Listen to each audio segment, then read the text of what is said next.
Yeah, yeah. Check.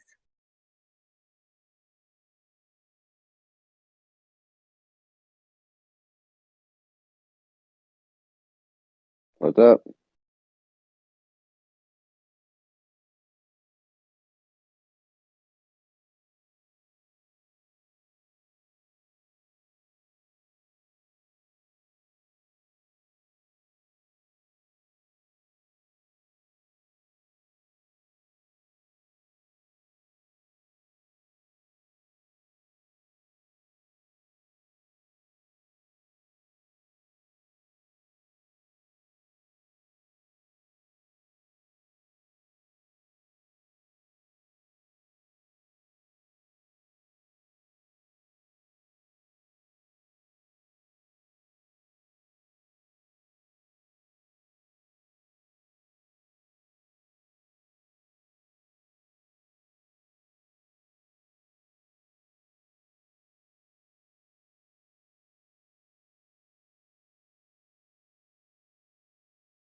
Hello.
What's everyone sleeping or they off to some clown show shit?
Yo, shit show Sunday. Let's go.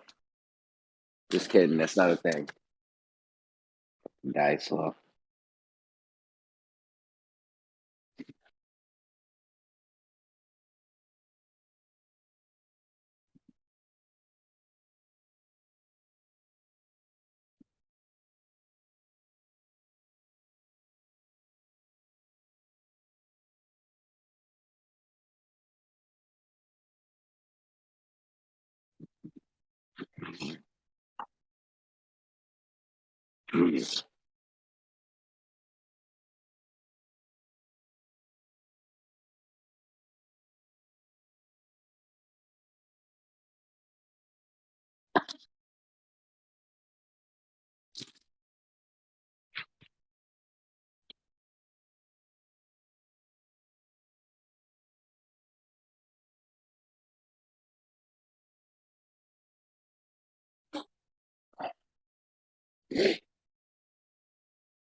Yeah, I went back. Anyone there?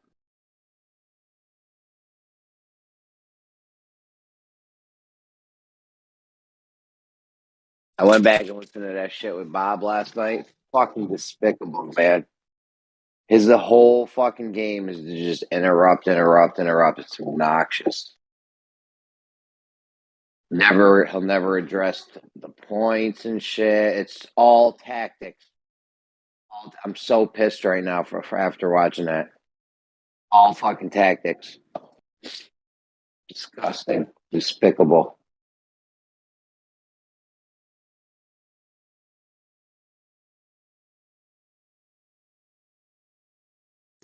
Okay, stop talking all at the same time. Come on now. What up, Bessie? How we doing? It's Jeremy.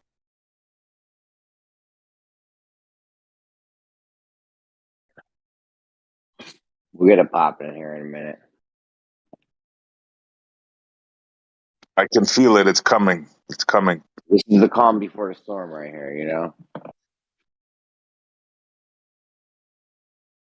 Calm before the storm.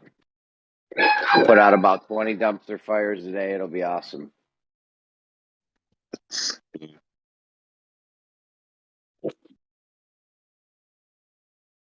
be awesome.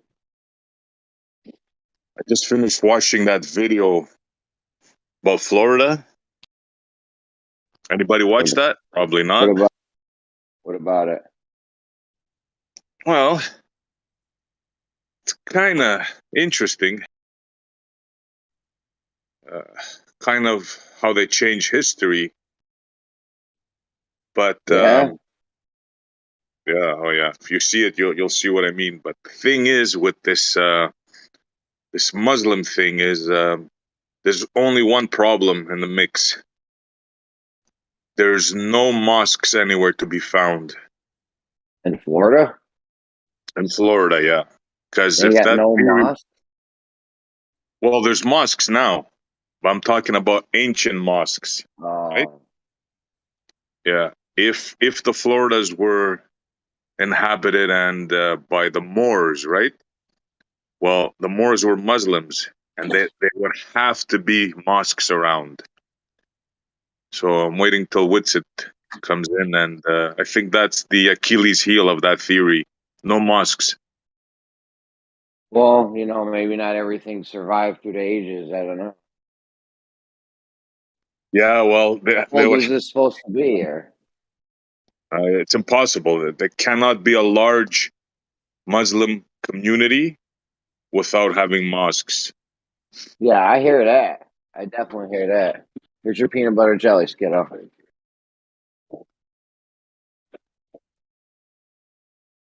Yeah, no mosques is tough. You got to have the mosques.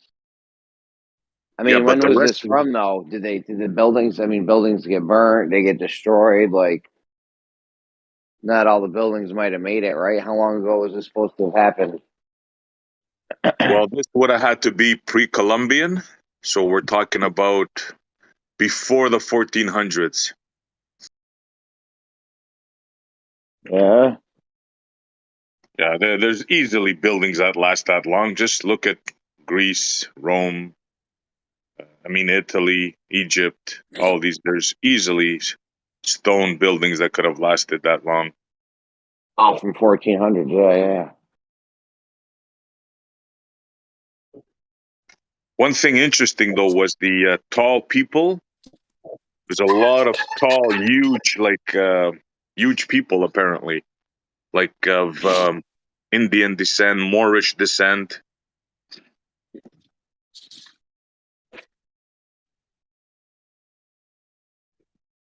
Oh, don't But worry. That garbage definitely, doesn't need to be emptied. We're just gonna pile it up to the ceiling. Okay.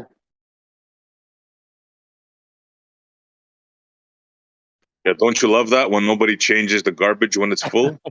I fucking blows my mind that, bro. Playing a game. How high can you go? Bro, I go to inspect some places and there's like fucking amount of garbage like on top, like piled on, which you gotta like empty by hand one at a time. Like, and I have my people like they're Nice. complaining, "What the fuck is this?" I go, "Look, what can I tell you? You know, like there's 20 people in an office, right? You'd think one of them, after Somebody. seeing the freaking garbage is full, they change it, but no freaking way, man. They just keep piling. Yeah, Yeah. That's my favorite game. I like to play with my wife. Is how long can we go until the garbage? Oh, hold on a second. I'll be right back.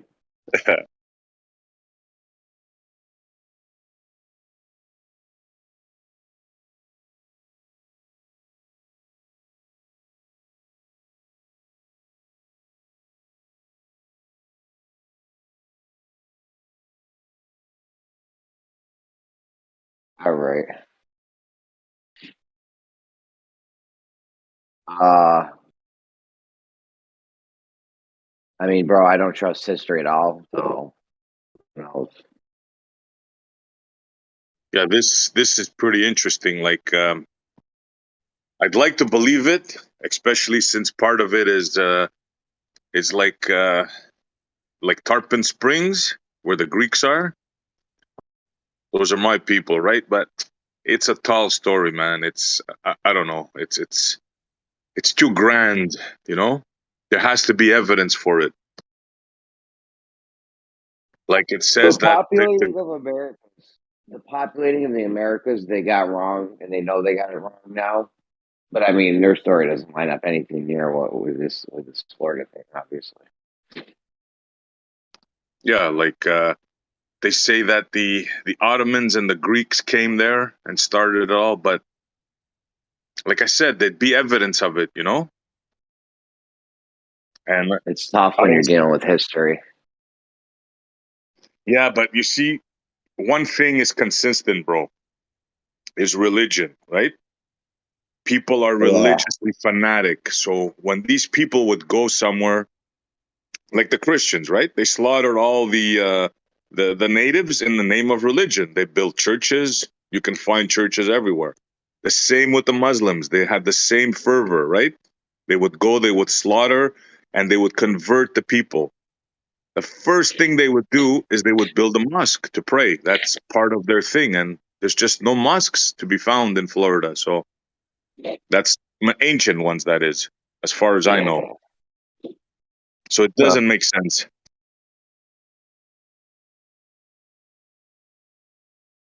I mean, I like the idea that we were more advanced in the past. My shit goes way back, though. Like my shit ain't from no 1800 or 1400s or nothing. My shit's from like, I mean, I don't know. It's Same here. I I, think it's before like 12,000 years ago. That's when I yeah, think the first, yeah. yeah, hell yeah, And how do I'm just not willy nilly just making shit up. I go by the stones they left behind. It's all yeah. in the Because there's a stones. lot of Cannot, yeah yeah. with the flood where there's evidence for the flood too. So they get the flood evidence. Plato dated Atlantis to around the time you said 12,000 BC or whatever, and Yep, Göbekli Tepe just got dated for that around that age, and yeah, there's a lot of evidence. So a lot of shit was shaken back then.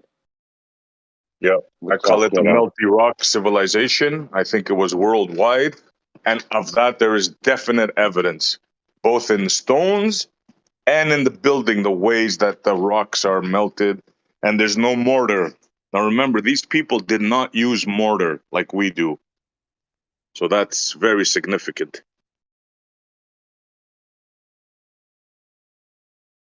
If you look anywhere in the world and you see mortar, that's not that civilization. The Inca, if you look at the Inca, you'll see that they started trying to build the same way with the rocks, but you can see like there's it's nowhere close. It's like kids It piling looks up like stones. trash. Yeah, Yeah, you yeah, can yeah. because they built it. They built it right on top of and right next to the good shit, the older shit, and it looks like trash. Yeah, You can clearly see the difference. Yeah. So technology is supposed to get better, but what we see is the opposite. We see it stonework got worse. good on the bottom and getting worse as it goes up, leading to us. Yeah, like we used to be sick with it. Well, even those people said those one of the leaders down there, when the Europeans came, they were like, "Hey, who the fuck built this city? This shit is dope." And the guy was like, we didn't build this. This was built by the gods or something." They said, I don't know, but they admitted to not building it because they knew they're like, "Yeah, we can't fucking build this shit." Yeah, they said it's not us. We don't know who built it. It's definitely not us. They told the conquistadors. Yep. Yeah, because if it was us, we would know how to build that shit, and we don't. Yeah, and we'd have the technology to wipe your fucking asses, like ruin the conquistadors. They would have stand no chance against that culture. I guarantee you. If the conquistadors met the original builders of those walls, they would have got slaughtered by them. Of that, I guarantee you, bro.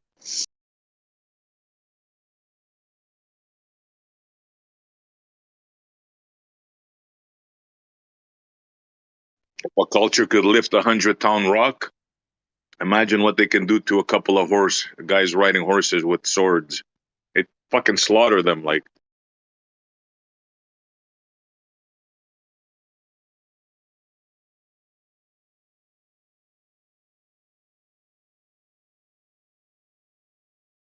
but yeah, that's very interesting if you're into world populations and civilizations like I'm into.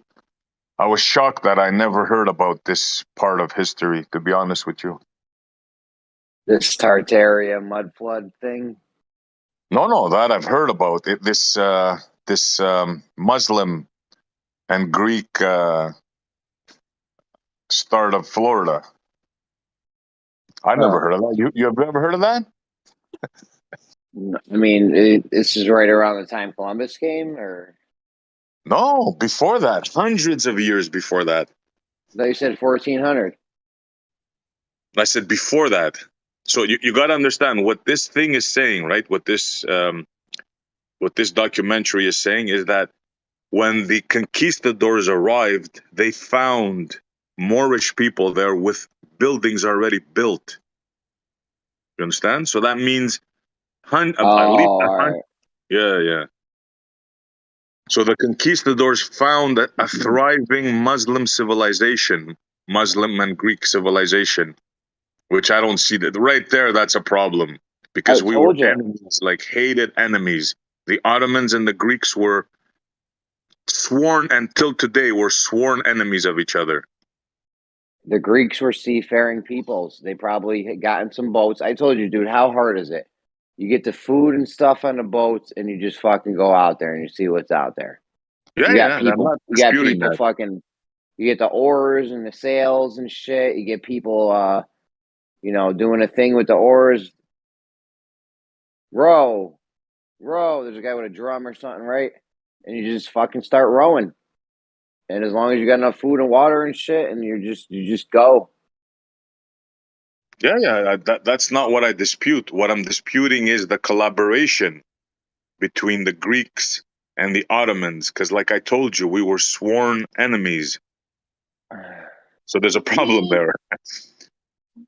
But even so, if there was Muslims there, right? Where are the where are the mosques? It's got to be dozens, hundreds, thousands of mosques littered all over Florida.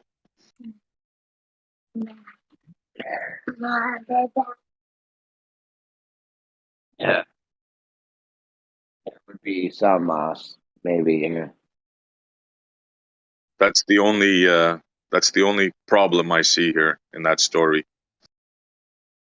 Mosques, yeah. Yeah, man, I don't know. Like I said, my shit goes way back. Not that we got recent history right either. I'm not claiming that, but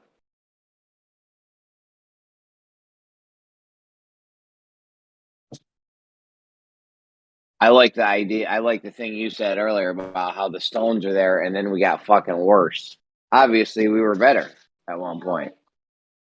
Oh If yeah, something's worse now and more recent, we were better and then we got worse. Like that, there's not. This isn't fucking NASA fakery bullshit we're dealing with here. This is like real shit. Like you don't really get worse at stuff. yeah. Only good example, bro. Only NASA. The only time we see this in history is when we look at NASA devolving and these supposed ancient cultures, which instead Yeah, of getting better, got worse during the happened with that the it makes sense. pyramids, the stones. Yeah, yeah. Yeah, something's up with that. Well, the stones are real, and NASA is, they're NASA. So Yeah, look, you we can. we actually devolved. They fake devolved Yeah, for because real. you would have had to actually do something in the first place. Like, yeah, they built those stone walls and then actually devolved. Like, and NASA's story, they devolved. You know, The so only two instances in history, yeah, that happened. yeah, but it didn't even happen with NASA though, because they would have had to do something in the first place. Yeah, yeah. Well, that's exactly claimed happening. Yeah. Yeah, it's just they devolved in their story. Woohoo! Like imagine your spokesperson comes out and says we had the technology but we destroyed it. Like, wouldn't you fire all that arm of whatever company that is? Like fire them all down to the janitor? No, well, maybe you leave the janitor intact. Not his No, fault. fuck that. He's out of there. Remember M Stone that one night? He's like, he wanted to go over who was in on it. I was like, all right, let's go. He's like, all the space agencies. I'm like, well, who at them? Because, I know if I'm there cleaning a toilet in a space agency, they're not going to be like, hey, keep this on the low. The Earth is flat. We're not really going to space or whatever. You know what I mean? Like, I doubt they're letting a janitor in on it. This probably seems like some need to know shit. Like, Yeah. I wouldn't even doubt if Elon Musk knew. Like the CEO at Dish Satellite TV, he doesn't need to know. You know what I mean? Who really needs to know? That guy, Dish TV pays to get a signal sent out to its people. The signal gets sent out. They don't need to know anything past that. Give me the money, shut the fuck up. The Yep. signal's out, going out. Elon Musk, I mean, he don't fucking know what's going on, probably. Nobody needs to know. I went over this with Kool-Aid. No, not Kool-Aid. Eggshells one day. And, I'm like, who really needs to be involved? Let's go through the list. And it's like, you don't have a lot of list there's not a lot of people on the list who actually need to be in on it. Don't try saying the janitors. I'm like, dude, really? Like, we're done. That's when the conversation is just over with at that point. Because now I don't know if you're just being serious or that's just, you're just trolling me or what. I'm willing to Either bet way, it's that I'm willing to bet that the janitors are not even allowed in those facilities where the actual rocketry is. They probably have a special team with fishnets and shit like that goes in there. I bet you the janitor doesn't even have access to any of those areas. You know, it cleans No, we probably got the hallways around and other shit, but no way you're gonna go in that room. Yeah, I wouldn't be surprised if there's some rooms the janitor can't get in places like that. Yeah, it's probably what it looks like my house where they got the trash piling up.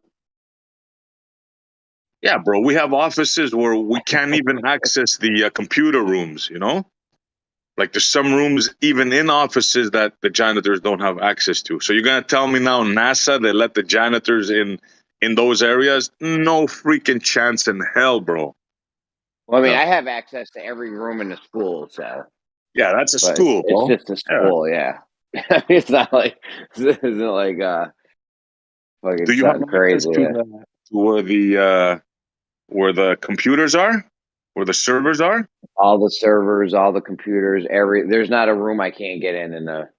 You have access to the server rooms? I can go to every single room. Yeah, the server Because room, the yeah, computer. that makes sense because there's no sensitive information in there. I would imagine, right? Yeah. But I'm telling you, man, I have I mean, the companies worst I that can get is like school records and shit. You know, yeah, yeah, kids files. Like I don't know, no one's really checking for shit like that. So yeah. And we have we have restricted access to a lot of the rooms and even the recycling, the paper recycling. Some areas were instructed not to touch it because it's sensitive information and it gets shredded. Companies come and pick it up, and that's just regular companies. Imagine now these NASA things where they have secrets and shit, right? That shit is locked down, man. yo, there is fucking places where the information is so sensitive. They shred the paper. They won't even send it out. They shred the paper. Then they Burn it. have a thing. Then they have a thing that'll burn it. But then that's still not enough. And then they turn it into mush. So they'll add water to it and turn it into mush. Some So they're places like, yeah, actually burn it, bro. yeah, they shred it, burn it, and then turn it into mush. The burning it part isn't even enough. Yeah, this guy was telling me just the other day, bro. They sold the company, so they had some computers in there, right? So the guy's explaining me now. He goes, "Man, I gotta freaking take all these hard drives out, and I gotta shred." I go, "What?" He goes, "Yeah, yeah." But here, I'll give you a secret. He goes, "There's a company that'll come, disassemble them, then they um, they take apart the hard drives, they take pictures of them, then they destroy them." And they show pictures that they're actually destroyed, and every hard drive has a serial number and it's certified destroyed. It's like crazy, bro. the the amount, and these are just regular companies, right? Just regular companies. Yeah, information deletion is a big thing because if you got something and you don't want someone else to have it, you need to make sure it's deleted. Absolutely. Yeah.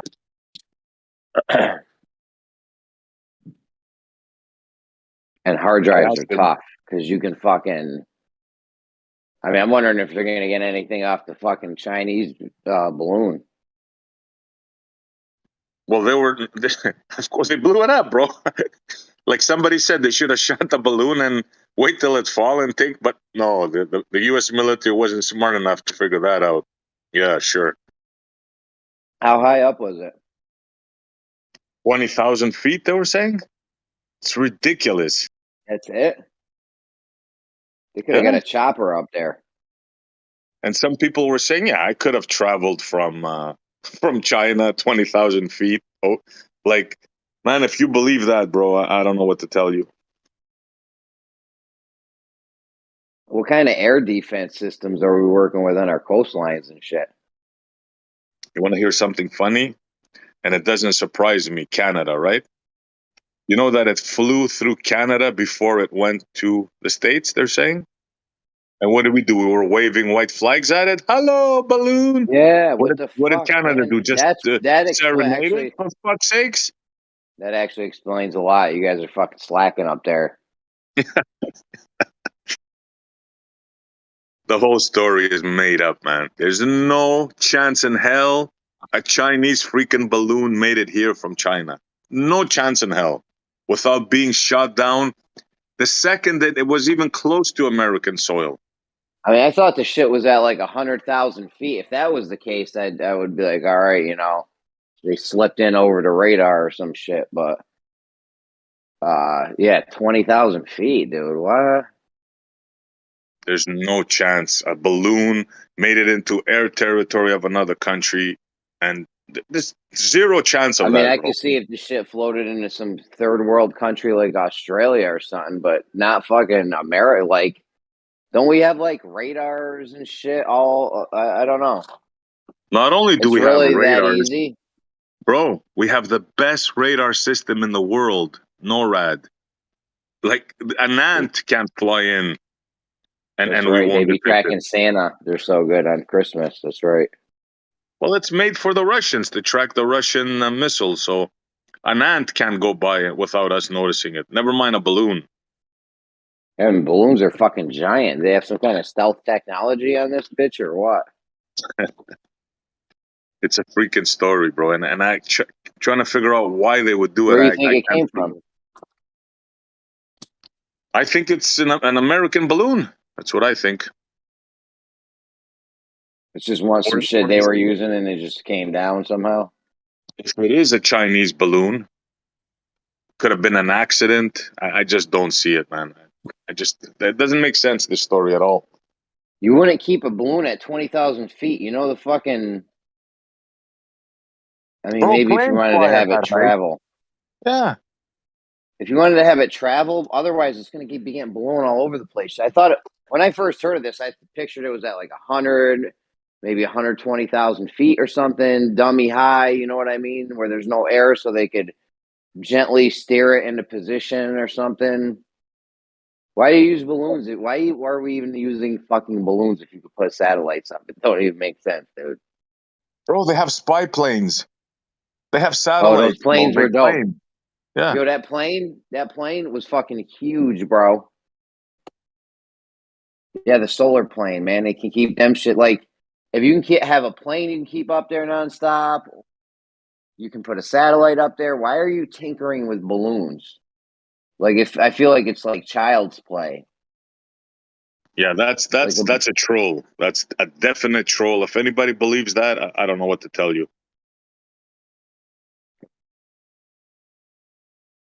like how long does a satellite stay up there for? Decades, ain't it? It's what they say. Yeah, balloon lasts 1 year. It's like we purposely want to just keep doing stuff over and over and over again because we have nothing better to do. Like we want to just keep making light bulbs continuously. You just make one to last forever, or just keep making light bulbs nonstop. Like we pick the Oh, latter. I'm glad you brought that up. I didn't have a chance to say that yesterday. Um, as crazy as it might sound, and I know this, I'm going to get a lot of pushback on this, but our civilization cannot survive if it wasn't for this built-in obsolescence. You know what I'm saying? Because if we were Yeah, to plain build something obsolescence. that I would, know. yeah, it's a shame, but our economy depends on it. In other words, if we were to build a light bulb that lasts forever, the people that make light bulbs would go out of business. Then, if we were to make material that lasts forever and so on and so forth, right, our whole economy would collapse. So, in a sense, we're Well, dependent on things breaking. As okay, stupid as hold that on. sounds, yeah. It sounds like that, but it doesn't have to be the case. Like, all right, there's a company they make light bulbs. They can't just make all the light bulbs and then just shut down the thing, right? Because we're always in light bulbs. There may be new methods of making light bulbs. Light bulb technology may change. So you got to have at least one factory always making light bulbs, right? But you don't need, hundreds of factories. I don't know how many factories we have on Earth making light bulbs right now, but I guarantee we should only have one. You know what I mean? Because all the light bulbs should be lasting extremely long. They should be like borderline unbreakable. And, the only time you need to even make new light bulbs is if the technology changes or if as we grow, today we have 8 million people. Tomorrow we need 10 billion. Today we have 10 billion people. You're going to need more light bulbs for that. So you're always going to have to be making light bulbs. So just keep one factory open. I don't think you've thought this through, bro. How about, okay, so are you saying just the light bulbs, or do we extend that to all the stuff that we make? Because we can. You know that, right? You can extend it to a lot of stuff, yeah. And you Then should. You should society would extend it. break down, bro. Society would break down. No, there'd be a lot of people out of work. Yeah, exactly. Where are they going to That's find about to jobs? happen anyways. That's about to happen anyways with automation.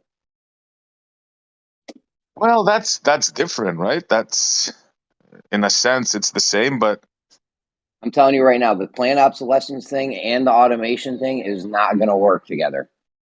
It's not going to work. It doesn't even make sense to do it like that anymore. look, this automation thing, if it goes through, we're done, It's bro. going. It's going through. Civilization is done. You know that, right? It's going through, bro. You can't stop it. It's like Terminator Judgment Day. Inevitable. These people are not going to stop. McDonald's just figured out how to automate a whole McDonald's. Now, do you think they're going to just not do that, or you think they're going to automate all their McDonald's? People are a liability. I mean, let's face it. They call in sick. They get hurt. They do dumb shit. You know what I mean? You got to pay them constantly. Workman's comp, good working conditions. You get fucking robots in there. They don't need nothing. Okay, take your job, for example, right? You're replaced tomorrow. What do you do? What do all the janitors do? You know how many janitors there are in the world? Yeah, Think about bro. that. There's 300. Every building's got a fucking janitor. There's probably fucking millions. Just There's that 300. alone, people are employed. What's up? Just that alone, like in the cleaning business, right? Like I got about a dozen people employed. Think about Well, all the other people. Yeah. they found 2 ways to clean a bathroom already with no human involved. So I mean, I am on the way out. They got the Roombas.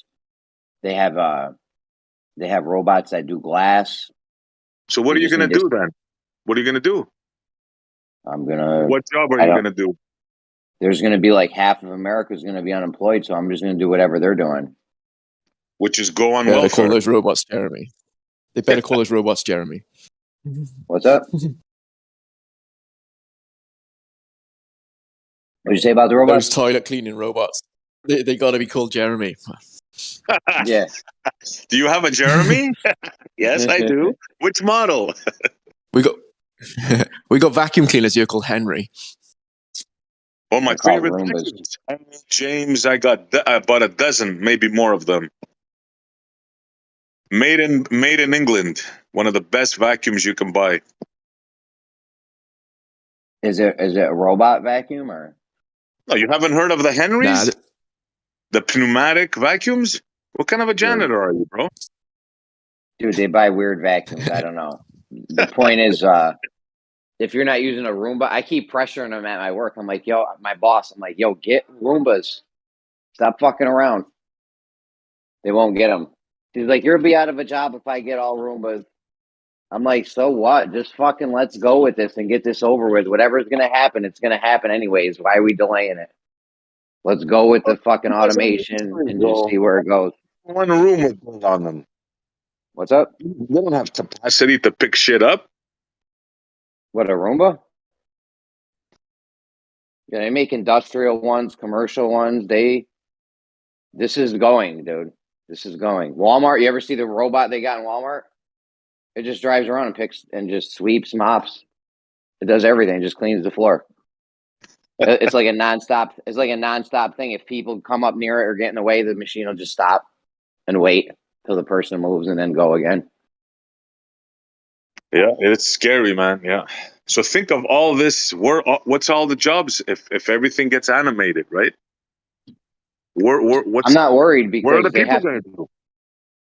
I'm not worried because they have to do something.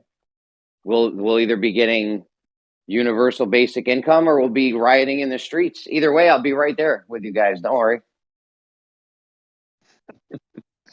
I think they're gonna let all those people die, bro. You Slowly think but so? surely. Yeah, yeah. They're We're gonna go useless. from What was Coach Show 7 calling them? billion. Useless? You're a useless eater, bro. Once your job gets taken over by a machine, you're a useless eater. I don't know why they would keep us. Honestly, I feel you on that, because before the Ponzi scheme, the whole system, economy, all that shit, it was based on growth. You needed constant growth, growth, growth. Always had to be doing more and more and more. With this automation thing, like, it's the exact opposite. The planned obsolescence thing's not even necessary anymore. The growth thing, like you said, we don't. What do they even need the people for at that point? I Exactly. don't know. Just the rich people. You see, they keep us around now to just make the machinery keep everything, right? Keep everything clean for them, cook for Well, them, the right? people bring the technology. The more, every billion people you have, you get some Tesla genius motherfucker or whatever, right? Every, let's say every 100 billion people that come through Earth, you end up with a Tesla and a Edison or something. I don't know. Pick someone. There's some smart genius motherfuckers. So I mean, in that way, it is better to keep us if they want to, like, progress technologically. Then it would be good to keep us, because I mean, you need all the mundane people to keep all the other people, the few genius motherfuckers going that are going to invent all the cool shit in the future, like sex robots or whatever they're coming with. So Let me ask you something. This Tesla dude, right? Like, it's hard to gauge a person's intellect just by talking to them, right? But man, do you actually think this guy is a genius from the few words you hear this guy say? Like, Elon does Musk, this guy look? Yeah, does he sound like a genius to you? it's hard to tell. Uh, I mean, not really, obviously, but I think Don Pettit sounds smarter. So it's Bro, I not don't think that's he can string a comprehensive sentence together. Like, when he talks, I hear him stuttering and laughing, and he sounds like a buffoon to me, honestly. Now, yeah. I'm he could, not. it's hard to tell, right? But I just don't see this guy like a genius, man. To me, he's like a plant, a NASA plant. To me, it seems that they figured out if they can outsource the NASA things, then all the blame will go to that company. I think the government When has space, figured out, let's outsource all this shit. well, when Well, he hasn't space, invented anything, has he? I don't think so. Tesla cars, he bought the company. PayPal, I think someone else did it for him. when SpaceX popped up, I figured it was like, all right, NASA's never going back to the moon, or if it ever gets exposed that they didn't go to the moon, they're going to hand the torch to SpaceX.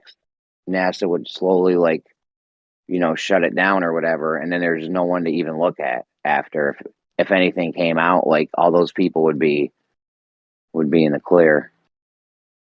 Like, does a genius say it looks fake, therefore it must be real? Like, what it like when he talks, he sounds like he's autistic or something to me. Who Honestly, man. says that? Yeah, he does. Yeah. Yeah,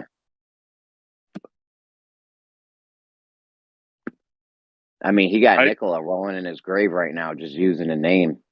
Oh man, Because yeah. Big Tesla time. Like, was not about. He was the antithesis of Elon. He didn't give a fuck about the money. He just wanted to, like, further humanity. And Elon claims that that's what he's doing, but it doesn't look like it. yeah, right. Yeah, no chance in I don't hell. know. I don't know. It kind of does, the surface level, but I don't know. Like, yeah, oh, look, he's doing autonomous cars. If all Elon ever did was get autonomous vehicles out there, we have 16,000 car accidents a day in America alone. Canada is probably way worse. You guys be hitting moose and shit. It's not the point. If you can get that number down to like 1,000 a day or something, like, that would be huge for humanity. Huge. That would advance us greatly, because a lot of those car accidents are just a hassle. People die and shit. Like, think Yeah, about it. You I get the autonomous definitely. jobs.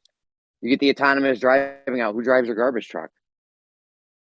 Even Yeah. necessary? That guy's gone. Well, now with the way garbage trucks are, with the arm coming and sweeping the butt, you don't really need a driver for that. If you think about it, They just as come. You long as come. the the trash You put the cans are forks in the placed in bucket. a, huh? You put the forks in the bucket, and then it just tips it in the thing. Yeah.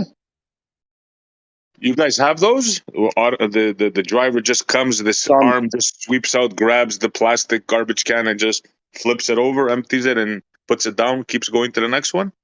some places do, some don't. Here they're everywhere.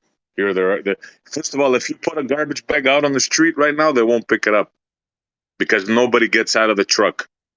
It has to be in the bin or forget about it. Yeah, no doubt. I got some people have it like that. Some people don't. Before, a garbage truck had 3 people, the driver and 2 guys hanging on either end in the back, emptying the garbages in, right? Now there's one guy in the truck, 2 jobs are already eliminated with that one arm. So the truck pulls up, the arm comes out, grabs the thing, whoop, throws it over, puts it back Think about onto when the you next. think about when that gets automated. When Yeah, they the start only putting a steel, process, right? when they start putting a steel plate inside the container, the garbage can container, they put a steel plate or ring around it or something, and then the truck has a magnet on it and just whoop dumps it. It doesn't even need to be facing the right way. Yeah. You know what I'm Yeah, all they saying? gotta do is get rid of the driver. That's the only thing next. Yeah, like that can all be automated. If you got the autonomous, you could automate that whole shit. I Look, think it's 2 guys. ridiculous the way we even deal with garbage. First of all, if we get rid of the plain obsolescence shit, there ain't even going to be nearly as much garbage. Yeah, that's coming next. Once they automate, then they're gonna definitely get rid of that because they don't need to keep There's no need. people working. Yeah. Yeah, because where's the money even coming from to sell this shit for people to buy it? Why keep making shit that's going to break if you're just giving the money to people to buy the stuff? Like it seems ridiculous to even think that that's how we would keep going. Right? Well, They're going to keep. that's how our civilization is working now, right? Things have to break in order for you to make new ones to keep people working.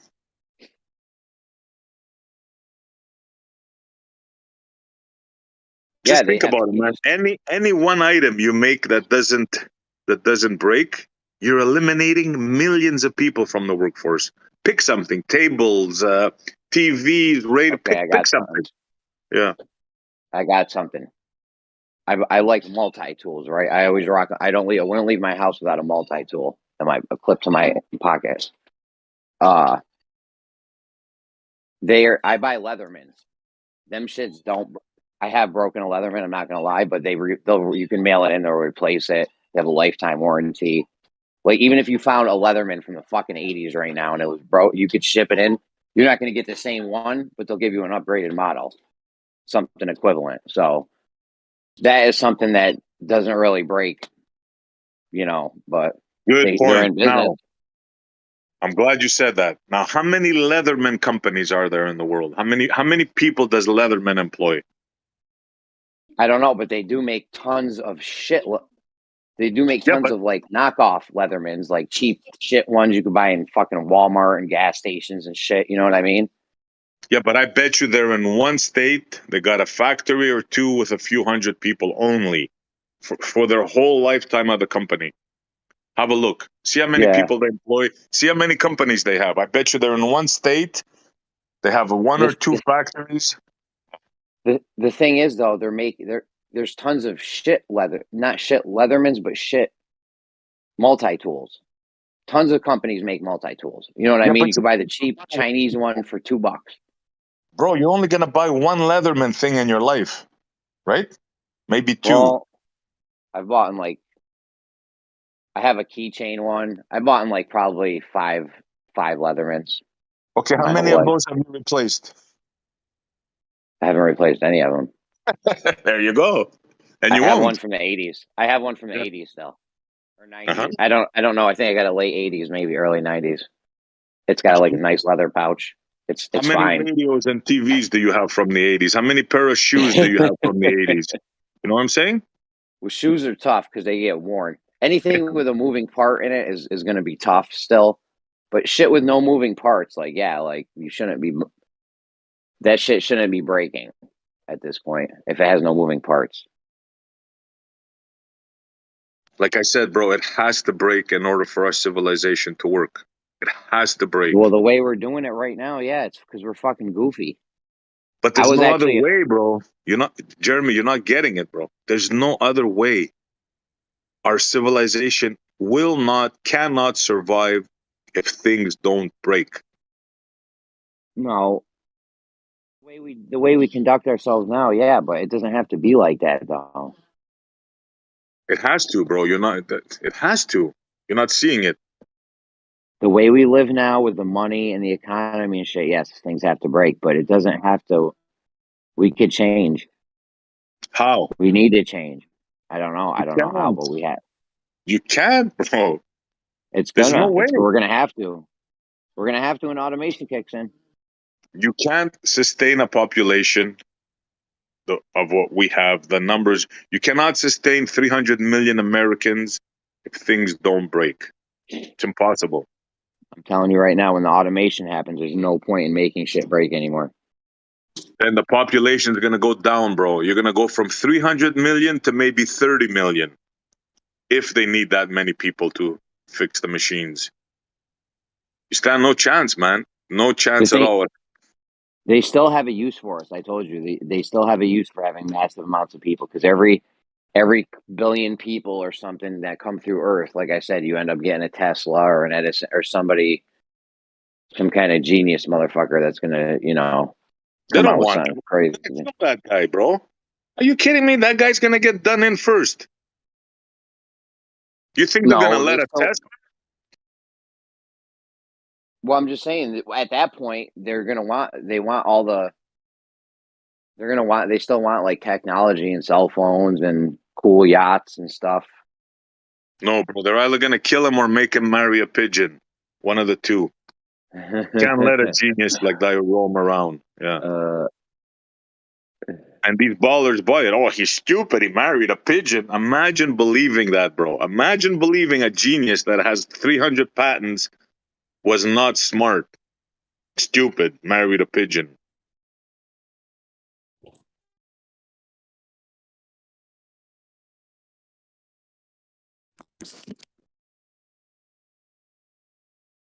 He invented the generator. Well, he's just an idiot. Can't believe him. Look, he married a pigeon. it is weird how they try to downplay Tesla. Yeah, the shit we use, even his shit that people don't even know, like the Tesla coil that shoots out sparks. They're like, oh, Mhm. that's just a toy. That's just a gadget, a cool little gadget. No, it's not just a cool little gadget. Like even that they still use shit like that to this day He for invented the stuff. radio, microwaves, Wi-Fi. All this stuff, man, is Tesla. But he's dumb. He married a pigeon. Einstein was the real genius. The guy that gave us absolutely fuck all. He He's the didn't real even do genius. anything. Yeah. Yeah. Edison didn't even do it. Edison is like Musk. He's like Edison. He doesn't actually do anything. He just has other people do stuff. Yeah, exactly. Wasn't he? Edison had the money and well, he did do stuff in a sense because he was experimenting with the filaments in the light bulbs, but still nothing compared to a Tesla. I told He you was last pure night. business. Yeah. Last night, the story goes Tesla wouldn't let Tesla. They gave Tesla the grant to power the World Fair. Edison wouldn't let him use his light bulb, so he had nothing to power. So he made the fluorescent light bulb for that, Hmm. and we still use them. I put boxes. I probably put boxes, big boxes of fucking the 4 foot fluorescent tubes in fucking every year in the school at least, which is Yeah, this man. ridiculous because the LED bulbs way better, way better. There's no bulb. You ever seen a fucking LED thing? It's like it looks like a circuit. It is. Yeah, yeah. Yeah, that's crazy, that LED stuff, definitely. The first time I saw one of those, I installed one in my kitchen, and I had to pop the cover off to install it. And I'm like, yo, where's the fucking bulb in this thing? It just looked like circuits. I thought it was broken shit. I'm like, what the fuck? It's basically an electronic circuit making electricity and charging, like exciting a gas, I believe it is. Like But they there's give off freaking no heat. mercury. You know, there's mercury in there. No. I don't know Yeah. what the hell. Yeah, there's some freaking mercury in there apparently. I mean, yeah, that should be the way we do bulb light now. You know, no glass. Those fucking fluorescent bulbs I deal with, they break and shit. There's chemical, like they're constantly blowing too. Like I said, I put hundreds of bulbs in a year. There's times where shutdowns where the kids have like spring break and stuff. I will just go around 2 days straight with other people person and just fucking room to room with a ladder and just changing light bulbs. They're just constantly blowing. Like you throw them LED shits in there, and you know, I have LED light, even the screw-in ones I got, and they fucking last a long time.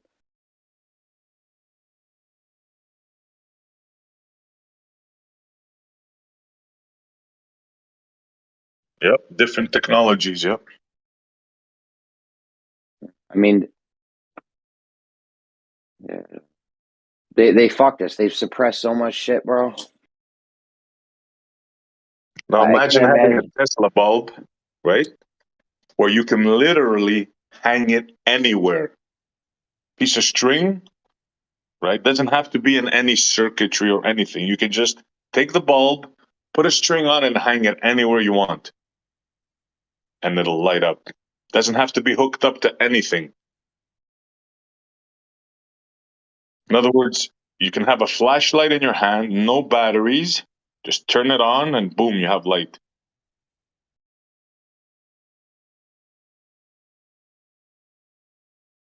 Crazy, and it's that suppressed.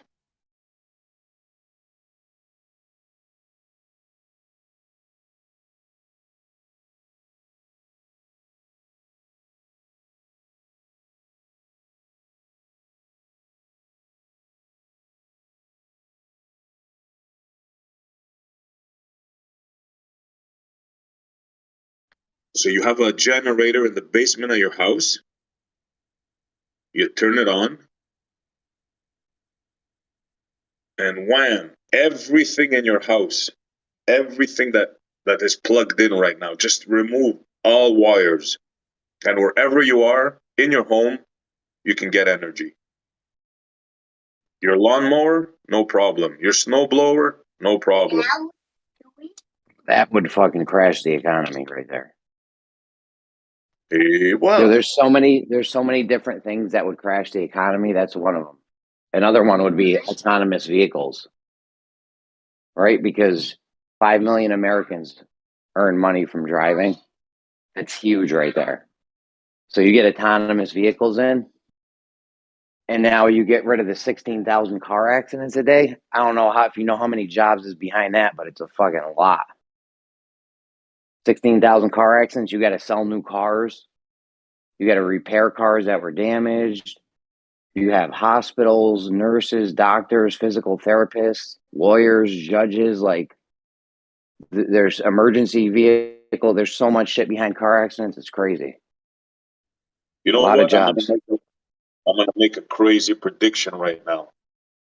Somewhere in the near future, maybe our kids, right? There's gonna be robot wars. There's gonna be a time where the masses are gonna be at the brink of being replaced by robots. There's gonna be a lot of people out of work, and I predict there's gonna be robot war. Man against the machine, against the people that want to use the machine. Yeah. I can't see it any other way. There's going to be a revolution on that. It's going to be either the machine are going to do the jobs or the people are going to do the jobs. It's going to be the billionaires and the machines against the public. Yeah, they are working on war robots. You know, instead of having to send a human in, they can just send an android look at a robot thingy. And it's going to be like Call of Duty. the people that are nice at Call of Duty right now are going to be the people controlling these fucking war robots. You know what I'm saying? Like if you're sick at those first person shooter games, like they're gonna be wanting people like that. Thing is, will the military follow orders and attack the civilians, or would they have to wait until the machines are fully automated? Because I don't see no American soldiers attacking their own families. I can't see that. Oh, that'll never happen. That'll never happen. Like there's no You way the can't get a National guy. Guard. You can't get a Yeah. guy to kill his own brother or his dad or his son. You just can't do it. There's no amount of money. There's nothing you could do. In fact, I mean, there's literally nothing you can do to get a guy to shoot his own son, brother, or his uncle, or his dad. Like you're not. It's never gonna happen. That sounds like a movie, Robot Wars. But not the kind of that we think with the machine getting sentient. No, it's the rulers and the machine against the regular people, against the sheep. Maybe they are. Like I said, they are working on. They are working on war robots. Oh, they already have them. They already have And them. they got drones. I mean, I'll tell you what's scary is fucking bumblebee drones, bro. That's unstoppable. Like, all right, you know, human sized things and trucks and shit, they're big, they're easy to stop. You know, you hit something with a bullet or whatever. But a swarm, like a bumblebee swarm, like you can't stop that. It's unstoppable. You know what I'm saying? You might get a few of them. Think if there's a swarm of bumblebees attacking you, like there's nothing you can do. You have to just run away, get in water, go inside, do something. Whereas if it was a human or a dog or whatever, yeah, you could sit there and fight and wrestle. You don't have to run away if it's like something bigger, a raccoon, whatever, just anything bigger than a tiny, you know, these tiny little swarm things. The only thing saving us from that is, believe it or not, the Americans, because you guys are the only country that are armed to the teeth, right?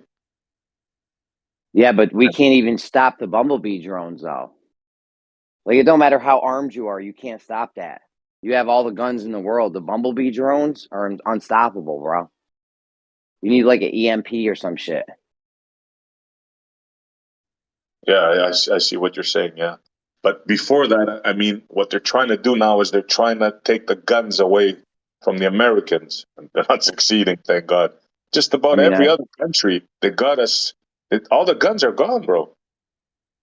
I live in New York. They try to do this thing with the SAFE Act. Our governor used to be an asshole, but they try to do this thing with the SAFE Act where they like were really trying to limit like the guns, the type of guns, the amount of ammo you could hold in a magazine, like all types of shit.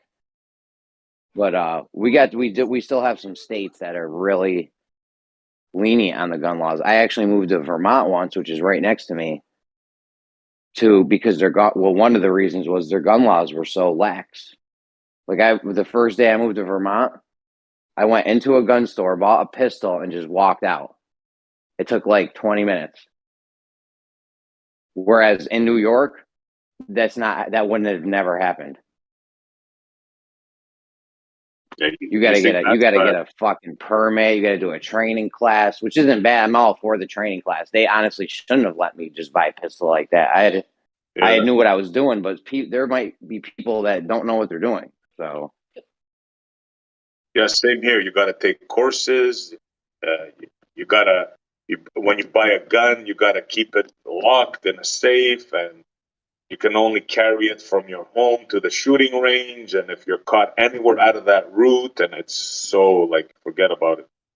Yeah. when I And lived in Vermont, it was awesome, bro. You could conceal. There was no there's no permit for it, right? And you could conceal carry or open carry anywhere. So I used to walk around. I had a little 380 and a pocket holster, and I would just walk around like that, and it was awesome because you know you feel safe. I'm not at the mercy of having to call the cops. What if you're in a Batman movie and someone starts shooting it up? You're sitting there like a sitting duck with your dick in your hand. Yeah. Trust me, all the people that are listening here that are not from America, they're saying, wow, he doesn't know how lucky he is. He doesn't know how this would never happen in my country. Everybody's saying that right now. Yeah, like the cops are like a false sense of security, dude. If somebody walks into a building with a gun and I have to call the cops and your response time is 4.5 minutes, that's a long time for a guy with a gun, you know? And unless you're gonna, the only way to stop a guy with a gun is a guy with another gun, unless you're a fucking ninja, right? I'm not a ninja. Yeah, everybody knows the cops come after the crime. After the crime. Yeah. Yeah, very rarely do they get there, but they might, but that's not the point. I don't want to have to. Why do I have to leave my security in your hands? I'm an able-bodied man. There's no reason. You know what I mean? So, Yeah, of course, they want the guns out of your hands so they can control you. It's very simple. Look at oh Canada. yeah, if you're trying to control a population, yeah, their whole goal, these whole elites, their whole goal is control. Like that's like, yeah, they want money and hookers and cocaine, but the top of their list is fucking control. They want to be able to control everything. Like your house, you got a house or an apartment or something, you want to control what color the walls are, the decibel level, the temperature, who comes and goes, what it smells like. Like there's, people just want to control everything in their house, and these elite people think this earth is their house, and we're just in it. Like we're in their house right now, and they're trying to, like you have people come over your house, like, yo, take your shoes off. You know what I mean? You control little, you might not know it, but you control people when they come to your house. You're like, yo, don't smoke in here, or smoke in this room or whatever. Yeah, We don't eat in this. Don't eat in this room. Take your shoes off. Like all types of little shit. Don't scream. Look, to the elites, we're the gardener, we're the fireman, we're the tree cutter, we're the grass cutter. Understand? That's what we are to the elites. We're hired help. That's it.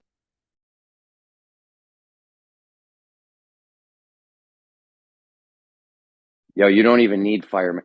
If you started building buildings correctly, you don't even need firemen. Like when was the last time you saw the Giza pyramid on fire, or like they should be building homes way better. Like I said, we're building homes with like the second little piggy in a big bad wolf story.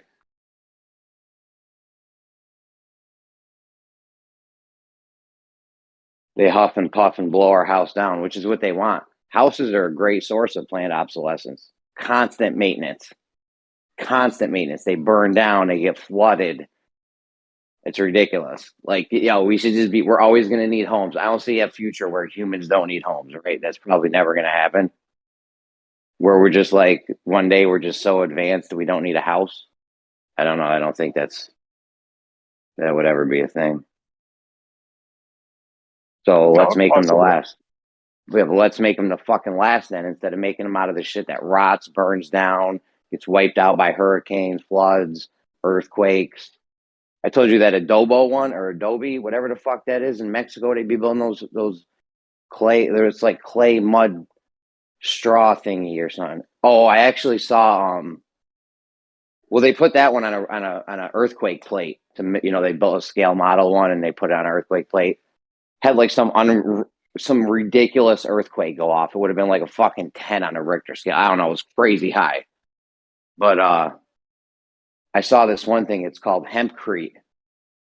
Right? It's made out of hemp. That's why they suppressed textiles. Were probably big in suppressing the hemp, the legalization of that. But I heard that hempcrete shit is fire because it's also an insulator. And the guy had a blowtorch on it for like, I don't know how long, but I think it was sped up and it was like hours or something. It just doesn't burn. It just wouldn't burn down. It wouldn't catch on fire. Looked like it was getting crazy hot, but that's what you need. We fucking like to play with fire. Right? We got my wife got fucking candles lit and shit with wood fucking wicks. It sounds like a crackling fire. Well, that's not the point.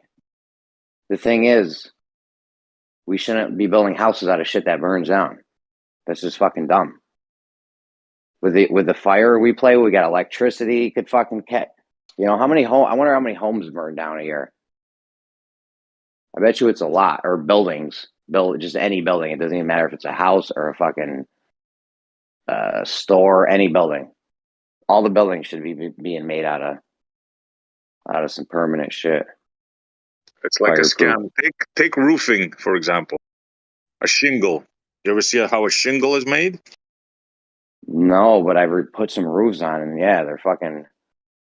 I can't believe they use that. Me neither. Like, Yeah. how the fuck? Like, who came up with that silly thing, man? Yeah. It's a piece of paper. It's a piece of paper dunked in tar and some rocks thrown over it, basically. Yeah, bro. And it's That designed just to last. seems. Yeah. It's designed to last what 25 years, right? Yeah, 10, 15 years, 20 years, something like that. Yeah. Yeah, but the thing is, we're gonna need roofs. That's like one of the biggest parts of the house is the roof. In fact, you could do without everything else. The roof's like the necessity. Yeah, but you can put like the old days, they used to use like either ceramic, like shingles, right? Or you can use steel, like brass or copper, the one that turns Yeah, green. That the churches are smart, right? Yeah, they use slate too. Slate Yeah, roofs. slate. Those last a That's long right. time. Yeah, yeah. No, let's 10, use paper. Yeah, 10 roofs, I think. They're a little noisy when it rains, but it's not really a big deal. Yeah, so everybody decided, let's use paper dunked in tar, right? Bro, use fucking Designed concrete. obsolescence. Dude, use concrete. And you just waterproof. You gotta figure out how to make waterproof concrete like the Romans did. And well, we lost that technology. You know, it's hard to get it back, but if you figure out how to make waterproof concrete, we're good. Yeah, like a flat roof, right? They use tar, paper. You don't make no flat roofs. It's fucking dumb. You build a dome. Put cement over it or something, right? No, you build a concrete dome, bro. You don't build no flat roofs. That's fucking stupid. Yeah, yeah. Concrete domes. We were talking about it last night. It's the Build most a dome with solid irrigation structure. canals. Yeah, things would melt, and it's crazy. Everything is designed to break, bro. Basically.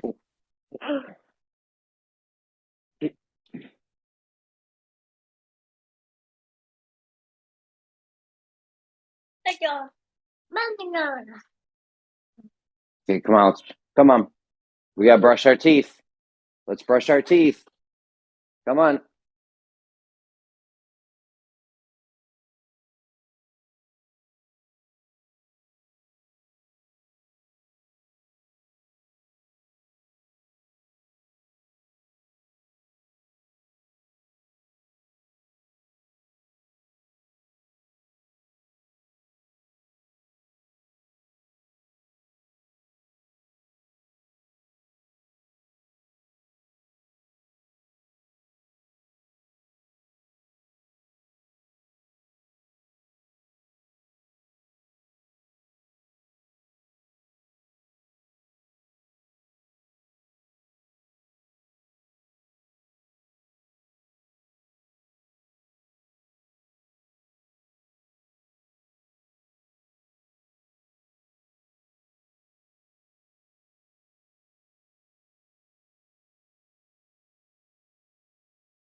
The thing with the Leatherman is there's so many knockoff Leathermans. Yeah. But there's probably hundreds of factories building these bullshit ass multi-tools, right?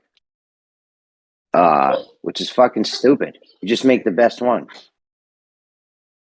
Like they're not helping Like those knockoff companies, it's not even like they're helping further the fucking research and development of multi-tools. They're just fucking making them and shit. Like Leatherman's probably actually like designing the new shit. Maybe Leatherman Gerber probably is too, but those other knockoff ones are not even necessary. They're junk. I fucking broken so many people get me those all the time because they know I like multi-tools. So like I'll get one for Christmas here and there and survival kits they come in, but they'll have like knockoff ones and they're just fucking trash, bro. But yeah, those aren't even fucking necessary to make. Why would Yeah, we like a even make them? Swiss Army knife. I've had one for like 40 years. Thing Swiss is Army knife, brand yeah. new. Yeah, brand There's new. only I a can few use it. Yeah. Swiss Army, Leatherman, Gerber, and there might be another couple out there. But yeah, those other little cheap knockoff ones are fucking nonsense. I actually have a Swiss Army. They're pretty good. I'm more favorable to having the full set of pliers though. So, anyways, I have a Swiss Army credit card. It's fucking awesome, bro. There's a knife. There's screwdriver bits in it. Yeah. Yeah. There's a flashlight. It's like a little credit card. It goes in your wallet. Yeah. You can tell quality made stuff, right? Yeah. Yeah, Swiss Army's good. Swiss Army, Leatherman, Gerber, they're all good. But some of these other ones, just Chinese knockoff joints or made in Mexico or whatever, they're just trash. Well, I went to use one time. Somebody got me them for Christmas, or it came in a survival kit. I can't remember, but I went to use the pliers on it, and the shit just like bent. Like the whole handle like Yeah, the got metal fucked. I that, wasn't yeah. even. I was like, yo, I didn't. I didn't even try to put a lot of torque on it or whatever. So I was like, whatever. You know how many of those things I broke in my hands, like literally twisting, like the metal would like become useless. Yeah. That's After what I like, mean. Yeah, the yeah. handle just like first time I tried to turn like a nut or something. So yeah, I mean, like why we're even making shit like that is fucking. I don't even know. Or you take like a screwdriver you buy from the dollar store and you want to knock in something with a hammer. I tried that once. The freaking metal went right into the handle, became half the size, bro. Like Yeah, really cheap ass shit. Yeah, yeah. that's hilarious. And then you have snap-on tools, right? Which will last you for like for freaking ever, you know, if you use them at home. Yeah, You know the snap-on, right? yeah. I don't fuck with that, but I know what you're talking about. Yeah, Garages use that a I lot. have Yeah. so many fucking screwdrivers and shit from. Bro, my Leatherman had. I don't even use screwdrivers anymore. Honestly, I just pull my Leatherman out. It has bits. The Leathermans are so good now. It has a 2D. Don't get triggered because I said 2D, but it's got a 2D Phillips bit and a flathead, and you can you can flip it, and it has a little holder for it. Like it's one of the things that pops out of the tool. It's fucking dope, bro. Yeah, they're cool, those things, definitely. I wouldn't Ain't leave the no house without one. ain't no Chinese company gonna match that. That's for damn sure. Yeah, the shit's solid, stainless steel construction. Like it's solid, bro. I wouldn't leave the house without my Leatherman. If I ever do leave the house without it, I'm like, yo, what the fuck? I don't like it. But I also have one right on my keychain too. Like it's called a PS Squirt, a PS4 Squirt, I think it's called. But it's a little mini Leatherman. Now it's like keychain size, so it's obviously like nothing, but it's still fucking. You could at least do something with it. It's got a In an little knife on it. emergency. Yeah, Yeah, it's yeah. got a knife. It's got a little mini pliers. It's got a couple screwdriver bits and shit. It's got a file. You get a hangnail or something. It's useful to have, but yeah, I go with the big Leatherman. I broke my wave actually. I was using the thing as a pry bar, the screwdriver piece as a pry bar, so it's my fault. But Bro, the I one got I a have has a saw on it. It's a small one. yeah. It's medium. It has even a magnifying glass. You can start a fire. It's Oh, freaked that's out. dope. Yeah. I got the wave. I carry the wave in my pocket right now, but it's fucking dope. I'm gonna take a picture of it. Yeah, I have a saw. I could cut a fucking tree down with this thing. Yeah. I don't know about a tree because it's small mine, but you can cut something. You could start a fire. You can get kindling wood with it. You know, You can start a freaking fire with this thing. Yeah. Save your Yeah, life. A little that's freaking crazy. pocket knife. Well, it's quite thick. It's almost an inch thick. This one's a big one. But you can easily fit it in your pocket.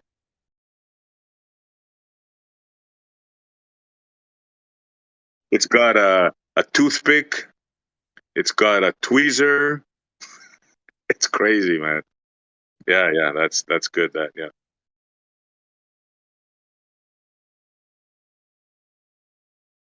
That's Dude, I ingenious. could. What's that? It's The one ingenious. like that you're Yeah. talking about with the starting a fire thing. Yeah, that's dope. I wish my shit had something like that. I'll take a picture of it. Hold on. Let me get it. I mean, if I had my Leatherman in the woods, I could definitely start a fire. So I'm not even worried. But it would obviously be easier with a magnifying glass. It's got a I actually corkscrew have. opener. It's got a bottle opener. Got a can opener. I mean, who the hell thinks of these things like that? That's amazing. Swiss Army? Is this a Swiss Army one? Yeah, yeah, yeah. Dude, that can. I hate when they put can openers on them. That is such a waste of space. If you can't figure, if you have that and can't get, if you have that tool and can't get into a can, you shouldn't even have that tool, probably. Yeah, but isn't it neat to have one of them? No, Just I've there. never used a fucking can opener like that.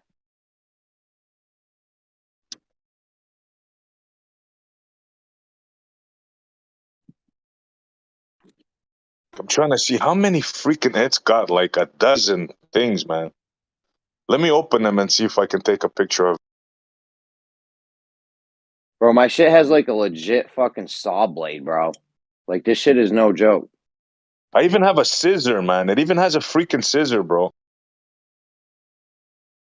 The scissors are kind of a waste of space too. I hate when they put scissors on them. I got scissors on mine too. I'm not a fan of the scissors, bro. They don't even work good. Yeah, my scissors don't even work good. You know what happens? I end up breaking up bud with them or something, and then they're all sticky, and then they don't work good. I might have to just clean them off. I'm not a fan of the scissors or the can opener. Yeah, I got a can opener on mine too. It wastes a whole slot though. Other tool that could have popped out just now. Like really, if you have the knife on the multi tool, you should be able to get into a can. Like this can opener thing does not seem necessary. You can pop a bottle off with anything. Tool. There's not a container I can't get in at that point. Without that can opener, it is not necessary. You know what I'm Yeah, saying? that's true. Yeah. Like, yo, if you come on, man, if you have that tool, you can. There's not a container that could stop you. Yeah, there's So a lot of other tools in it that you could, but it's neat to have. I mean, it's not a necessity, right? it's wasting a spot. They could have had some other dope ass tool pop out of there. Like you only get so. The whole idea with these is they're trying to fit as much stuff into the smallest space as possible. So I just feel like that's just like a waste of a slot. Like you could have a file or something else pop out of there.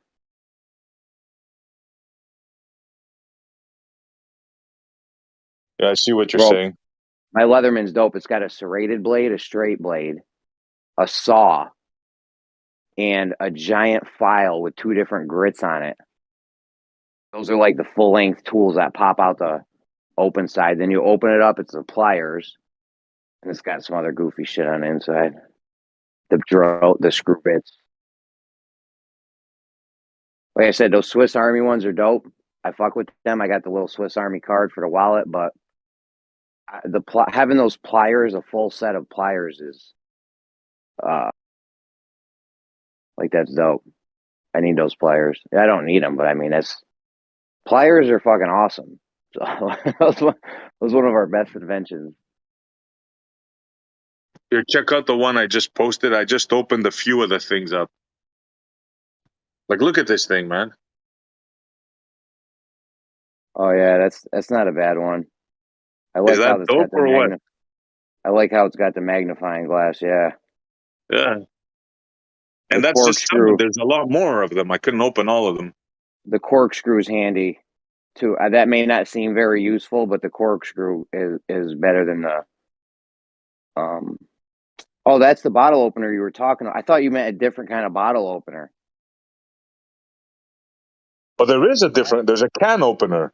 That's just Can opener's a for waste. wine That, and that. well, no, you could do other stuff with that little corkscrew thing. Of course, remove Punch stuff holes from. and Yeah. yeah, that's useful right there. Yeah, I see the tweezers pop out the top. There's probably something on the other side too. No, a toothpick or something. Yeah, that's the toothpick. Yeah. The toothpick's on the other Toothpick. side. Yeah. Yeah. No, those are good. Like I said, the Leatherman's like way better though, bro. You get the big set of pliers. Yeah, the Leatherman is more workable, but don't forget this is like a couple of inches long, right? It's very small, like this Yeah, one. my Leatherman takes up a massive amount of fucking pocket space, bro. Yeah, that's more something you But would it's carry like my in your full size. backpack. Yeah, But that's like my full size knife. I use that as my like daily carry knife, my everyday carry knife too, though. So like either way, something's gonna be there. It's either gonna be there would be a knife there anyways in my pocket. So I figured fuck it because the knife on the Leatherman's dope. So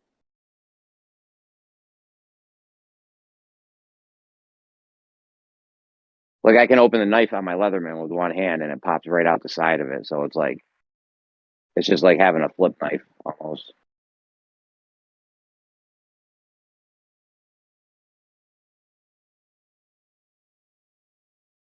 here's the can opener thing. Now I'm posting it now. Canada used to be crazy. I remember because we used to go to Montreal all the time, and I went into an Army Navy store or a pawn shop or something. I can't remember. And I ended up buying one of those metal batons that slide out. You know what I'm talking about? It's like three pieces. Oh yeah, And I you could got like one of those. snap it. You could snap it with your hand and it pops out. I The bought one of them spring, shits and that spring one. not spring loaded. It just works off of like you snapping it with your hand. It was just Thing that old school pops shit in the 90s. thing that pops out is a spring, right?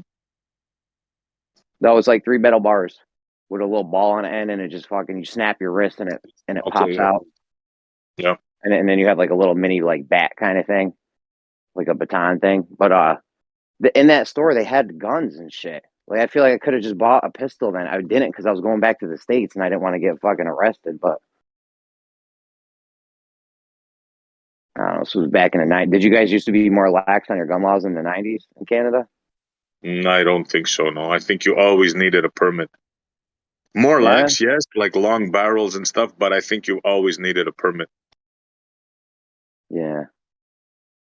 I think everyone should just be armed at this point. You're not going to uninvent guns, so you might as well just let everyone be able to defend themselves. Because that way, because with the gun, a woman has, an 80-year-old woman has just as good a shot to defend herself as a, 20, 30-year-old man or whatever, like a grown man.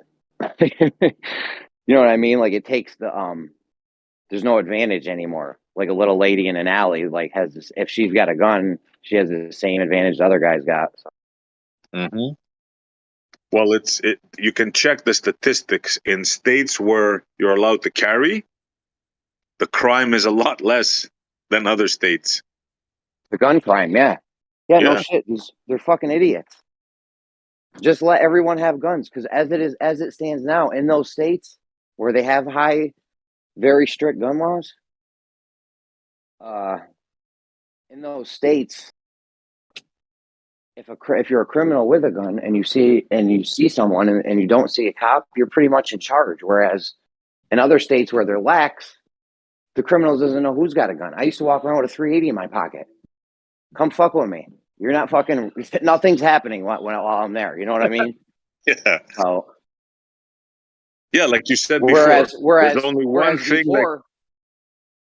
before if I was in the lax, like if I was in New York, I'm now at the cops' mercy. When are they going to show up?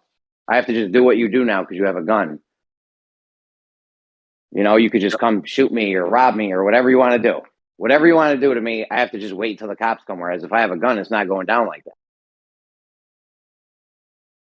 Yeah, the only thing that could stop a person with a gun is another person with a gun.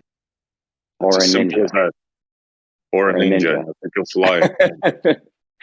You're gonna need some shurikens and some nunchucks or some shit. But yeah, another guy with a gun. That's it. Period. Yeah, unless you're the fucking Arnold Schwarzenegger and Terminator, and you can set up booby traps and shit. But no one's got time for all that.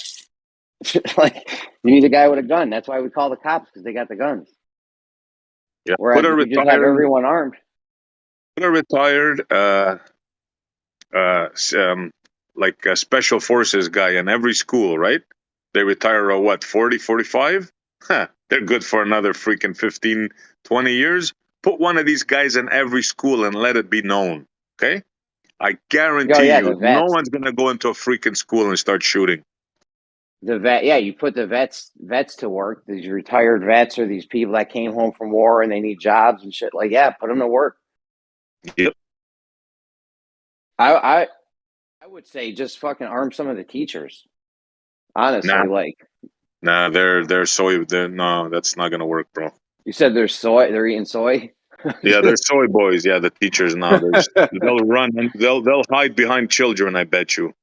Yeah. I got a couple. I see some men, some of the men teachers in my school that look like they would probably carry if that was a thing.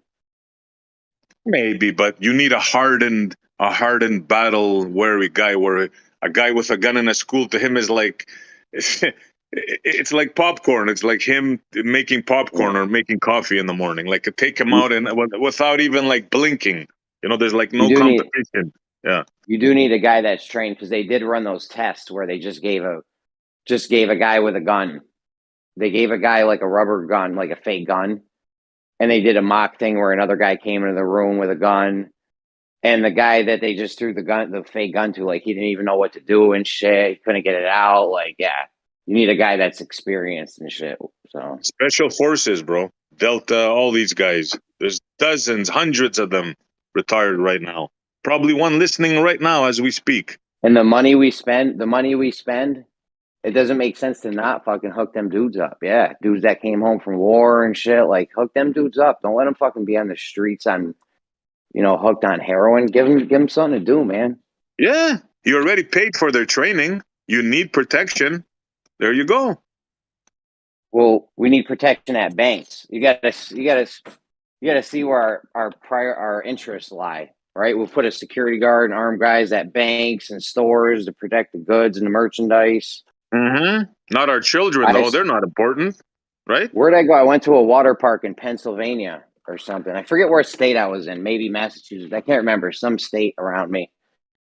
And I'm in a store we're getting beer and shit, whatever. I don't know, supplies for the hotel room or something. And there's a full-fledged armed guard standing at the fucking front of the store.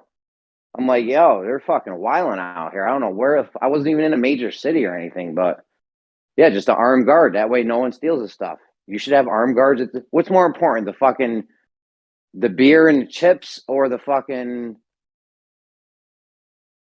Come on, man. Children. I go with the beer. You? Like, where's our priorities at? Obviously, the beer and the money. Banks. Yeah. Yeah, anywhere where there's something valuable to put an armed guard.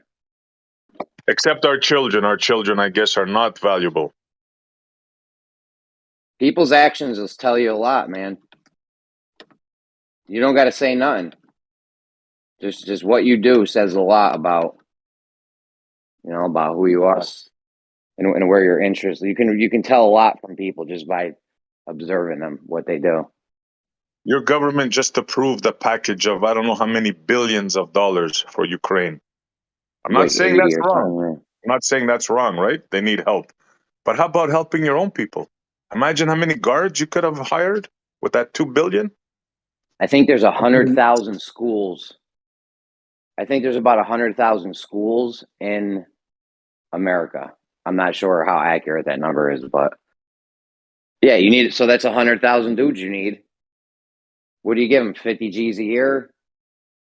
What's Something like that. 100,000? Yeah, what's 100,000 times 50 G's? Oh, let me get my calculator out.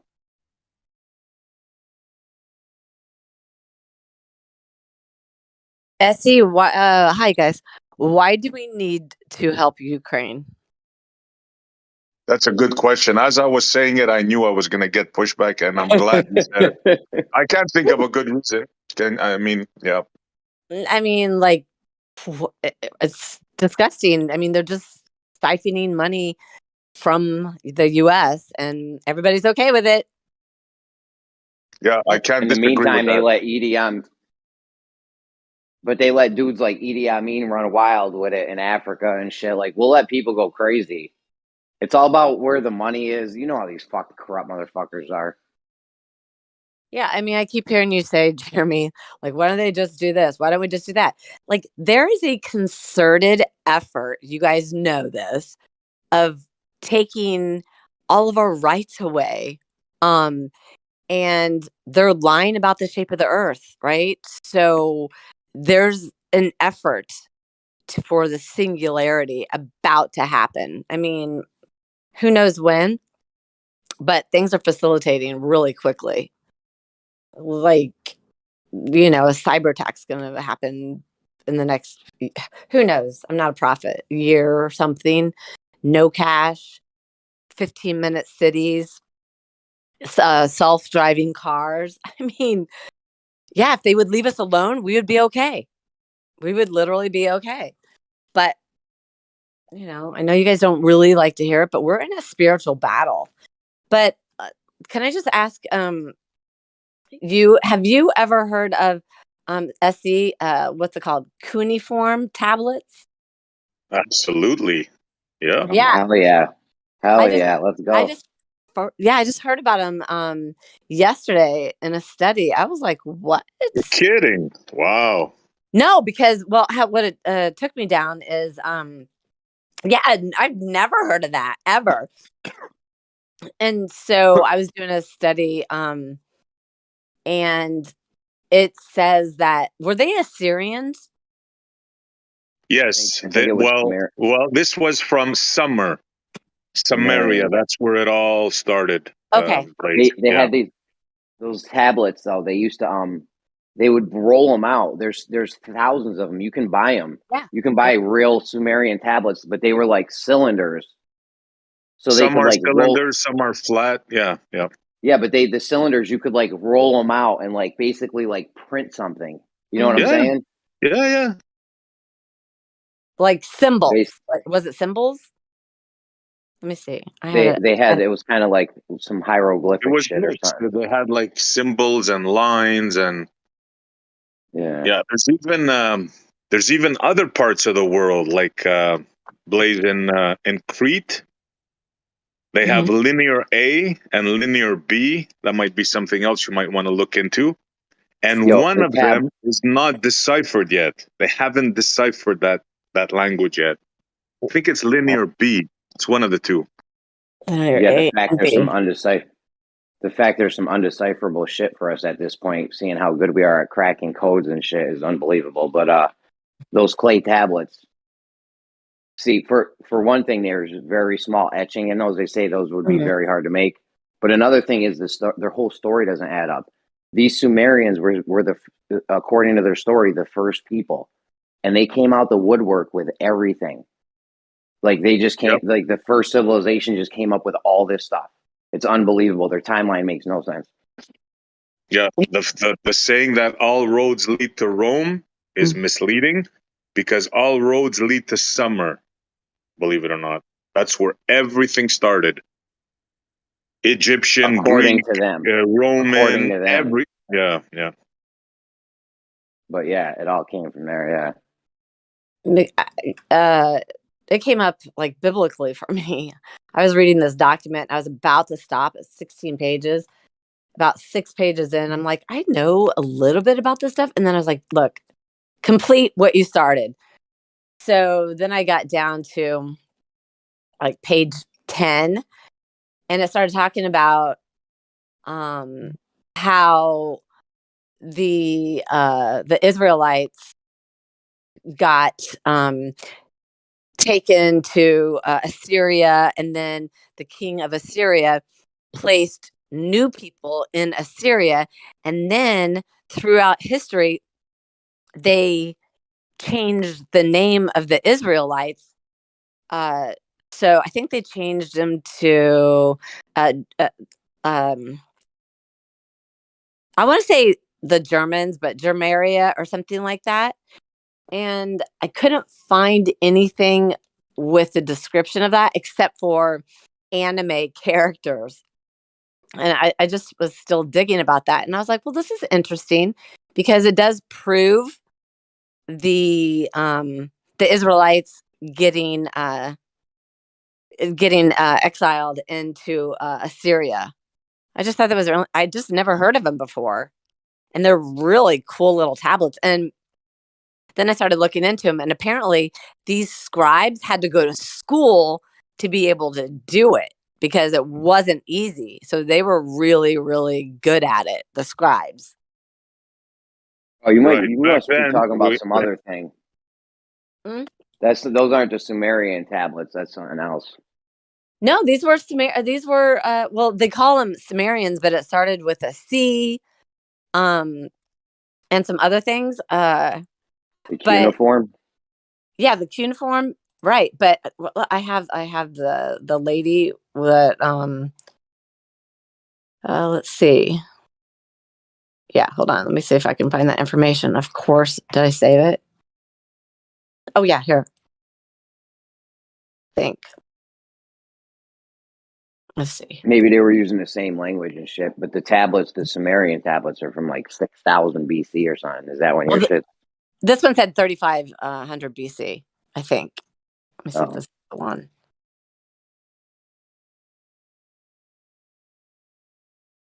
Yeah, that was it. This lady, she talks about how these scribes had to really, really practice and like go to like a school-ish, and they were teaching the other students because she gets into it like the teacher would write on one little tablet. Look, see how small they are? The teacher would write on one side of the little tablet, and then the student would write on the other side. it's I mean, amazing. yeah, it really is. I mean, it was And it's in fascinating. stone. Remember what I was saying before? If we're going to find answers, it's going to be in stone. Mm-hmm. It's in stone and it can be changed, or clay or whatever, right? Mm-hmm. yeah, Yeah. those aren't the Sumerian ones. Whatever I see posted, that's something else. The Yeah, Sumerian ones were way. That's what I mean. We got worse at making these stone tablets as time went on because if you look at the Sumerian ones, let me see if I can find a picture of them. and how are you spelling Sumerians? Because that's what's kind of interesting. Because let's see right here in the document that I was reading, that I still didn't finish, by the way. I still have to do some things. They were called. Here, I'll put the spelling in there. Let me find it again. And then because here I was doing a study on the 12 tribes. Where did they go? Where did the house of Israel, the northern tribes, go? And it was just interesting that they spelled Sumerians differently. It wasn't until I was like thinking cinnamon, like whatever, and I was like, it's Sumerians. My gosh, it's CIMM. I gotta find it. You're talking about Cimmerian? Yeah, but it's spelled with but oh, here it is. But yeah. Just never seen it spelled like that. Here, like this. And then it seems like we call a lot of that area Crimea now. A lot of area. What's that? Are we saying it wrong? So when you look at, and then you above that, you have Sarmatian above Iran. when you look Sarmatian at names, sorry, bro, I thought you were done. You know who there? Okay.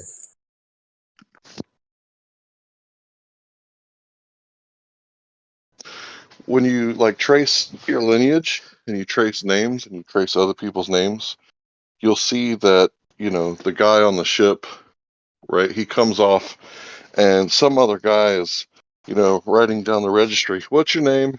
So they might say Cornwall, right? Well, if he can't really spell, he might, you know, spell it like Kornwal, right? Mhm. When really it was Cornwall, right? So I think etymology, you know, would kind of, the rules of etymology would say that if it's phonetically similar, sometimes it has the same meaning or name. And I think I've told you before, Blaze, that if you're looking for the Northern Israelites, you need to be looking at the Scythian people, because the Scythian people were in between the Black and Caspian Sea at the Caucasus Mountains at the same time and same place that the Israelites were, because they were taken into captivity and they were put there in like a buffer zone, right? And there's actually quite a bit of, I guess you would say, circumstantial evidence, and even a little bit better evidence that the Europeans never came out of Africa. Of course, this is one of the history, that you learn in school, the out of Africa theory. But I think not all Europeans, but quite a few Europeans are out of Caspia, right? Out of Caucasus. That's why they're called Caucasians. Mm-hmm. Yeah, this is some crazy stuff, and it goes way, way back.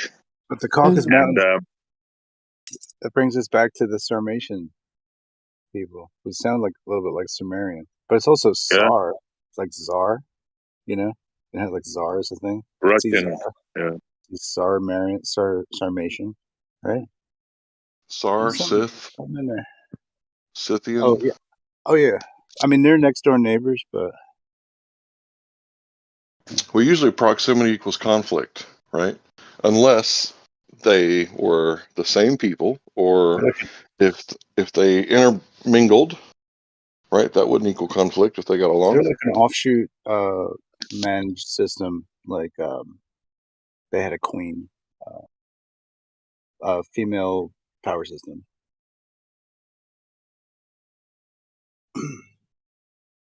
That's why I often compare them to Game of Thrones chick. It's kind of what it's like fictionalizing. It's just like so far back. Like there's no there's like a few surviving texts from like a couple reputable historians, but it's not much. It's not complete.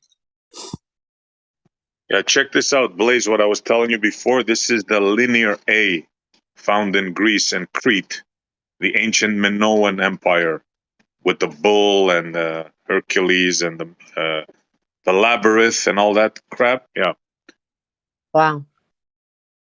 That's yeah. so little. I have to look it up on my phone. I'll post some more. So this But was like that labyrinth was also used as like a Tartar emblem. Like the dragon, the maze was also utilized on their flag and heraldry stuff. Was it really in the Tartaria thing? Yeah.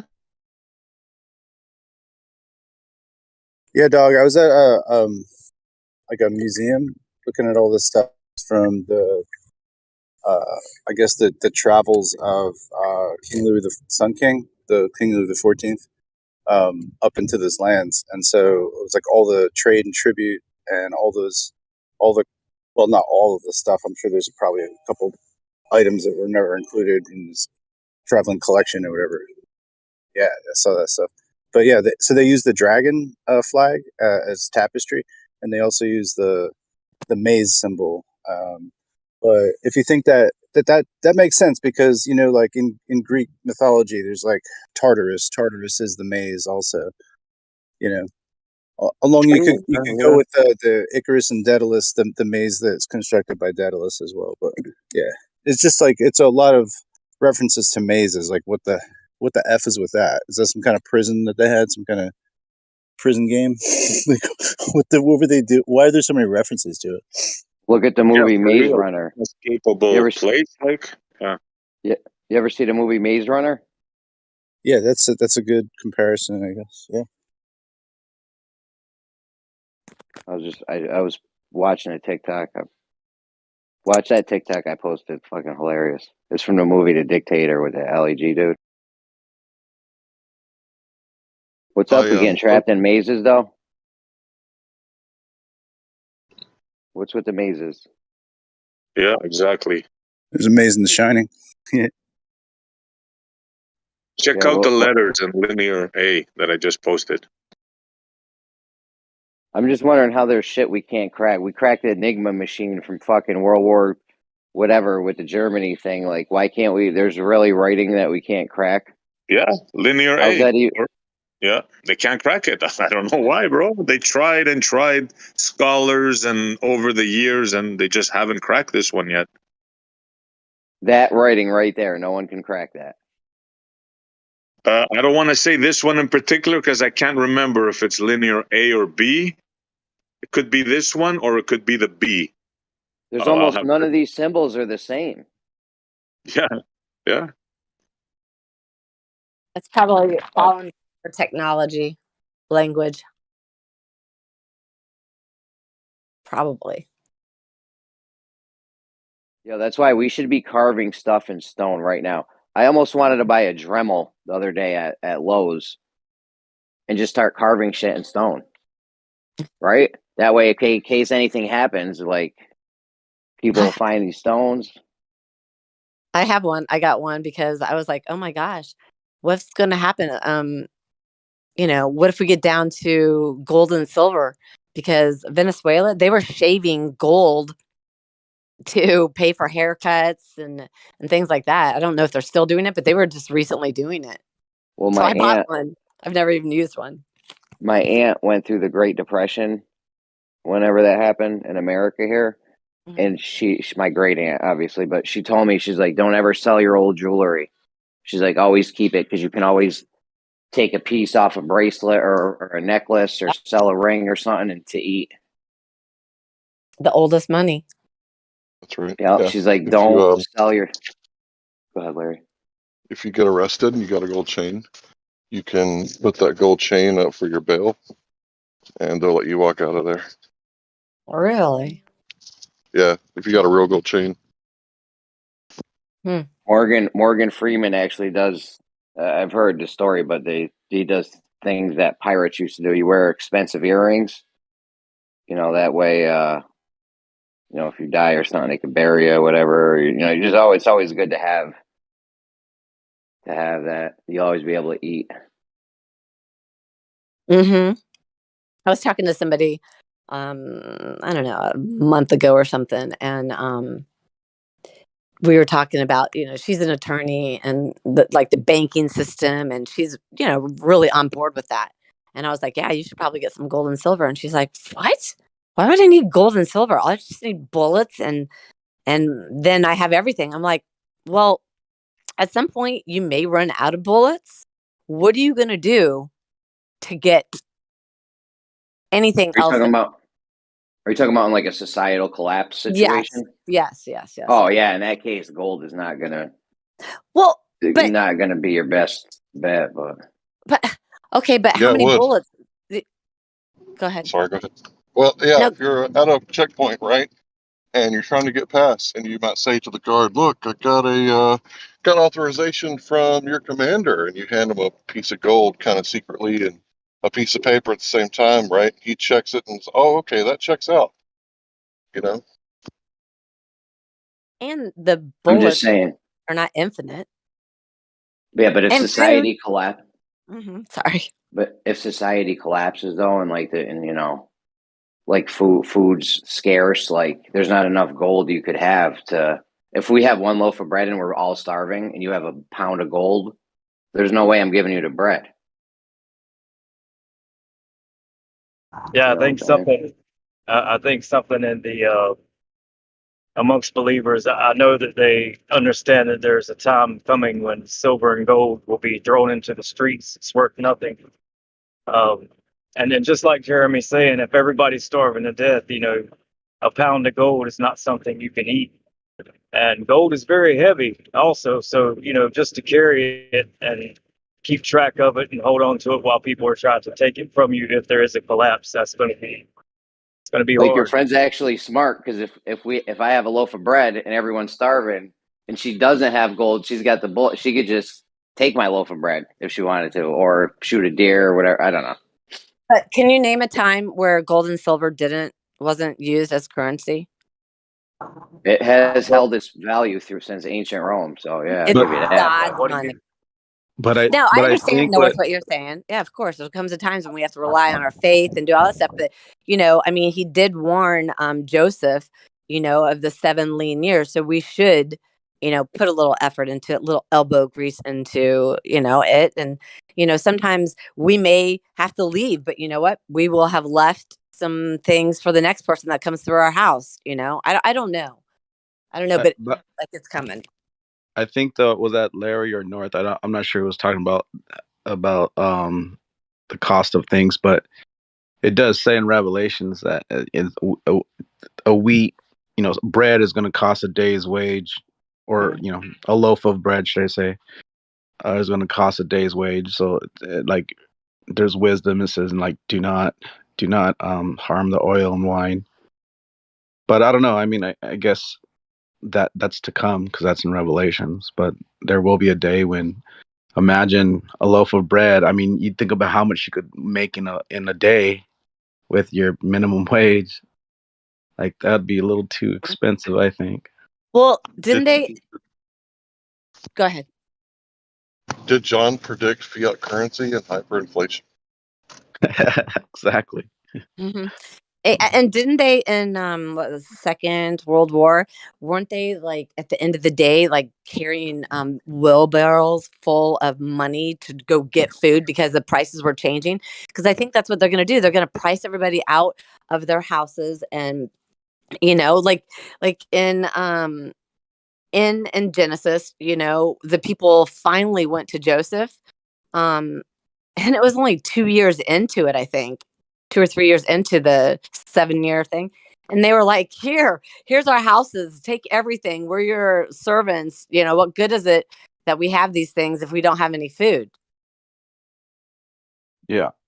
It's unfortunate that, we need to start preparing for a monetary system, bartering or something. We need to start localizing production, energy production, water production. All that shit needs to be localized. Like, our system's very advanced, but it's very fragile. And very separate, right? We're all separate. How do we even coordinate something like that without them seeing, what we're doing on the internet? But the fragile part of it, though, is that because most of it's owned and ran by few, they get to dictate like what is and what isn't. So if you have that's part of it. Yeah, if you have a society though that is making it illegal to go off the grid or to try to do your own thing, and that you need to be tied into their electricity or their water lines, and if they have a law to support that, then it'd be really hard to truly break free from it unless everybody did it. But then that There's no law. There's no law though. We can get our own food and water and shit. There's nothing illegal. You heard of agricultural terrorists? Yeah, it's happening. So, I mean, there's restrictions on things you can build and things you can do in many places. But I would advise all of you individually to move out to the country and just, I mean, you may have some time left, so just get you a piece of land and be self-sustaining, grow your own food. But you can grow your own food. I mean, this is what we used to do. It wasn't out of the norm. Everybody had a garden, and everyone canned food and put food up for the winter. So it's not impossible. Trying to stack up gold so you can wait for the time to come where you need to buy food. That's I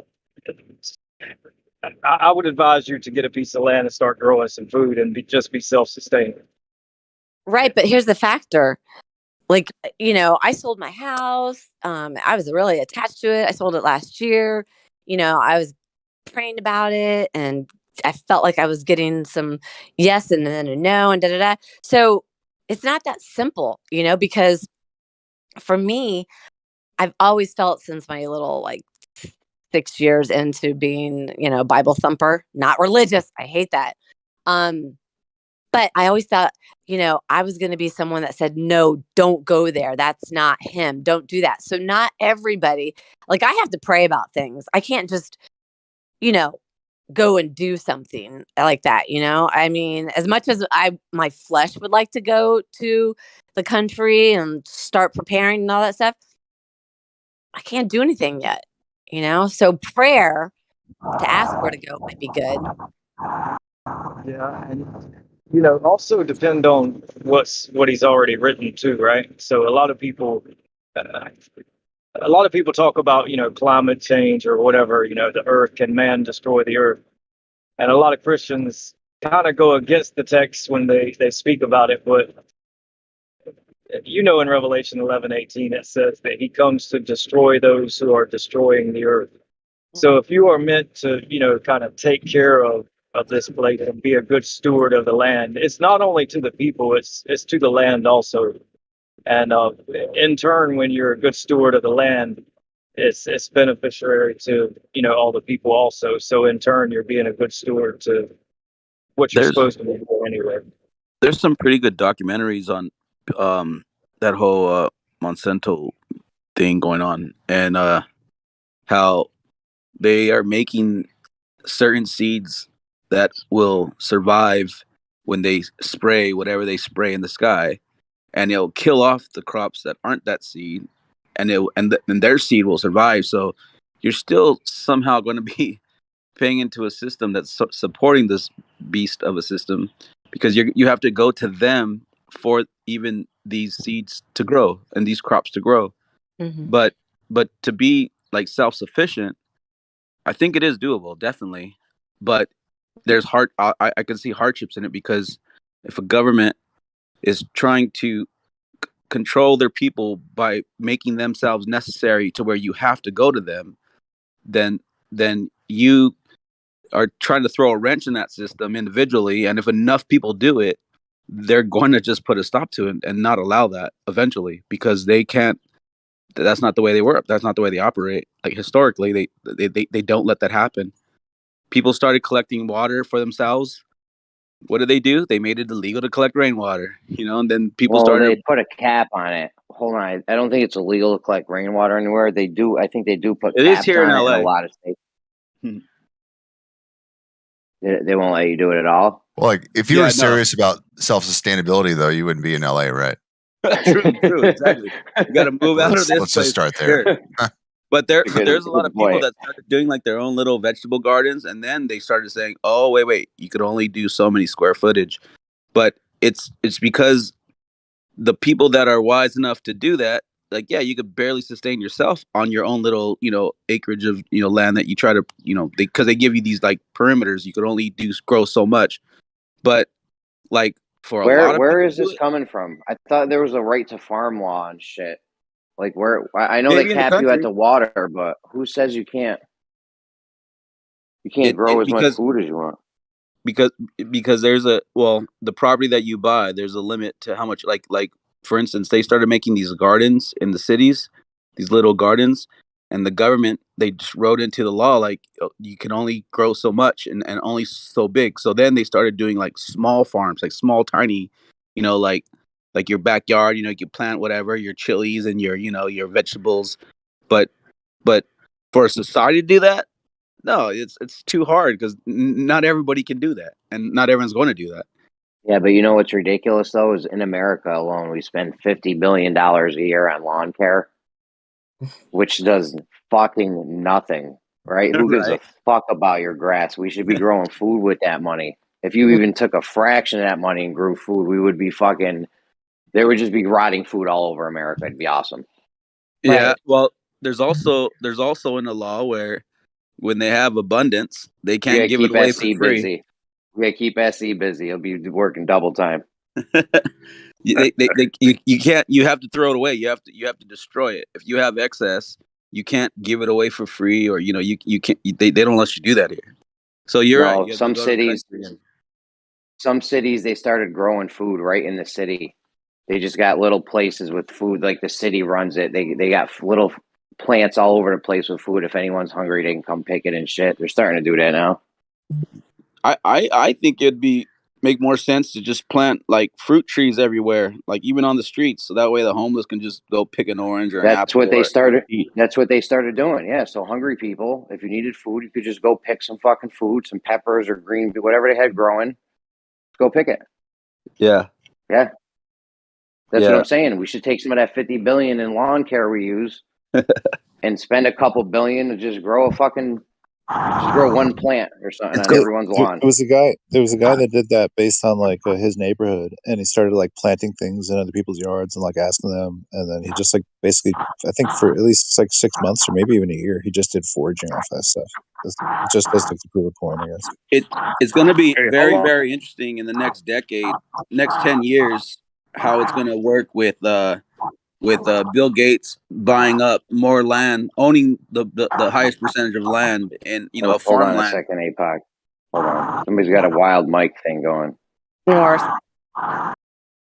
North. I was just saying like so being that Bill Gates is now the sole, the most farmland owned by one individual or corporation, it's going to be very interesting. Like, what's his move? What's his goal? Because when you are now the sole controller of the farmland that's going to provide most of the food for the people, for the nation, it's going to be really interesting. Like, what does he have up his plan in the next 10 years to where, like, why does he want to take control of that? And he's putting a lot because of you know money. what I'll But tell you why. Their main goal is to have control, first of all. And if you control the food, there used to be a saying even back to ancient Rome, if you controlled the food, you controlled the whole everything.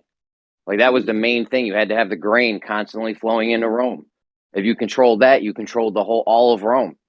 yeah, So the Speaking food of thing food, is how long do you think the northern states and Canada would last with that large population?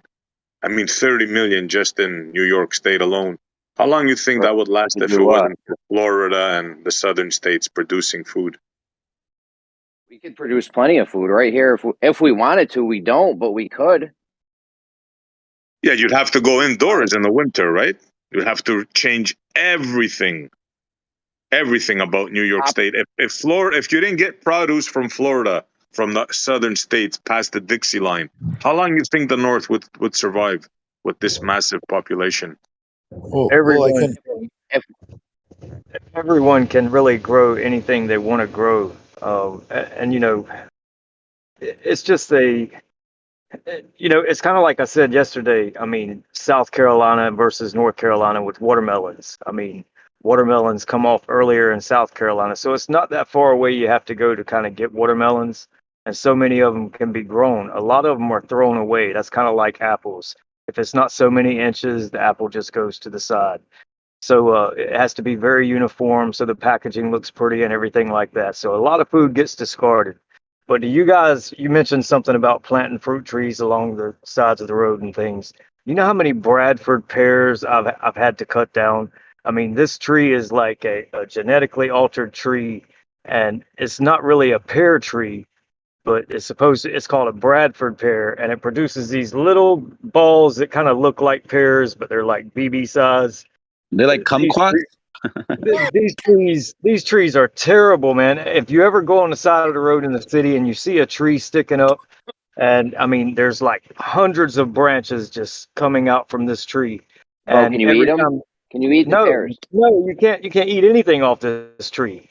And so every time the wind blows kind of strong, these things are so weak that the branches break off of them, and a lot of cities just plant them, and it's ridiculous, and the maintenance and the cost is. I would rather Why them the plant fuck are an they actual planting?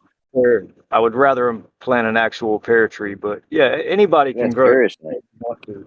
And you guys could be going outside right now and picking collards and different things, depending on where you live, even if it's cold. So yeah, you can feed Well, it's yourself. too cold right now. Well, it was minus 40 You here ain't you Celsius ain't with the growing. wind yesterday. Minus 40. I see on the news. The news guy was like, "This is pure Arctic air." I thought he was selling fucking cocaine. I'm like, what the fuck is this? Uncut fucking Arctic air we got coming in here? Bro, I opened my front Right? door yesterday and I felt frost. Like, when you open a freezer, I felt frost around it. Like, Yeah, it it's was crazy, fucking bro. brick. Yes, it was Yeah. brick yesterday. Yeah, you can't grow shit. I mean, you can grow indoors. You could be growing indoors right now. Yeah. You can That's grow the stuff only way. indoors. Yeah. What about the Hey, home inside what's of to a say I'm greenhouse? not growing indoors right now? What you talking about? What about the home? Yeah, I know what what you What are got you about the growing. growing? Hey guys, hey It's not guys, edible. Well, maybe it is we talk if you make about hash brownies. we talk about restrictions and things that are put on people who plant things and build things. And so when we brought up yesterday about these homes within a greenhouse in Sweden and in other places in the world where it's extremely cold at times. I mean, these people have fig trees, orange trees, everything, and all they have to do is step outside of their front door, and it's all around them. Hey, So, you know what? to say we can't do it is, I don't know. We can do it, man. The I think problem with I'm sorry, Jeremy. I think you guys are like a really good point. Like instead of trying to push truth on people, we need to cleanse them out from the inside.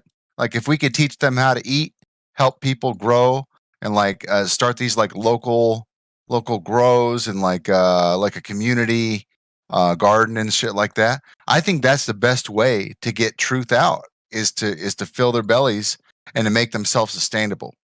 If we could teach people how to do that and like proliferate the idea of like community gardens and making that the cool thing to do, truth would just be the next obvious answer because the solution only points out what the problem is. It's possible to reach some people like that, but it's not. You can feed all the people you want to. It doesn't mean they're going to listen to truth and resonate with it. Well, if you get I them think making their own food and they're getting full nutrients and they're feeling better and they're looking better and they want to like pass that skill down to their children, they're going to start thinking about, you know, greater values. You know, and I the think people it's who just don't care about that stuff, then they're the people you can't help anyway, you know? Yeah, but you have to I, take into consideration the factor of convenience, right? We've just been such a society in the last 100 years of like convenience, and that's what they're Mhm. doing. Everything's we're just going to make it more convenient for you, you know? And we've become lazy, stupider, if that's a word, more More stupid. stupid. More stupid. Stupider. On that Stupider. to piggyback on that, I think next. one thing that's also being overlooked is also the cost of growing your own food and vegetables.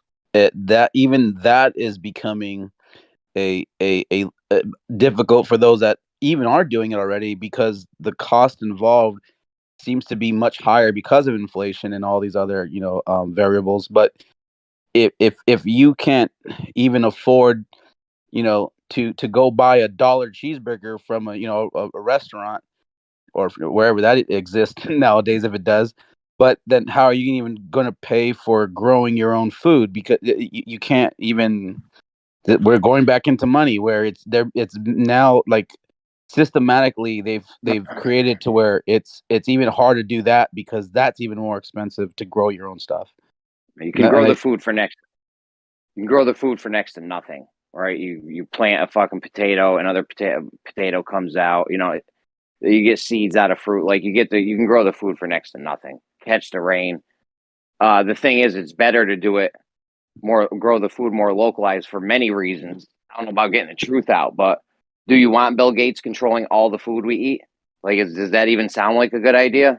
well, that's where it is though right now, or going to be, because that's again, I like if you can rewind or take a from the outside looking in and see what would have what's his goal, what's his plan to be owning that much farmland. Like, is he trying to like make it to where only his crops are going to be something that sustainable because they spray out a special pesticide that kills off the crops that aren't of his bought seed from what's it called, Montas or Monsanto, Monsanto? dude, they Monsanto. want total control, bro. They want total Oh control. yeah, oh yeah, no, Food's a definitely. That's the huge whole point. food is a huge part of it. Like, if you control the food, that's Definitely, basically everyone's fucking lifeline right there. definitely. That's why we need to start figuring out, like, yo, how can we produce this shit like more localized? You know, every house should be produced. You ever see those Earthship homes? Mm-mm. You know, they were fire, bro. Like, they had a lot of thermal mass. They used to have an ecosystem where you would get fish, like you would get fish and plants from it or something. It had its own little food ecosystem. and shit. It was awesome, but yeah, every house should be, or at least neighborhood or something. We definitely need to localize the food production more because that's very important that we have food.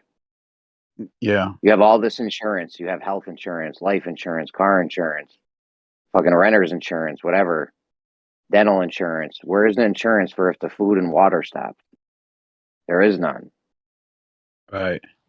Yeah, because if you think of like even growing your own crops, you have to deal with, you know, disease that goes even within crops and all these, foreign, natural invaders, be it a pest, a bug or a rodent, and just the cost to build that for an individual. Maybe you may be able to do it, but I'm just saying, like, in the long run, if things go up and up and up in cost, and your wages don't do accordingly, then you're gonna kind of be in a bad position no matter how you Bro, how it how doesn't you're living. cost anything to grow the food, bro. It doesn't cost anything. It does, but it doesn't. I guess I hear what you're saying. In comparison, I Really. get what you're. Bro, before we could grow, if we got rid of money right now, we'd still be able to grow food. Like, you don't. What do you need to grow food? You need dirt, fertilizer, sun. Like, there's Yeah. not really.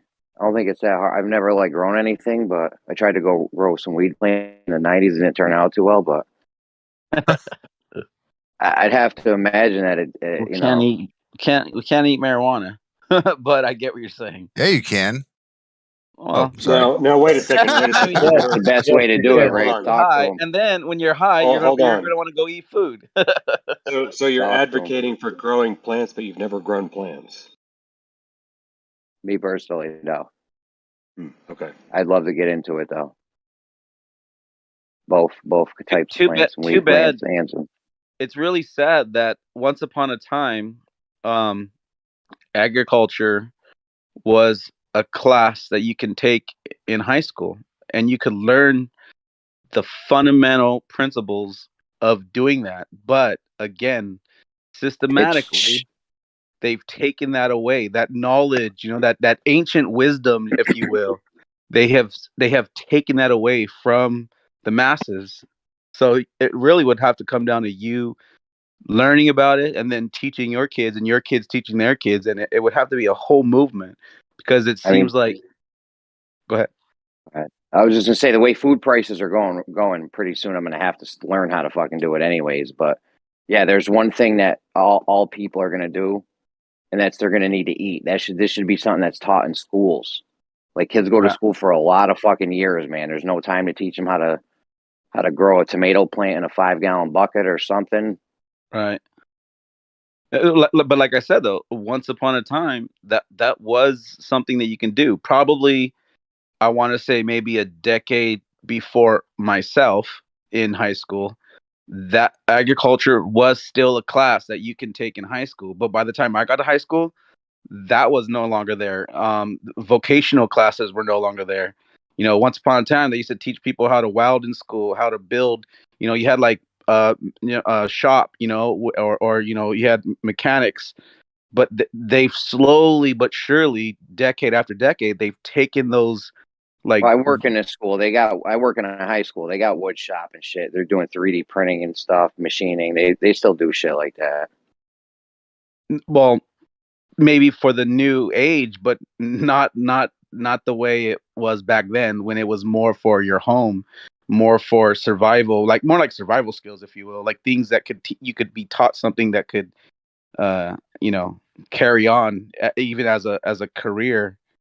I don't know what school you went to, but I just know that in LA, majority of the classes that are any type of voc class, it's like a waste of time, because by the time you get out of school with those programs, it's it's not it's really not the same as it used to be, or that it would be helpful to you as much as those other classes that used to be.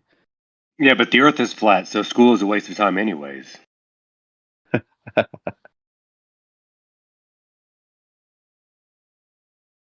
I actually almost a few years back wanted to get into. There's this thing called microgreens where you set up a rack in your house, get some lights and shit. You grow these little greens, and they sell for a lot. I heard people make a killing doing that shit. Be a nice work at home business thing. Yeah, you can make a lot of money doing that. Those microgreens, you heard about that? Yeah. Oh yeah, and another thing, if any of you plan on getting, goats or animals or anything, chickens or whatever, you can take the barley seed, take barley, just buy a big bag of the seed, and get you some trays, put them on a rack, and just kind of tilt the tray at just a bit of an angle. Spread out the seed on the rack, just spray it down, and you'll have fresh barley for fodder, and not even a week, and you can rotate that out, and it's very nutritious. Yeah, sprouts and microgreens are both excellent systems to set up.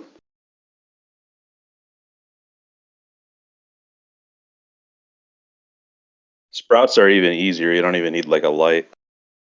Sounds like a waste of time. Just eat ribeye. Where's our You put it fucking on. You steak put and it on your ribeye. You put the microgreens on your ribeye.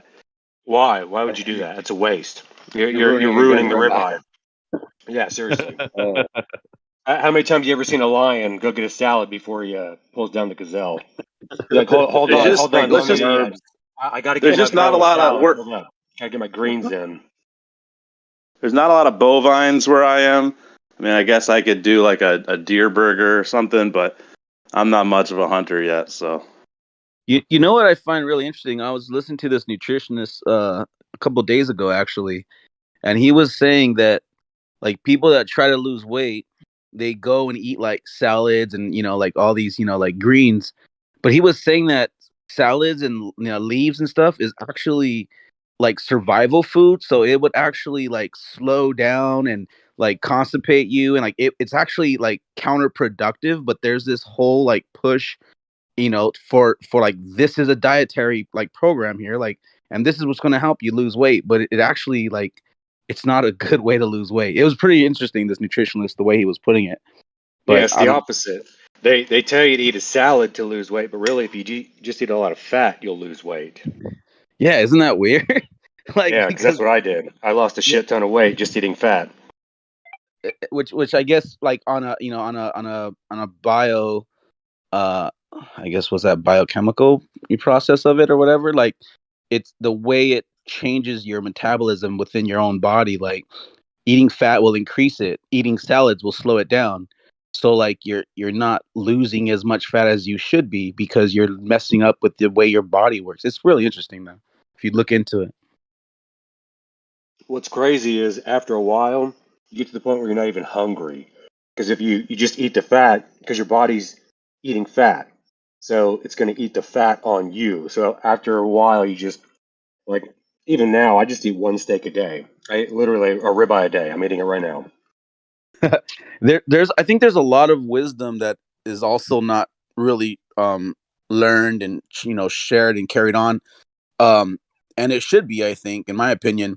But the benefits of fasting, and I think that is maybe even a better way to do it, because that also, like, they say, like, if you fast for, I think, 24 to 48 hours, like what that does to your body on a on a chemical level, it actually will increase how much you'll lose, just because the benefits of fasting. And there's like this ancient wisdom about fasting, and a lot of people back in the day used to do that, but people don't do that nowadays as much.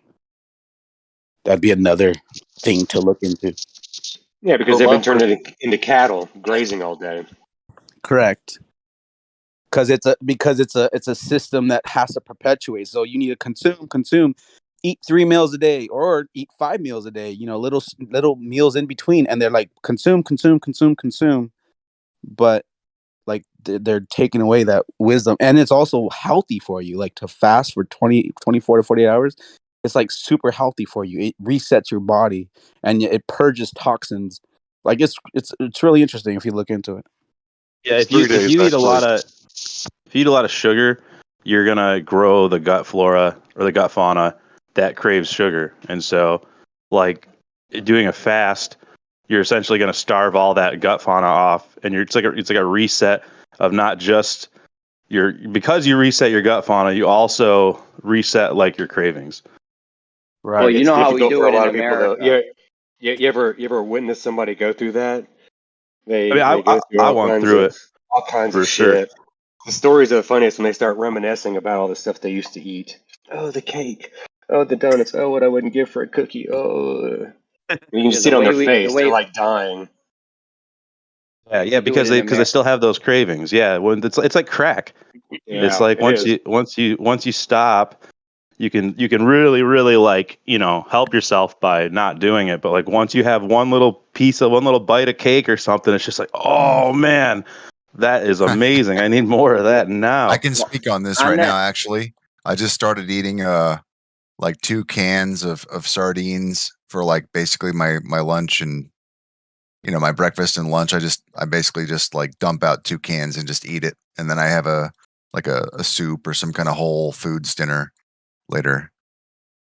you know why they on that fasting thing they say Asian people live long, live a long time because of the way they eat. Like in America, we'll stuff our face until we have to take fucking medicine because we're so full, right? But in the Asian places over in Asia, they only eat till they're like 70% fuller. So it's like they're eating as if there's like always a famine or something. So they Yeah. say that helps them live longer. Well, Yeah, there's been for study me, in mice. Go ahead, bro. like I just changed my diet like I guess like a week ago, and the like inflammation, the pain in my back, my mental clarity, everything is just kind of I've kind of like woken back up from that carb slumber. But man, I tell you what, we went shopping and got a bunch of like the typical. We got like bagels here and stuff, and I'm looking at it this morning going fuck. and I didn't do it. Didn't do Temptation. it. I'm holding off. Hold on, let's Temptation. hear about the mice. Let's hear about the mice. So there's a study done with rats or whatever in a lab, and if you feed them 30% of what they eat, so you're missing out on 70% of the food, they live like 30% longer. It's awesome. Mice can tell us a lot. Mice will tell Have, you a lot, absolutely. have you compared the ingredients when you buy like Quaker oats, just for instance, in America, and then you look at it in England? Just compare the ingredients. There's like a page on the oatmeal that we buy here in America, and there's like what 4 ingredients in England. So yeah, that's another factor to factor in all these different things they're putting in the food. Oh, You, you know, definitely. I changed my bread a long time ago, and I still do it to this day. I eat it's called Ezekiel bread, and that's actually pretty good. But Hell nah, bro. This I dude's like it. trolling the fuck. I like it, dude. Ezekiel bread is bread made with human shit, bro. Whatever it is, I like it. But I'm just saying that it's interesting because what it's interesting because they use that scripture. That's I guess why they call it Ezekiel bread, and Dude, who and fed you shit bread, bro? it's the original way that they used to that as a people back then way over there they used to make bread out of just those 4 key things and that's it. Of course nowadays they add preservatives and all kinds of stuff, but I started eating it. It was actually good. It's probably just a better alternative to eating wheat or white bread because of how much more starch and all that other stuff that's in it. You're killing me, bro. So in the book of Ezekiel, Ezekiel helps God expose, or God helps Ezekiel expose, like a lot of the secret societies of what they were doing underground and stuff. And the punishment for Israel was Ezekiel was told to make some bread cooked in human shit, right? It doesn't say shit, but it says, human dung in the Bible. And he cooks the bread and he smokes it over a fire, with human shit. That's cool. And basically, what it boils down to is that Ezekiel goes, "Oh man, I didn't do any of this stuff. Like, why do I got to eat the Ezekiel bread?" And God was like, "Okay, well, you can use cow dung then. How about that?" Yep, sorry, there's 6 things. It says, take thou also unto thee wheat and barley and beans and lentils and millet and fitches, and put them in one vessel and make thee bread thereof, according to the number of the days that thou shalt lie upon thy side. 390 days shalt thou eat thereof. But I mean, that just using that simple, those simple ingredients, those 6 things, I just think that's probably healthier than a wheat loaf or a white, a white starch bread. It's got to So be you're with. serious? You made some Ezekiel bread minus the dung? I no, I didn't make it. I'm saying you get it from the stores. I mean, I don't know if they're firing it over shit in the lab, but I'm just saying like it's good. I mean, that's the Yeah, only way it's there's authentic. over the fire. Yeah, over the dung Yeah, fire. but The dung fire, yeah. I don't know if they're cooking, having the cows shit and then lighting and cooking bread with it. I mean, I don't know. I would have to see some receipts on that. you might Some want to check the citations. source. He's Yeah. eating the ribeye. He's eating the ribeye, and you're eating the bread that they use from the shit fire from the cow he's eating. Yeah. In India they actually do like save shit from the cows so that they could like burn their food. I mean, cook their food with it. Crazy. I mean, I don't know if you've seen these cow and pig farms we have, but I think the pig urine actually became a problem at one point because they're like, yo, they just have like lakes of it. Is this a shit show Sunday? No, Oh, okay. that's never going to be a thing here. Jeremy I mean, will mute. when you think about it, a lot of our food has blood and shit and pus in it, and the FDA actually regulates how much they could allow it into the food being processed and made. So technically, all food has those disgusting things in it. Like technically, Well, even bugs, it's gross. yeah, there's But an allotted amount for ridiculous things, hair, rat feces, but it goes deeper than that for what we're actually feeding the animals because we feed them human waste that we don't want or that's maybe expired or something. But the thing is, they're just throwing it, packaging and all, into like a shredder and milling it, so it's eating all the plastics, all the ink from the cardboard and shit. Like, yeah, like they're Jeremy. just. What's that?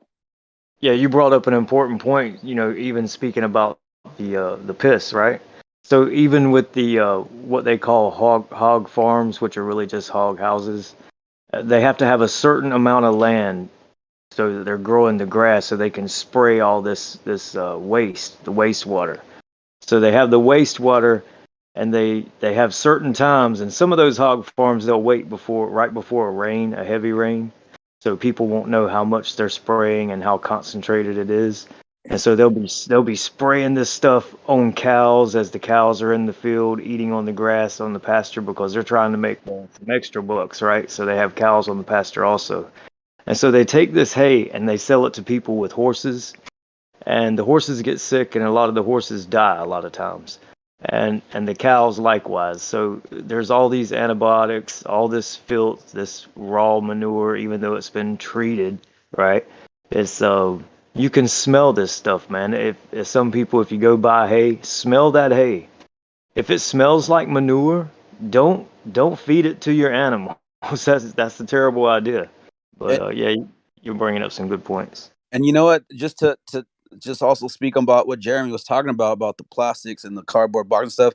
I did see a video of this like factory in China somewhere in Asia, and they were doing that exactly. They were like grinding plastic and cardboard and everything off the floor, and they were making that as a food, as a form of meat, and they actually package it and sell it. Whether that's going to humans or animals, either way, like as they say, you are what you eat. And if you're gonna be eating something like a nice prime rib from a cow that was just fed like shit and garbage, like I don't know, I think that kind of carries over one way Well, or they another. dead ass throw the shit up. Like if there's a box of Twinkies or something, they just throw the box in the shredder. They're not unwrapping each Twinkie and shit. Like there ain't no Right. time for all that. They're just shredding all the cardboard, all the shit, and just mushing it up in a just giant mush to feed animals with. Yeah, You it's guys pretty heard gross. About the bird flu outbreak. What outbreak? Bird flu 2023. We don't need no chickens. Kill them all. They don't want you to get chickens, man. Eggs are up high, right? And they don't want you to Bro, get any. So yeah. how Definitely, the they fuck don't is want you living off the bird. a dozen eggs is more than a gallon of gas? Jeremy, have you heard about the lawsuits with the hog houses, those pig farms, whatever they call them? No, I just remember seeing there was a lake of urine. There's some of these pig farms are huge. What do you think The places like smell, yeah, dude, yeah, the smell like alone is what the lawsuits are after. Shire Farms, McDonald's bacon, egg, and cheese? Like, where do you think all these pig? There's a massive amount of pig, ham we need and shit. So some of these farms have so many pigs. It's just lakes of urine, pig urine. Yeah, if you've ever been to one of those places or seen, how the animals are treated, and I mean the dead I've seen hogs, some videos. Yeah, I've seen videos. it's Well, crazy, man. in if you drive through Riverside County or San Bernardino County, in some parts, there's so much shit and urine from these farms, but when the wind kicks up, it literally spreads over the entire county and is disgusting. And certain times during the day, when you're driving on the freeway going through it, you can smell it, and it's like disgusting, man. It's so gross of how much shit and urine is being generated Bet from you it these. don't. Sue I them. bet you. I bet you it don't smell as bad as Jersey. You could sue Wow, them, man. You could that's actually Get sue some of that. those. shots fired. You could Get actually some of sue that those fresh people, country man. air. If someone's suffocating you, and just think about it, I spoke to a Muslim, and I was in a small town, and the hog farm wasn't far down the road, and I could smell they were spraying, and I looked at him. I said, "You know what that smell is?" And he was like, "What is that? Is that cow manure?" And I was like, "Nah, that's swine." He was like, "No." I'm like, dude, we're bathing in it right now. Like you're eating it, you're bathing in it. If you can smell it, you're eating it. I mean, Yeah, that's just because your that's because the your bottom your line. skin is going to ingest the that air. Believe it or not, you do ingest what you're around. That's why, like for instance, when we work in as an iron worker, when we do shutdowns for refineries and the chemicals that are in there, you have to wear a hazmat suit pretty much, or a rubber suit, because it's that toxic and dangerous. You can't go into certain areas without a rubber suit, because those chemicals will just go through your skin. It doesn't even have to drip on you. It doesn't have to be a liquid. Just the air itself will contaminate you, and you get sick and get these certain diseases that they teach you about when you get your hazmat card or your RSO card. Yeah, But it's the people the people that wear the hazmat suit when they spray the glyphosate on our food, the reason they do that is because they could actually prove that they got sick from the glyphosate. But the people who are eating it, it's going to be a little harder to prove that, back in 1985, I ate a piece of corn, or I guess it would be 89. That's when they started the GMO stuff. yeah, Well, this is a whole big intricate thing because it's not just like the food things at play. If they can make it so you get cancer when you're 60 or 70 or something, and you need fucking $300,000 worth of chemo treatments, that'd be great if you're selling chemo treatments, right? So, I mean, who knows what they're doing? Well, I don't know.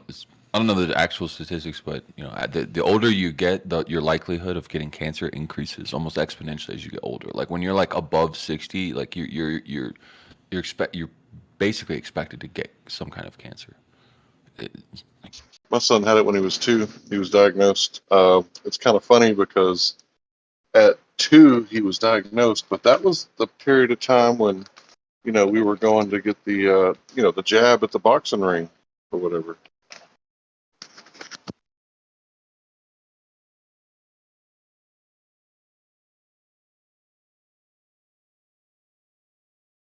I'll never Yeah, forget. they He were had me. actually. Sorry, bro. Go ahead. No, I was going to say, extremist was actually making the argument where if you stop cancer, you stop aging. Get But the fuck out of here with that bullshit. I don't know. He had some weird argument. Yeah, but I mean, does the stuff we're putting in our body not give us cancer earlier, or I'm sure it has some kind of Yeah. influence on like, yeah. So They found this plant in northern Australia, and apparently, if you inject it directly into the tumor, like the tumor shrinks and disappears really fast. So they got the cure. Dr. Brzezinski also got the cure, and the Texas Health Board waged war on him for like 20 years, like financial terrorism, frivolous lawsuit. I think they've cured Indictment it after multiple. indictment got rejected. Go ahead, bro. My bad. Yeah, I think they've cured it multiple times. Brzezinski was one of them. There was another guy that did it in Canada, but the stuff he used couldn't be patented or something, so they just scrapped it. And then there was another time in Spain, they did it with THC or something. I can't remember, but yeah, and who knows? That's only the things I know about. I'm sure there's ways, other things you could probably do. You could probably cure it with a frequency, I bet, or something. You get the right frequency. I've heard when really rich people get cancer, it doesn't go down like when normal people get cancer. You got cancer, they send you in for chemo. When rich people get it, they take a biopsy, test it against different types of radiation, find out the radiation that only kills the thing, and then do it like that. Like they get a more detailed cancer treatment than normal people. If you got the money. What's it that If I ever was it get the that cancer, Guns N' Roses song? If you got the money, honey, we got what you need in the jungle.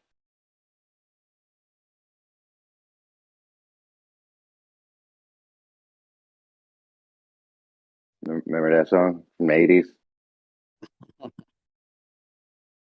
I posted a couple pictures of the suit that we had to wear when we were at that refinery. Shit was Bro, pretty I almost intense. bought a hazmat. When this whole pandemic thing broke out, we took 3 months off of work paid. But when I was about to go back to work, I almost was going to buy a hazmat suit to show up to work and just to fuck around. Fuck around. That would be funny, man.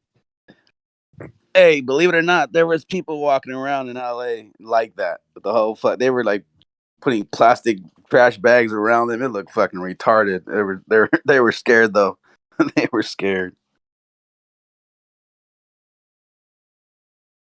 I mean, that was a little bit scary, man. You know, the food was emptying out of the supermarkets. Yep. So that's really what starts to get scary because I got fucking mouths to feed. Yep. And Yeah, think but about people. it. Go ahead. I'll say it after. Oh, I was just gonna say one thing that like to me was hard to register is that like people didn't want to say it because they all wanted to say it was about other people and this and that is about protecting others and stuff. But like when you really got down to it, the people were really, really afraid of the virus itself, and that always caught me off guard because to me I was never like I was initially a bit skeptical of it and like I was definitely fearful of it for a week or two, but like people that will argue for the mask and stuff, they won't say it, but deep inside, like they're still uncomfortable. They're still afraid of the virus. It's weird. Bro, heads be looking at if you cough or sneeze in public, heads be looking at you a different way now than before. Before it was like nothing. Now it's like, oh, yo. Yeah, that fear. Like the media did a really good job in pumping that much fear in people. When someone sneezes now, you're like, oh shit, I don't want to die just from a sneeze. But I was gonna say this though. By posting. Oh, go ahead. I was just as I was gonna say earlier. The thing about Jeremy, what you're saying, how scary it was because the food was flying off the shelves and people started, kind of stockpiling and staying at home. Imagine that wasn't even a real pandemic. There wasn't millions of people dropping out, falling on the streets, or even thousands of people doing that. Imagine when a real pandemic breaks out. Like how fucking wild it's going to be when the shelves are really empty because factory workers and drivers and transporters, they're all dying from a real pandemic, not a fucking, this fake. All right. Hold on. Hey, take it easy, okay? We're on a live stream and shit. I'll shut up about it. Don't worry. You get what I'm saying, though. What about a natural disaster? What about a hurricane? What about a natural disaster, right? So the grocery stores can be emptied in no time. And then if you don't have any trucks on the road coming in, you're going to have nothing. So yeah, anyone who's not growing food or putting it up, at least put some up. I mean, at least have some, to last for a while. Yeah, I mean, look what You really happened in don't have an excuse Hurricane. not to have beans and rice. Look what happened in Hurricane. Yeah, I got about 40 pounds of rice right now. Straight up, bro. I ain't fucking playing games. Anyways, look what happened in Hurricane Katrina. Just some small little localized thing. They were hurting. Imagine something big like that happen on a massive scale. There's no one there to help. There's no help coming. You have your food and shit. I got a bunch of rice and peanut butter. I got a life straw for water, 10,000 gallons or some shit. Like, make sure you can get food and water, and then you'll be all right. A good thing to have with rice is beans. A good thing to have with rice is beans because it forms a complete protein profile. Yeah, we got a bunch of other shit, beans and shit. Yeah. Those Mexicans are onto something. Hell yeah, they are. Yeah, if you look at They know how what's up. rice, if you look at how rice and beans like go together, all you have to do is have rice and beans and 22 rifles, and you can pretty much, get little meat here and there, little rabbit, little squirrel, and whatever you can find. And, yeah. My bad. I talked my wife. My wife doesn't like guns. I actually talked her into. I bought a Ruger 10/22 for the third time in my life. Yeah, but I actually talked her into letting us get a gun when this whole thing broke out. Because I'm like, yo, if the food's gone, I'm like, we got to have something because we'll just be sitting duck. Absolutely. Well, plus when food goes out, the lady that was calling me the other day trying to get me to like buy her some food, and I was like, oh, I got some food stored up. How about that? And she was like, no, I don't want that. Well, that lady is going to turn into a zombie and be like, I got 10 children, motherfucker. Give me your food. Yeah, 10/22. Best. It's one of the best guns. The ammo's cheap. You get I a whole agree. box for $20-$30. The rounds It's are not the fine end all enough. be all, but everybody in the world should own one. Yeah, I got one of those. I like it. Ruger Got that drum 10/22. magazine for my 10/22. That way I don't have to reload. Yo, that's the best 22 you can get, bro. I bought that gun 3 times throughout my life. Yeah, I just got a Mossberg 702, and then I regret it now. I wish I had got a 10/22. See, everybody. 702. It's just their 22 LR. I just got my first firearm for Christmas last year, and I was I'm gonna tell you, nice. yeah. Mossberg is. I bought a Mossberg. I own a few Mossbergs, and I bought their like hunting rifle series, their little like battle rifle. It was the fucking worst rifle I've ever purchased. Mossberg should just, dude, stick to shotguns. That's what Mossberg needs to do. I'm sorry. yeah, because I did it as that's well. why I went with it, because I got my Maverick 88 12 gauge is a nice shotgun, so I figured, I'll get another Mossberg, but now I know. Hold on, I don't want to go down the hole. But go ahead. I was gonna say, whenever I'm ready to buy like a nice a more serious rifle, which I probably will at some point, then I'll probably do something else. But yeah.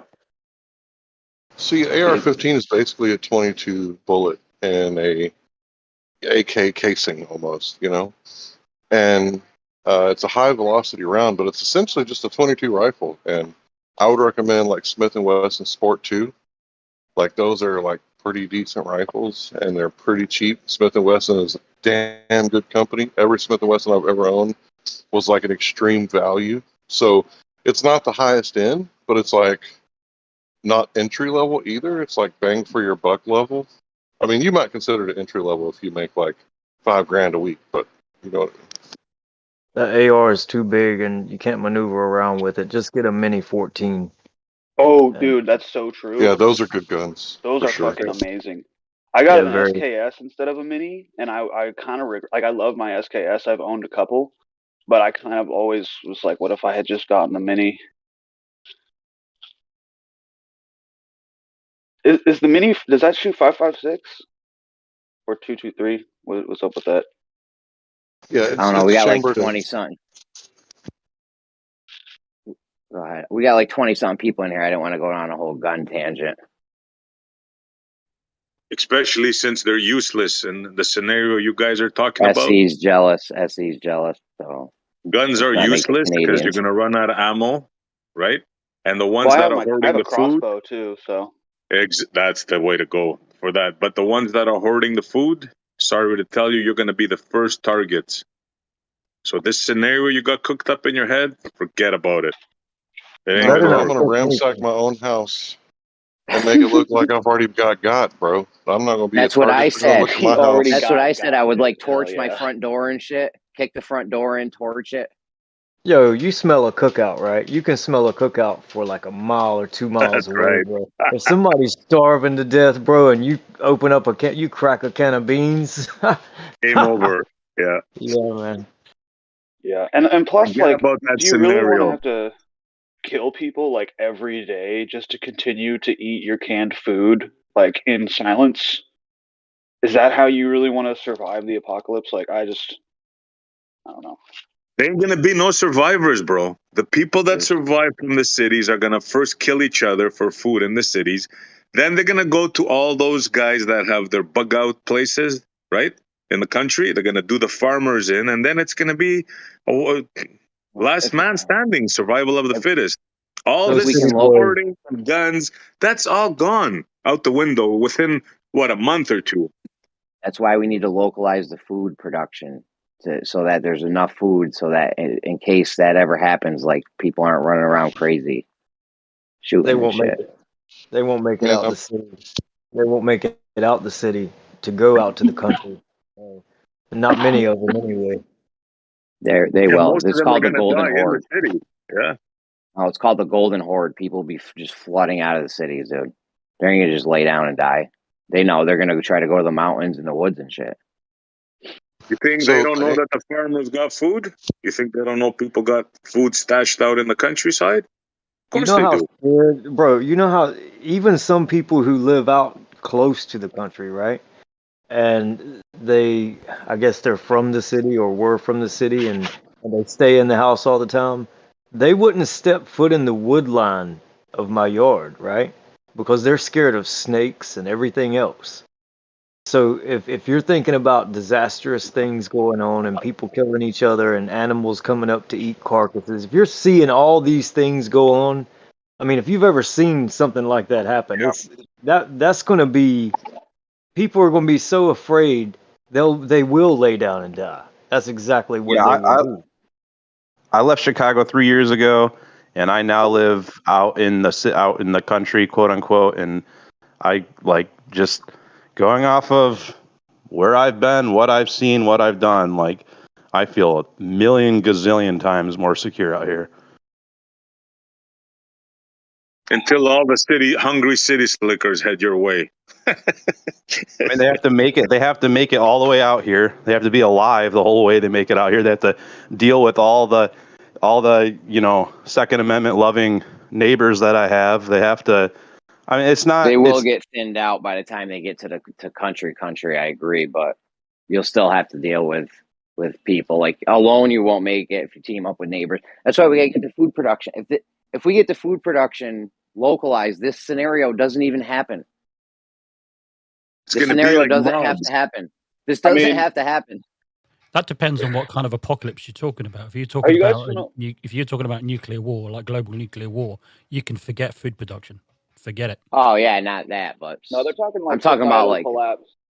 And like, I mean, are you guys familiar with what happened in Sarajevo for Yeah. those 3 years? Yeah. Have you read any like stuff about people that survived through it and what they experienced? Well, I haven't read anything, but I've seen documentaries about it and stuff like that. But yeah, more or less, yeah. Yeah, I mean, it was basically no running water, no electricity, no hospital, no government. Yeah. Multiple factions vying for military power while ethnic cleansing was going on. And yeah, this particular thing that I read about this family of 14, like I think by the end of the 3 years, like almost every single person that survived had ended up killing somebody to survive, and a bunch of them died. It was Well, you're right, Platypus. I do agree that did happen a lot. But what also happened as well is that you also had small little groups of communities and things like that that did come together and actually did support each other. So I think you're always going to get that as well. You're always going to get groups of people that that will sort of come together and help each other and stuff like that. But in terms of like a global kind of like apocalypse and stuff like that, I never thought I'd ever say this, but I actually agree with SC Montreal. It's a case of not whether you're going to die or not. You are going to die. It's a survival is just a question of time. Eventually, Yeah. you're going to die one way or the other. If you try and hoard food, Jeremy was right as well. They're the people they're going to go after when there's scarcity of food. You're the first person they're going to go after.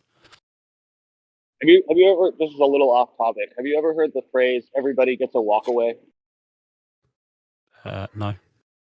Anybody ever heard that phrase? Okay. I know what it means though. You get what it means, It's your though, right? chance to leave. Like, well, the way I'm using it is like everybody dies. Everybody gets a walk away, right? That's like the only thing guaranteed in life is that we're all going to die. I was talking to somebody once, and I just used that phrase as I've heard it before. We were talking about like appreciating life, and I was like, yeah, well, the only guarantee is everybody gets a walk away. And then there's this like awkward moment of like pause because I'm kind of an idiot. The person I was talking to was in a wheelchair, and they were gracious enough to just let it pass and continue the conversation, but I'm sure they caught it. So you were talking about earlier, you're going to kill all these people just to survive. Myself, no, that would be dumb, right? I am a 350-pound man. I could probably live 6 months without any food. So obviously, the No. food that I'm storing up. Not how it works. That's not how it works. No, you wouldn't Yeah, you if I wouldn't live had that long. salt and water, I could live for a long time. No, not 6 months. Sorry, Larry. There was a guy who survived a year, pal. So no, I know what you're talking about. There are extreme survival stories. You're right about the salt and water. No, there was a dude who he was like fishing, and he was fishing with his friend on a little boat, and a strong current pulled him and his buddy out to sea for like months, and he survived by I think he ate like a couple seagulls. Yeah, it was crazy. They found him on like a deserted island. Have you ever seen that show where they put people in the wilderness? Naked and Afraid? Whoever. Sorry? Naked and Afraid? I think that's one of them, yeah. Where they put people in the woods and then you win a certain amount of money. I think half a million who can survive the longest. There's a show called Alone that's really good that way. I think that's the one I'm talking about, yeah. Yeah, Alone. I've seen that. You see how much weight they lose? These are people that quickly. Yeah, they become a bag of bones, bro, within months. Okay, no, you have no energy to hunt. You're finished. Most of us here have no idea. Like the majority of people here, unless you're special forces and you had training, we won't last like 6 months in the woods, man. None of us here. Yeah, true. I would. There's lots of deer, pigs. What you guys talking I would about? definitely survive. Well, Survival, shit that's fan. I'm glad you said that, Hank, because there's a little thing that our government is not talking about the largest natural disaster in the history of our country, and it's happening right now, and it's chronic wasting disease. It's a form of prions that has greatly affected the elk and deer population in North America, and they're not giving really good data on it, but what we do know is that like Wyoming and parts of Montana, there's another, I think Colorado, like the outbreak of this fucking prions disease, chronic wasting, is completely uncontrollable. There's like literally I've spoken to foresters about it. There's nothing we can do other short of like everybody stopping what they're doing and going into the woods and just killing all these fucking animals and then having like a reserve or something where we're monitoring them. Like we cannot stop this. And the idea that people are just going to be able to run into the woods and start killing deer and eating it, no problem. They're going to die of fucking prions disease. It's a sad fact, but look it up if you doubt me. Yeah, I know about it. That's a new one. Jeez. Yeah, it is the largest natural disaster in the history of our country, like probably in the history of the world, to be honest. It's huge. What'd you call it? Cryon disease? I mean, Prion, that's a really big Prion. assertion to make. It, I mean, that's okay. a really massive assertion. I that's all I'm gonna say. Yeah, no, prove me wrong, Let me please. guess, you're a 'Cause Glober, it right? keeps me up at night. I mean, I'm not gonna try and prove you wrong. I just like biggest. I mean, I don't know. That's interesting. You can How never. much No one can research ever have say. you done Listen, on listen. it? No one can ever say. There's a lot of Hold on. there's No a one can lot ever of say the ecological biggest issues. this or the biggest that in history. You can never say that. You'll never know what the biggest or the worst or the best or the. You know what I mean? You're never gonna know That's that. kind of my point. Well, to the skeptic, I'm curious, how much research have you done on this thing? Who, me? Yeah, I've you're only heard. skeptical about chronic No, wasting disease. How many I know hours of it's a research? thing. How many hours? I don't know. I think I've listened to like a couple of interviews about it. That's about it. So I guess what would that be like 5 hours? Okay, so that's a preliminary research. He's not a And then Glober, I've by the heard way, Hank. He's not a Glober. and I've heard Okay, I'll take it offhand easy on them then. and I've heard offhand from hunters that it's overblown, but that's all I know. So I just my point was exactly what I don't know who said it, but my point was just you never want to make a statement like the greatest disaster in modern history or whatever, because that's just there's a lot of ecological issues right now, and I think to try and quantify their effect is a bit complicated to say the least. Do I you know think what a it has. trophic cascade is? I think it has something to do with the chemicals they're spraying on the fields where all the deer come to eat.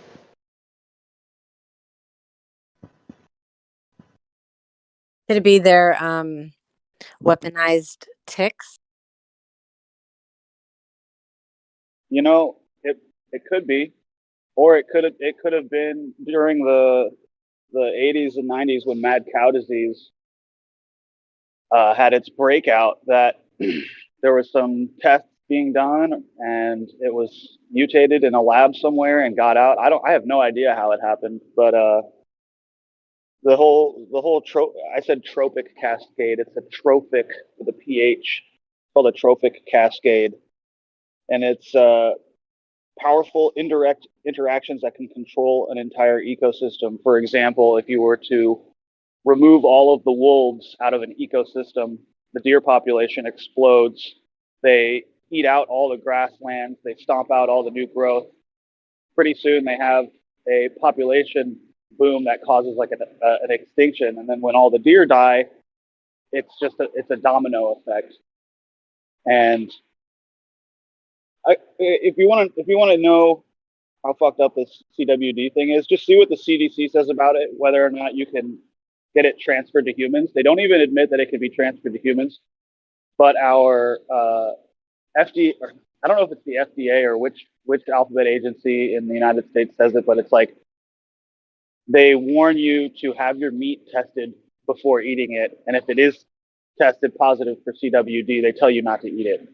But they don't tell you whether or not it can transfer to humans. They won't admit it, but they do tell you not to eat it. That's massive. Maybe that's part of the zombie part of it. Well, they're little zombies. The way it makes deers act is really messed up. If you've ever seen a video of an animal with CWD, they kind of look like a zombie, kind of act like a zombie. Yeah, I mean, I personally think that they created that part, because they're thinking of everything. They don't want people living off the land. That's clear. Yeah. If they wanted to stop it, they could stop it. I just think it's part of Well, what's messed up is the way that prion disease is spread between animal to animal is it can be spread through the urine, and it can get into the soil. It can get onto leaves that are eaten by other animals. If that animal dies, basically everything in the soil surrounding that animal's the dead animal's location is now infected with the prion disease. It's really gnarly. How are you feeling lately? I'm great. I'm Didn't you actually get like tip top bit? right now. Did you get bit by a tick or something? No, Oh, no, but I mean, I've been on the ivermectin for almost 5 months now, five oh, months straight, and you know, there's a little warning label on the side of the syringe that says you're gonna die if you take this, and you're not a horse, and that's obviously not true. are you feeling better?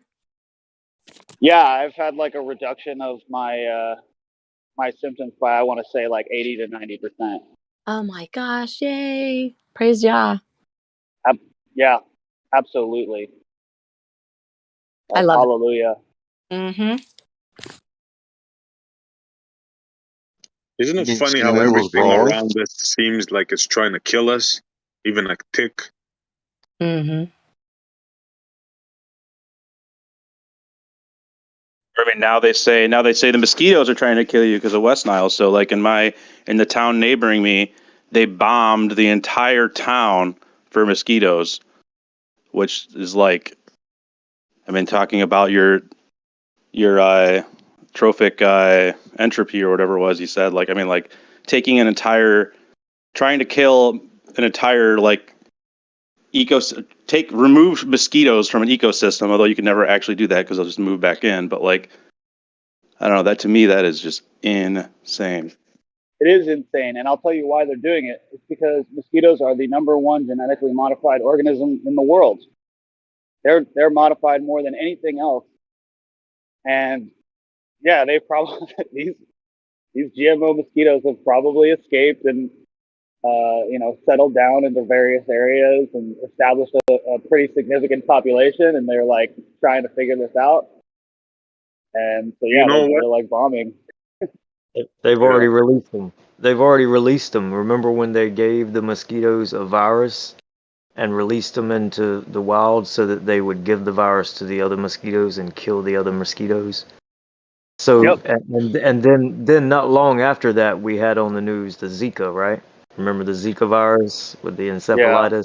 Yeah. Okay, so and all these things are kind of similar to what the guy's speaking of with a wasting disease, but some of the things kind of go hand in hand a little. But there's one way to, you know, get rid of mosquitoes. They only fly within a certain radius, right? They don't travel and go and, you know, so you can go out to your wood line. I don't know, you know, where you guys live, but let's say you walk a couple hundred yards and you go to a wood line and you step in the woods, there might be a different kind of mosquito there than is in your yard. So mosquitoes only live within a certain area. Now, the best way is not to spray chemicals and all these other things. The best way is to, you know, only have fresh water, don't have water sitting and stagnant. And if you're going to have some water, have some dish soap in it and have a light bulb over the water. And I've made many of these for people. It's like a 5-gallon bucket with a regular light bulb. Take the lid of the bucket, cut a hole in the very top of it so that the light bulb is sitting over the water in the bottom of the bucket. And then I cut big slots in the side of the bucket so the mosquitoes go in. And so I don't have any mosquitoes in my yard. Like I can go out anytime, you know, and I don't have to worry about being bit by a mosquito, but I can walk in the woods and mosquitoes are everywhere. But they're not in my yard. And the reason is because they go into that bucket attracted by the, you know, the light, the heat, the CO2, all these things, and they drop into that soapy water and they're never going to fly again. They're going to die right there. So when I wake up in the morning, I can dump out hundreds of mosquitoes at a time. And depending on how bad your situation is, you might wake up in the morning after building one of these or making one of these and just have the bottom of the bucket full of mosquitoes. So, yeah, you can get rid of them in a localized area. I remember back in 2022 reading an article about this company, this biotech company that was going to release like 2 billion genetically modified mosquitoes because it was going to, like, in California and Florida, so like on both sides of the coast, Like they were designed so that way they will only produce male offspring, so that way it slows down the reproduction of it. And I think that goes back into like it's to preventing diseases like Zika and yellow fever and stuff. But they did that a couple of years ago. I don't know how successful it was or whatnot, if it did anything, but Well, if they My kill the buddy in male, if they Go ahead. kill the males, bro, the males suck nectar from flowers and trees, but the females suck the blood from animals and people. yeah, They no, need to get rid of those not to females. kill the males. They made genetically modified males so that way uh it would kill off the female um so that way they can't breed no more or create more mosquitoes. So like by introducing all these genetic modified mosquitoes, it would, I guess, reduce the population of the mosquitoes in general by the females no longer being so so many of them. I guess it worked. My buddy in Korea is always talking about the cold weather mosquitoes that he has. Apparently, it's a thing over there, like all winter long. He's complaining about mosquitoes. Sounds awful. That's weird. What should we use? North, I think you're going to be our survival guide. I guess we have to come to you for our lessons. What should we wear? Because mosquitoes love me. What should I like? What would be a good deterrent from a repellent? Irish Spring. One thing you don't want to wear if you guys have yellow flies or deer flies, some people call them, and you probably know what I'm talking about. They fly around your head and bite you, and you're always swinging at them. But some of the rangers in the parks, they'll have a blue bucket, and they'll have this sticky stuff on it.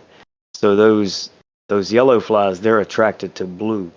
So they'll go straight for it, and they'll just put it on the back of the bike and ride through the trail, so you're not eat up by all the yellow flies. But with mosquitoes, I mean, you need oil on your skin.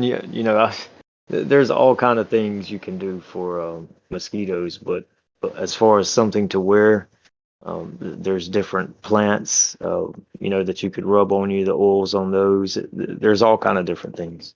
Lavender. So what we did when I used to live in North Carolina, we attacked the mosquito problem from a couple different ways. The owner of the farm basically, he said that these mosquitoes are out of control because North America has lost 30% of its bird population in the last 50 years. That's 3 billion birds. They say that I think over 50% of bird species in North America are in decline. So what we did was we built birdhouses, we built bat boxes, we built swales, which are basically just like long ponds on the outskirts of the property. And then we built a garden with plenty of like pollinator or pollen plants so that we would attract more pollinators. And if you were standing kind of like in the outdoor kitchen area or just like chilling in the drive, you would not have any mosquito problems. You'd be seeing all day birds flying all over the place doing bird stuff. At night, you got bats swooping down everywhere, eating up mosquitoes. But if you stepped outside of the swale lines and you started walking into the tree line, you would just start to get eaten up. But we basically created this little microclimate where, yeah, if the mosquitoes want to be there, sure, but it's just going to be food for the bats and the birds. Some of my favorite memories is being out in the creek, and if you have dragonflies, they love mosquitoes, man. I mean, you get a mosquito land on your cheek or on your face, and a big dragonfly comes by and just gets it right off your face. They're some of the most proficient hunters that there are is a dragonfly, so they can catch the bloodsuckers.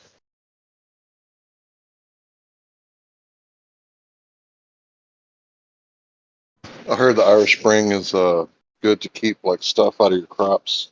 So people like every 2 weeks they'll put like Irish Spring soap on a stick next to their crops.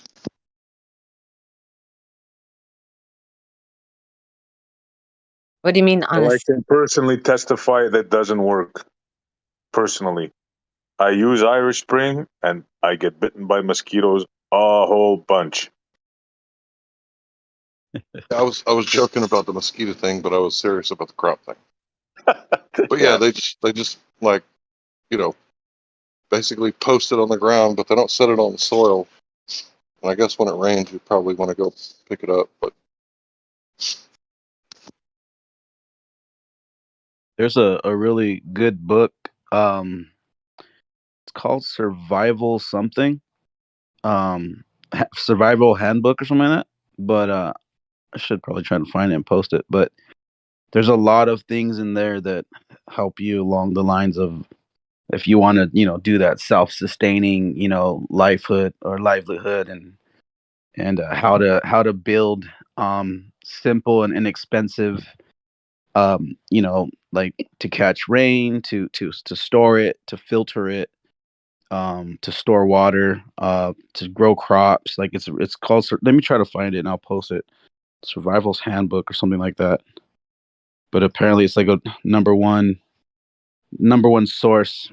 Let me look for it. You need to be prepared to, do both. Stay in one place and be self-sufficient, or be able to move and be self-sufficient on a smaller scale. So you always got to be prepared for both, depending on, what situation is coming. It's ironic. The only way you can sustain that is if civilization stays intact, right? The only way that you can live that kind of way is if civilization stays intact. If it falls apart, then all hell breaks loose. It's weird that way. Yeah, that's why you Honestly, got to be prepared for both. if you told me that the apocalypse is coming next week, and I can choose my setup, and I get to choose between, scoped out AK-47 with 10,000 rounds of ammunition and like a truck with like extra gas cans filled up, or like no guns, no car, but I get 40 acres of like good land and a small herd of either cows or goats or sheep, I'm going to take the latter every single time. All the Every way. single time. Yeah, All dude. the way. You're just you're going to try and roll around in a car during the apocalypse, like shooting people. That sounds like hell. I've always said the Amish are going to be the last people standing in America if that ever Dude, happens. Yeah. I'm super tight with some Amish people, man. They are going to be just fine. They're not going anywhere. They're probably going to repopulate the North American continent after the Yeah, they won't laugh. apocalypse. I've said that too. Yeah, definitely. If they don't get wiped out by the hordes, they're going to be the last one standing. Well, the only thing about the Amish is most of them are pacifists. Like I gave that's the my thing. They don't buddy a fight. hunting knife, and he was like, "Yeah, I hope I never have to use it." I was like, "Yeah, me too."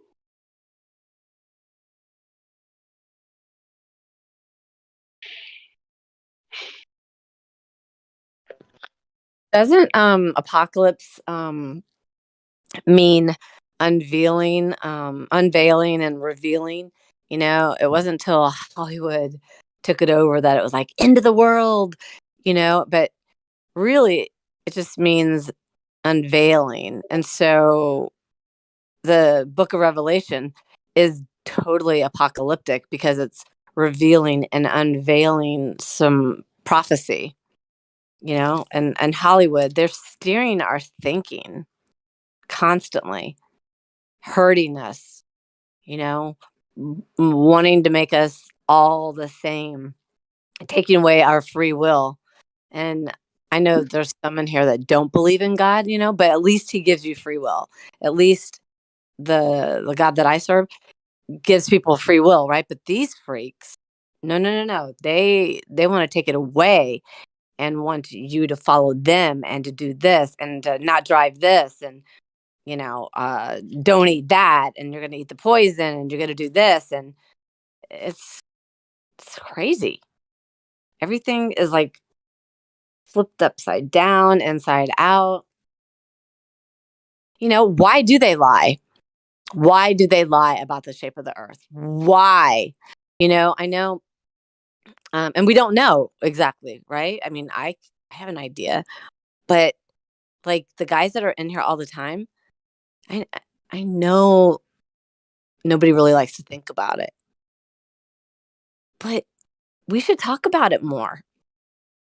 We don't know. I'm not professing to know, but why? Why did they lie? That's a huge thing.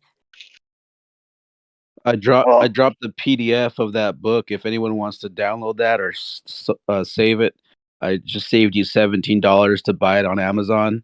But that's the book that apparently has a lot of good, like do-it-yourself projects to help you, build things, simple things. Uh, it's pretty interesting if you want to just scroll through the PDF. But yeah, you can download it if you want, and you're welcome. thank you for sharing. You might, you don't know, you might have just saved somebody's life, Yeah, true. down the road. Or maybe it's going to stir something inside of them to go do like these projects to save them and them family one way or another. There's even a show. If you guys ever seen it? That they build bug out shelters. You guys ever see that? Different people, and they show how they build their stuff and water collection and all this stuff. That's pretty interesting. Yeah. I mean, yeah, the most ultimate bug out setup is really just a farmstead that has enough people to continuously keep up with the inputs that are required to have that thing running smoothly. Yeah, a farmstead. Yeah, exactly that. Yeah. Yeah, you don't. I mean, maybe if you live in like tornado country, yeah, you want like a basement or a bomb shelter, but chances are, even if you do have one of those, you're just going to end up using it as a cellar. Like, I don't believe in the whole like nuclear holocaust crap. That's just fear porn. That's never going to happen.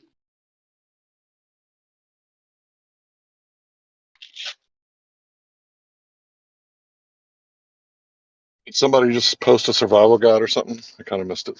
Yeah, I posted it, but it's the PDF, so it's a book that you can buy from Amazon for $17, but there's a PDF online. I posted the link, and you can download that for free, and or just skim through it and see like what page you want to learn or like do, like what project you want to do, and you just print that out, and it gives you step-by-step instructions of how to build it, how to set it up.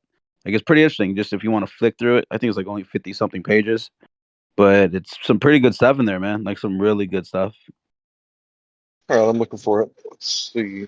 Oh, you just posted this book, right? Yep. Okay. PDF. Downloaded. Yeah, there's No a grid survival. Cool. yeah, there's a table of contents. Like if you want to just search through that or want to scroll through it. But there's Thanks. like, oh, I'm sorry, it's 306 pages. I said 50. But there's some really good stuff there. There might be even something about mosquitoes in there if you look at it, Blaze. I don't know. Yeah. Wasp, hornet trap, and mosquito trap. There you go. There's a homemade one you could do that might help you set that up So, around Blaze, your house. garlic keeps most parasites and mosquitoes off of you. You like garlic, Blaze? I do, but I don't eat it that much just because I don't want to if I talk to somebody. Yeah, I Blaze used is to eat single. like a I raw think clove a Blaze is day single. to try and keep the mosquitoes off me. So yeah, if you take the garlic, sorry, bro. Oh, you're good. Sorry. I was just gonna say real quick. I've definitely like gone on hikes with people where they got like 20 mosquito bites and I got 2, and it's definitely like a makeup thing of the blood or something. If you pickle the garlic, put it in a jar and do it that way. It doesn't have so much of that garlic breath, but you still get the same effects. Probably even better effects, because if you have organic garlic, it's going to have all the enzymes in there. It's going to be good for you in more ways than one.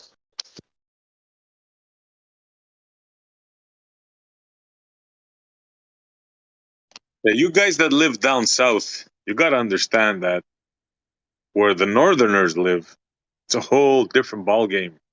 They ain't no homestead making here and stuff like Bro, we that. can do anything they can do. What are you talking about? We're gonna do anything they can do. Anything you can do, I can do better. All right, Maybe just not someone to was the gonna say extent that. they can do it, but we can Well, still. we're gonna have different options, right? Like if you're up north in the United States and there's some sort of cataclysmic event, you're not gonna have all of Mexico trying to like swarm across the border, right? Because you think it's gonna be bad in a first world superpower country. Try living in Mexico while the apocalypse is happening, you know? Like they're not gonna stay there. Border Patrol's not gonna show up to their fucking jobs. Right? People in the South are going to be dealing with way different problems. Like the Canadian population is literally LA plus Rhode Island, and they're all within 100 miles of the U.S. border, but they have no reason to go south. Like I think of one of the biggest things that would happen during a situation is just mass migration, mass exoduses. I never thought of that though. Hungry Mexicans heading north. I never thought of that one. Oh Dude. man, yeah. Okay, there was this conspiracy that I got into like back in 2011, and it kind of came true, but not the way that they said it would. It was basically when the Arab Spring was happening, somebody was talking about how this is part of the world, like the elites plan to destabilize Europe and cause a worldwide famine, because parts of Europe sustain Africa's like grain supply, so on and so forth. And if they destabilize parts of Africa and destabilize parts of the Middle East and have this mass exodus of people flowing into Europe, it crushes their like food economy or whatever you call it, their production abilities. I don't know. It kind of came true, but not really. Bro, I can give you real life data. The last couple of years, there was when the Arab Spring started, there was 1 million migrants that went through Greece and ended up mostly in Germany. Do you know what kind of craziness ensued from that? Yeah, Like I followed it. destabilized the whole countries like crazy. Just 1 million people. Right. Right. You know what's really interesting though. When you spoke earlier about like southern border and them coming up here to to survive. I think it'd be the opposite, because if you think about it, down there they have already like so much farmland, and so many people down there already live like that. They already live off the land. They'll be in a better position than us up here in those crowded cities, that's for sure. And they will probably be afraid of us going down there, let alone them coming up here, because there's a lot of like, villages and small towns, and they call them like pueblas or something like that, and they are self-sustaining, and that's like that's survival mode. Like they have to be self-sustaining because they don't have a government that's just handing out $1,000 a month just because you're transgender or whatever. Like they don't have those programs, so they have to be self-sufficient. So if anything, I would think that a lot of people from here that came from there, they'll be like, fuck this place, I'm going home. Like, because they know that how things are down there. They're way more self-sustaining, and they have all the knowledge and wisdom of farming because they grew up farming. Like they grew up as a child learning how to cultivate the land and how to grow and what to plant next to what, and let them grow up together, because they have this crazy cool little, not economical, ecological. No, what the fuck word am I looking for? Um, Ecological. Yeah. Yeah. Okay. So I just like went blank right now. But there's like, so like for instance, there's certain crops that you grow next together because one protects the other from bugs and disease, which is like brilliant. Like that's some like ancient wisdom stuff right there, and they know how to do that. Yeah, man. Tomatoes and peppers love to grow next to each other. They help each other grow. Tomatoes and peppers. You're probably that's right. just The like- Mexicans will be better off. Yeah, you're probably right. Especially the ones there in that area where they're Yeah. used to farming. Yeah, you're probably right about that. Yeah. They'll be more worried about us. They'll be like, hey, build a wall, keep those people out. They don't want People will be migrating the other way around. Yeah. Yeah, that makes sense. Yeah. Finally gonna build that wall, there.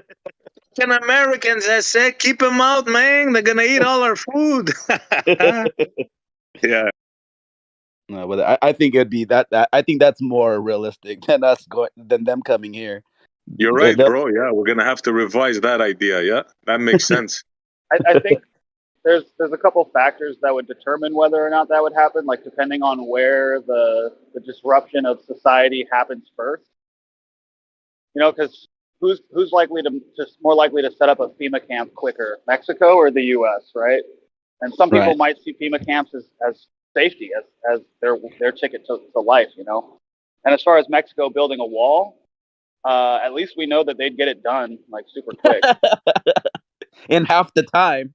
in half the time, under budget, ahead of schedule. Yeah. Bro, not to scare anybody. they're- Have you guys seen those plastic? Because Have their you guys seen uncle. those plastic coffins? Thousands and thousands of them. Have you guys seen those in some Yeah. camps Yeah. in the States? Yeah, they had their position, like they're strategically placed for like if something horrible was to happen. That sends chills down, like shivers down my spine when I saw that, man. Stacked up like 20, 30, 50, like maybe not 50, but 20, 30 feet in the air of coffins and hollow ones, stacked inside of each other. Oh, man. You gotta ask yourself, why are they plastic? Yeah. Yeah. And I'll tell you right now, it's probably because whatever they're planning for, they are predicting that whatever is going to be the cause of death for these people, they don't want it leaking into the ground. It's going to be toxic. Yeah. Yeah. Yeah. Otherwise, they wouldn't need a bunch of plastic coffins. They could just burn them or just create a mass grave with some bulldozers, like a giant landfill for bodies. Yeah. That's assuming they even get the chance. Sure. Yeah. You gotta think. The second shit starts to go down, we could take them down because we have the numbers. So we just have to make the decision and just go do it and not lay down and be like, well, they haven't said anything. Just, oh shit, they're banging our door down. Like, once the trigger's pulled on one side or the other, you know what I mean? Let's get them going. But we don't have to end up in those caskets. They can make all the fucking plastic caskets they want. This is not going to happen for them. We don't have to let them do that.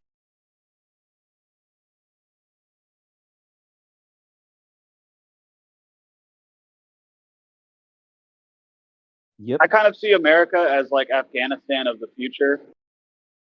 Like in 100 years from now, like this is where empires will come to die. It's going to be the last empire. If they succeed, right now, America is the last country standing that's free, relatively. Just by the number of guns available. Yeah. Now they're going basically. after the guns. Yeah. There's no other country in the world like the States. I don't care whatever anyone says, the hate that they have. There's no freer country right now in the sense of your protection, being able to own weapons. Freedom is nothing without that. Doesn't matter. The northern countries think they're free and all. They're not. The military can take them over overnight. They have no guns at all. So the States is the only country standing right now that's free. And they want your guns.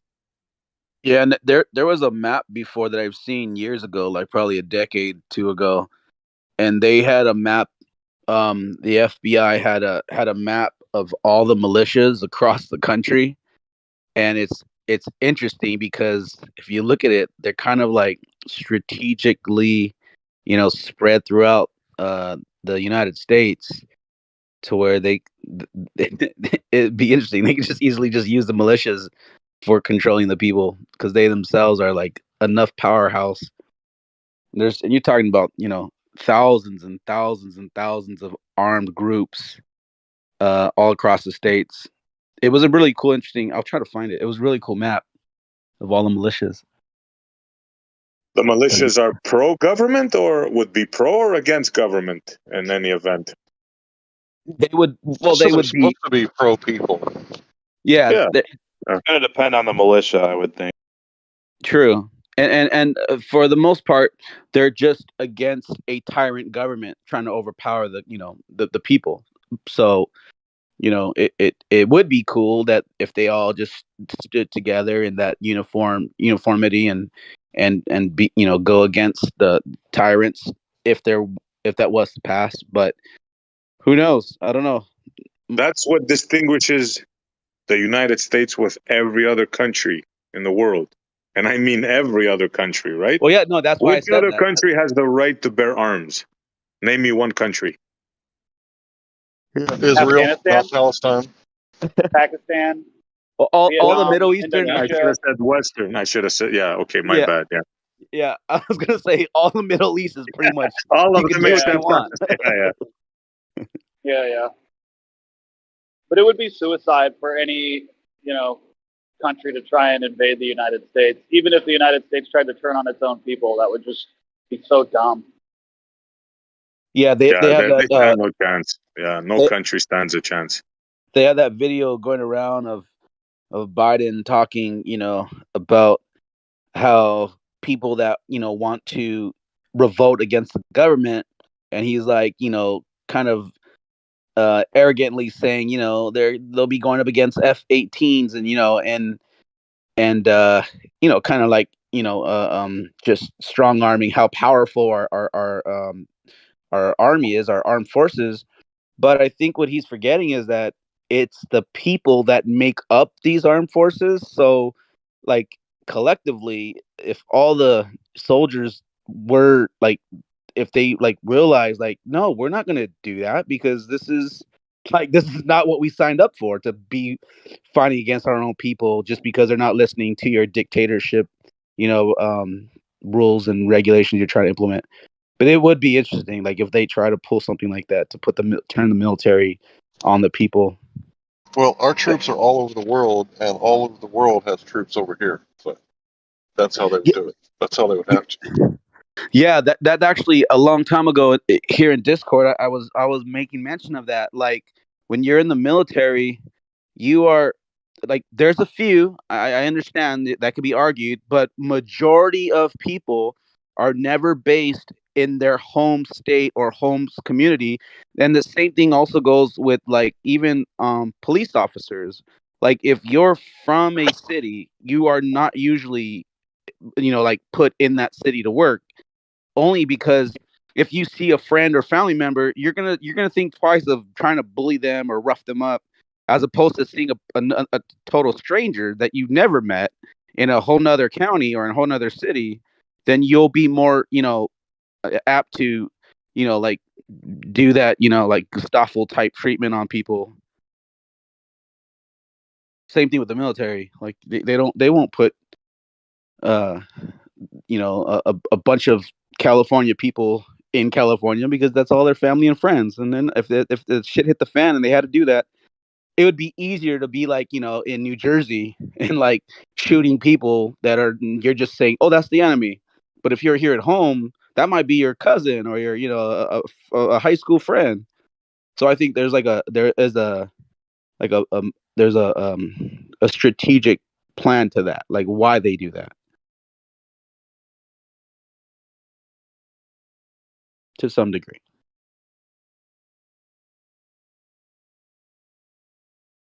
Well, yeah, that's well known. They don't put police An interesting officers. thing to think about. That's interesting. Go ahead. Sorry, I just wanted to say that. No, I was just gonna say that that's well known that they put him in different districts.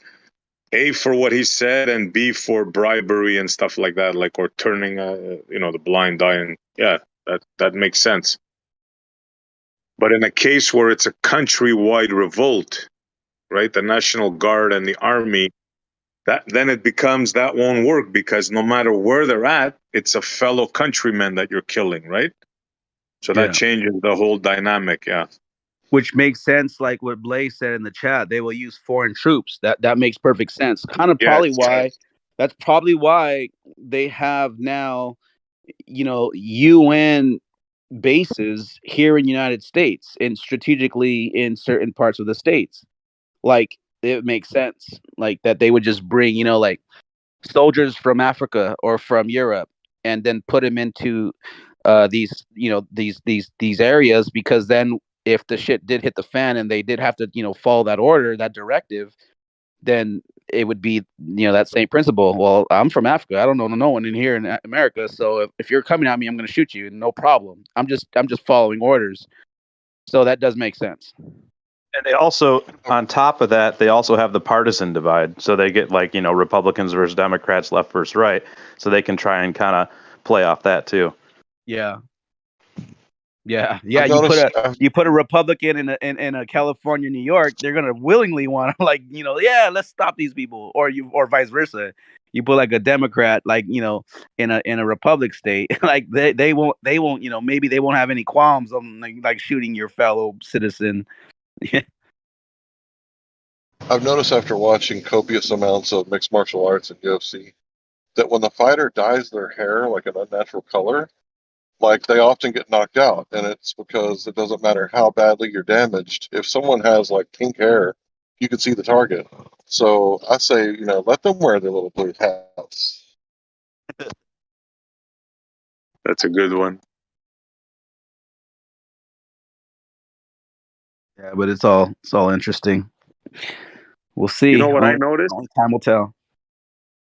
You know what I noticed? They're trying to take over the States, right? Now, the States has been built on rugged men, cowboys, gunslingers, right?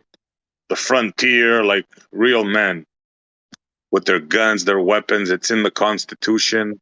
So they tried every which way, and ain't no way Americans are going to give up their arms. So what are they going to try to do now? And it just hit me right now with this woke movement shit. They're going to try it another way. They're going to try to pacify the male with this woke bullcrap coming your way. I think that's the new plan of attack. They know they can't do it by force, so they're going to try to do it like this. Subversion, yeah. It's that Russian guy that defected from Russia. Like in the early 80s, he was speaking about, how they did it to his country and how it's happening to the United States right now. But if I were to attack, let's say, someplace like Texas or Arizona or someplace like that, right, that was just heavily armed, everybody's open carrying, concealed carrying, I would literally starve them into submission so that they fought each other first. And then after, they've used up all their ammo and, starved out and killed each other, like then I would attack. Yeah, but how are they going to do that? They're not going to get Texans to turn on Texans. You starving, bro? Happen. You cut off supplies and see how fast that happens. It only takes 3 weeks for people to start eating each other. Yeah, they'll be eating each other, bro. That's the way it's gonna happen. Yeah, what you do is here's the genius thing about that. They don't even have to fight you. They're gonna make your conditions in your local communities to where you will fight yourselves, and that's genius. It's fucking evil, but it's genius. Yeah, but that hasn't worked so far, bro. Texans are strong, healthy, self-sufficient. That ain't gonna happen. I'm talking about taking over the manhood of the country, making everybody wusses that'll comply to everything, like the woke movement, like these she-males, soy boys. That's what they're trying to do now. They're going after the children. What do you hear, like, the order of people speaking when they speak about, like, catastrophes or apocalypse? You hear war, famine, and pestilence, right? Even the Christian people will tell you it's war, famine, then pestilence. So the war comes, you can cut off supplies, you can do these things. Famine's coming next. And the very next thing after that is pestilence, of course, disease and death. Disease and death. Yeah. So it's, you cut off supplies, man, and people will turn on each other with a quickness. People who have grew up together will literally eat each other. Larry's right. If that was Larry who was speaking I about agree 100%. But who's going to cut off stuff to Texas? Who's going to do that? Like we were saying earlier.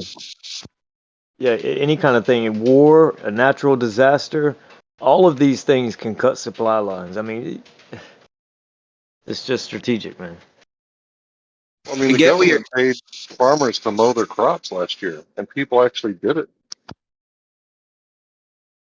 Yeah, think about that. Like, so you have farmers that have had, generations of this, business, and then you have a government then coming in and saying, "Hey, we're going to pay you to destroy these crops." And and they look at like, "Well, we need to get paid." So that whole fellow man and stuff really didn't play a part there because they still did it. They went ahead and did it, even knowing that this is going to create a scarcity, and they did it. And so money talks, bro. Like, I understand what you're saying, like that. Even as strong as Texans are, and or any state, no matter how strong you can be. And I get what you're saying. Like, they're trying to now attack the kids to where you have a whole generation of weak people. That's only going to make it that much easier. That's all that's going to do, because you're no longer going to have people that are going to stand up for their rights. You're going to have a generation of just like bending over and not, just saying, okay, I'm sorry. They're just going to comply. But in a world where money talks and people don't care, it's like one dog, one bone. And that's it. Like, I care about me and my family, and you don't care Yeah, about man. your fellow man. Listen, the frustration that's going to come out of these kids because the kindergarten teacher never really gave them a solid answer as to what gender they are, so they're confused the rest of their life. But then they're not able to get guns and protect themselves. So what do they? You know what I mean? They're just going to have to lay down and be like, I don't even know if I'm a man or a woman. Let me know how if I should use a gun to protect myself or not. Shit, I don't know how to use my senses. This Yeah, they're gonna be motherfucker's afraid of slow. guns. Yeah. Woo! I don't want a gun. Truly, no, that's It's too You mess with dangerous. people's cognition, and then how are they gonna defend themselves, let alone function in society? Right. Yep. Because listen, you take away their instinctual shit, right? Don't trust your senses. We're not flat and stationary. We're on a spinning ball. Not because you feel it or see it, but because we fucking say so. Yeah. Don't trust anything that's built in, because then when push comes to shove, you know what you're gonna do? The fight or flight is just gonna be flight or lay the fuck down like a pussy. Yep, and the soy in them is gonna say lay down. Yeah, it's all a domino effect if you really look at it, and I think it's been designed to be that way. It's been designed to where at at that moment when someone says, "Okay, release the hounds," like, it's going to be released, and they have everything in place, and they're still building it to be that way too. There's still maybe another generation to go before they're even like closer to that point where they can do it easily. They could try to do it now, but it will be hard. I get it, harder, but it's the dominoes will fall, dude, like one after another, and everything we've been talking about for the past hour or two will come into play, and then everyone will see it, as it is. Yeah, they're in no hurry. Did you know? I'm sure Americans know this, but maybe not the rest of the people. Every senator, every congressman, of course, the president, vice president, and families, they all have escape routes underneath Washington in the case of war, bombing on top, and they have like safe house bunkers for them Oh yeah. that can last for 20 years, food supply, stuff like that. Oh yeah. Yeah, they don't need us. They don't need the farmers. They don't need any of that, because they will just hide in their bunkers while the rest of the population kills itself off trying to survive. And they are so, I mean, truckloads, the 53-foot haulers, just one after another, bringing in supplies to where they can last for 20 to 30 years just off of that. Just off of that. Yeah, that's very well known amongst Americans. That's for sure. Crazy, huh? Mm-hmm. Deep underground military bases. I think. I mean, most of the elites have bunkers, personal bunkers, like I the was just people that gonna own call that. Walmart. I think the guys that own Walmarts have one of the most elaborate bunkers you can get, the Waltons or something, I think. Yeah, I was just gonna say they're called the billionaire bunkers, the billionaires bunkers, and they have their own They've little been safe building havens. them in Colorado a lot.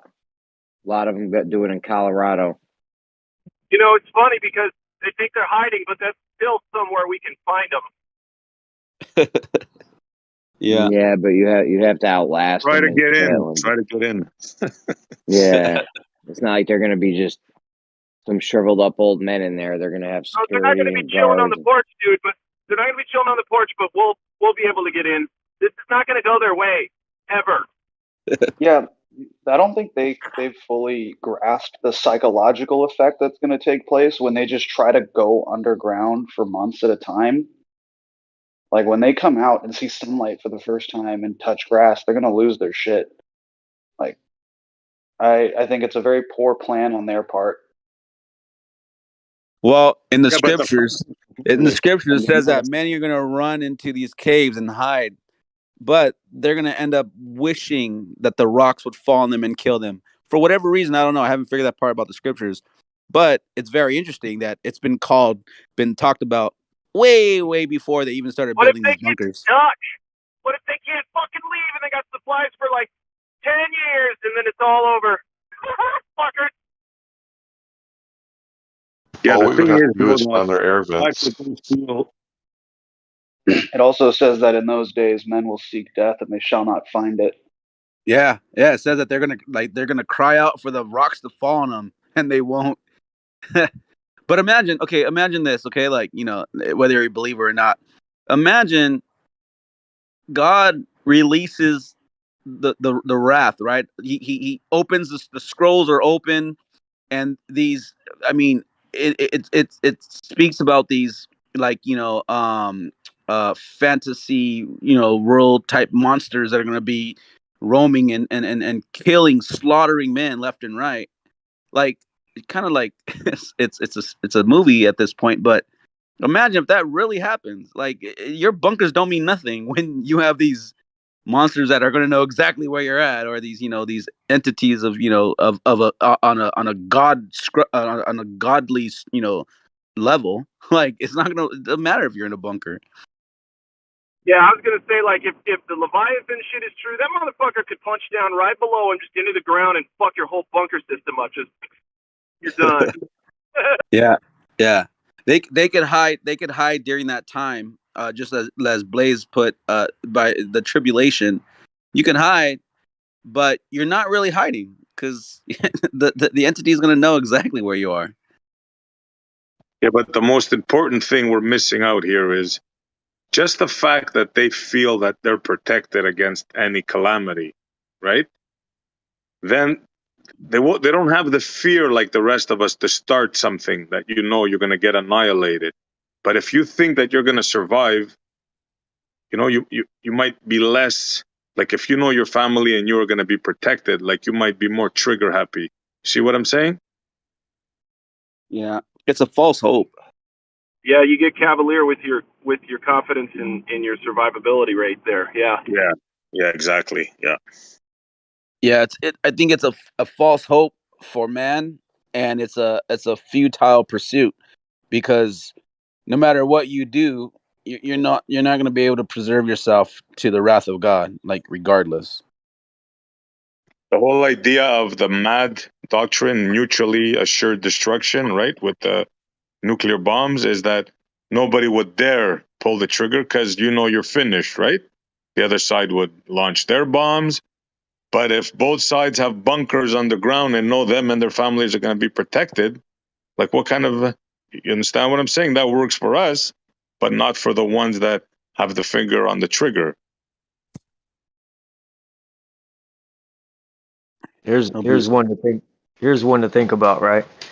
So all the people who rail against the text or the revelations and all these other books and prophecy, if it's really people who are trying to keep people under control, writing about a system they're creating that is very obvious that it's the enemy of the people who follow the book, right?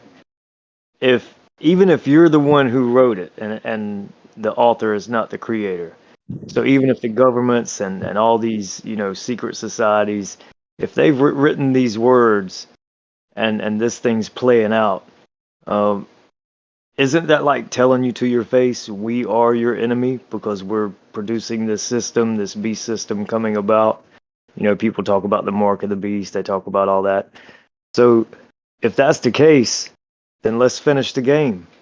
And yeah, if you're going to tell me you're the enemy, or if the book is going to be the enemy and the creator is the author.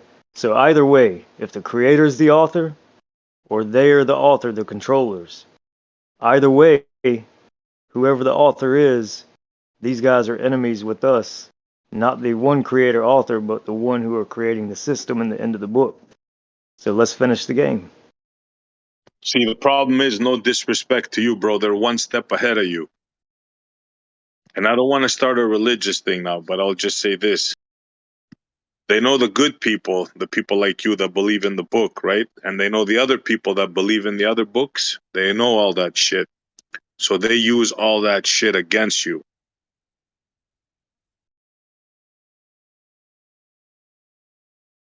I kind of hear that, but you're not really getting to an end game scenario, which is what the text does. So, in my mind, the text says I'm the winner. So, if I'm the winner, someone else has to lose, right? And so that's if the end game is to make all the people who follow the book and try to live righteous behavior get rid of all the wicked people who live unrighteous behavior. It's not such a bad thing in my eyes. I hear you, and I might be with you. I might join you, but there's another people, a couple of billion of them, that have another book that believe in the exact same thing you do, bro. They want to spread their religion and their book. And that's the clash of civilization. So whose book is going to win at the end? Is it going to be the Muslim book or is it going to be the Christian book? Because they're at odds and they're competing gangs and they have the same philosophy.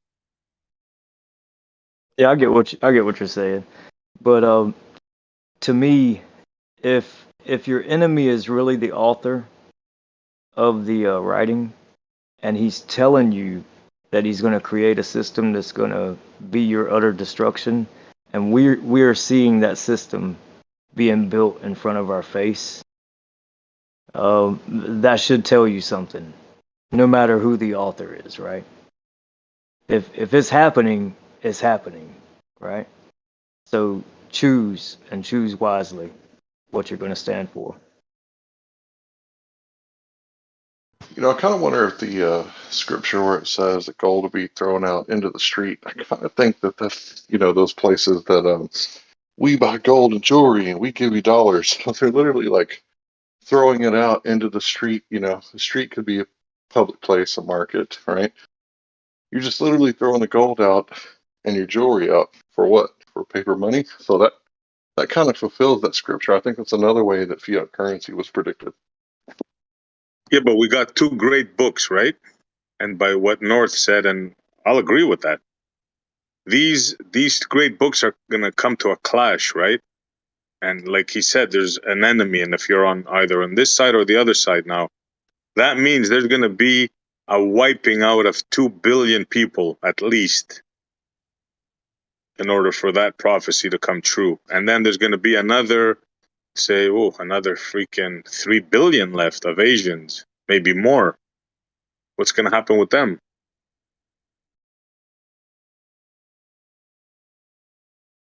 It's going to be a lot of slaughter happening. Like, in other words, 5 billion people must die in order for that one of those books to come to fruition.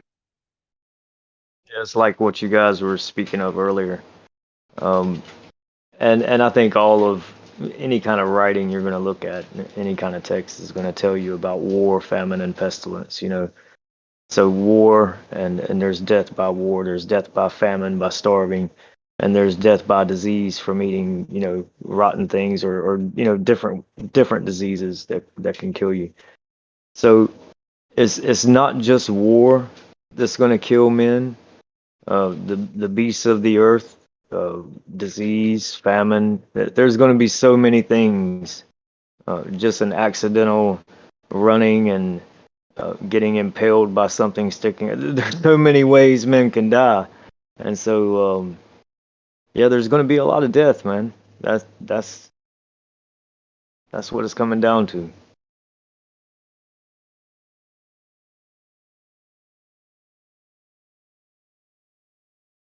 Yeah, that's kind of a bleak picture to paint there. And maybe it will come true, maybe it won't. But how about this idea? How about if men realize that these books are just there for destruction? And how about if, I know this is never going to happen because there are mortal enemies and all, and trust me, I was born in a country right at the border. Most Americans have no idea what fear means, what religion means, what living next to an enemy means. You guys are oblivious to that fact.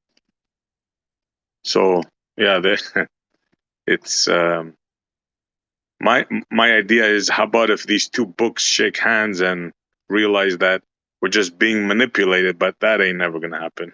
So Well, my that's what some people are shooting for, especially in mainstream religion. But yeah, that's I mean, even without the books, right?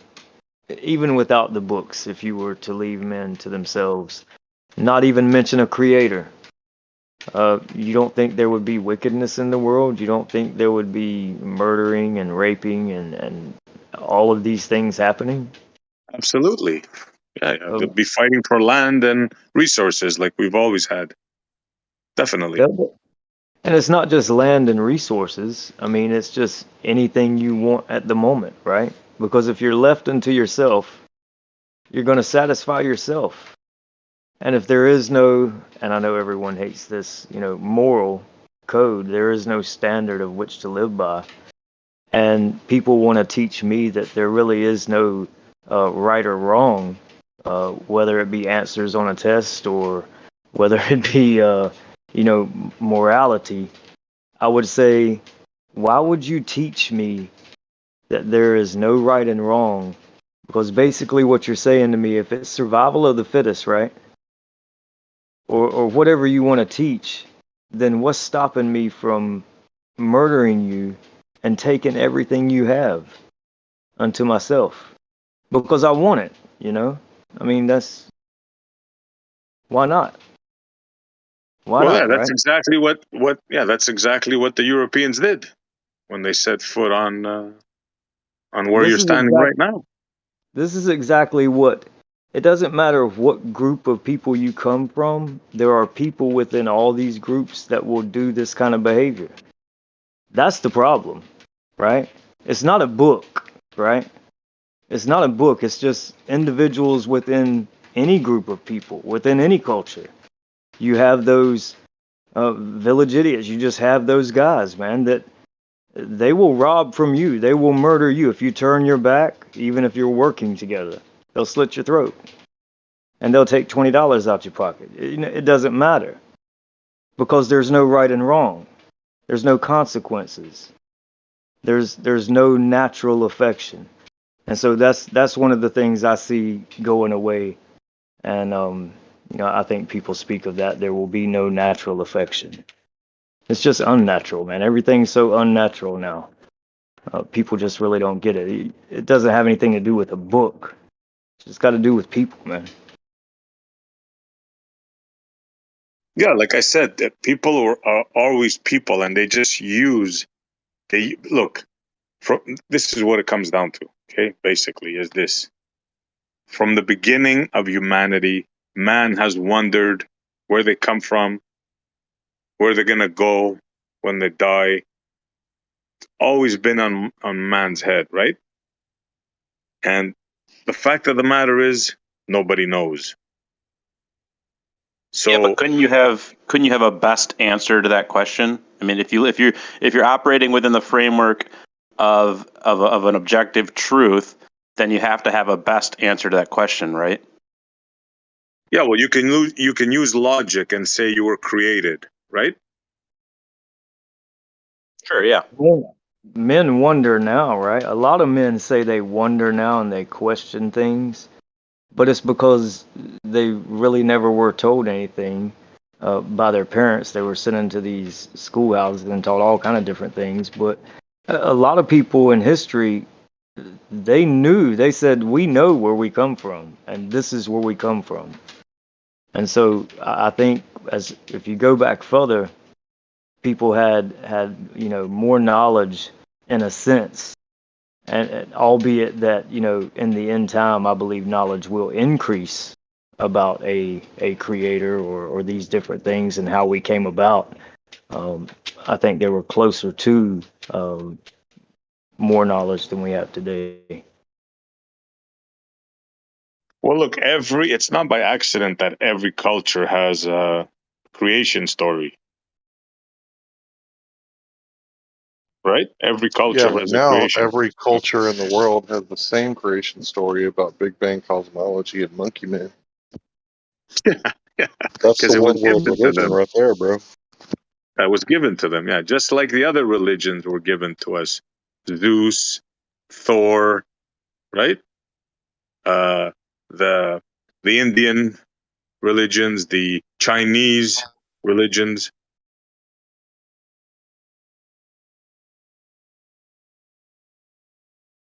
Every culture has a religion, a creation story. Every man has wondered, where do I come from? But in reality, no one knows. And anybody that tells you that they know is just lying or making shit up. That's what my Well, logic tells me. well, you really can't say, if they tell you they know and they have knowledge of something, but they can't show it to you. You can't say they're lying, right? You just don't have the knowledge they have. Now, albeit they could be wrong, you know, they could be wrong.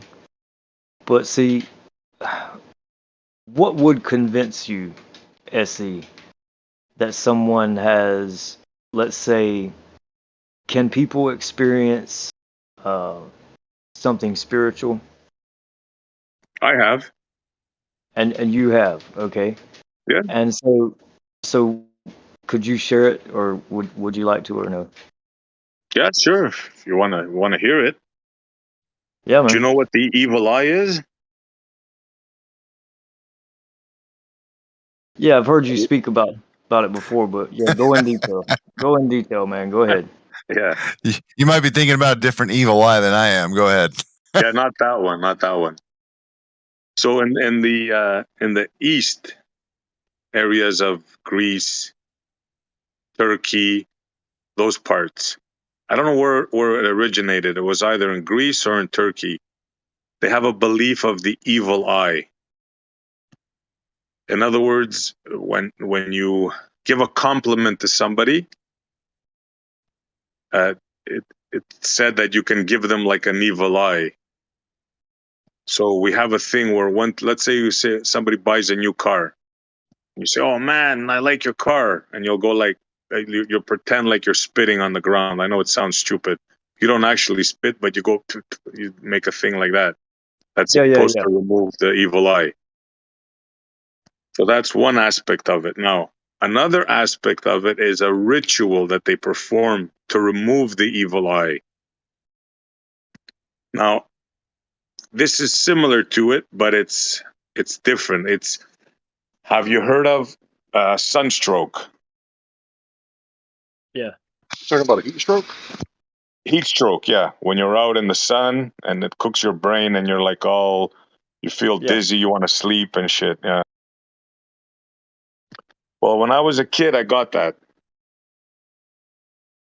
So, like, it was pretty bad. I was fainting and like I felt really terrible, dizzy. So they brought me to what you can call a healer, a religious healer. So this is what happened. She first asked me if I believe in God, and I said yes. And she said, okay. She took a glass and she said, she said, put your finger in the glass, take some drops, snort them up your nose. Obviously, not a lot to drown, but just a little bit, and say your prayers. So I did that. Then she said, okay, now she covered the glass with a black handkerchief. And she said, do the sign of the cross, say your prayers, and look at the glass. So as I'm saying it now, I'm getting shivers, like just repeating this story. So I saw in the glass the shape of a sun. And as I was saying my prayers, it was getting smaller and smaller and smaller till it disappeared. She made no mention of that. She just said, okay, now go home, sleep, and when you wake up, everything will be fine. So I went, I slept, I woke up, and it was all gone, man. I had a heat stroke. I hyperventilated. Never mow the yard when you're pissed off. So you want to Yeah, talk about miracles and me believing and seeing? There's my miracle story for you, bro. Now, was it power of suggestion? Did I imagine this? Did I hallucinate this? I don't know. and that's one of the reasons, I asked, about it. And that was great. I appreciate you shared it. Pretty good story. And so there are, and I don't know if you're aware of this, but the reason I ask if you have many spiritual experiences is because there have been people who have had spiritual experiences and kind of seen the spiritual realm in the presence of other people, and the other people also seen it. And so those other people would be non-believers and actually didn't know what was going on, but described the same thing and seen the same thing. So those are some of the things I would say to look into, and just be alert, stay alert, and be aware of what's around you.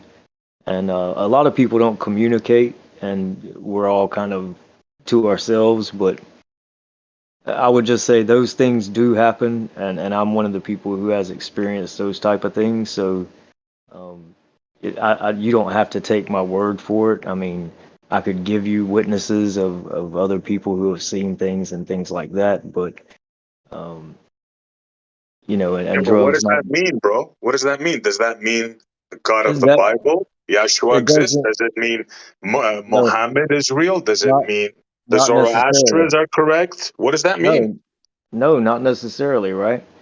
It just gets you one step closer to understanding that there is something outside of this physical, right?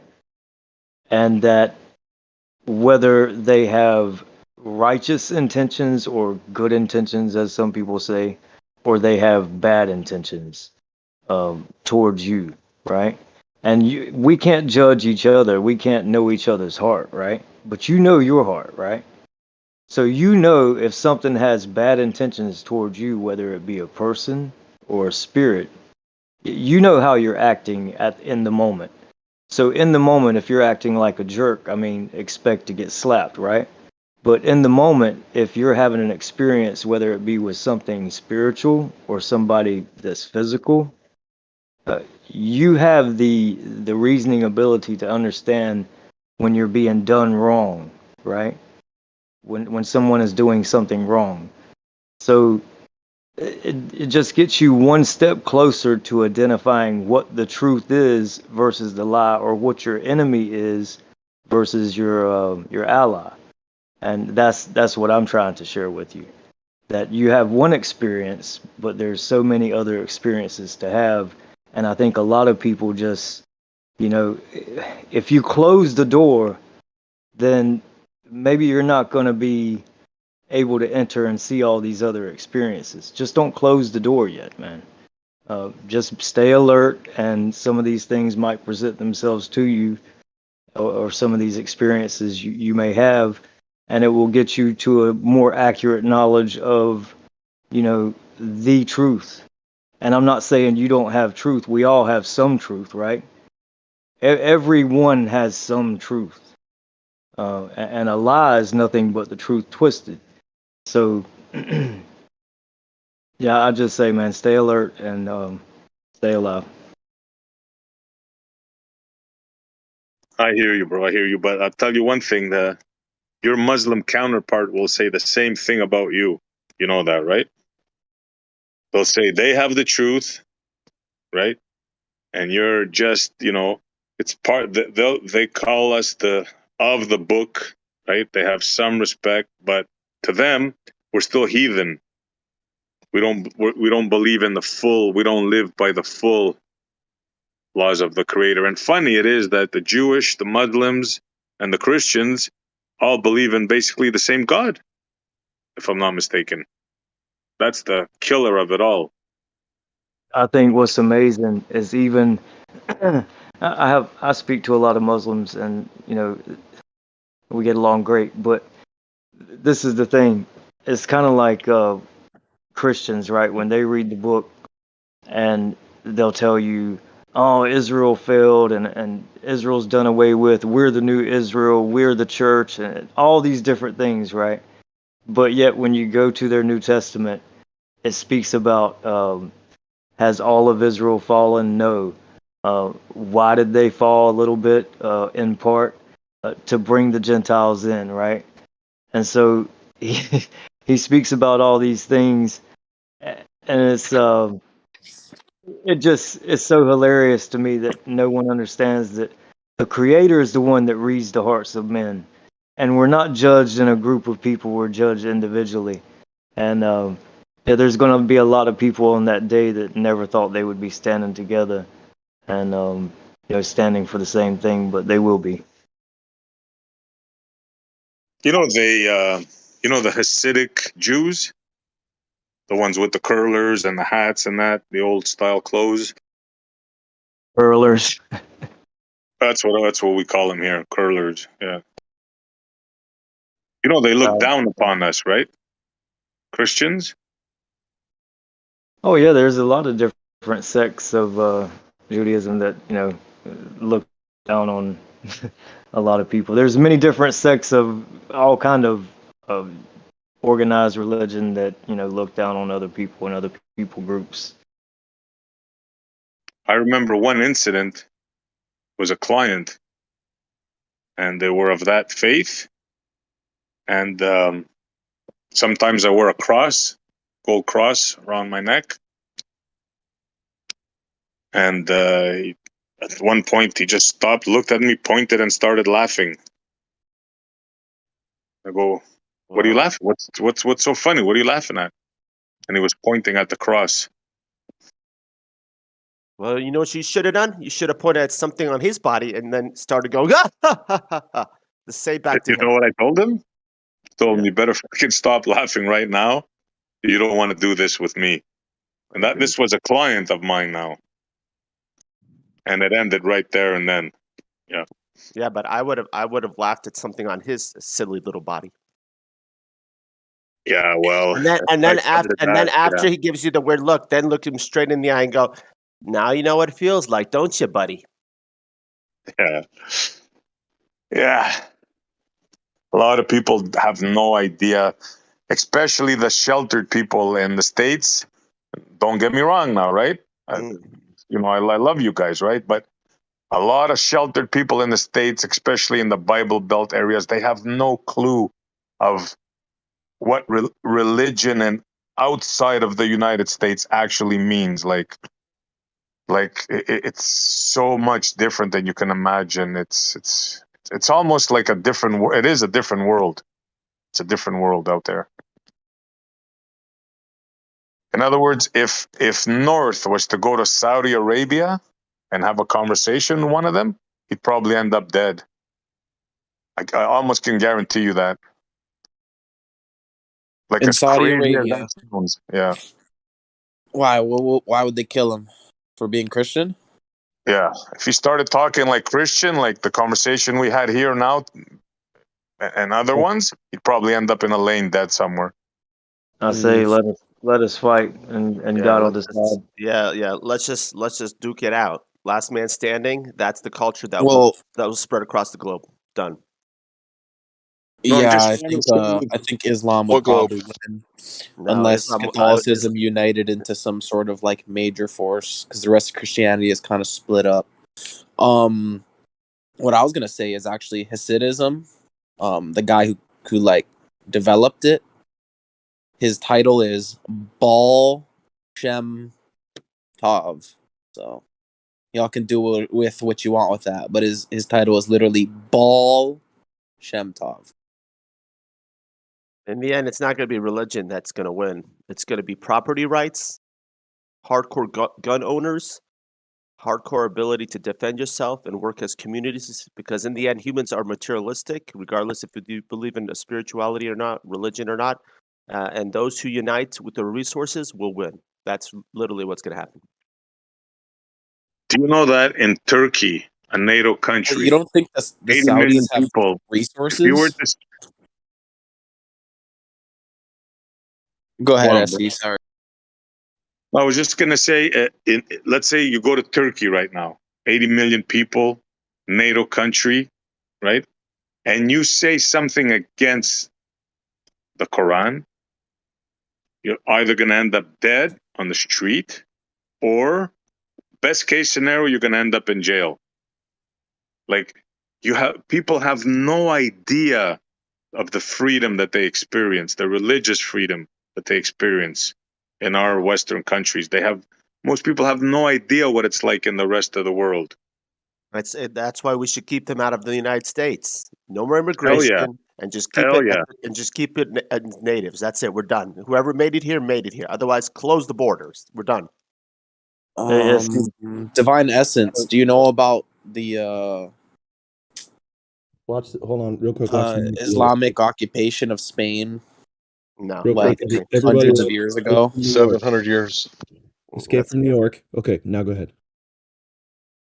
I don't know who was just talking, but nobody could hear you. You need to get a new mic or turn up your Escape from mic. New York. Go see Escape from New York, because that's maybe a microcosm of what you were talking about happening in the whole country. Escape. Yo, from Glat, you need to turn up your mic. I'm gonna turn up your volume, but you're coming in extremely low right now for some reason.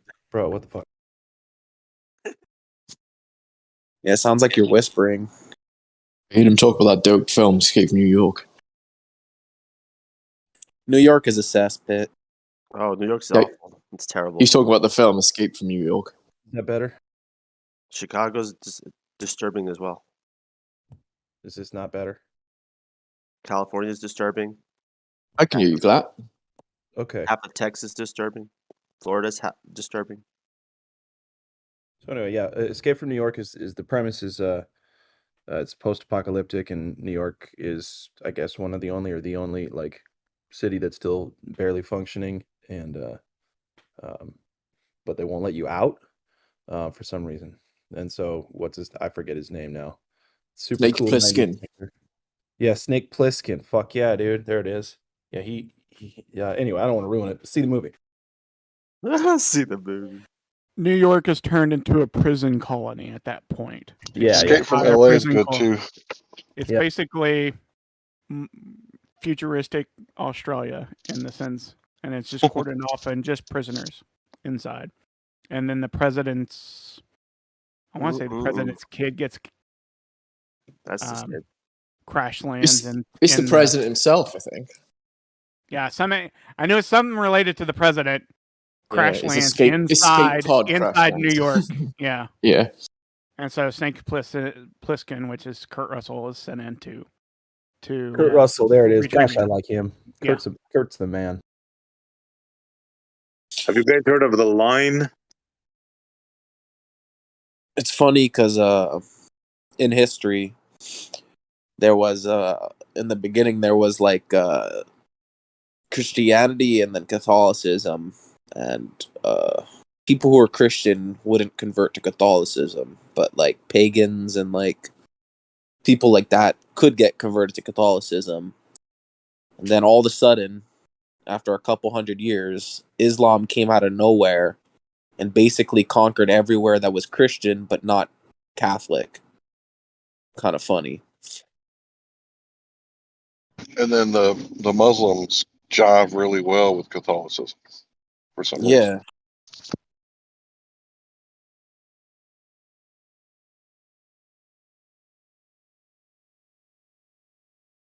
All the You guys places heard that of were The Line look at building all, system? like when Islam was at its peak, all the places and all the lands that it was in control of were all previously Christian but not Catholic.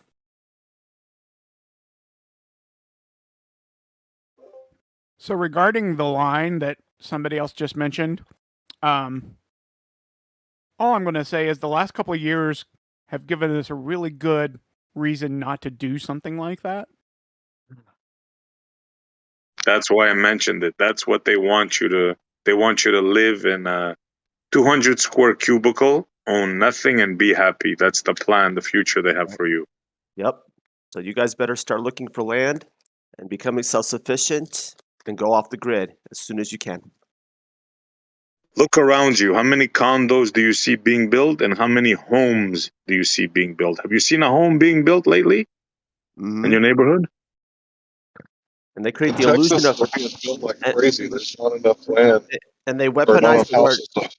they weaponize the word luxury when it's nothing close to being reasonable. I'm going to be honest with you right now. I live in Nashville, and I'm looking at 2 homes being built right across the street from, or right across the creek from me, out my back window. And then there's 2 other homes being built there. But it's one of the situations where they create tall skinnies, where they tear down one house and build 2 tall skinny houses in its place. It's ridiculous. Right, even in that huge area where you have land galore, huh? Wow.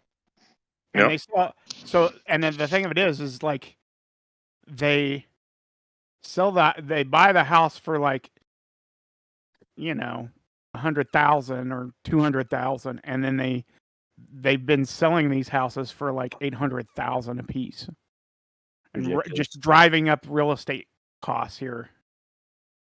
Crazy. And you know what I noticed? The houses that they do build here, besides condos, that's going up everywhere. But the houses that they do build, they tend to be like a fourplex. If you know what that means, like 4 houses stuck together, and there's no backyard. It's like all cemented or tarred for parking. In other words, you don't have a backyard, you don't have a garden, you don't have a front yard. It's crazy, man. Telling you, crazy. It's just theft. A lot of the people that buy those houses, though, they don't want that inconvenience of mowing a lawn, etc. You know, these are the people that are like on their iPhones all day, or you know, they love convenience. So this is a convenience for them. So they pave everything, and you know, What I don't understand. Sorry, I just want to say what I don't understand in the US is you have so many homes and very decent weather conditions like California or Florida or whatnot, but people have literally just big green grass gardens with literally no vegetables growing. Mm-hmm. It's like so weird. Like what? Like It's actually law in some places that you can't grow a garden. You have to grow a lawn that's green grass. Like that's actually a law. They'll come up to your house and the government will literally like take your money and shit and say like, yeah, you have to pay us because you don't have a garden. This is your fee. Not a garden. In cities, they never plant male tree. They never plant female trees. And that's communism. Insanity, man. That is communism. Yeah, you're correct. You're correct. And it's also It's not full incremental communism. psychology, It's the stepping stone incremental socialism. Yeah. But it's the stepping stone incremental towards psychological communism is warfare. socialism No, from Marx Noah, himself. Noah, you missed that conversation like 2 hours ago. We had a 2 hour long conversation on all of that. It was actually interesting. So if Well, yeah, you grow Marx your admits it own, himself. You know, the guy who supposedly accredited to creating it. You know, the Karl Marx, that guy. What is it? Moses Levi or whatever the fuck his real name is. That guy, Karl Marx, the big dude who invented it, said himself, socialism is just a stepping stone towards communism. What about national socialism? Like Venezuela is like one of the richest country with oil and gold, but everybody's got like these trade embargoes on them, right? If they were to like lift all those trade embargoes and they were to like literally sell their, oil for gold and then trade with that abundant gold that they have, like they'd be one of the richest countries in the world. And if it was actually treated like a business and there was like bottom line left over, you could pay for stuff like dental, housing, healthcare, and that sort of thing. But nobody is going to let that happen because what happened to Gaddafi when he tried it?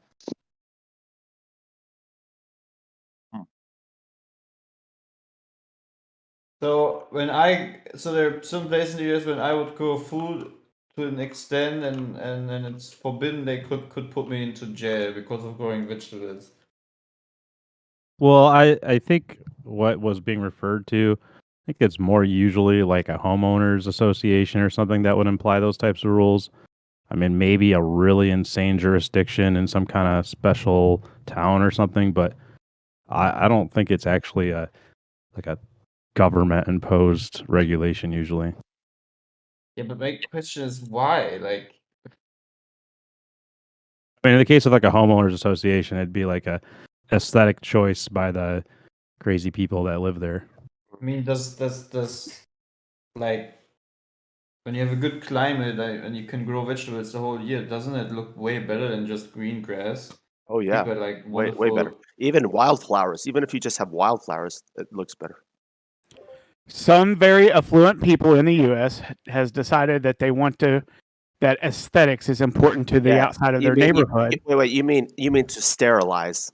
So what they do is they get together and band together and create these homeowners associations, and usually it's created in new developments, like from scratch. There's an HOA built into the neighborhood being built.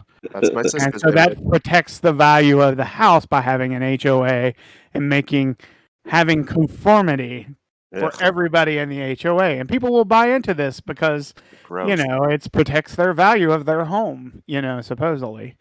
And so that's why these communists get control of a neighborhood like this, is because it's an HOA. And usually, though, it's the people in the neighborhood have voting rights on who's leading the HOA. They usually have voting membership into the HOA. So it's like a micro government. But whenever you have those issues where one person doesn't agree with the rest of the neighborhood, that's where you have problems. This is why I don't go join an HOA. I hate HOAs. Well, the problem is here in Nashville, it's hard to find a house without HOA anymore, because every new development, it's automatically baked in. Go off the grid. Find land without rules. Yeah. If you have to leave the state, so be it. If you want your peace and harmony, you might have to sacrifice their state. I mean, look how wonderful these gardens would look like. It's just, I don't get it, man. These people are like shoveling their own grave. If there's a bad time and like, let's say electricity stops for like half a month, or even just 1 week, and you don't have a supermarket to go because electricity stopped. Having a garden is just always a good thing, That's why Well, I I'm think- happy that I live in a very remote village here in Germany.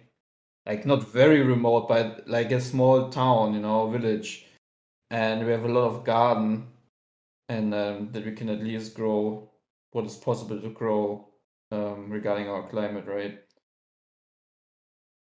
I can't imagine how it is when you live in a city. For example, like my brother, he lives in Cologne. If they have let's say that the electricity stops for 1 week, man, people would go crazy. I mean, you can't go shopping, you don't even know what's going on because there's no electronical devices that's working and whatnot, I mean, what do you think? Let's just in general, let's entertain it for. What do you think, guys? How many days does it need of like no electricity in a major city before people start rioting and killing each other? It's 9 consecutive meals. Yeah. 9 2 weeks, they will go consecutive nuts. meals. After 2 weeks, they'll go nuts. Okay. What I find amazing when I think back about my grandma, and when I was a small kid, I sometimes used to go into the basement to get something for her, whatnot. And she always in her basement, like there was like 2 huge shelves just with stuff from the garden being preserved, Correct. And we don't even do that anymore. But I think that is just smart, These people, you can see that they have learned from the past. Like they have seen what happens when you have like World War II and whatnot. Like way different than we are nowadays. I think food preservation is a very important thing. Oh, they want to get to a world where they're going to get to a point where food is not going to be a human right. It'll be weaponized, and either you you can pay up or you're not going to eat. Yeah, or you take this thingy that makes you glow under certain blue lights that are being already installed in major cities, and you get your ration food portion. Otherwise, if you don't do it, you're gonna starve, or you're gonna be put out on your own or whatnot. Oh yeah. And if people are hungry, man, they will take everything in order to get something to eat. Oh, they'll start stealing from their neighbors. Maybe not their immediate neighbors, but everyone will start stealing. Negotiation will last for a few months. Then people eventually will give up on negotiating. Then people will actually start to steal and be forceful. Then, if the person's willing to defend themselves against the forceful person, people are going to be full blown murdering each other. Unfortunately, yes.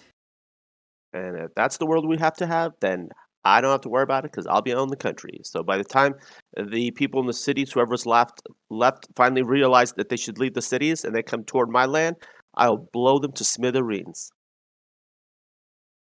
So don't even step on my land. Your entire head will pop off. I just think like all of this stuff that we're talking about, all these like extreme scenarios, I just don't think any of them are going to have to happen. I think something else is going to go down. I'm just not sure. Well, there's a higher probability of a super virus being spread into our water and food simultaneously than anything else, because that's easy. That's easy to initiate. Yeah. Or just a poison. I'm not sure about the Oh, whole yeah. virus situation, but yeah, just a poison. But that means that all the politicians who somehow have figured out how to control the water supply would have to basically hire dumb people to basically temporarily work behind these power plants, these factories, these water plants, and as soon as they get the dumb people just to maintain these systems that don't question anything, and then they literally can tell them, dump this shit into the water because we're just going to clean the water, and they'll believe them. They will do this all in one go. You'll see. People will start dropping dead. I hope not. Do you guys think China's actually gonna do something about what happened? What a fucking ruse. I don't think What so. a ruse all They that shit can't, is. they can't do nothing. Dude, it's literally just hot air. Ignore it. Turn off the news. It's just some bullshit. It was ballsy though. What was ballsy? You really think it was China? I don't know, but it's ballsy for someone to fly a balloon over a person's country. Well, couldn't No, it it's just be not. like What are you talking about? People put That was my satellites up first all thought, the too. time. It's not even spying. Like if you have non-issue. satellites up in the air, that's It's like a non- having airplanes that are up in the air. No, It's but like think seeing about a it. dude walking around No. carrying a Bible. No, but think about it like this. What if the first step one is to see if you can get a balloon to go over a nation that you want? That's just step one. They don't care if it gets caught. Then step two is to do it again to see if how long it takes for the balloon to come down. Then step three is to actually attach a nuclear device to it or poison in the air that will spread throughout the nation and actually start killing people like a virus. I heard Witches say this last night. It was very accurate, dude. You're getting lost in the sauce. You gotta this whole like China boogeyman thing. They've got you looking in the sky for balloons right now. This is. I'm not worried Check about the yourself, balloons. dude. I'm just saying that government should never permit anything to be flying over our airspace. It should have blown it out of the sky before it even hits land. It should be in the ocean, be blown out of the sky. Dude, we have satellites everywhere. There's planes. There's balloons. I don't know why people are doing all this. But isn't it weird why a Think about it, country guys. like China that has a own space station already in space and probably also their own satellite space, why do they need, in the paradigm of the globalists where space is a reality which we know isn't, why do they even need such a silly project like a Satelloon accidentally absolutely flying right, bro. over the US? It's absolutely ridiculous, You're absolutely right. because we they should had a point the finger. Satelloon. Yeah, we Go ahead, bro. should. Sorry. We should point the finger back at them and say, I thought you guys have like an ISS up there, like made in China, and maybe satellites made in China. What is the need of that thing? Like, can't you just directly look from space what is going on? Isn't the world transparent by now regarding this globalistic I was paradigm? I was listening to a little bit of it, and I guess the narrative is that the so-called balloon, weather satellite, whatever, it caught a current and it blew it off course. But I mean, I don't know. I maybe it is all falsehood, but I mean that's apparently the story, though. I don't At know. least We've now. had All I know is balloons that in the air since the 1860s, and they've had cameras since then too. So we've had satellites in the air since then the Civil War in America. So then I they're don't know why people are flipping out over this. then they're testing the psychology of the population, and they're reading through all the data points of what people are writing on the internet, and they're trying to see how fearful Americans are, I guess, to see what they can do with it. Me, I have a very different approach. You don't let anything into your country's airspace. You blow it out of the water over the oceans. Done. What if there wasn't even a balloon and they just said that there was a balloon and all y'all believe it? Well, That's very possible. then But it is what the it other is. guy said real quick, you really think that the United States is letting balloons like float into our airspace? Like, whoops. We have a corrupt government. They don't even give a shit about their own people. 9/11 was not an accident. So because you think 9/11 is an inside job, you think that we've just. The 1950s building that blew up was not an accident. But I'm not going to Every argue with you terrible about thing that's happened. 9/11, bro. I watched it on live television. You know about Mhm. 9/11. I'm just saying because you think 9/11 was an inside job that now all of a sudden we're just going to let whatever come into our airspace. You can't even fly a fucking drone around an airport without getting in. I see drones. We have up to 4 drones that fly over my city on a regular I've been basis. asking this all day, Flatpuss. Like, how could it get so close to America? Like, parts of America? Like, wouldn't they have shot it down earlier? Wouldn't, you know? All were I they know I don't planning- think it's normal to shoot down balloons, right? Remember when Iran shot down our drone and we were like super butthurt over it? Like, they shot down our drone. But we can shoot down a balloon and that's cool all of a sudden? Like, what about the double standards here? It's psychological warfare. They're trying to see what this all means to the American people. They want to understand how they can control the minds of Americans. That's what this is all about. I guess they're winning Fast there forward. because you guys are talking about it. Fast forward into a week and we're at war. I'm just saying that'd be funny. I would not be upset if a full blown global war started today, Edith. I would Well, it's not a whoa. globe, but I get what you're saying. Let it rip. I'm ready. Just the fact that they've been able I don't to think you are. convince people I don't know. I don't know about that, dude. War could be one of the most horrible things that happens. Let it rip. Time to reset the human race, and let's see who the true spiritually righteous people are that are left standing. I don't know about that, dude. I don't think you fully understand what war entails. I don't need to think. I don't need to fully understand. You have to be in a state of being. Just let it happen. Guy Daddy will protect you, right? It's not about that. It's just like fear has just become irrational. Just don't worry about it. Just deal with whatever comes at you in reality, and that's it. Done. Yeah, well, the reality of the situation is that war is horrible. It is. Most people die. It is. It's not something to be looked forward to. But death is the least of your worries. Just keeping your soul intact is far more grave. I agree with that, actually. But at the same time, I would never be excited for war. Oh no, I'm not excited, but I'm not going to be pansying over it and cringing every day, worrying what the purposes are for it either. I'm just going to let it happen. That's it. War. What is the good for? All I know is the cities in America will be at a huge disadvantage, especially along the coastlines. Are you guys still talking that apocalypse shit? No, we're just talking about we're talking about human nature. Humans are just insanely triggered. Like to the point where they eventually every 10 years some weird ass shit happens, and then we have to deal with the bullshit. We all get together and feed each other's fears, and that's bad. But we also feed each other's aspirations. We help each other out as True teamwork too. kind of things. That is true. So it's kind of I don't know. Like we have a tendency Yeah. to want to believe each other. You know what I mean? Yep. The human race is a double-edged sword. Yeah. Well, yeah. The human condition. Yeah. Sure.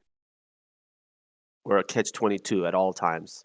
I mean, kind of. Listen, if we didn't have like the societal structure we have set up, and it was like a completely different way of living, I don't know if we'd see so many evil, I guess, natural tendencies coming out of people. Instead of fighting or flighting, it's picking the third option to actually just work through something diplomatically and respectfully. That'd be nice. Yeah, I know. I'm an idealist. Sue me. I know. No, I'm an idealist too. I'm just saying. Word. I'm saying it'd be nice if we could find the mechanism that could actually trigger, especially the evil people, to finally get on par with it and to go in a better direction and not be You know so what it is? paranoid about losing power. You know what it is? It's just being able to truly, genuinely feel and give actual love. Yeah. Just Those love. sociopaths, psychopaths that control everything, they have none of that.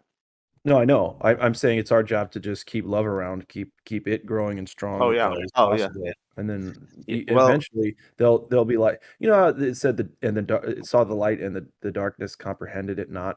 I don't know if I believe all that stuff, but that does kind of resonate with me. what do the evil people do once people start being super loving, and you're not willing to get them back to a state of fear? They will actually use physical harm and violence towards you. No, there's a happy balance. I'm just saying, I think the overarching motivation, the intention should be out of love, but you've got to stay strong, right? Have no fear, but take no shit.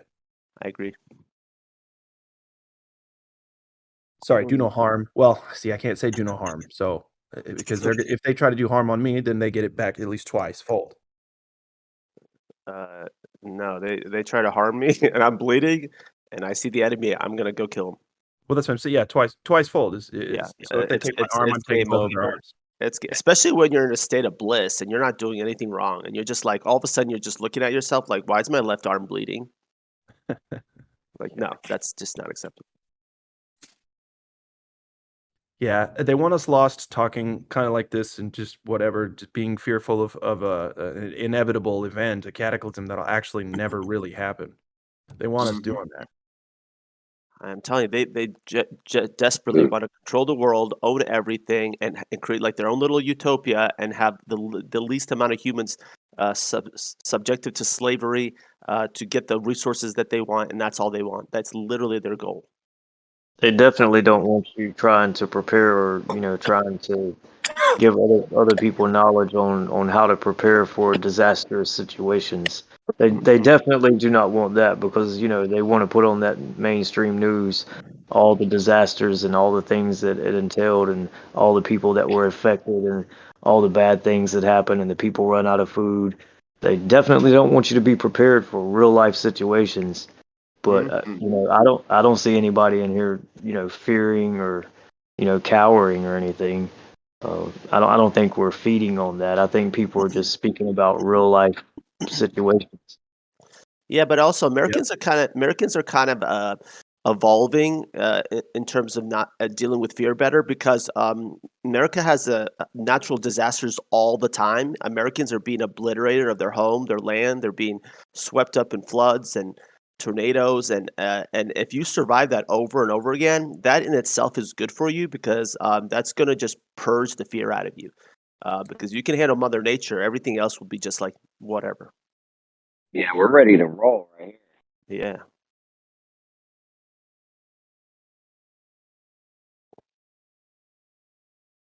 I personally think if there's some sort of like collapse of American infrastructure, that the government is actually going to go into the cities and basically get busloads of like inner city people who can't make their own food and ship them over to where the farmers are living and just use them as proxy soldiers. Probably. Well, you'll need people because if the shit stops coming, like all the farming is takes Oh, a lot of machines, which takes a lot of gas. So you're going to need people out there to replace the machines. So yeah, it would make sense to bring people from the inner cities to the farms to help grow the food. That way, everyone doesn't starve to death. Oh, you don't have a choice. Everyone from the city is going to have to be forced to start farming before the winter, and hopefully it doesn't start in the winter. Because yeah, that's the only way. That's the only way for the human race to thrive. Everyone's But going to isn't that opposite? Isn't that opposite of what happened? You know, the manifest destiny. People went out and they had their own farms, and then like the industrial revolution happened, and they took people from the farms into the cities to right, work. right. But well, yeah, that was a trickery, Well, by as the way. the machine, as the That farming was trickery, creating cities. We were never supposed to do that part. the farming equipment got better, and they didn't need. You don't need all the people to grow the food because now just a few people can grow a shit ton of food because all the machinery, right? Well, but they still should have kept people on their own land, not coerce them into the cities to sell out their land, and then obviously, who do you think gobbled it all up? The rich people. Yeah, Bill Buy a Gates. mule, man. Get a mule and have some mules, right? And so if you're going to buy the tractors and get all the fancy equipment, that's going to cost also. But how many acres are you planting anyway? Do you really need all that equipment? Are you doing it for, an entire nation, or are you just doing it for yourself? Yep. Or are you just doing it Well, for right now we're feeding the whole nation, but I mean, a man Oh, can more than just a provide for nation. his. We're feeding an entire world. No, we're not either. We get Half we our get a lot of our grain. We get a lot of our grain from Brazil, from other places, man. You have no idea. but we produce more corn. We produce No, we don't. corn and other things, and give plenty to other countries. Brazil and United States, corn. Look into it. Yeah. But Brazil wiped out a ton of rainforest, right? To start farming. The easiest carb to grow is actually rice paddies, because you can just basically make floating little islands on water, and then as long as you can get the right amount the water to seep into the plants in direct sunlight on like floating rubber buoys, they grow like very quickly. Well, California is huge for rice. I don't know if anyone knew that, but even like the rice they ship it out to Japan and everything. Like it's like the best rice. It's ridiculous. Purple wheat. Have you guys heard of purple wheat? Purple wheat is one of the highest duriforms of wheat. We shouldn't be giving anybody that. That should be only going to U.S. citizens. Yeah, keep the good stuff. Yeah, isn't that funny how our oil prices went up, but we don't get our oil prices from over there. We don't get our oil from over there. They just jack the rates up over here because it's a fucking international market fucking monopoly. It is. Like, I'm not driving. Again, I'm not driving much. And then this summer, think about it. If it's already at $3.50 and above, and some states it's still stuck around $4. Do you know how bad it's going to be this summer? It's going to be a nightmare this summer if the prices are not going to go back down. She's up there in the corner. You could see us. Jeremy. My bad. $4 plus for my state, and I'm just not going to be driving that much. That's why people started rushing to grab decent paying at home jobs, because they had to figure out ways to cut back on expenses, because they knew this shit was going to happen. They knew that this is how the world works. The greed works.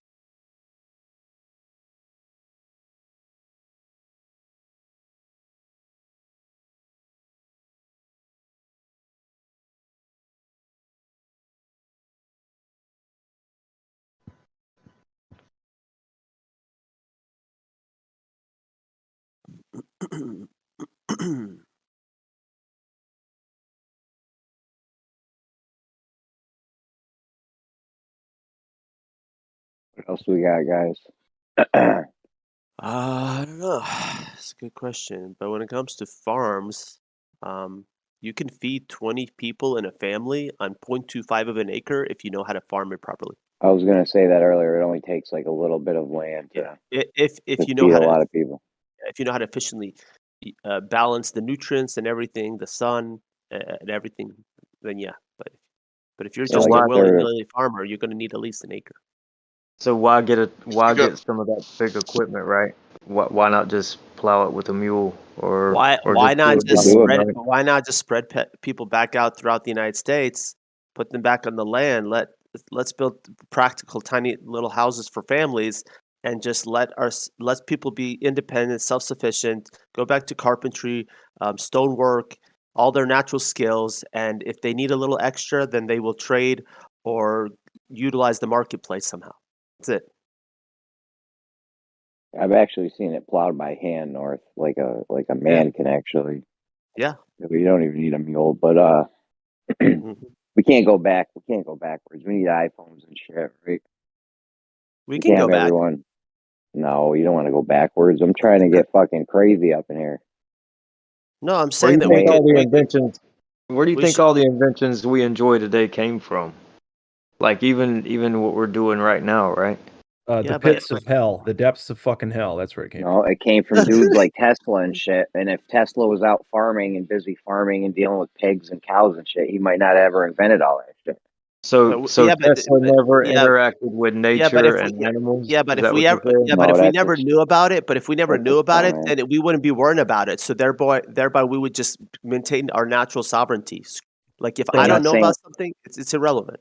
Bro, I'm not saying Tesla never interacted with nature. I'm saying if he was busy on a farm farming and shit, he might not have never invented that shit. But the That's reason we fine. have all this stuff is because our time got freed up for people to explore these other avenues. We're not busy washing our clothes in a rack on the river and dealing with goats and shit.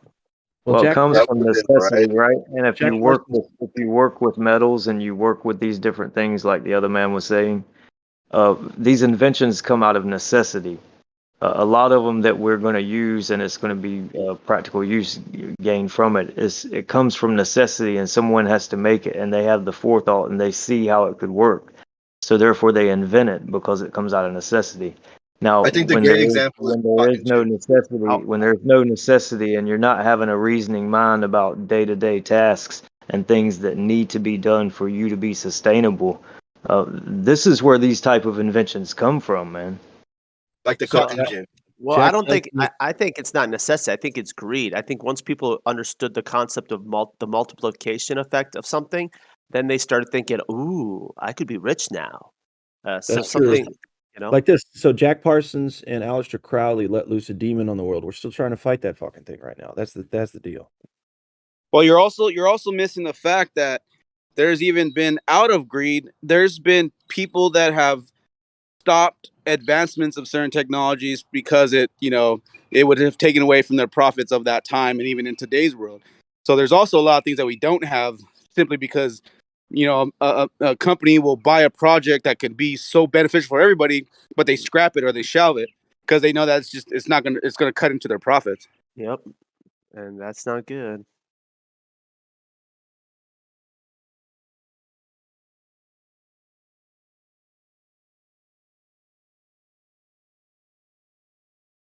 Well, we can't get rid of greed now. No, greed can only the only way to get rid of greed is a full-blown mass starvation of the world. There is no other way. That's the only way to purge it out of human beings. And start over.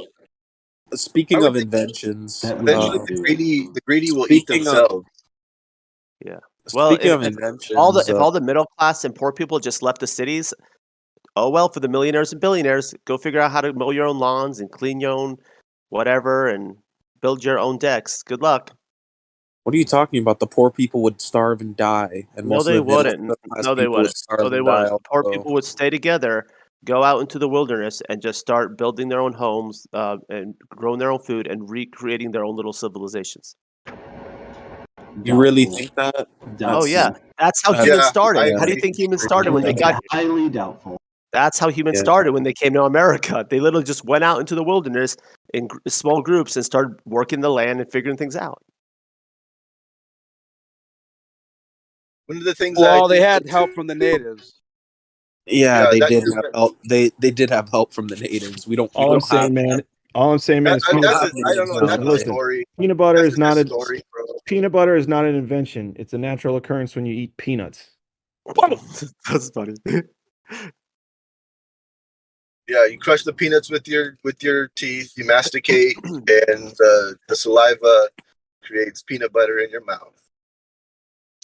Oh, how? Yeah, I was just gonna say, is North here? Was a second ago. Okay, sir. We also need to bring back all the like rare in the thousands of what I call the ugly fruits and vegetables. We need to bring back the rare raw formats of our natural food sources because they've really wiped out most of them and they're not in our grocery stores anymore. That's another thing we have to restore. Dude, most people wouldn't even eat a banana, the original banana. You ever see what it looks like? A lot of people will. Once they get past the some things have to look ugly, that's just the natural order of things, but they can still taste good. They'll adapt. Because if you look at our grocery That's stores, the thing. Walmart only sells pretty stuff. Like, we're if not it's we don't even beautiful, we're not even at 1% of the variety that was given to us on this planet. Not even 1% is in our grocery stores. Like not even close.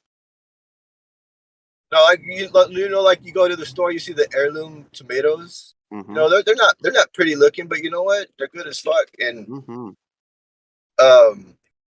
but there's a niche for it. That's why it's there.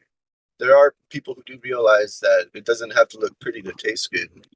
Right, but the thing is, as you mix more and more varieties of tomatoes, let's say there's 10,000 varieties of tomato out there, and they get mixed, then eventually they will pollinate amongst each other, and then more new varieties of tomato will come into existence. So we're actually we're actually creating extinction for the human race because unless these seeds are protected somewhere, they'll never come back.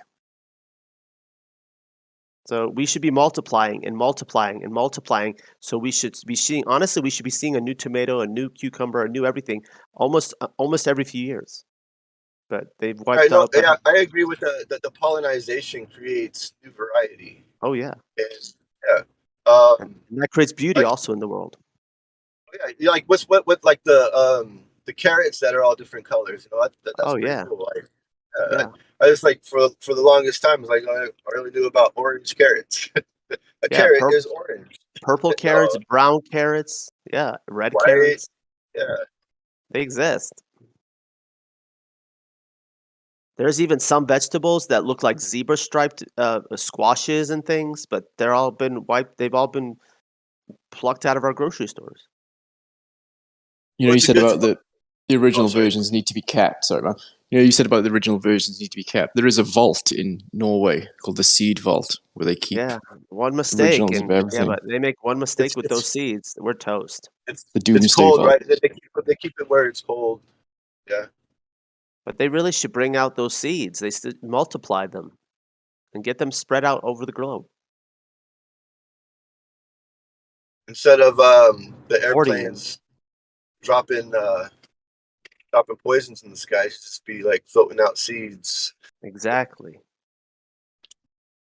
And then there's some fruits. There's some fruits on Earth that you think you're going to get that specific type of fruit, but it actually creates a completely different fruit because of the way pollination works.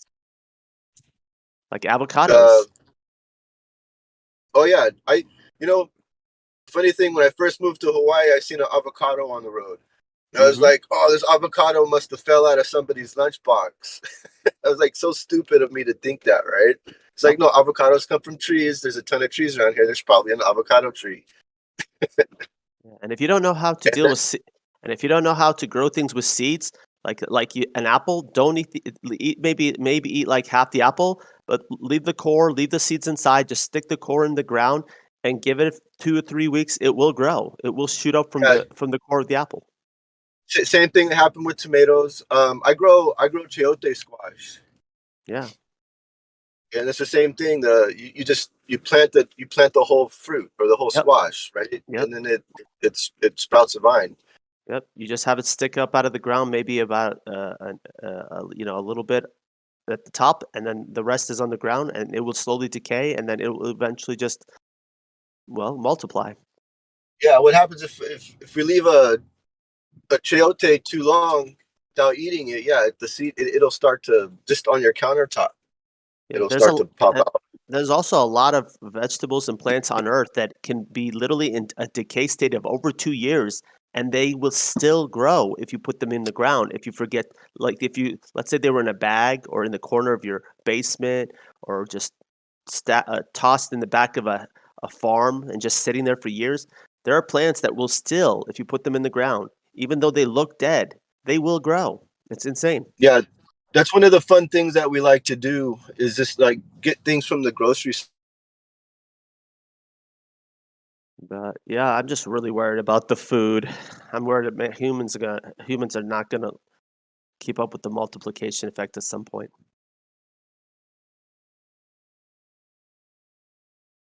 And our cities have to get wisened up. We need to start like dropping all types of seeds on our city and just letting things grow everywhere. Just let the food grow everywhere. Let it In our grow. forests, Yeah. along our streams, our creeks, just let it grow. Well, what was I think I remember something from the Bible where it came from the Bible to leave, like, or it was an old tradition to leave the fruit on the trees by the path. Yes. You know, and that's where the people traveling, right? Does that sound familiar? Mm-hmm. Yeah, there was laws and I warfare. swear I heard and, that there's somewhere. definitely- Check 1, Sorry, go 2, ahead. 3. Can y'all hear me coming through? We can hear you. I'll try again. There's laws in warfare in the Old Testament that when you siege a city, you're not supposed to touch the trees outside the city. Like you're not supposed to leave them alone, and you're not supposed to destroy them. Obviously, the fruit trees is where generation after generation get the food. So I think what's going on here, we can see that they're not following that same line of warfare here, because any city in the United States, show me female trees planted, in the public areas. Yep. That is the problem. Yeah, I think they don't want people to be reliant on. They don't want people to be self-reliant. Yeah, they hate it. Yeah, they. I mean, these communists, they do not want. They are forcing us to buy everything. But at the same time, they're supposed to be against capitalism, right?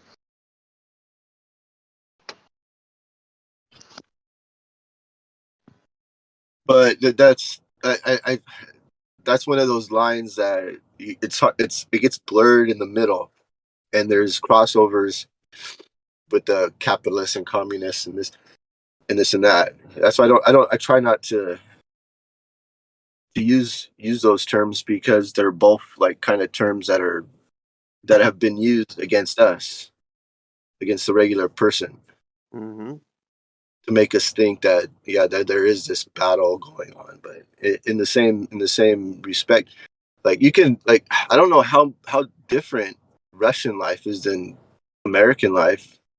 I don't know if it's that different, to be honest. Well, actually, Russia's far more intelligent.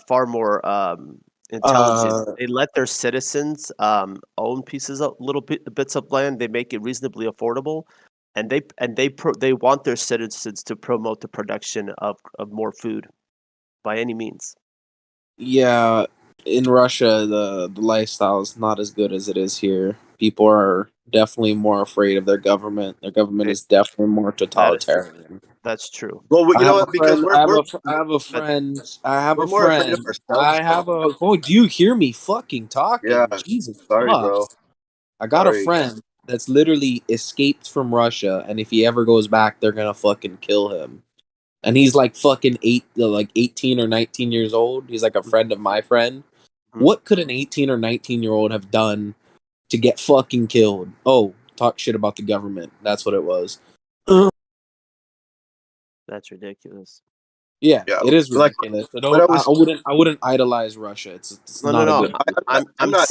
I'm saying that because Russia is so big, the Russians the elite are too lazy to farm, to work the land, to multiply the food. So they just made it easy for the citizens to get some land and be like, okay, do your own thing. But once you get too close to the cities, that's when it's no longer a benefit to you. Like what I was saying is that maybe in some countries, like, they're afraid of the government, but I think in this country we've been made to be afraid of each other. rather I than the don't know. government. I'm not afraid of any American. But that's why That's a bad point. I won't get into all that. But I think that's because we are distracted on most part from what the government can actually do to people if they wanted to, but they don't need to because they have a different system of fear in place. Mm-hmm. Rather than making the people be afraid of them, they have a different system which creates that same fear. Right? Didn't one of the guys who ran against Vladimir Putin in the last election, did he get killed?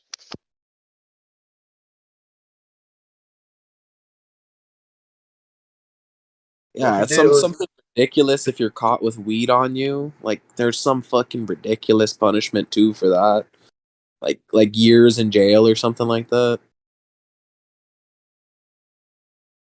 Yeah, that's Harry Anslinger in America exporting their drug policy. That's kind of our fault that the whole world has these stupid marijuana laws. Because we like stand up and tar and feather that motherfucker.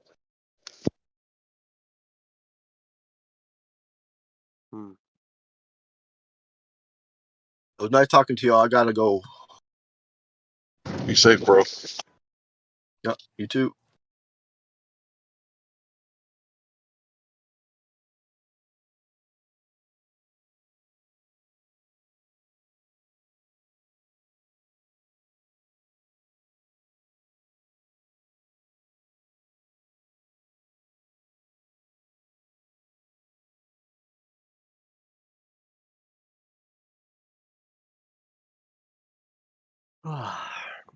Where's Brenda been?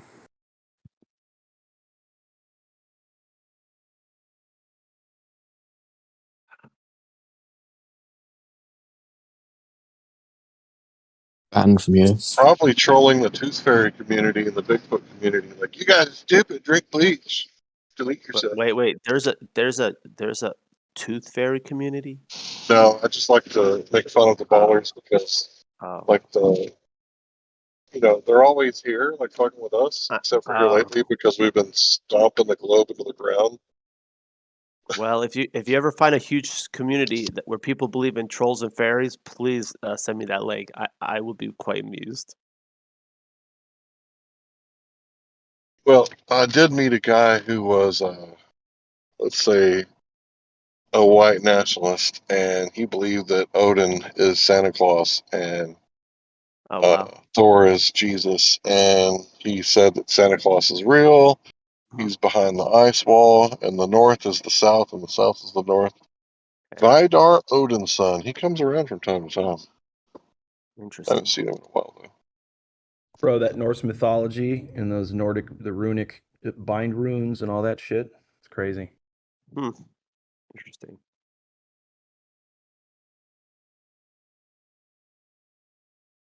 I remember the first time I ever met the guy at a hangout, he was talking to this other guy who was like half black. And the half black guy was like, man, it's real hard for me to do thinking sometimes. And I didn't know he was half black, and I like muted him. It was like my first day on Hangouts. He's like, yeah, the education hurts my brain. And I thought I was muting him because I thought he was being racist, and it turns out that he was fucking with Vidar because Vidar was being racist. Oh, racism.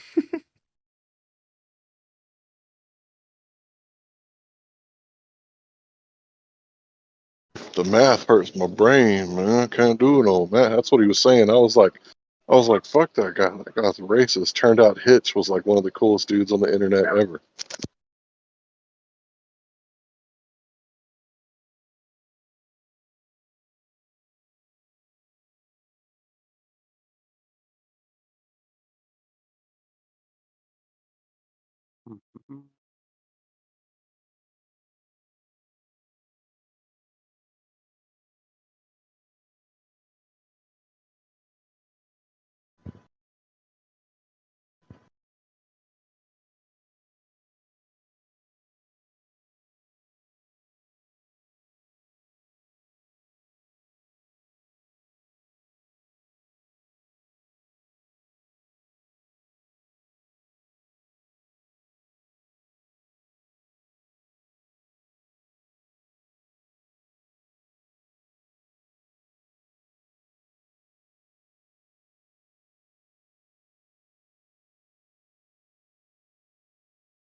tree in Vancouver, Washington, dies at the age of 194 years.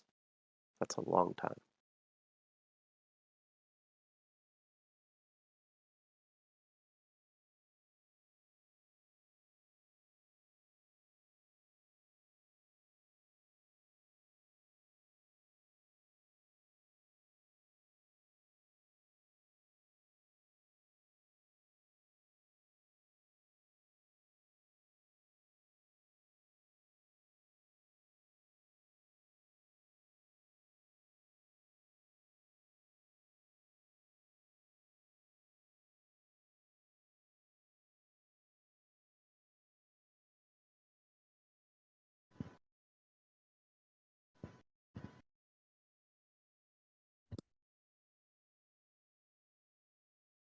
Yeah, if you guys ever run into Hitch, man, that son of a bitch is hilarious. Smart motherfucker too, man. Interesting. He hasn't been on in a while, but I'm sure that Snack to the Future knows where he's at. Makes sense.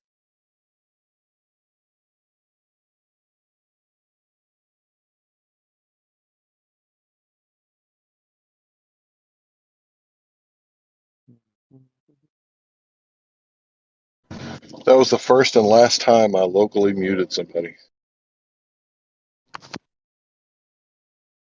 Okay. Don't you think it's funny that like the heliocentric paradigm doesn't even have like a gravity that works? I think it's hilarious that there's like multiple gravities, modified gravity theories, like 300 of them, and none of them work. But, Flat Earth doesn't have a model. Exactly, it's hilarious. Like it doesn't They work at don't- all. They don't even seem to have a working curve. At least I can't see any. I think the logic behind it holding everything to the core or to the center, yet some things that are, capable of just floating away. I think that just destroyed, like logically, that just has to make you just see it's comical. Like think about how heavy a bucket of water is, or a bathtub of water, and now times that by the amount of water on Earth, and somehow it's just so strong to hold all that from spinning off of it, yet freaking balloon just goes yay, nice and easy. Or a little flower, a little petal just Like floats away. Brian Cox one day said, if the Earth would stop spinning, we all would fly off.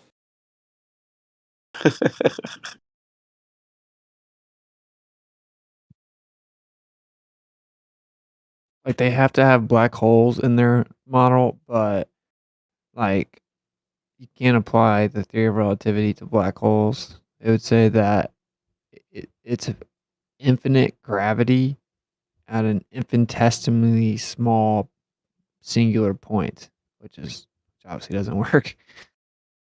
So it's just like one of literally like hundreds of problems. Dude, there's so many problems with the standard model of cosmology that the only good thing about it is that it's not falsifiable, which means that it's not scientific. And because you can't prove it wrong, they can just masquerade as like it's science, but it's actually just philosophy. So the only good thing about it is the worst thing about it. Well, Larry, like the vast majority of actual physicists and stuff like that, like they know that relativity is wrong. It's really only like globe apologists, zealots, I call them globe janitors. Like Katy Perry was like the Earth is flat when she read her chat, and then Neil deGrasse Tyson like showed up, and you could tell that she had been up for like 3 days, like rehearsing the conversation. And you could tell like he came up and he had to like clean it up, just like when Joe Rogan said that they didn't land on the moon. And then here's the janitor, like he's here again, like, oh, Joe Rogan, the flag was waving because they boing the flag, right? That's why the flag was waving. There's no wind on the moon. Joe. There's so many things waving in space. Here, I have another video showing you on the ISS something starting to wave suddenly for no reason. 1 second. And how did they know there wasn't quicksand on the moon? Like when they landed, they could have just fucking fell into like 15 feet of dust. Why would you even say that there's quicksand? Like, what? Why would you do that? What kind of story you Well, I guys mean, you trying to never tell? know what's on the surface of the moon, right? It could have been like 15 feet of like very light powder, and they would have just like buried and never been able to escape. That's funny. Official story is that's one of the things they were worried about. Yeah, see? Why would you even lie like that? Like, oh, quicksand, huh? What does that do to help prove your fucking point? Made a talcum powder.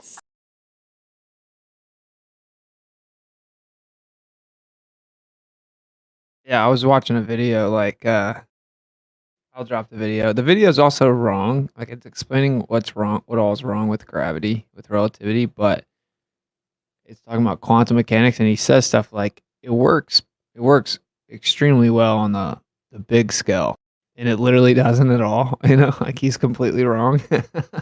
It doesn't work there either. But anyway, it's just like whenever they're like flat Earth doesn't have a model. You know, if there's like anything a flat earther says, I don't know the answer to that.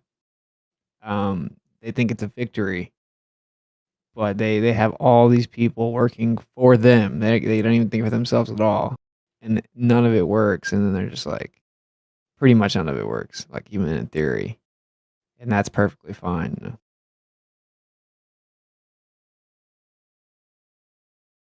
Hey, Witzer, look at the video and pause and tell. Maybe you can tell me why something in a vacuum starts to move suddenly, flipping around.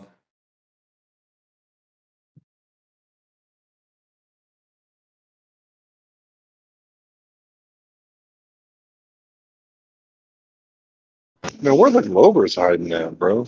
Where shouldn't they be defending the model right now? They've basically been beaten into submission, and when they're here, they're basically silent. And when they're in gems, they talk shit, but never go outside to any other server. Yeah, I don't think I've ever heard an actual Glober. I would describe everybody that is in here an anti-flat earther. So Yeah, for sure.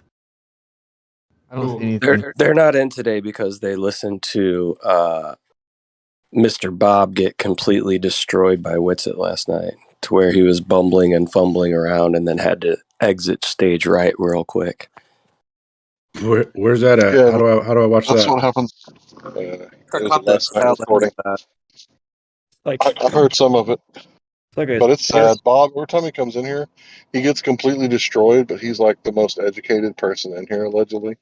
that's why it's disappointing. He's very smart, but his attitude alone, and we all smell it and hear it on him, right? Even he knows it. It's just his attitude that won't let him fucking admit it. I genuinely Yeah. can't rock out with you saying that. He's really smart. I mean, I'm not trying to be mean though, but Well, it's that case of the first will be last, right? He got good grades in high school, so now he thinks he's gonna school everyone after the fact, and just yeah. I was just gonna say that, like, just because he remembered all the nonsense and he answered the right questions on the test doesn't necessarily make him the smartest. If you are completely, engaged into a lie and you learn all about a lie, then try to go tell people about the lie. That doesn't he's actually the dumbest at that point because he's fallen for all the dumb lies. So he's actually the dumbest person. He's choosing to fall for it, though. He's pissed that he was fooled. He's not stupid enough to still believe any of it. So now it's like I said, it's just an ego boost to come in here. If he gets tiny little wins in a debate with flat earthers, with like having a flat earther stumble upon what they said, even though it has nothing to do with the facts that they're talking about, right? He's I gotta win. Oh, my hair will grow back soon because of this. Like, man, just get over it. you can So I just guess like listen being to the how he. smartest globetard is kind of like, I could speak the language of war from Star Trek, whatever that language is. I don't even know. Being the smartest Glober is like being the being the tallest midget. Yeah, our fastest kid with no legs. Like you can just listen to how he says my name, and then you can trying to understand what's going on. He thinks he's scolding you. Is condescending. He thinks he's actually condescending you. It's like a fish. He flails like a fish out of water. It's sad. Yeah. Yeah, it's clear that when he speaks to anybody, he's trying to speak from a a platform of authority and of you're a child. Listen to me. Let me teach you how this works because you don't know how it works. And but he's missing it completely. He doesn't even hear himself sometimes. How badly he's missing that ball. Well, that's yeah. So I kind of like he knows. Like when I was talking to him last night, he's like, yeah, he had no chance. And then Brian kind of gave him an out because he was jumping in, so he left. But I know, like he definitely was aware, right? Like he knows that he was just getting destroyed. So, like, there's no doubt in my mind that he knows. So it's just weird, right? That's the weird part. Like you'll just come back tomorrow, like it didn't happen. I was just gonna say, no, that's the weirdest part, that he's gonna come back and still have the same arguments, even though you probably destroyed all of his arguments, but he's gonna come back like a reset, as if that had never happened, and he still has a story to tell everybody. Yeah, it was the whole like, like everything that exists is electromagnetic. So if it's way stronger than gravity, how can you claim that you prove gravity? Well, the problem is they can find the electromagnetic force in the Large Hadron Collider. So, that's the problem. They can't find gravity. According to them, they would have to have more, a billion times 14 TeV. And if you know how much 14 TeV is, that's like an ass load of energy. So they're basically saying that we can never demonstrate gravity at the LHC because we'll never have a billion times 14 TeV. Yeah, well, you know that they're proposing theories within their own paradigm to unify all the forces under electromagnetism, right? I mean, the strong nuclear force, the weak nuclear force, and even gravity. Like I just saw, there's a guy. It sounds like he talks like me, and this is like a heliocentric physicist. He's like, well, he's not. He specializes in more like the quantum scale, though. And he says like, yeah, so electrostatics is kind of like the turn, and then electromagnetism is the road. Or so like electrostatics is like the turn, the actual turn that happens. Magnetism is the rotation that happens around that turn, and then he says gravity is like the contraction or the collapse. That isn't entirely wrong. Like the phenomena of gravity isn't entirely fake. But it's not point specific, nor is it really. It's not a force or anything like that. It's just kind of an effect of electromagnetism. That's like the aftermath. This doesn't work for heliocentrism, of course, but anyway, yeah, he's like admitting like strong force, nuclear force, strong nuclear force, weak nuclear force. All of it is electromagnetic. Ugh. It's about electrostatics and magnetism. And those are the two components of electromagnetism. And this is like a prominent dude within their academic paradigm that's coming out and saying like this is the only viable way forward and to unify the forces under electromagnetism. It's like, oh, and then that, so basically that means that wherever quote unquote gravity is coming from, then electromagnetism is coming from that same place. It's all coming from the same field. And he says this field is called the ether, and we've discovered it was improperly discarded. I'm like, yeah, you've been watching my channel, bro? Like, he hasn't, obviously, right? It's just funny because it's like some of the top people in their paradigm like agree with. I wouldn't say us. Maybe not everyone agrees with me on that, but like, agrees with many of us. Yeah, the whole paradigm shift, it's been going on since 2012. World's Last Chance YouTube channel predicted it, and it definitely started happening around the time of the Mayan calendar. Of course, I didn't catch on to it till early 2015 when Rob Skiba started talking about the flat Earth, but it's definitely at the point now. It's been, 10 years since people started entertaining the whole flat Earth idea. And at this point, we've realized that, what they've been telling us, they're wrong about almost everything in school.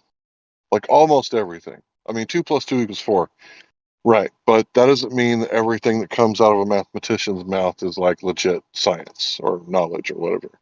So at this point, we have to drudge the trenches of everything that we've like thrown out and discarded, and re-examine everything that we thought we didn't know. And at this point, it's like, how do you know what you don't know? Normie, how do you know what you don't know? You don't know what you don't know. So all of us need to take that approach. We don't know what we don't know, and we have to look at everything like a sober judge and examine everything and test its validity. And No, we that's the do only know. way forward. There, you know, we do know that everything that exists is electromagnetic. Literally everything. Another problem they have with the whole gravity thing, just so you guys know, it's so easy to debate these people. Like, you know, relativity claims that anything with energy or mass, like, disturbs space-time. It bends it, warps it, curves it. Anything with energy or mass. But on the quantum scale, it doesn't work at all. They don't know where it would be because they had to use wave function probabilities, meaning they used math to be like, okay, the quote unquote wave could be anywhere, in any one of these number of places. That's how they actually do it, and they can get very precise, like measurements and replication out of that.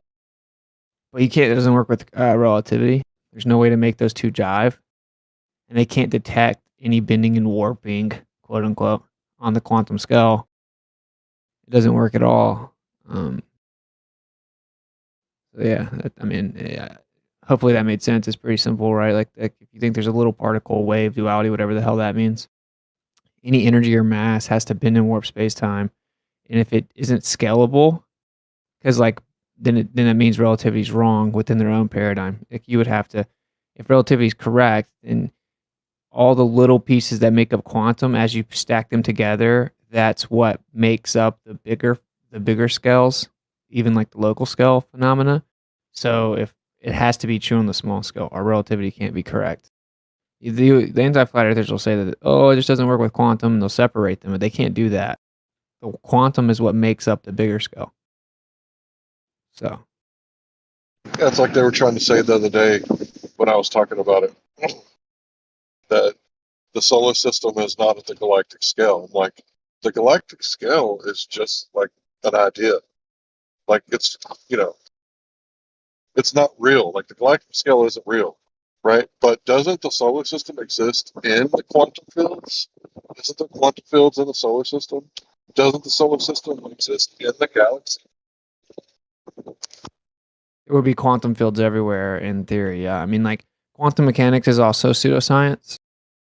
So, but like the interpretation is pseudoscience, but the effects are very real. And yeah, it just debunks their whole thing. See, again, this is the difference with anti-flat earthers and the actual mainstream academic paradigm they appeal to. There's a huge difference. Every like physicist knows that you're gonna have to find a way to unify it all together, and our current understanding doesn't work at all. But in here, everything works perfect according to the anti-flat earther, right? It's like it's really weird. Why would you have to lie and misrepresent the model if it's the truth? You don't really have to lie to tell the truth. So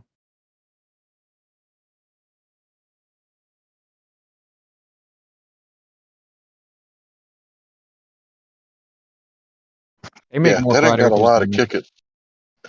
Yeah, they I make more love when flat you say earthers that than we do. because they do, right? When you're arguing with Bob, it's like, it's so bad.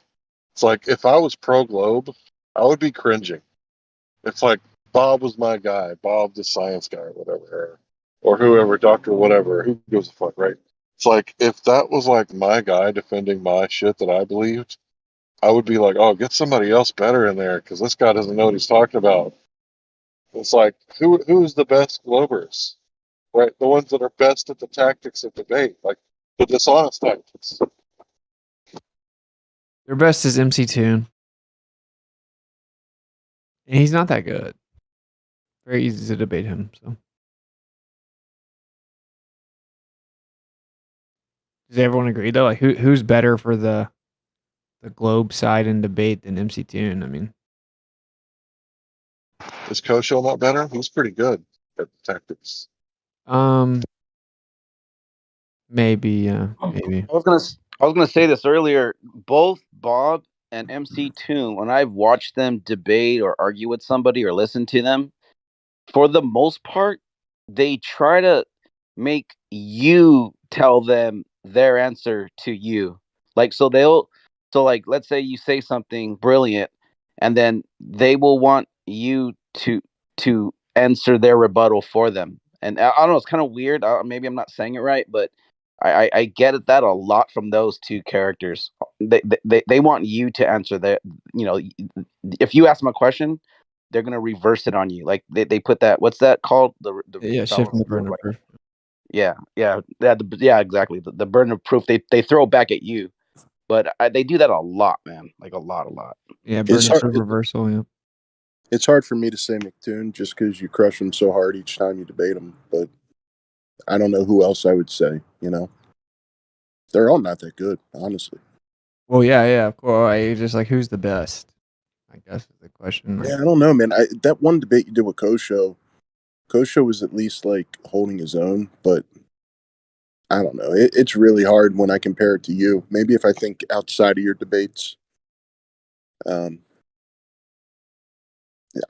Honestly, man, I can't come up with anyone. I guess McToon, but it's just hard for me to say that because you make him look so stupid in all the debates. I guess you can put Kosho up there, but I mean, it's very easy to embarrass Kosho as well. Yeah. It just that's the one other person who is coming to mind, but just because it was suggested, nothing's really popping into my head. I would say Negator, he sounds confident, but I've been debating Negator for like 7 years. And he's always got an answer, and he always sounds extremely confident. And he usually doesn't get bent out of shape, triggered. Yeah, but he's also very wrong. But he also sucks at debate. That's wrong. He gets bent out of shape when I talk to him all the time. He gets like real. Yeah, like that. Negator's. Well, I mean, you do bring the cowbell, so I can see why he gets bent. Maybe Kosho, but like Kosho's also. See, this is the thing. If are we saying like who can say stuff the most confidently, right? Because like that's why Kosho is good, quote unquote. Is like he says it so confidently. He's able to craft a narrative that's somewhat convincing, but it's bullshit. So yeah, but I feel like it's easy to see through when he's saying something confident that's clearly wrong too. Like I don't think he pulls it off all the time, is what I'm saying. I tell you what, Witsit, I fucking went back and watched you and Bob last night and Gio in here, and unfucking believable. It's obnoxious. Some of these guys do what they do. That was rough. Bob the science guy? Yeah. He's the worst. Oh my god. Dude lies so much. And then like you'll bring up like a good point and he'll just like straight up say, "Oh no, I'm not talking about that. I'm not even gonna address that." It's like what? Well, no, he just like tries to dad me or something. It's like just listen how he says my name. It's super creepy. You don't have to be the smartest to be like the top 10 Glover. You don't have to be the smartest. You just got to know how to use the tactics the best. I'll tell you, Mr. Sensible's pretty honest, at least most of the time. No, he does get he gets weird. I disagree. Also, dude, when I debated him last time, I was like, the Glovers always misrepresent what we say, and when we say, you can't privately and freely explore Antarctica, and they say, what flirts think you can't go to Antarctica? I guess all the thousands of people that go are lying. You could book a trip yourself. But we never said that it's literally impossible to go towards Antarctica at all. Like, you can only go on the approved tour, and it's not legal to freely and privately explore it. Well, and he literally responds to that with, Yeah, you flirts say you can't go there when you clearly can go there. Like he literally goes into the same script that misrepresents our position directly after me calling it out. I guess what I mean is he at least will concede some things, which never, ever, ever happens in those debates. So We I don't know. gotta I guess just that's what I mean. But he does lie a lot. we gotta just do it without all the tactics. Like I've had the idea for a long time now to just make like a 2-minute YouTube video. They respond to it, address it in another YouTube. That way, it's like you can have a nice back and forth record of everything that happened. It'll be nice and slow paced. Their YouTube videos will still be the tactics though. Like that is actually their argument.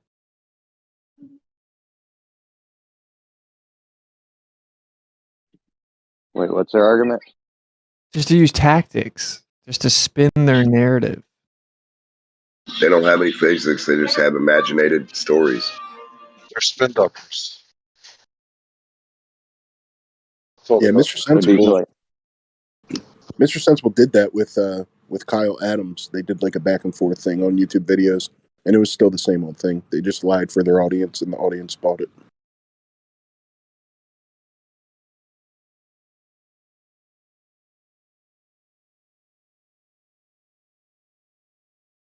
What's that saying? What's funny to me though is why would they have to go to these tactics if they got like $65 million a day, like all the money you could ever need, right, to produce all the evidence you would ever need?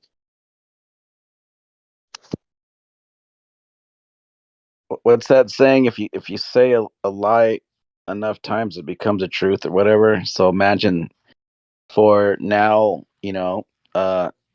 hundreds of years they've been saying this lie, so it must be true. Well, if you say it convincingly enough, too. I mean, seriously, they just say it with such conviction that it's like people are like, oh man, there's no way they could be this confident if they weren't right. That's literally what the spell is. That's what MC Tune and all them do. That's what Kosher does as well. Well, to give them the credit, they did do that to all of us when we were all in school growing up, but we just finally came to a point where we no longer believed it, and now we see why we don't believe it. The difference is they didn't break from that spell. They didn't break from the lie. They still believe the lie. And that's what separates us. The ones that, did, we all believed it at one point. So it worked. Telling that lie over and over again, it worked. But eventually you grow out of it. You get smart.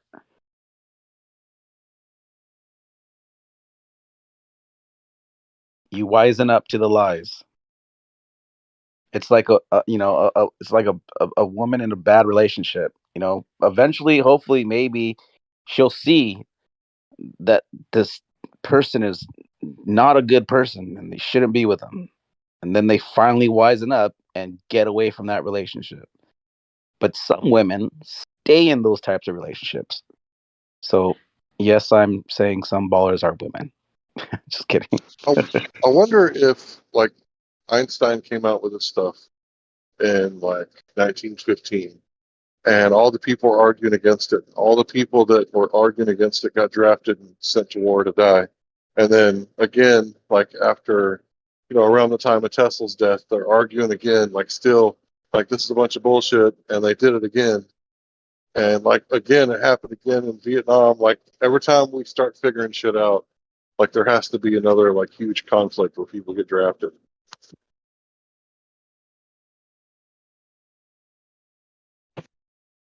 That's actually quite a good theory. I think in a few years you will be sent to Ukraine to die because you think so. Speak up. Yeah, they're gonna put all the people that don't believe in a ball Earth on a boat and a plane and in a war, and then they'll just try to extinguish them that way. Isn't there a story of a Rothschild that didn't get on the Titanic, and all the partners did, something like that? Yeah, I've heard that shit was a setup to probably amongst other things, but yeah, to take over like the central banking system or some shit. Yeah. It was the Exactly. bankers doing it. Yeah, and why wouldn't that be any different in the science community to where you have a bunch of intellectuals who are proving that it is what it is and understanding it and and being able to do experiments to prove it, and then all of a sudden you just kill them off one way or another, and then those that believed in the heliocentric model and the gravity and all this stuff, they continue on to teach the masses and the generations these falsehoods.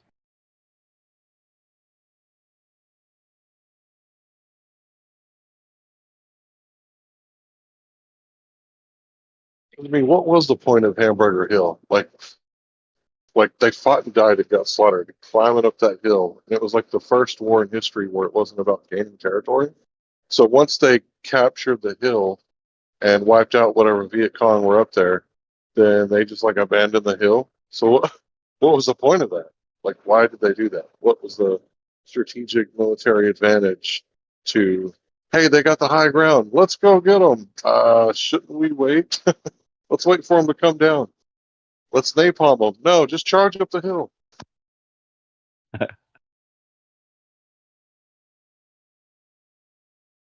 Leave me out of this, Larry, please. I saw that movie back in like the 80s, I think it was. Even as a child, I'm like, this is fucking stupid. Yeah, send I in would have napalm. I would have dug a tunnel through the side and up the center of the hill and popped up like, here's your bomb. like Bugs Bunny. Yeah, with I'm a a big lead bomb, I'd have been bomber, like, motherfucker. they've been like, what's up, Doc? That's funny. They never would have saw it coming. They never do. At least in the cartoons, they never see Bugs Bunny coming. What's his name? Albert Fudd. He always just digs under him and just pops up on the other side. And he's like, what's up, Doc? Like, what are we shooting? He's like, we shooting a rabbit. He doesn't realize the rabbit's behind him.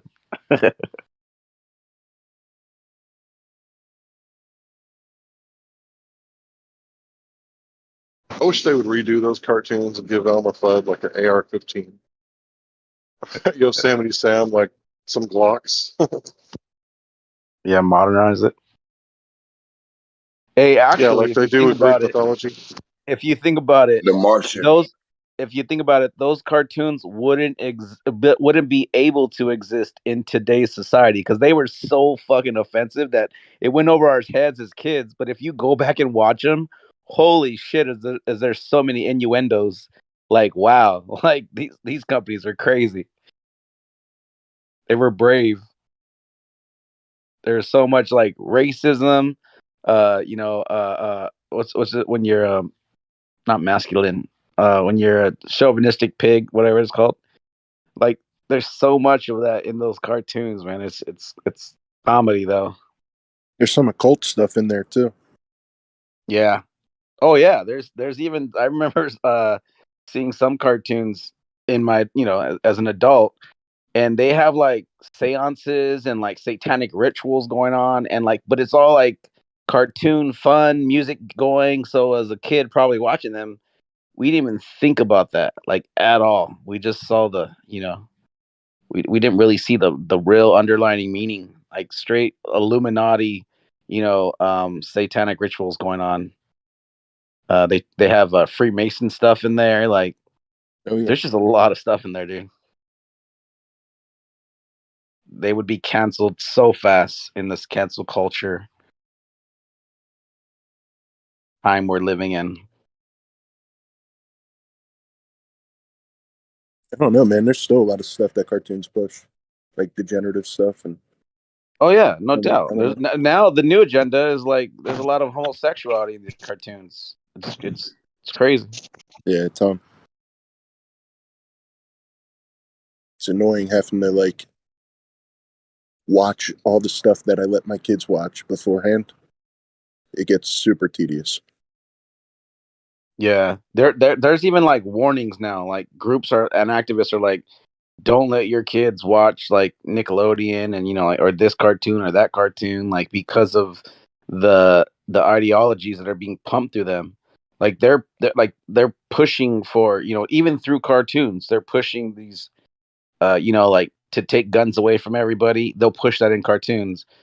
For that a man could be a girl and a girl could be a man. They're pushing through that through cartoons. Like it's crazy. Like the way the propaganda through entertainment is now even like being bombarded on children. So they're gonna grow up. Some of the stuff's hard to catch too, like real subtle. Yeah. And how is it okay to do that though? We can't say weird stuff, so how is it okay for the national, cartoons and all this other shit? Right. Because it's evil, bro. Evil finds its way. And if you go against that, then you're the one that's evil. You're a person that isn't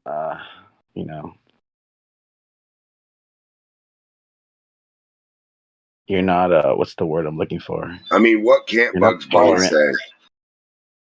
What could Bugs Bunny in the cartoons not get away with? Right.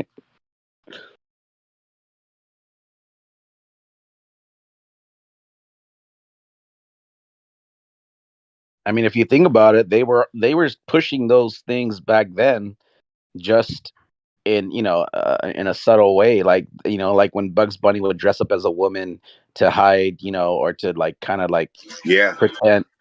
Like that stuff was there. We just didn't catch it because it goes over our heads. But somewhere, somehow, that's planting seeds in our heads to when you hear about a man dressing up in a dress later, you're like, oh yeah, I remember, I saw that in a cartoon. So okay, it's fine because the cartoon said it. So there's no problem with it. And I laughed about it and I enjoyed it. But then you get older, you're like, wait, wow, they're tricky. Yeah, if you watch some of them cartoons, the way they depict black people is like incredibly wrong. Oh yeah. Isn't that a trick? You got a hoe and a trick. One's a lady and one ain't. Right. Crazy, man. That's when they Talking say about you've been this tricking. before. They realized that they couldn't do it by force. They realized that the Americans are too strong, too manly, too many guns. They realized they're not gonna like bow down like the rest of the world. So they're doing it through children, exactly what you guys are saying now. Very important, through cartoons. They wanna soy boyize America. This is what they're doing now, through the children. Yeah, if you look at like if almost all of them, but so many shows, programs, be it TV, on afternoon TV or even like midday or morning. There's so many programs that you now always see a homosexual relationship, a guy, a girl. Yeah.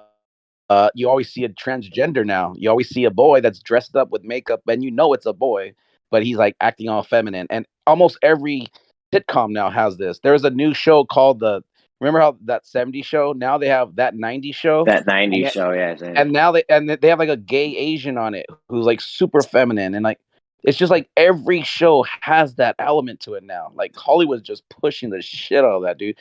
All the movies now, even Avatar. Did they say that a male Avatar That's had when a I baby? realized they go, oh shit, we're fucked now. Excuse my language. Yeah, they did it on Star Trek, bro. I like to use the term pussify. I don't know, what would you call soy boy something? Soy boyized. Yeah, they're trying to soy boy the. Pussify us. They're trying to pussify us. Yeah, it's more diplomatic the way I say it, but yeah, it's exactly that. Yeah. But actually, no, it's actually an insult to women, that one, if you think about it. Because women are more manly than some of these soy boys. So, yeah, I wouldn't want to put down our women, to be honest with you. I don't. I wonder one thing that I if go ahead. effeminate Mandela. I want to know if the effeminate anti-flat earthers families notice how much not of men they are anymore. Like their generation coming up is just pure like soy yogurt instead of testosterone. One thing that I used to trip out on, even like back as a teenager going out to clubs, that when I would come across like like a gay dude, I always used to trip out. Like, why does this gay guy act like women don't even like a female doesn't even act like that? Like they are so flamboyant. Like I have never met a woman that acts so flamboyant and waves her hands and like snaps and like twirls her head a certain way. I've never seen a woman like that. It's And like and they're I super women. Like what the yeah hell, yeah man? Yeah. yeah. But you know what though? I came to a conclusion. It's more like they're just demonic, man. They're like an entity inside them, just so way beyond how a female even would act. And I when I see those, I'm like, man, they're not gay. They're just possessed because not even a woman act like that at all. It's Yeah, look, weird. I'm not here to bash gays because I think it's a genetic thing, but I'll definitely speak against this woke movement, these freakaloids, these transgenders. Those You to think me it's are the a freakaloids. Yeah. you think it's a genetic thing? Gay, I really do, yeah, because I can't see how a man in his right mind would be attracted to another man. So I just can't see that. So it has to me, it has to be genetic, like hormone shit. Well, I remember a while ago, maybe back in like the 90s, there was like this huge study that was realizing that there was a chemical imbalance in, let's say, a man who was like feminine or like whatever. And but the problem with that is that that led to a lot of like Christian activist groups were like, well, we can fix them. We just have to like, balance them chemically. But then you're turning humans into like lab rats. And then and that was, I guess, that's like immoral to try to be like, well, we can fix you. We can stop you from being gay. We just got to inject you with a hormone to either make you more feminine if you're a woman thinking you're a man, or inject you with chemicals that will make you more manly if you're a man and you think you're a woman. But I think that like that became almost like a debate, almost like along the lines of cloning. Like that's not you shouldn't do that because you're making it's kind of immoral to do that. But that was like in the 90s. That was crazy back then. But I do believe that there was truth to that. Like that makes sense to me. That makes perfect sense. If you're wired wrong or your body's not producing the chemical that a body usually would make, as or a woman's body usually makes, then yeah, that would explain why you're feeling this way or that way. But now it'd be like, well, you either have some form of a disease because your body's not generating this certain thing, or it could be labeled as like what's that word I'm looking for? Disability. Like it's a handicap at this point. So it's I don't know. I guess it's a line that a lot of people couldn't cross one way or Well, another. think about it, bro. Think about it. If man is designed to be sexually attracted to woman and vice versa, right? Why would a man or a woman in her right mind not follow that trend and go against society and be scorned and this and that if it wasn't like a natural thing? You You know what said I'm it. saying? You said it, Se. Of Twice. mind, the mind, right? It's a fail in the code. It's the mind. No, the mind is different from something physical, right? So to say that there's like a Prove it. chemical process that's gonna make you such at birth, I don't go along with that. It's something to do with the mind, right? I'm with And North on this and one. I think it and is the behave. mind too. Yeah, go ahead, North. Yeah, and behavior. And so your behavior and your actions that you take can be highly influenced not only from environment, but from the invisible, the things we can't see, the mind. Uh, and when you're speaking of the mind, the mind and the brain are very different. You don't make up your brain, you make up your mind. And this is how you do things. So you could go into much detail about it, but the mind isn't physical and the brain is. And when you're speaking about all those chemical processes going on, um, it's just being the saying "out of your mind" reminds me of you're not tuning into the creator. You know how you get into your car and you used to turn the dial and try to tune into the station and get it clearly. It's when you're out of your mind, you're not connected. Well, I think I would just add to that though. Okay, so your brain creates these chemicals within your body to make you one way or another.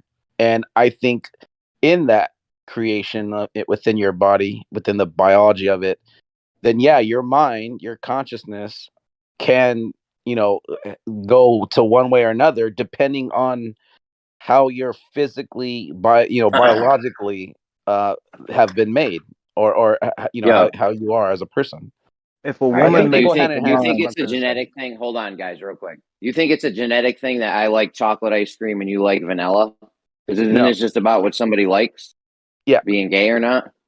No, man. You think Think about you can just wake up one day and say, "Oh, I'm gonna go suck that dude's dick one day." Excuse my language. Oh, just Jesus like that. Christ. I mean, come on, man. Think But you're about not that. born. You're not born like that. You're not born wanting to have sex with either female or male. But think about this. Sure you are. Think, Come think on, of, bro. Come on. Sure no, you are. The maker made us to do mate. you see That children means a having sex man with each has to other be unless attracted. they've been shown it? I mean, give me a I don't break, man. know. See, in the So, Bible, when the maker made us, there wasn't even women around. So check this I out. don't So know. here's a real life example, right? So when you guys speak about the mind and what part it plays physiologically, so the mind, these things, women, if they hate their hips will start to deteriorate, and you'll see these dimples go in their hips, and it'll kind of look, nasty. And it's because when you make up your mind about something, your body reacts to it, right? So when you talk about chemical processes going on inside the body, a lot of these things happen from a mindset also.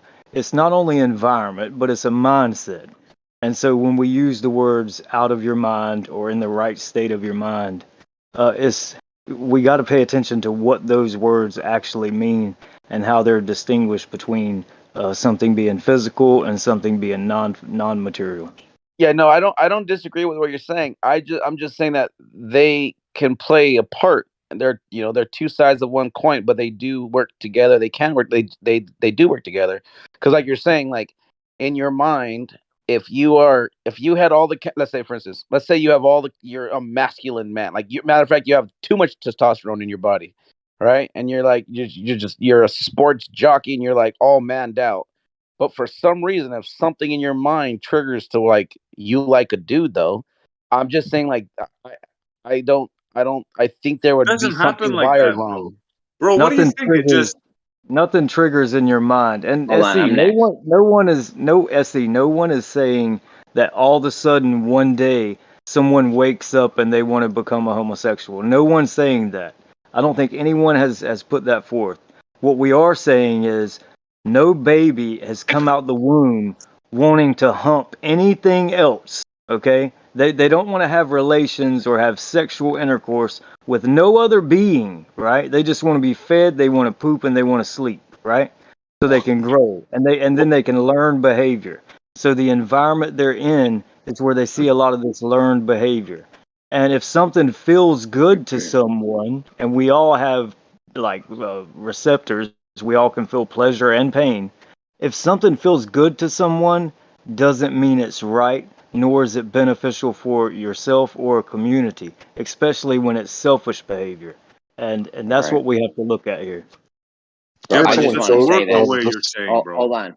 Hold on. I just want to say this is all in your fucking mind, this thing. Just like vanilla and chocolate ice cream. If I like chocolate ice cream, I'm going to go eat chocolate ice cream, all right? You like You're vanilla, you trolling go have right now, vanilla. Jeremy. You're fucking I'm not laughing right now. point me to I the can gay hear gene. you. Point me to the dude, I'm telling you. Point me to the gay Wait. gene and the DNA. Which part of the DNA is the fucking gay part? You're gonna compare now chocolate preference and chocolate Hey, Jeremy, It's flavors all to about let me what ask do you you a like, question, sexuality. Jeremy. right? Seriously. If Let me I ask you. like women, I'm gonna go be with women. If I like men, I'm gonna go be with men. It's all about what I like. It's not about Is there what you any like, other? bro. Has Is nothing there to any do other with what Why? living you Why like. would I species not do do you what I think that like? has those Hold on. sort of characteristics of preference, Jeremy? Why would I not hold on, die slow.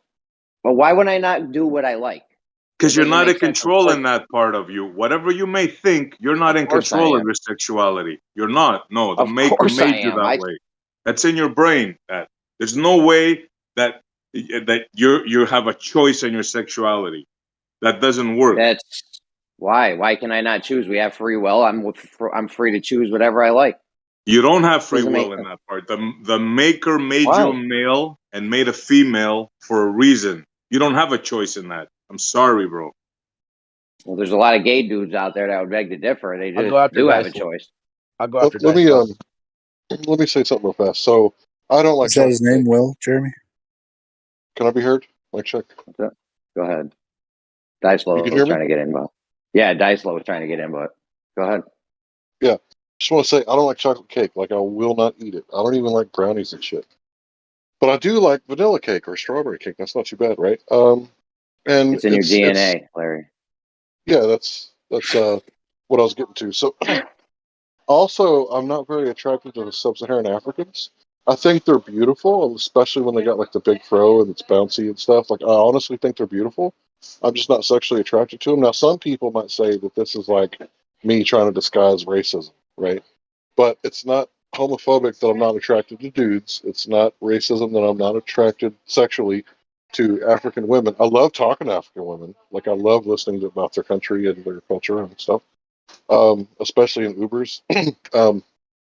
But my point is that I'm just not sexually attracted to them. Like it's not something that I have that urge. But if I see like, a lady from like Northern Europe and she's like extremely blonde or redheaded or even brown-headed, but her skin is like a little pale, like she looks like she's got like some sort of iron deficiency or something. Like to me, they glow in the sun. They glow like angels, and they're Larry, I think a lot of extremely people attractive. want to get in, bro. I think there's a lot of Okay, people want to I'm get after in. Dice Low. I'm done. Go ahead, Dice. Yeah, I'll be really quick, dude. I had a lot more to say, but I'll just wrap it up. I know a lot of people want to get in. I think the gay frogs says it all, man. Like we don't see this shit naturally occurring in nature without some sort of like off balance of something. And it could be attributed to chemicals, it could be attributed to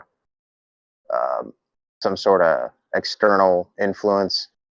But I don't think it's natural. I don't think it's built within us to be attracted to the opposite sex. Or sorry, to the same sex. I mean, essentially they're frogs, though. I mean, Yeah, oh, but it's yeah, not just frogs. Like you can you can see this trait happening in rats or mice. Like it all depends on what you're doing to that subject to get that Dude, this outcome. is You go talk to the tribes out in the middle of I think it nowhere. depends on attraction. They'll laugh at you. Hold on, real quick. They had the They'll laugh mouse at you utopia. if you say, "Hey, boys like boys or girls like girls." They'll laugh at you. They say something's wrong with them. Yeah, I want to They throw had the this out mouse there. utopia.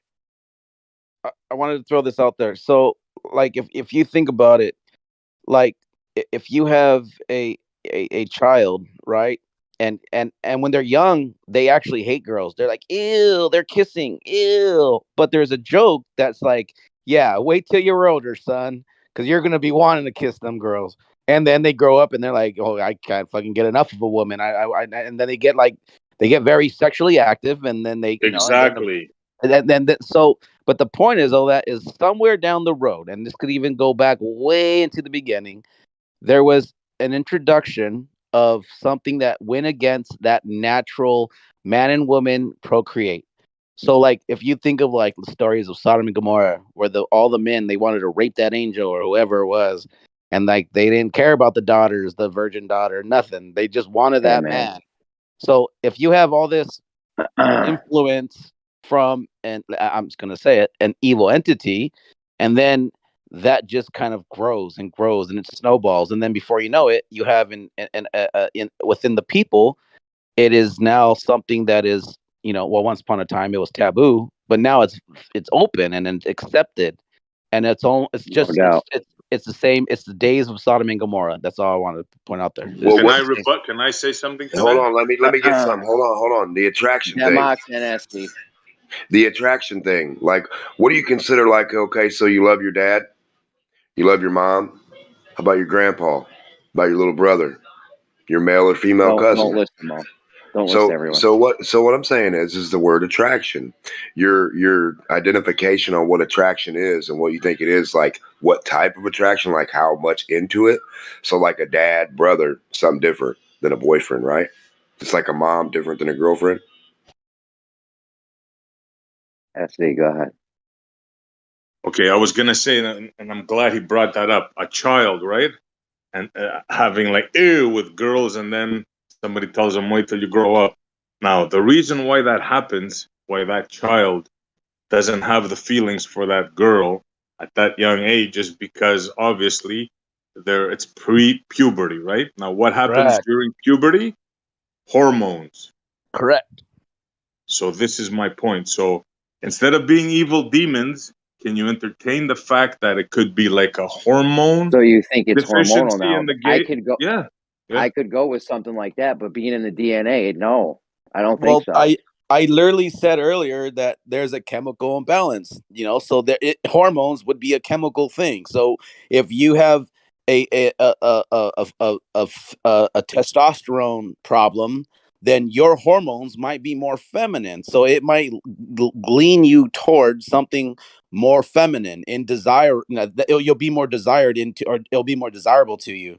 Or if you have Still though, but still though, there's probably dudes with low hormones or testosterone or whatever, and they still like women. So I mean, So do you yeah, guys I think know they're putting shit in the. BPA? I I think they're could even putting shit in the attribute it to jabs, that. bro.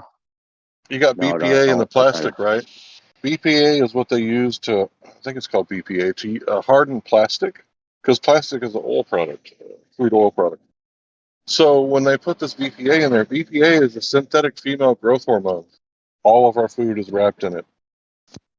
Hey, yeah, get at me in DMs. I'll sell testosterone boosting supplements.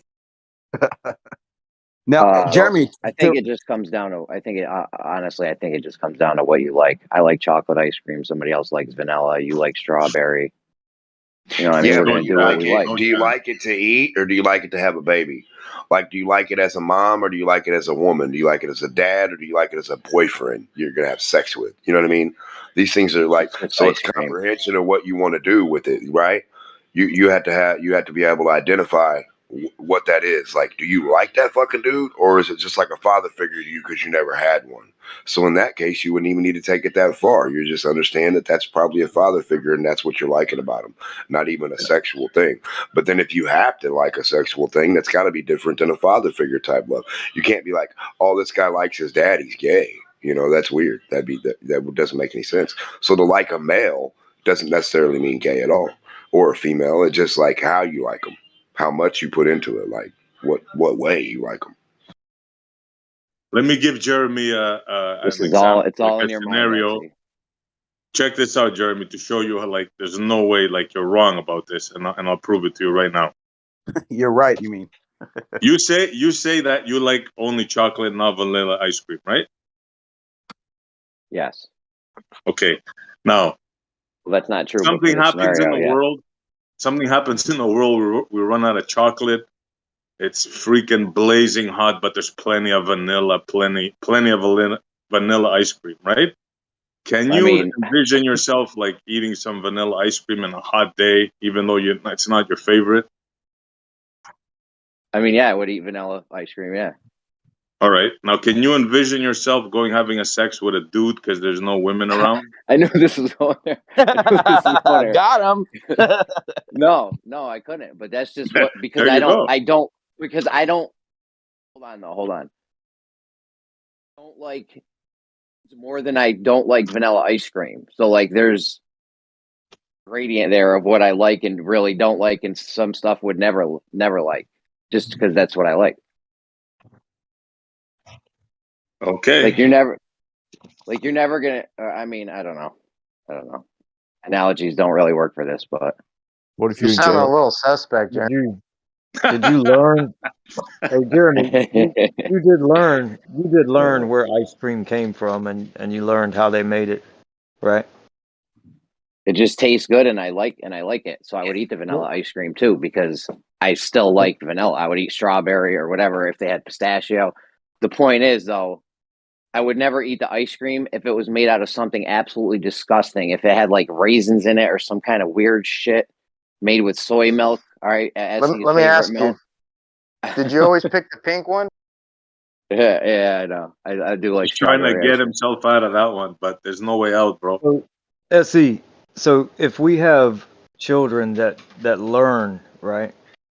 They learn about, I guess, what people would call procreation or making children. This is one of those learned behaviors that's passed down. Albeit they may figure it out if you leave them on their own, right? Maybe if they're watching nature or some of these things, you could speculate. But this is a learned behavior. And so, likewise with the other behaviors, a lot of them are learned behavior. And then someone chooses to do that behavior and be in that state of mind or become that person. Wouldn't you agree? No, I completely disagree.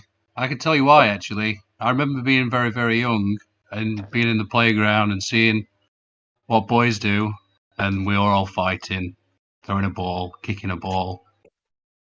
But then you looked over and there was a little lad there, he was playing with old girls. And he was right as rain, you know, playing with dollies. And He didn't suddenly just decide to make a wicked choice, did he? so did he have sisters at home? Or was that your only observation? Did you know what his home life was like, what he learned at home? Well, I was reading Stephen Fry's book. Oh, you're reading a book. I thought you seen someone on a playground. You're reading Stephen Fry's book. Steady on, lad. There's several I had a examples. sister that played with dolls. I never went over and I said, "Hey, can I play with your dolls?" No, never. Not once. I understand that, and see, I've known people, that have a similar situation as you, SE. They had sisters. They had more sisters, right?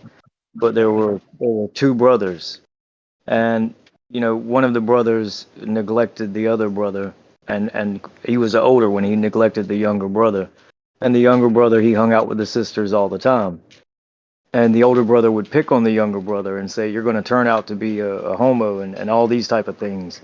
And so those sisters would comfort the more effeminate type child, because of course he was hanging out with women all the time, and of course he actually chose to be gay, and so he was influenced not only by his brother but also his sisters and many things like this. But to say you seen someone on a playground and he was right as rain and he was playing with the girls, and when I ask you what did he learn at home, when we're speaking of learned behavior, these are all things you have to consider. No child comes out of the womb. No child comes out of the womb. And I hope we can agree on this. There is no child that comes out of the womb wanting to have sexual relations with anyone else at that time. Of course not. Okay, thank you.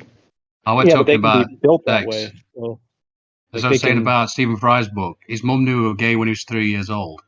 That's literally what she said to him when he came out to her. Oh, darling, I knew you were gay when you were 3 years old. You see these people and they're feminine and they're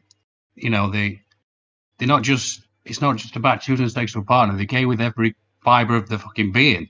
They walk gay, they talk gay, Now, I'm not denying that some people are playing at it. I'm sure they are. Some people are playing at it, North, right? You can't describe every fiber of the being. You can't, put that in the conversation because you don't know. But you know what I'm saying? They're as gay as the day is long, dude.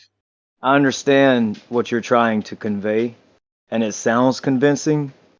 But to say with every fiber of their being, that's very exaggerated. You shouldn't say it like that, because Maybe I chose the wrong words. You have a lot of considerations, a lot of things to consider, such as those men who are maybe more effeminate in society and they're outcasted from the men who are more masculine, right? Instead of being taken in and taught what this is all about, they're outcasted, and then they go to some women and they're outcasted from those women, and then they go to other women who comfort them, and then they become women, or they become like unto women, right? So you can consider that also. Then you can consider some of these men just hate other men. Look at the destructive behavior that we're speaking of. This is very destructive behavior. It brings death. It's selfish behavior. So maybe the homosexual really hates men with every fiber of his being. He hates other men, so he tries to dominate them and be destructive to them at the same time as telling them he loves them, right? Yo, I So forgot. you have to consider so many different parameters, man, when you're talking about these kind of things. But all in all, it's learned behavior and it's chosen, and you can't get away from that. You just can't. Yeah. What about I'm with you. genetic? Hold on a second. Hold on a second. Real quick. I just want to say the Mouse Utopia experiments from the 50s or whenever they did that.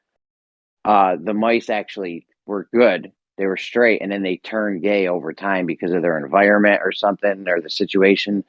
I don't think it's like a genetic thing. It's something just your, an environmental thing, a mind thing, something. It's not. I don't think it has anything to do with anything physical.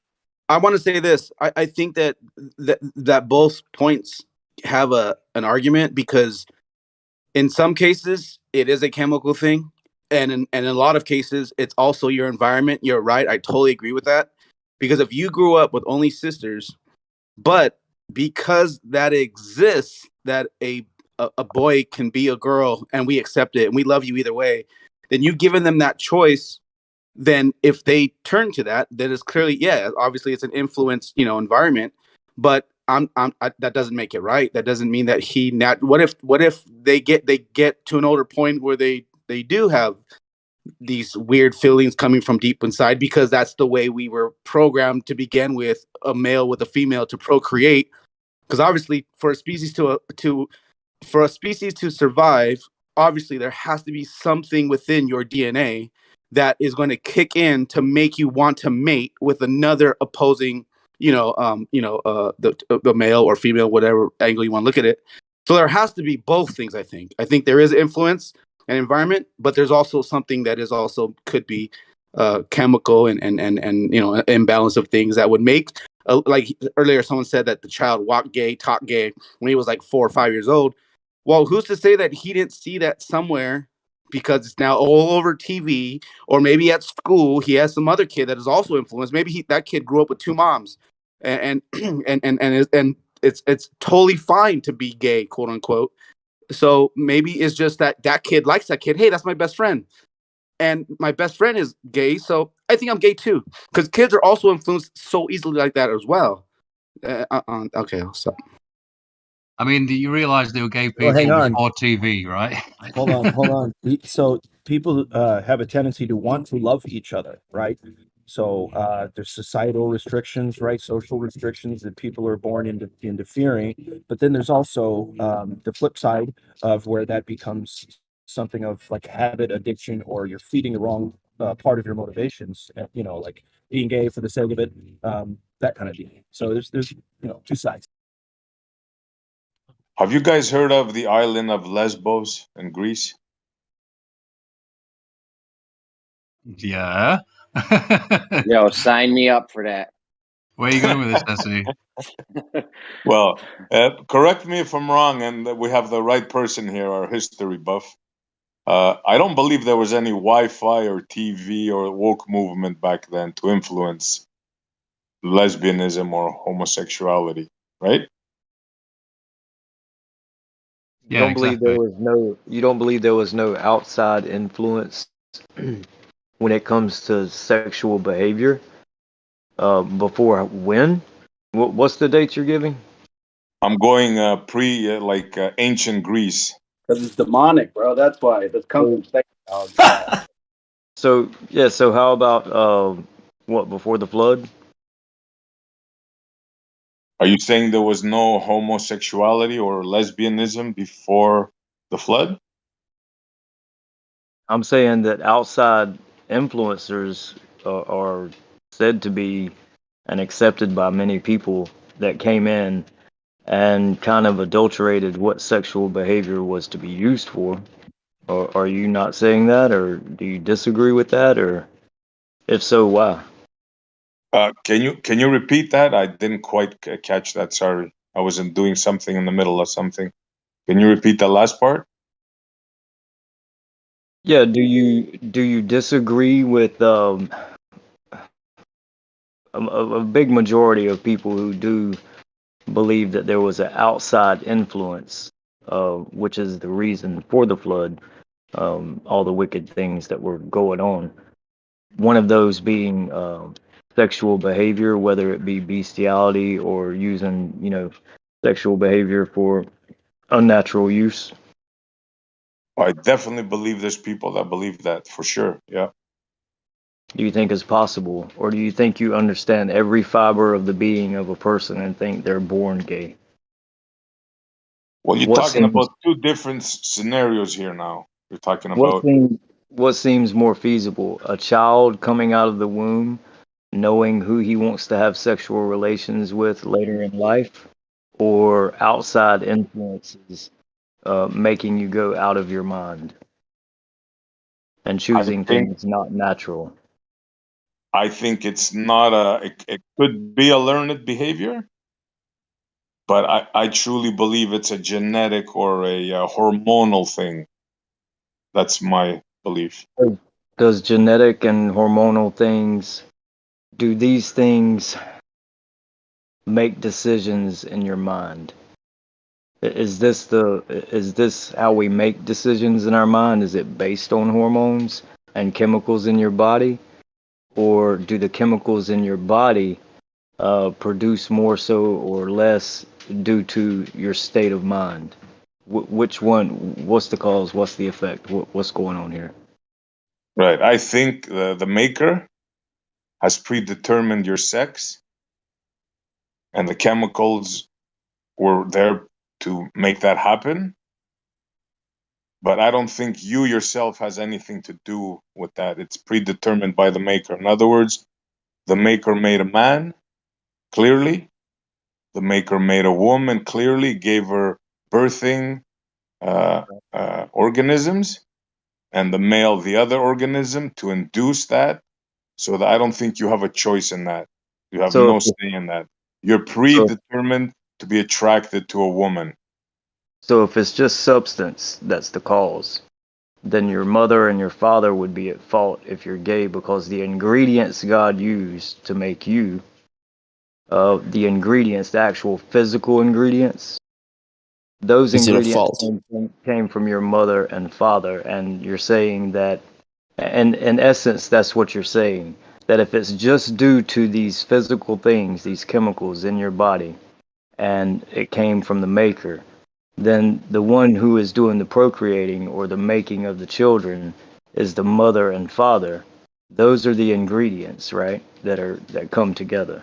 So when those ingredients come together, the mother and father who were made to have sex with each other and did so and made the child, you're saying they made ingredients that would make the child not do the natural thing that they did, but do something unnatural, and it has nothing to do with the decision the child makes later in life, making up his own mind, and contrary to the physical part. Yeah, I think you're putting the emphasis on the parents, and I'm not doing that. I'm telling you there's two possibilities. One is either the maker made 10% of the population gay You by said the design, ingredient. let me finish, by Yeah. design, or choice say either the maker made 10% of the population gay and lesbians by design, or he designed, obviously he designed man and woman, so that means like during the process there's something wrong, something happened in the DNA that was at fault, or the hormone, one of those two Okay. things. So again, the chemicals, the hormones, or the DNA, which is actual physical things, right? These are physical things, so we could call them substances. So these substances that you're speaking of that are physical are the ingredients, and I'm not trying to make the point that it's the parents' fault. I think in essence that's what you're saying, and you don't know that yet, and that's what I'm trying to point out. If you just give me a little bit of time. So if if the creator made the parents and the first man and woman, and they have children, and you're saying it's just the chemicals inside the child, even at birth or before he's born, to be gay or to be straight, whatever you want to say, uh, all the ingredients, the physical things, came from the mother and father who did the natural use and made the child. So in essence, you're saying it's not the creator that did it, although that's what you're saying. You said the creator made them that way. in essence, you're saying it has to do with the substances in the child that make the child gay, instead of the child having a choice to choose who they want to have relations with, and to me, that's, yeah, I hope it's clear You for don't get everyone horny else. for pussy, dude. You don't get horny. You don't get hard. Can I make a comment? You just did. Yeah, so Wayne Dyer has a presentation about before you're born, you go ahead and pick your parents, you pick your circumstances, you pick before you're born, then you're born into the world and as a spirit form. And I always resonated with that. It was a great presentation he had, so just want to share that. And whether you're gay or straight, I think that's chosen before you're born. Whoa, character creation, dude. You have to believe in the spirit, though. Jeremiah 1:5, before I formed in the belly, I knew thee. Before that came forth out of the womb, I sanctified thee. Jeremiah 1:5. Yeah, just real quick, North. was a bullfrog. No, North. I just want to point this out. This is why I get what you're saying. Why there is an influence from outside of the chemical part. But I'm just saying that, let's say you have a person that is chemically imbalanced. I think it would just be maybe easier for someone, for when that temptation comes or that mindset comes or is influenced on them, for them to go that route that, would be, I guess, going against God. But because maybe there is this chemical thing going on inside them that even allowed them to go that way. But I get what you're saying. So with that being said, there is, this is why I'm saying, like, I personally believe that it has to be some form of demonic thing, because it's going against the creation of God and the nature of God. So that mindset that you keep talking about, well, that's no different than, like, no child's born a murderer. But if you listen to those whispers in your ear and your anger drives you, that chemical reaction that ignites anger, and if that's being persuaded with lies of, from the deceiver, then you can be a murderer. Anyone can be a murderer at that point, or a thief. So I get what you're saying, but when you're talking about mindset, this is why, like, I think that mindset is being steered through an evil entity. Okay, I'll shut up. I think it's perfectly natural for people to make something evil outside of themselves. All people seem to do that, don't they? Right. The mind being different from the brain, and you making up your mind and not your brain, and the physical and the non-physical is a very deep conversation. It needs to be studied more. So your mind can destroy you can destroy your own body physically with just your mind alone. I believe that. So I mean, there's a lot of things to consider when you're speaking about the interaction between the body and the mind, and when you make up your mind about certain things. But yeah, to deny that you learn behavior and you actually act accordingly, I just can't agree with that. I mean, and you could argue, from scripture and say those things like, I knew you before you were born, or you were formed in your mother's womb, I knew you. You could argue those things, and we could probably have a pretty good conversation. It'd be kind of lengthy, but yeah, I think we'd come down to the bottom line that you actually make choices. You're not a robot. Although you are who you are from the beginning, there's always room for change and room for growth. When I've seen these documentaries on American, American television, and they show these like camps where they send gay people to straighten them out, so to speak, it's just laughable to me. I think it's a joke to try and unlearn this from this clearly gay person, as gay as the day is long. There's nothing they're going to say to him that's going to help him, or drugs they're going to give him. It's just ridiculous. Absolutely, yeah. This is all like, see, they're thinking of it from a biblical point of view. They think you're demonic, you're possessed, or something. This has nothing to like do I with said, mind the or Muslims spirit. had the jinn, the Cherokee, they had their evil, great evil. Every people's it's perfectly natural for peoples to have some great entity that's evil outside of themselves. That's what we do. Do you think it's not destructive behavior to the body, to the human body, to do what those people do? Of course, and it's certainly against nature. No one can argue with that. Okay, so if you think it's behavior that someone is doing when they're out of their mind, and it's destructive to the person's participating, why would you think that someone is born to actually kill theirself and others? That to me, and to just fully destroy what is natural. Why do you think someone is born to do that? And would you call that person your enemy, or would you call them a friend? Yeah, it's a tricky subject. The things you've Yeah. covered, I agree totally with a lot of things you've said, and even the chemical situation. I remember listening to Clive DeCarl about it, talking about the microplastics influencing this transgender movement and all the rest of it. And yeah, there's so many facets of it. You don't even know where to start. But they were clearly gay people before plastic, before TV, before influencers. Because there's always been a demonic spirit. Oh my god! I don't know about that. let me share something else. A lot of people, I think, are born with a proclivity to do dangerous stuff, to steal or to hurt people or to be psychopathic, or even to be like an adrenaline junkie and to climb dangerous cliffs.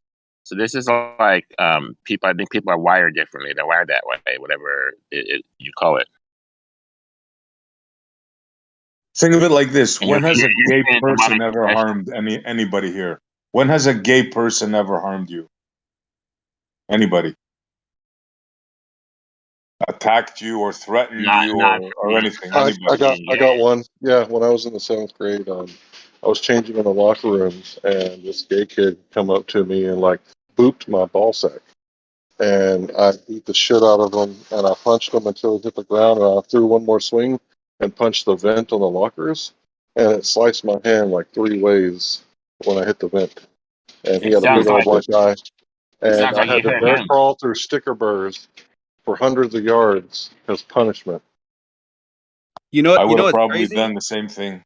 You know what's crazy is nowadays you would get arrested with a felony for a hate crime. That's crazy. Oh yeah, oh yeah. I don't You know know. In what's even Texas, sexual crazier? assault is a pretty big thing. You can defend yourself in sexual assault. Check this out, bro. The beginning of the end of Western civilization. Ready? You're gonna laugh, but then you might cry. I saw yesterday they're putting male urinals in the female bathrooms at LAX. Let me repeat: male urinals in the female bathrooms at Los Angeles International Airport. Well, that fits perfectly in Clown World, doesn't it? Just a Now side that note: is sad. can't women use a urinal? At least some women have like an outie. And there was a person that complained. He said, "Man, I was there. A woman. I was there with my sister, and dudes were walking in, and like that made me feel uncomfortable." Yeah. Yeah, whenever like a sign puts up like a 30-odd 5, 6, and 7 sign, when a store does that, they say, well, somebody felt uncomfortable and they were scared because they saw a guy open carrying an AR-15.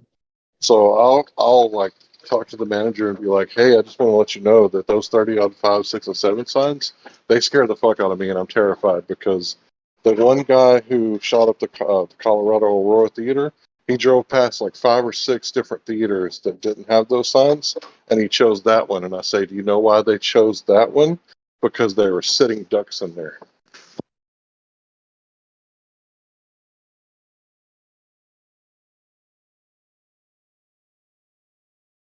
Yeah, but that LAX thing like kind of freaked me out a little bit. I mean, what they're going to do? What are these architects going to do, Essie? Are they going to build an extra toilet? As of You're gonna have 2023, urinals in the mail. Jeremy, get ready. You're gonna have extra duty. as of And all 2023, my crew. there are 6,000 available gender mishmashes, so everyone can have their fill. virtue signalers. Jeremy, imagine going into the ladies and cleaning urinals. Yeah, I told them if they get litter boxes, I'm out. Didn't No, a I'm not school get joking. sued for that? I'm not joking, bro. If they get litter boxes, I'm out. Hey, didn't a school just get sued for that because the mom fought with the school board because her daughter needed a litter box because she thinks she's a fucking cat? So then I they don't know. actually put a litter box inside the restroom. I was cleaning it. I was cleaning the cap the other day, and I heard this schoolgirl keep meowing. Like there was a bunch of them around a table, and I just heard mad meows keep coming from this table. I'm like, yo, I will find another job if they Okay, put litter look, boxes in. that's demonic It's on the way. there. That's demonic possession right there. It's on its way, bro. It's not too far Yeah. from that. They better. I'll tell you what. They better up my pay a lot, or I'm just gonna find a new job. I mean, I gotta will. wipe I the would. floor where these fucking idiots sit and meow all day. No, that might be demonic possession. I think all of it is, to be honest. That's just my opinion. Well, Egyptians did worship the old cat now, didn't they? Right. You might still ward it off because it's starting off in LA, so you know them Californians, right? I'll tell you what. If it makes its way to Canada, we're fucked, right? Yeah. But here's the thing, though. California usually is a pinnacle, point to where when California starts doing things, other states follow, and that's historical. So you never know. Not Texas and Florida. The California, they've tried to pass a law that they're going to collect taxes from people in Florida that have moved from California. Isn't that Yeah. fucking funny? I remember that. They want to tax those that are fleeing California. Fucking retarded, dude. I wonder why those people are fleeing California. Oh, that's because Texas doesn't have a state tax. Oh, that's right. Neither Watch does out for your Nevada, male toilets. Delaware. That's all I'm telling you. Is it Missouri and Delaware? Or I don't know. There's like 4 states that don't take state tax or don't charge state tax. They're also known as tax havens. And that's when someone, says, how are you going to pay for the roads? If you don't pay taxes, how will we pay for the roads? Yeah, they're just retarded. And the people that are like, educated, they're like, you pay for the roads at the pump, dummy. Hey Larry, you seen that Yellowstone?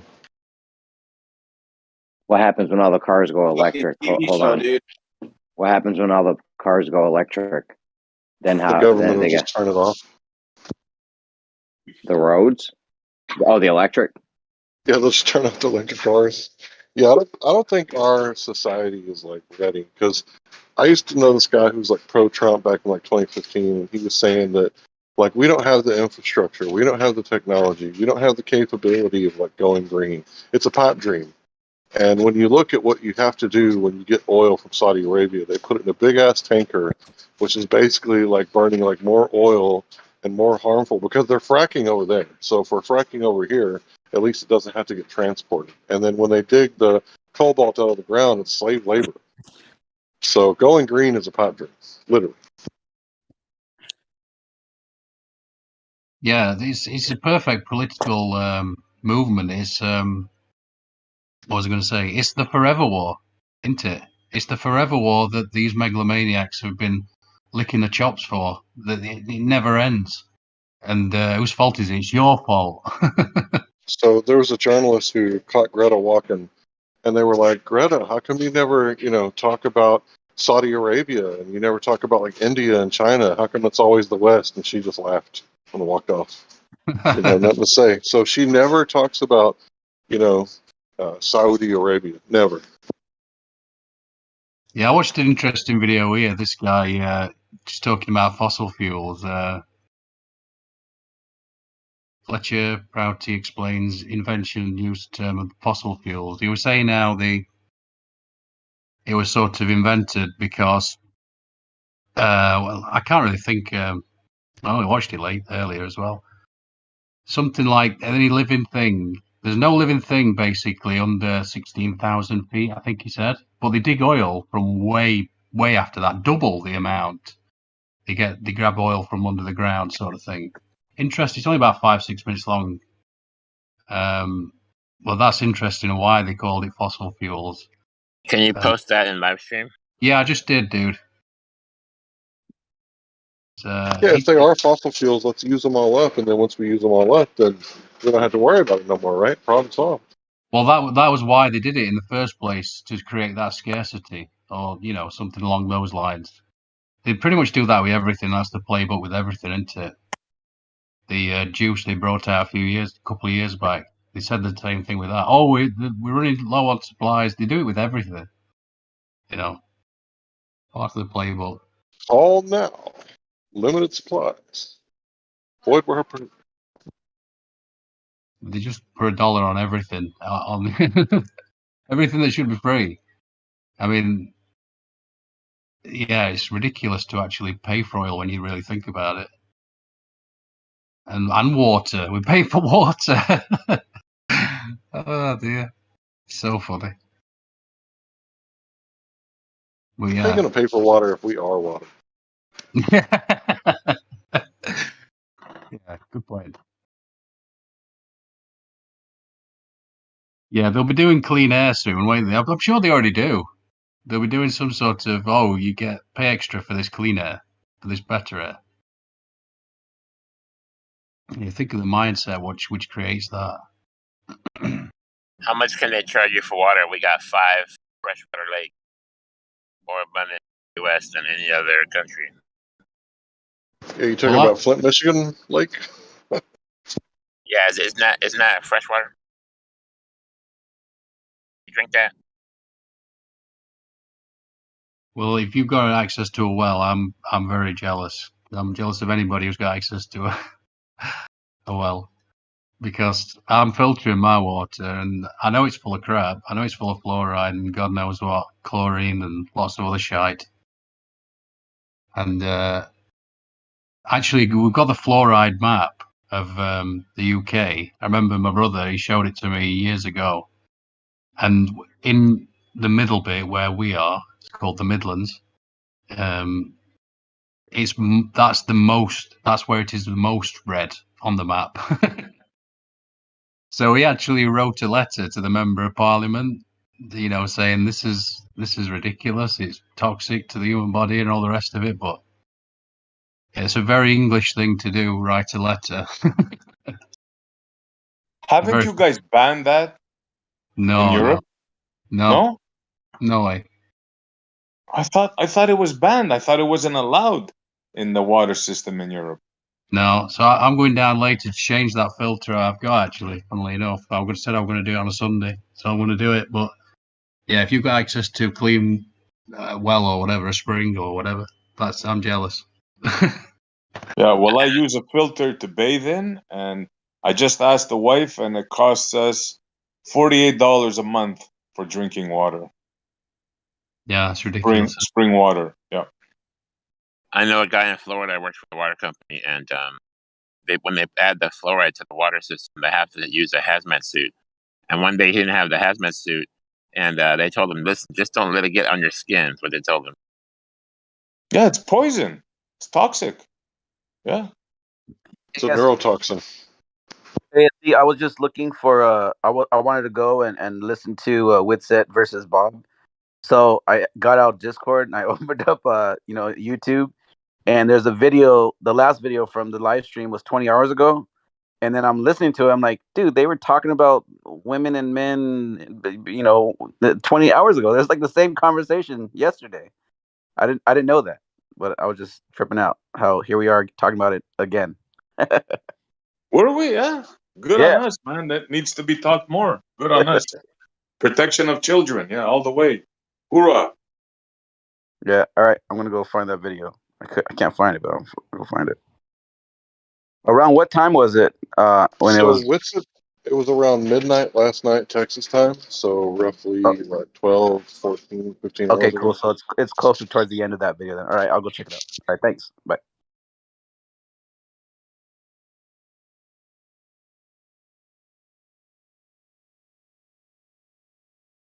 how would you like those forever chemicals in your water? Um, there's one company in this town.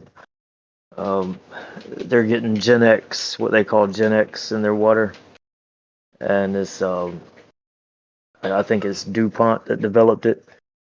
So it comes down river. They pour this stuff into the river, and it comes down river into this other town, and this is where they get their water supply. So they're drinking this stuff called Gen X, and it affects like the liver, the kidneys, immune system, developmental things, association with cancer, and all these type of things. So there's really no way to know what's in your water if you're getting your water from these cities and municipalities, and no way of actually getting it out either and filtering it out. Absolutely, bro. The number one thing you can do for your health is stop drinking tap water right now if you're doing so. Number one thing. Probably wouldn't hurt to bless your water either. Yeah, I'm sure it wouldn't.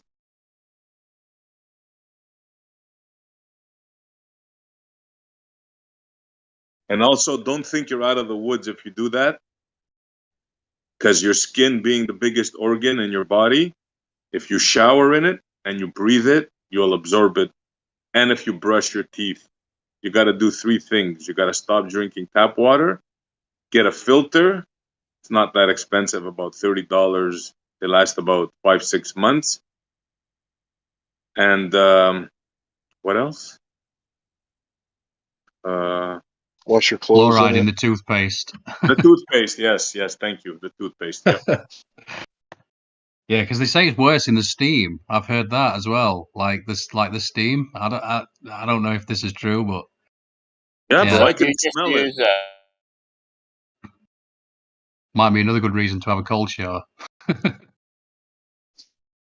But cold If you showers in turn this on a country is tap, and I'm like 5 feet away, I can smell the chlorine in it. oh yeah, yeah.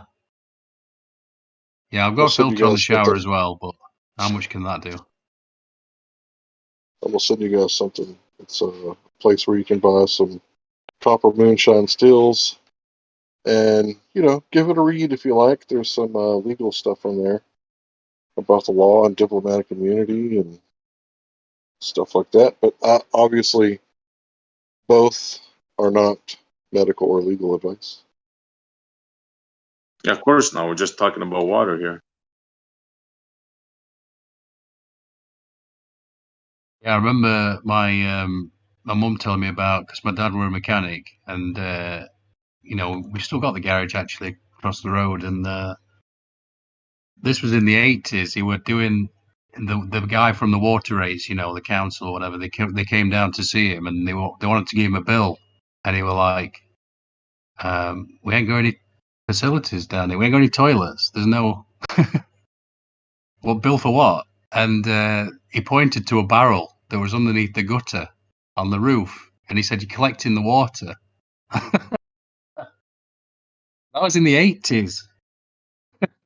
You guys were just shitting in buckets? No, we lived just across the road from the garage, so he'd just come, like, but there were no toilets or anything. So I just thought it was funny that he tried to give us a bill for the collecting water, rainwater.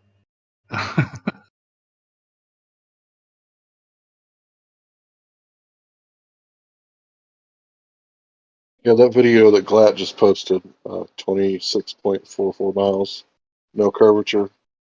I mean, how does a Glober argue against something like that? Well, I would first start with looking at if the video actually shows no curvature. Well, if you No, can they see clocked an in. object from 26 miles away, I would assume there's no curvature. Oh, we can see things 26 miles away. Totally Right, but what depends does on the the globe math predict?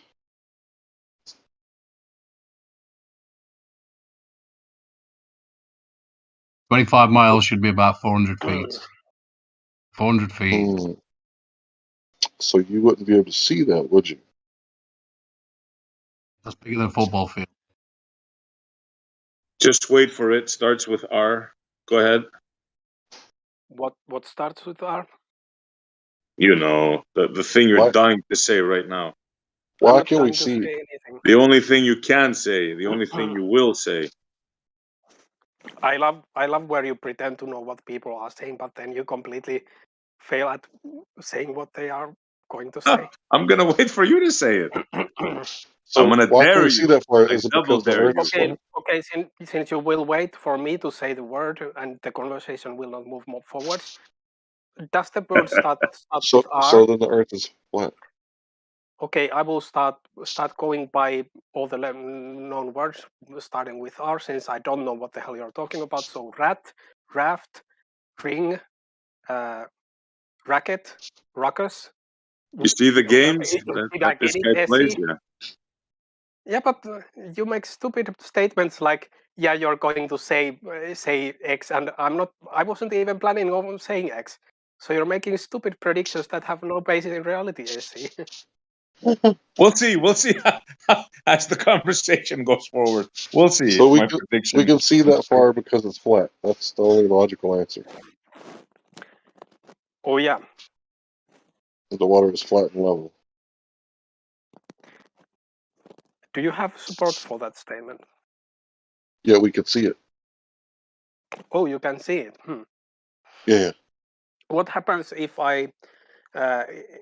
when we see see boats being obscured behind the curvature? Then it's suddenly, but we can't see it. We can see it, but that's not the same thing, man. Let's not believe our eyes then, right? Well, I mean, it makes perfect sense that boats would disappear from the bottom up because of the way perspective works. But that's not how perspective works. What? Are you serious? Like, Yeah. you think you can see a brick from like a mile away? That's not the same thing, and you know it. Or if you don't, then you're seriously mistaken. Like there's even in globe Earth, zoom works, right? So when things get too small to see because of their angular size, you can bring them back with zoom. That happens to work on a globe model too. But if you got what like happens when hold on, I'm getting to a point. When an object is partially hidden behind the horizon, it's not. We can still see it. So the angular size isn't too small. So we're talking about something completely different. Well, magically, it's the object being hidden behind the curvature. It's very comparable to when you see a car partially hidden behind the corner of a house. You wouldn't say, "Oh, that car is suddenly the angular size got too small, so part of it disappears now." No, it's been hidden behind something. That's cool. Sometimes it looks like stuff's being hidden, and then sometimes we absolutely demo the R value. I mean, unless something else is going on here, but oh yeah, obviously that's it. something. The If that's what it, value? The what value? we've demoed their radius. The radius got crushed. Black swan shit, all types of shit, right? That R. Black Okay. swan, Okay. It's There's a wrap. another R. Yeah. I agree with one part of that statement. Yes, the black swan is shit. Well, it destroys the R value, right? Because I mean, that we can clearly see the horizon is 9 miles away when the globe predicts it's going to be what 1.2. Here's a strange question. Did you ever get to know what the actual black swan argument is? Yeah, if the Earth is curving with a radius value, there would be this much drop. I mean, I can't formally state it for you, but essentially we're seeing too far, and the horizon should be in your globe model. It should be 1.2 miles away. It's actually we can see it 9 miles away. Was good. There's your R value blown out the box right there. Sure. Yes. Did you ever Oh, notice, or did you ever stop to think that the comparison is actually being made between two completely different things? So we're talking about the theoretical, only purely geometrical globe model with no refraction accounted for, and then we're comparing it to a picture. He said it. There He said it. There it is. Yes, yes. Of course I did. Of course I said it because it destroys your argument. Hey, there you Destroys go. your fucking argument, All man. right. So would you guys mind if I Continue. Yeah, just real fast. Okay, so the refraction is causing the light to bend down around the curve. That's what allows us to see beyond the geometric horizon, correct? Did I straw man your argument or did I steel man your argument? That's fair enough. Okay, so if you look at what I just posted, right? Superior mirage, is this what you're claiming is happening? I'm making no great claims at the moment. Right, but I'm saying I'm trying to steel man your argument. I just want to make sure I got your argument and that the light is bending down around the curve, right? And that's what allows us to see around the curve. Objects that should be obstructed by a geometric horizon. Is that right? Oh yeah. Like the We diagram wouldn't that I just necessarily posted? call all, as far as I understand, we wouldn't necessarily call all of those superior mirage, but roughly speaking, yes. Right, I'm just asking if it bends around the curve. I don't care what you call it. Refraction, whatever, right? Yep. So it's bending around the curve. Okay, cool. So if that's happening, right, then when we see like 255 miles, the light would be refracting around the Earth for 255 miles, like the long distance photography in the Guinness Book of World Records. Mount Conahu, I think it is. Right? Canago? Canagoo, sorry, I'm not good with names. Right, so if this is happening, then when the sun sets, there could be a city up north to where it's still daylight because where you're at, there's less than standard refraction. But the conditions are just right up north to where there's above standard refraction and it would still be daylight even though it's dark in your city and they're directly north of you. And the city directly south of you would be dark. It would be dark where you're at, but the city up north would be light. How come that never happens if refraction does this sort of thing for 250 miles? So you're asking why don't we see the daylight for longer than we should? Right, because if the light's refracting around the curve for 255 consecutive miles, and that's how we can see that mountain all the way over there, then it would make perfect sense that it would be not a Terminator line like a straight line, but a Terminator zigzag line, depending on the refractive index of the day. Yeah, The you'd have changes, some kind of. the changes, as far as I understand, the refractive like angle changes are quite small. They are big enough to allow us to see objects that we typically wouldn't, but like it's not a massive change. Typically, 255 miles is not a massive change. no, but you're talking about you're talking about miles. Yeah, We should be talking about talking about miles. degrees instead, because that's how the light refracts. It refracts in degrees. Well, you can describe it in degrees if you like, but it doesn't change the fact that we can see a mountain that's 255 miles away, which should be under a mile of curvature, and that doesn't, if it's explained by refraction, then it should be dark in a place like New York, but it should be still lit up in a place like New Jersey, south of New York, and you would be able to see, that, hey, it's still light over there at New York City because they're getting lots of refraction. But that doesn't happen in reality. Yeah, and you can see the mountain to the shoreline. To the shoreline, not the peak of the mountain. You can see the shoreline. Geometrically. In the chat. Geometrically, how much of the top of the mountain should be hidden at least? Oh, their eyes is geometric then.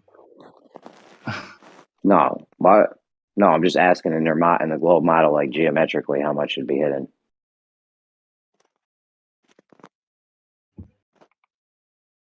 See, that's why I made that meme when you guys say refraction. No, we're just asking you to explain how come we don't see the refraction in reality when the sun sets. The sunset and sunrise should deviate drastically. If we're talking about 250 miles, I mean, that's, in Europe especially, that's like a country.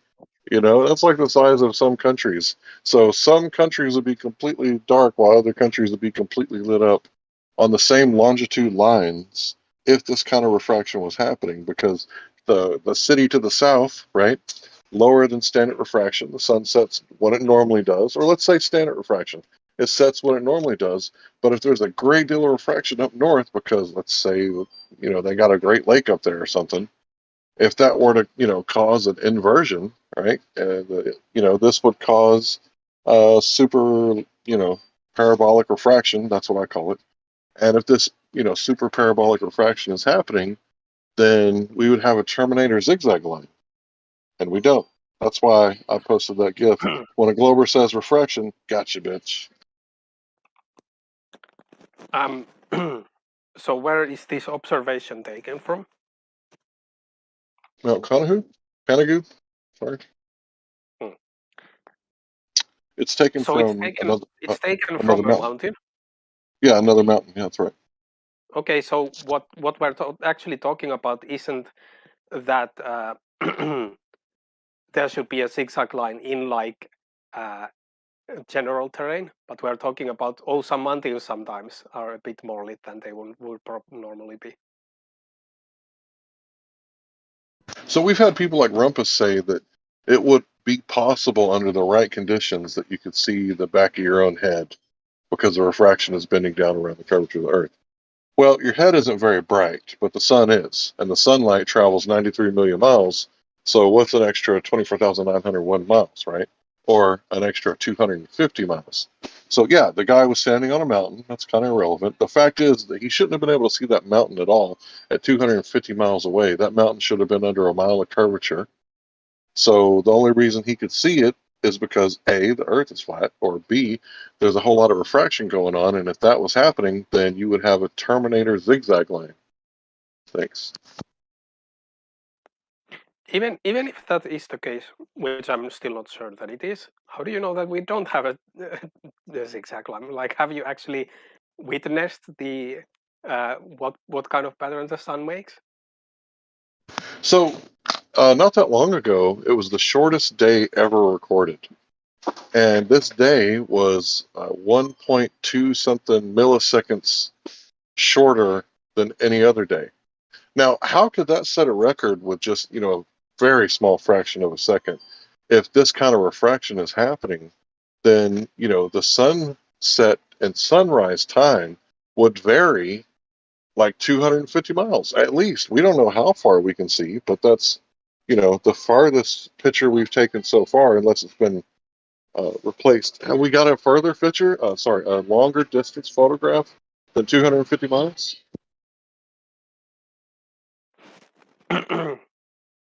I'm not sure what you're asking, because I don't think it makes sense to assume that the change in the records would be very drastic.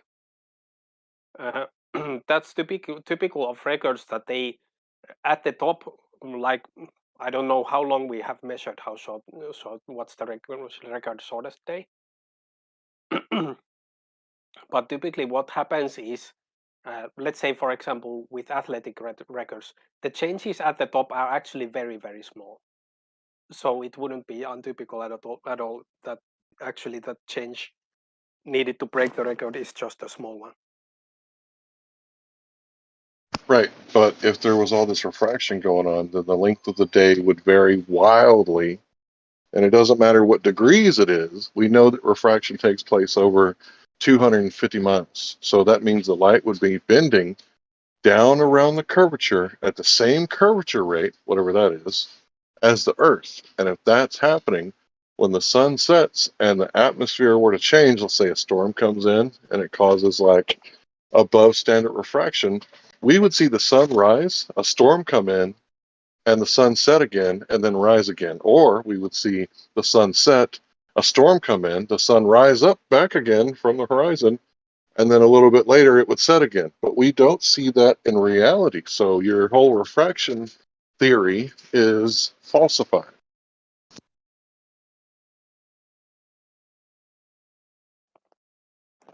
Yeah, I think the sorry, I have fever, so I'm actually Well, I hope having you get you problems feeling with better, my bro. voice.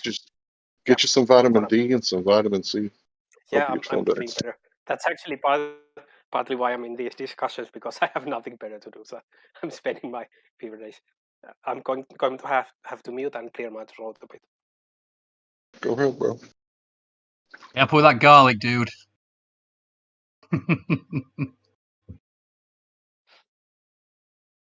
Yeah, that's better. Just one time, just say, I'm going to soak your blood. I'm in a silly mood today. He's not Romanian, is he? I don't know. Finish. Oh, he's Finnish. Okay. Finish. Yes. Oh, beg your Yeah. pardon. The nice Romania Germans. Romania isn't too far off. I've been absolutely surprised at how many people say I sound Chinese or Indian. Indian may be Chinese. Nah, I don't sound Chinese. Well, anyway, just think about my argument.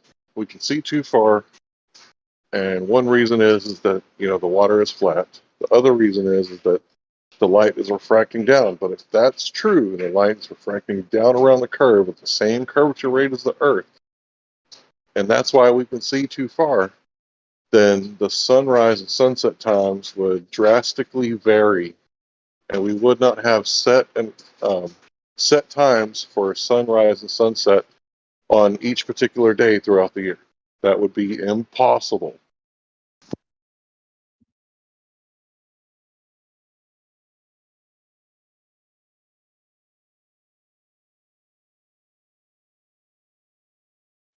One thing to keep in mind about the length of the day records and things like that is that they don't measure it from like sunrise to sunrise. They measure it from like solar noon to solar noon or midnight to midnight based on star positions. So it kind of takes the sunrise sunset refraction out of that equation. But yeah. All right, so I shouldn't use that as part of my argument. Is that what you're saying? The shortest day. I follow the rest of your argument, but that part was maybe didn't follow as well. But I appreciate your constructive criticism. I will give it some thought. But so far, it sounds pretty legit. And I'm not beyond reproach. I've only been working on this argument for like a month and a half, 2 months tops.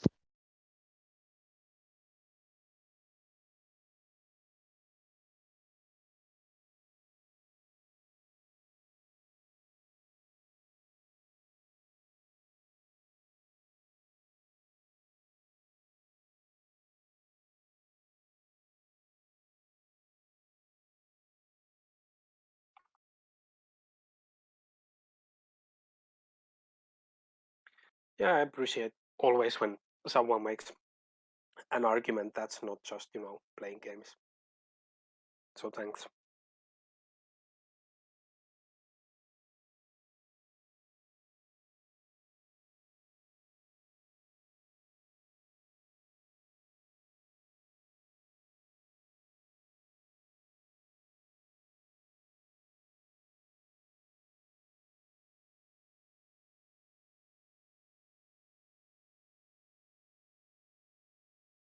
So the guy who critiqued my shortest day on record argument, are you a flatty or neutral, or are you a baller?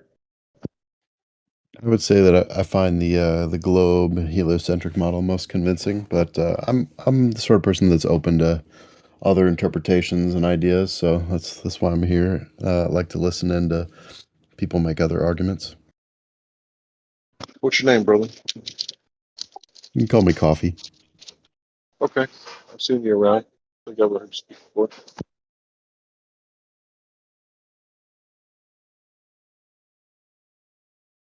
Coffee Zilla. What was that? So have you heard my? Oh, I'm sorry. You were. No, I was just joking that he's Coffee Zilla. So have you heard the article that I've been posting the past week or so about how space and time is an illusion? Have you seen that? I don't think so. All right, cool. Have a look. So this article states Nathan Seberg, a leading string theorist in the Institute of Advanced Study at Princeton, New Jersey, is not alone in his statement where he states, "I'm almost certain that space and time are an illusion. These are primitive notions that will be replaced by something more sophisticated. Also have something else that I could post here that you may find interesting. This is from the LHC. Let me get the link. Not that one. Not Cambridge.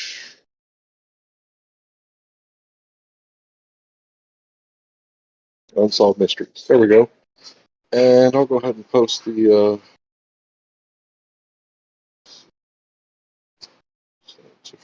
yeah, 18 biggest problems. And I'll go ahead and post that too. Bam. Okay, so there.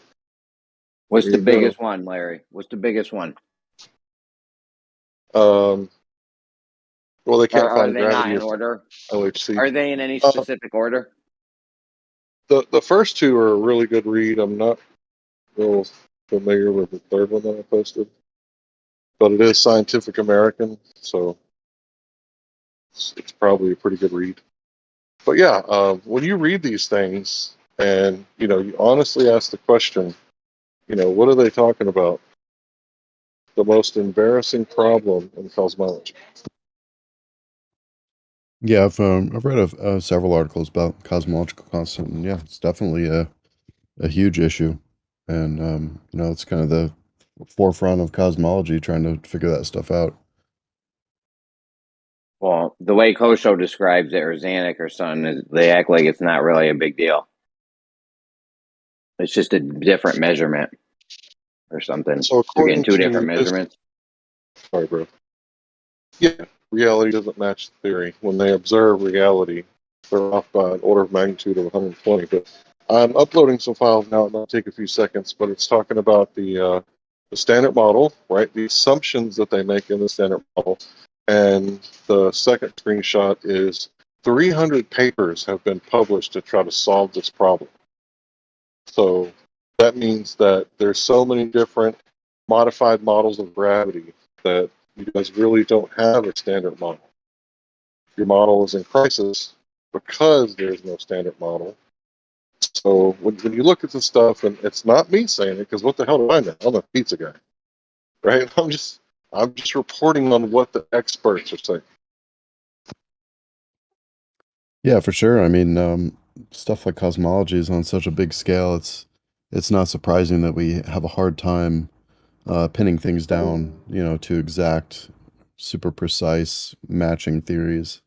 Um, yeah, I mean, I'll readily admit that there's things that have almost no knowledge on, and we're just trying to figure things out. We're in kind of the infancy of some of that science, like it hasn't been that long since we've had telescopes or had even more precise measuring instruments. So it's not surprising to me. But yeah, I think it's pretty fascinating to see the different theories people come up with. So the images that are 95% done uploading, if you click on it, zoom into the top left, you can see the YouTube video that I got it from. I think it's something called like a spaceman or an astronaut talks about the cosmological constant. But yeah, I appreciate you being honest and open-minded. It's refreshing to hear that you're not automatically an anti-flat earther, that you're taking things and looking at them and weighing it out and using discernment and admitting that the model is in a crisis and that we don't got everything figured out. And I didn't hear you say it, but you sound open-minded enough to, think that maybe Einstein was wrong. And he knew that he was wrong. That's why he denounced it. But later on, they picked you back up and said that he wasn't wrong. He was actually right in his original general relativity equations. But I think that the more time goes on and the more observations we make, the more and more wrong he's going to be. Like recently, they put up a new telescope, allegedly, and they're saying that this problem is getting even worse because the universe is expanding faster. So if what they said is true, and dark matter explains the problem at the galactic level, and black holes and dark matter both together make up enough gravity, then adding all this gravity to the model would definitely cause more gravitation because the more mass, stuff like that.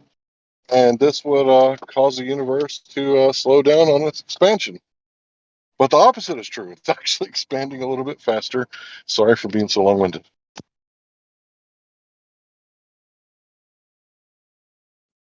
Yeah, for sure. It's an interesting set of problems, on the cosmological scale. Again, it's so appears to be so vast and largely opaque to what we can only see what we can see, right? Like, we can't go and investigate the galaxy in detail. We can only see with the light hitting us, basically the EM hitting us. So we're already at a fundamental severe disadvantage in trying to understand things, but we do the best we can, right? Like, if old theories, 100-year-old theories are starting to look like they have problems, then yeah, well, I have no doubt that things will be replaced in the future. That's kind of how the history of science has always played out, where every theory is tentative, basically. So, Do you believe in the moon landings, Coffee, in the late 60s, early 70s? yeah, I haven't seen anything that was convincing otherwise. So I haven't looked into it super deeply, but the stuff I've seen from the moon landing hoax sort of side, it never seemed all that convincing to me. But yeah, I don't know. I spend a lot of time in my telescope eyepiece, so I don't. I'm a fan of space flight. I like watching satellites. So I have no real reason to think otherwise. Well, you seem open-minded, so I'm gonna offer you a documentary. I think it's 3.5 hours.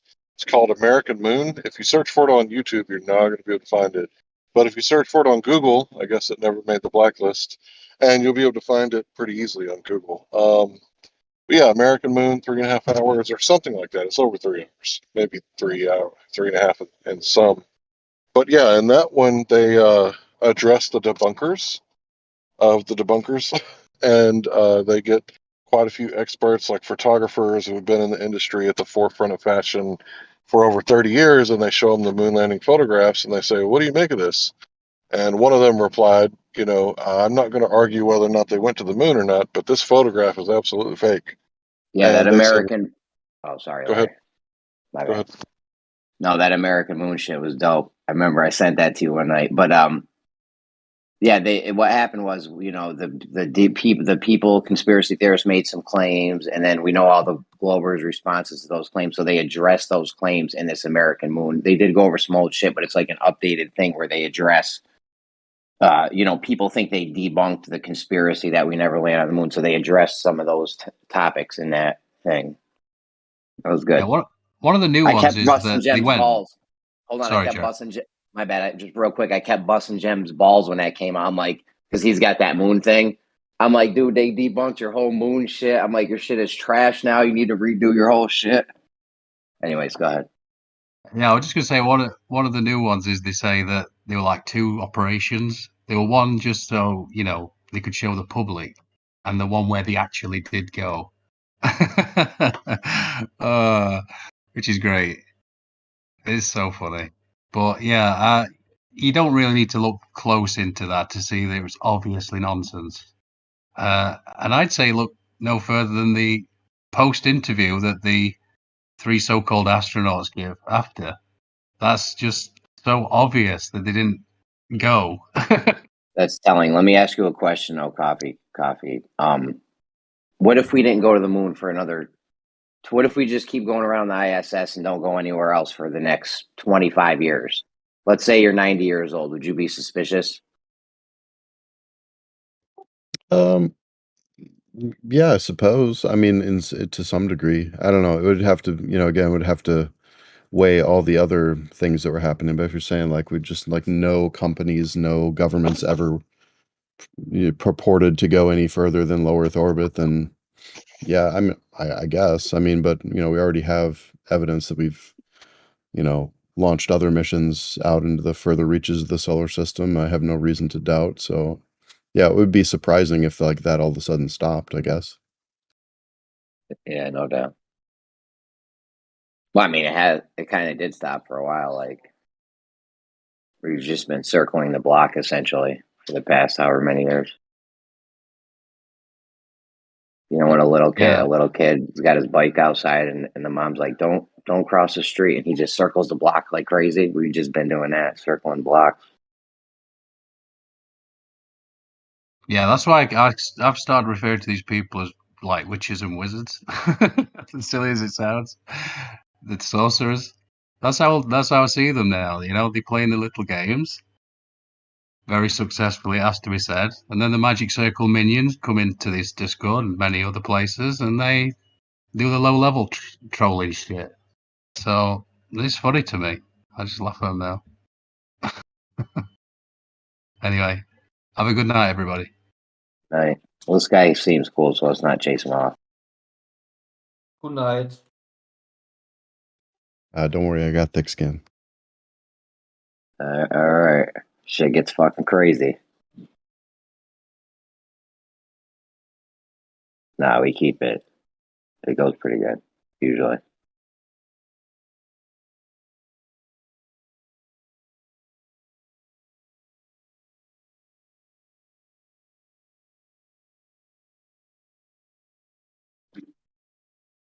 Anyways, what were we talking about? Oh, I was roasting Jem. Roasting him. I'm like, you got to redo your whole shit because he's got this little thing on the debunking the conspiracy theorists on the Apollo missions. Check. Oh, he gets really triggered when you talk about space. Oh, he foams at the mouth. Foams at the mouth. Bro, they sold us this. We hear you, Larry. They sold us this fantasy of going to space and having, sex with an alien or something. So I wanted to address what you said about the magicians. To me, like, there's word magicians, right? And if you take a look at, like, the Webster's Dictionary book reviews, the London book reviews, the year after it was published, I think it was 18 something. Like, they talk about how he took such liberty with defining the words. And often, like, I find that, this double speak and new speak and this sort of thing, like, this happens all the time in these rooms, right? Like, I was talking about the mileage, 255 miles. They went to refraction, right? And if I say, well, the Earth is spinning at 1,038 miles at the equator, they say, well, that's only one rotation per day. That's double speak, right? We're saying the same things, but they're saying it in a way that makes the impact sound a lot less, right? Like if they say, we got to do something about these gun rights. Well, guns don't have rights. People have Lori rights. just did Women it have. to you with the refraction. Larry, Lori just did it to you with Canago. He said, well, "Oh, it's only you're like 250 miles." He's like, "Well, that's only like a half a degree or something." And he tried to put, Yeah, literally yeah, just did that. yeah. They do it all the time. It's just that all the time. But back to the gun rights thing. Guns don't have rights.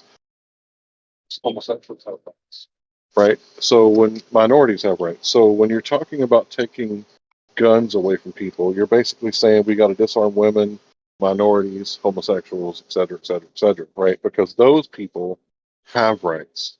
So that's what they do. Like they make these, arguments like assault rifle. Like assault rifle is a ridiculous term because assault is a crime and a rifle is a tool. So when I'm looking at these people and how they make these ridiculous arguments and they make up these ridiculous words, like I don't respect it at all. When they make like head-on arguments where they're addressing our arguments and they're not using like these tactics, like I respect that. Like I appreciate that. But it's the dishonest tactics that I don't have any respect whatsoever for it.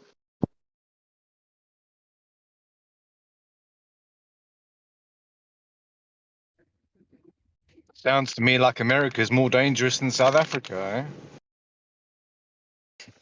Yeah, if you're in a liberal city like Chicago or what's that other one, New York or Baltimore, it's a very dangerous place to be. And also, Chicago, they're trying to do an assault weapons ban, but at the same time, they're doing away with bail. So if you kidnap somebody, like you can get out with no bail. And when they put the bracelet on your ankle and you violate it, you got like 2 days before they can even start like coming after you. And by then, you're already halfway to Alaska. Yeah, they're wilding. I mean, they're gonna get you eventually though if you do something crazy. But I don't know why they would do that shit that they're doing there. That's nuts. And it's not just for kidnapping; it's a wide variety of I crimes, saw the list. I saw the including but list. not limited to. Yeah, I saw the list. That was a long list. There was a lot of crazy shit on that list too. It wasn't even like it was fucking bullshit. So they're fucking bugging, dude. I mean, the guns. Can't they see that the places that have strict gun laws have got high gun crime? Yeah, You ever America is think? like number 3. Oh, sorry. Go ahead, Rick. No, go ahead. America is number 3 on the list of gun violence.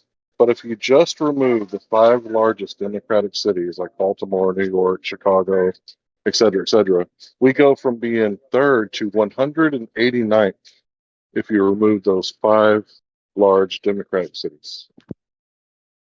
Yeah, yeah. So, I mean, you should just have everyone armed. Yeah, an That armed way, nothing society is a stupid flat happens. society, right? Absolutely. I lived in Vermont for a little while, and there's no gun laws. I'm not even. I don't think there's gun laws. You don't need permits for anything to carry, at least. So, like concealed carry, no permit. It's fucking awesome. And everyone was. That was a very nice place to live. Never seen so many polite people.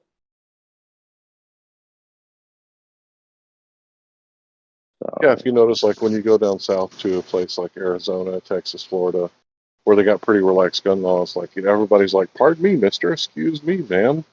You know, nobody really has like ridiculous road rage because everybody knows, like, innately, like, if I get road rage, like, I might get blasted.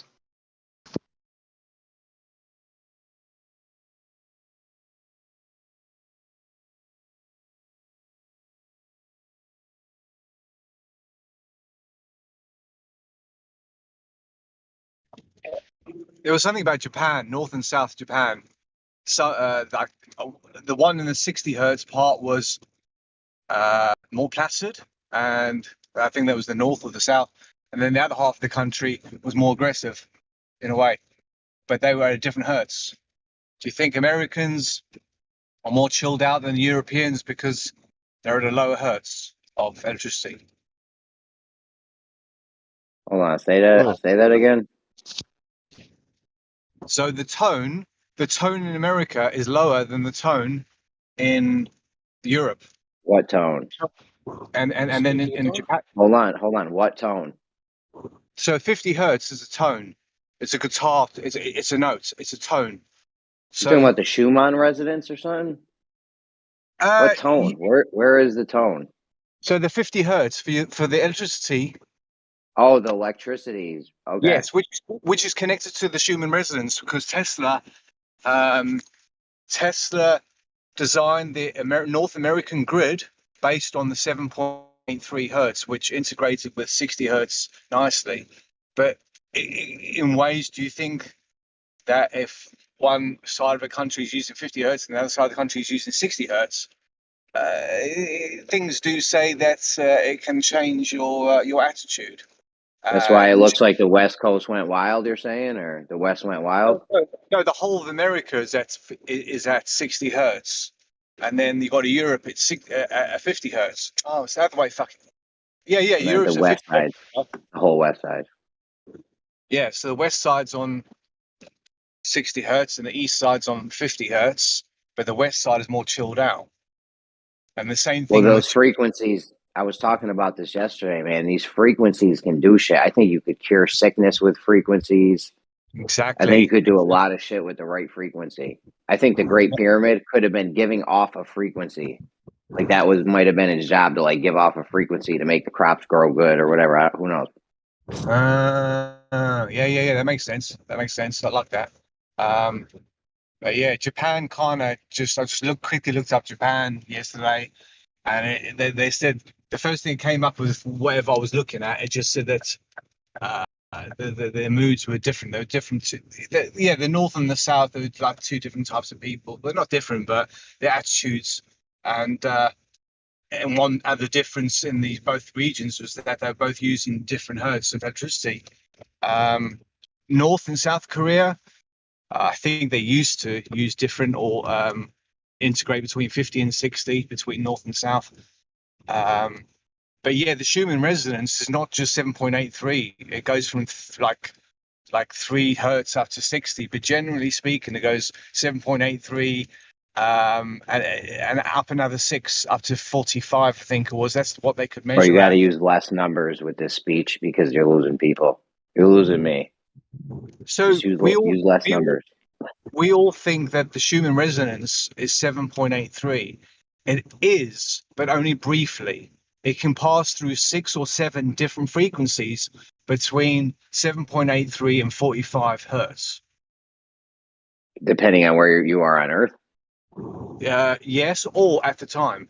The conditions at the time, possibly, but it might be to do with where you are on Earth. So if we go with where you are on Earth, then obviously we would have to adjust the electricity grid to suit that area, wouldn't we? So we don't have Why any. do you want to match the electrical grid with the frequency of the? Oh, so it like stays in harmony with nature and shit. You're saying? Yes. Because even the power lines vibrate. They actually vibrate. So if there is too much, like I think you might have mentioned a few weeks ago, we were talking about bridges collapsing and stuff like that. It's the resonance. So what's happening That was here? something else. That thing was something that was synchronized, spontaneous synchronization or something. That bridge thing. Yeah, but if you've got a clash of so obviously we'll go away from that. But it's temperament of the material, but still the 50 and the 60 hertz is deliberate because Edison installed 2 different generators a year of each other in Japan, 1895 and 1896. You cut out or something. Bro, less numbers. Less numbers. You throw mad numbers at me, man. It's like fucked crazy. Yeah, but I guess in numbers are a description that it's a universal language. I'm just fucking with you.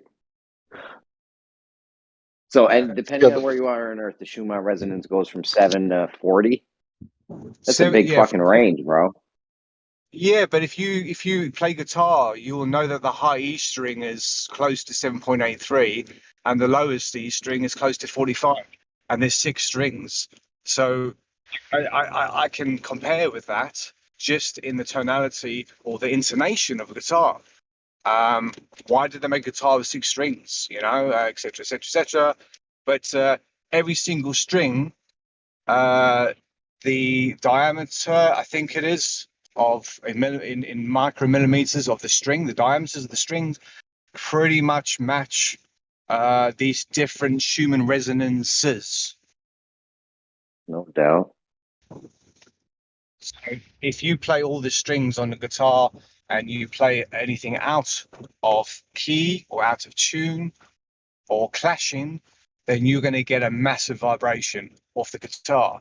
Now, if you do that on 2 electrical grids, you're going to get a massive vibration in the air or a clash, thunder, whatever.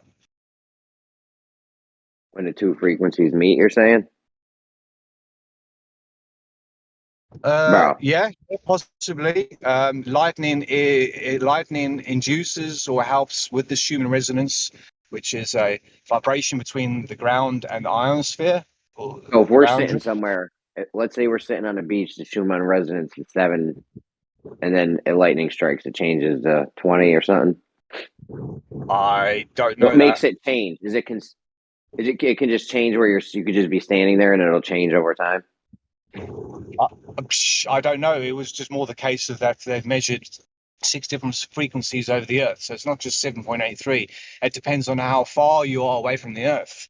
So the height of the electricity towers, depending on how much they're carrying at the time, ranges from like 36 feet to like 400 feet or something like that, depending on how much they're carrying. But if your average one works out at 60 hertz or 50 hertz, it has to work out at like 36 feet high or something like that.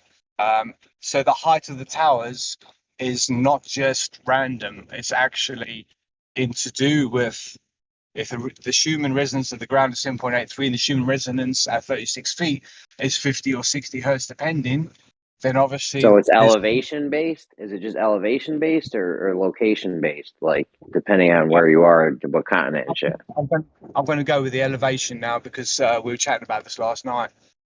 So the elevation would be your lowest frequency near the ground at 0, for example, where your head is about 7.83, and then you can work out that 50 to 60 hertz is going to be about, not that far, not that high up. See, this is some goofy shit that Lemon Bird would have knew. I feel like where's Lemon Bird at? It's very interesting, but I need to know if it changes if you're standing in one location over time or what's really good with it. No, I'm just saying if your voltage goes up 100 volts for every 5 meters, you know what I mean? You're at 400 volts at 20 meters, which is what, 60 It's foot? 100 volts a meter. Always 100 volts a meter. So, We were just that's, talking about this last night. How to capture that energy? It's not easy. yeah, I think Kosho it's, failed us on capturing. yeah, He just kept talking about some crazy it shit. might be an average. It might be an average of 100 volts per 5 meters on average. So it might be 1 meter near the ground, but it might be 10 meters when you're 100 foot in the air, every 10 meters or something. Bro, it's 100 volts a meter per It's meter. 100 volts per meter on a clear day. What does that mean? Not a lot of atmospheric turbidity? Are you saying you can't have a lot of atmospheric turbidity on that day, or it doesn't work? Or? Say no weather, no wind, no rain, no clouds. Completely still and What if there's a lot of atmospheric turbidity though? well, it depends what causing the turbidity. But I'm sure anything is going to change that as well. So that 100 volts per meter is based on a completely still and calm day. Well, how much do you get where you live under the power lines? Is it more? I'm guessing it's more. I get all of it. Yeah, I get all of it. Yeah. I'm saying, do you get like 200 volts a meter, or? No, it's 100 volts per meter. That's just based on a calm atmosphere. You ever seen like the dudes? They show the dude standing there, and the dude's like 2 meters tall. Well, his body's already like not conducting the current, so it doesn't count. So the power lines aren't going to matter. Hey, is Mr. Coffee still here? Yeah, I'm here. Okay, I think I retooled my argument. What if I were to say it like this? And I'm sorry for interrupting, guys. What if I were to say the shortest day ever recorded just happened, blah blah blah, 1.2 milliseconds or whatever. So we know that the sunrise and sunset time should be absolutely consistent, but if this refraction is happening, then it would be absolutely inconsistent. Is that a better way to say it? I like Yeah, I mean, I like when you said it. You'd have a jet. Oh, my bad. Go ahead. oh, sorry. Yeah, I mean, like if refraction conditions vary, then sunset and sunrise times should vary some. I don't know to what degree. I guess we could go and test it. Like, there's probably a geometric way to predict what it would be without refraction, and then a way to compare that with observations. Like I remember looking at the equinox where I'm at. You'd expect on the equinox you'd get exactly, without refraction, you'd expect you'd get exactly 12 hours of daylight, but you actually get a little more. I wonder if that's just the refraction looming things up at sunrise and sunset, but that's probably how I would go about testing it. Compare the geometric predictions to what we actually see. Well, if everything in the sky is vibrating, then are we getting true readings of positions of things? If the sky is vibrating, then are we getting a birefringence of vibration? So, Does that frequency interfere with light? yep, Are you 20 sure? hertz. Yep. So if You light can were to slow pass through an area of different frequency, it would make it. What slower. would happen? It would slow Slower. down. What happens if it's slower? Then it means that your distance to the moon is shorter. What happens if you enter an area? Well, no, I'm talking about for like lasers and shit. Like you shoot a Yeah, laser across an area, and you enter the laser enters an area with a different hertz or whatever. Then what? it might be temperature related. If the laser is burning at 1,000 degrees, it might be able to penetrate because all the molecules are moving so fast. I bet like an extremely fast golf ball can cut through the air just very easily. But I think if we're gonna get relation to things, we should relate them to the distance to the moon. And if we can prove that the sky is doing whatever and there's all these different frequencies going on, it's slowing down the signal. And again, it would be instantaneous. It would be less than instantaneous if it was so close. Or less than a second, obviously. I mean, but what we do on Earth is what we do on Earth. But if we want to get some measurements of how close things are and stuff like that, and we've got a tool, we need to consider some more variables. And how much can you reduce the signal by? 20 times, 100 times, 1,000 times? You know what I mean? If you want 1,000 times and get it to 2,400 miles away, we have to find a way that we can reduce the speed of light by 1,000 times, and we've got some substance, haven't we?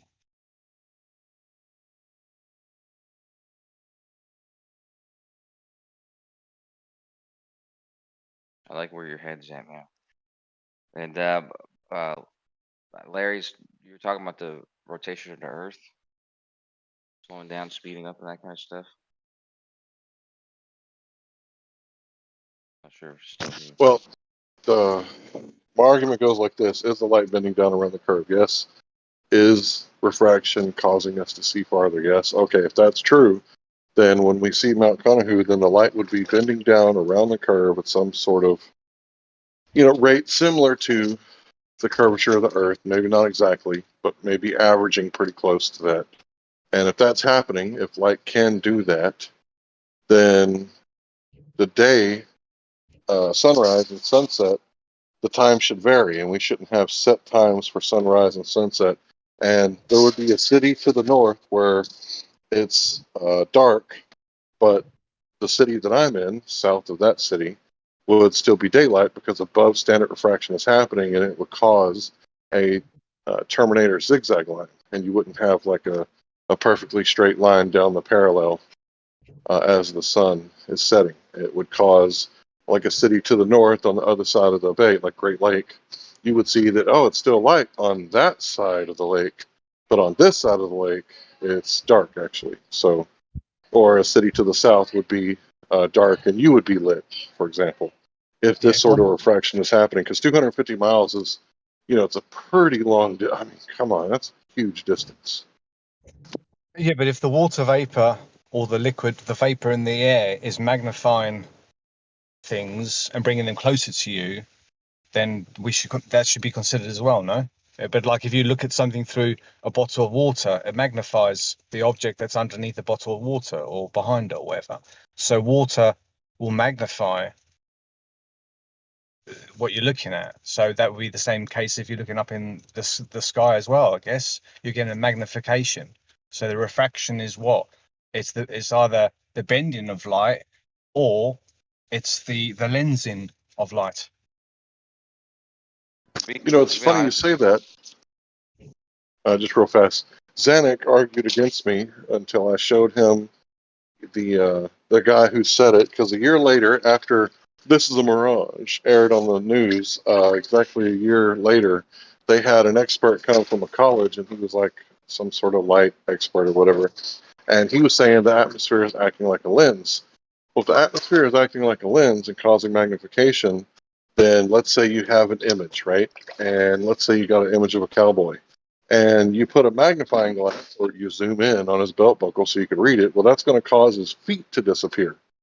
And if the feet disappear, that would cause buildings to disappear from the bottom up. So the problem is that if there is atmospheric magnification, there goes again your boat's going over the horizon. Well, I was gonna say that I'm not an expert, of course.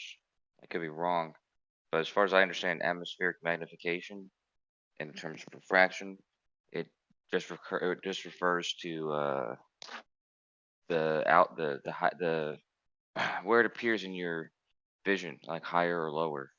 So they say magnification, that number is increased. It's like raising up, basically. It's a confusing way That's what to. will Well, happen. it wouldn't be raising up, it would be stretching out and diverging in all directions. So you don't actually see Chicago, right, from Michigan. You see the light reflecting off of Chicago. So as the light is coming towards you, if it's going through all the water, like the gentleman said, and it's causing atmospheric magnification, then the image is going to stretch in all directions. One of those directions being down towards the surface of the water, and that will cause Chicago to appear to disappear from the bottom up, correct? Yeah. Refraction is only going to be based on your altitude, but if you're standing like an ant in the ground and looking upwards, then your refraction is not part of this equation at all. So if you're looking up and you're seeing What's not part magnification, of the equation? well, if you're at like a centimeter off the ground and you're doing your experiment, for example, you're going to get minimal refraction, but you're still going to get atmospheric lensing. So you've eliminated the height, or it's close to. Therefore, the refraction does not come into play now because you're so close to the ground. So you guys say that when we're measuring like a continent like Africa from north to south is 5,000 miles, and it's only 1,500 feet above sea level on average. You guys are saying that there's not actually a hump there. It's 1,500 feet on average above sea level because the sea is curving, right? That's why you guys say the sea is curving. The level means curved. Okay, so if that's happening, dang, I forgot my point. Give me just a second. Hold on. Yeah, okay, so if that's happening and everything's relative to the sea level because you're assuming a curve, right, then, damn, what was my point? Should I come back?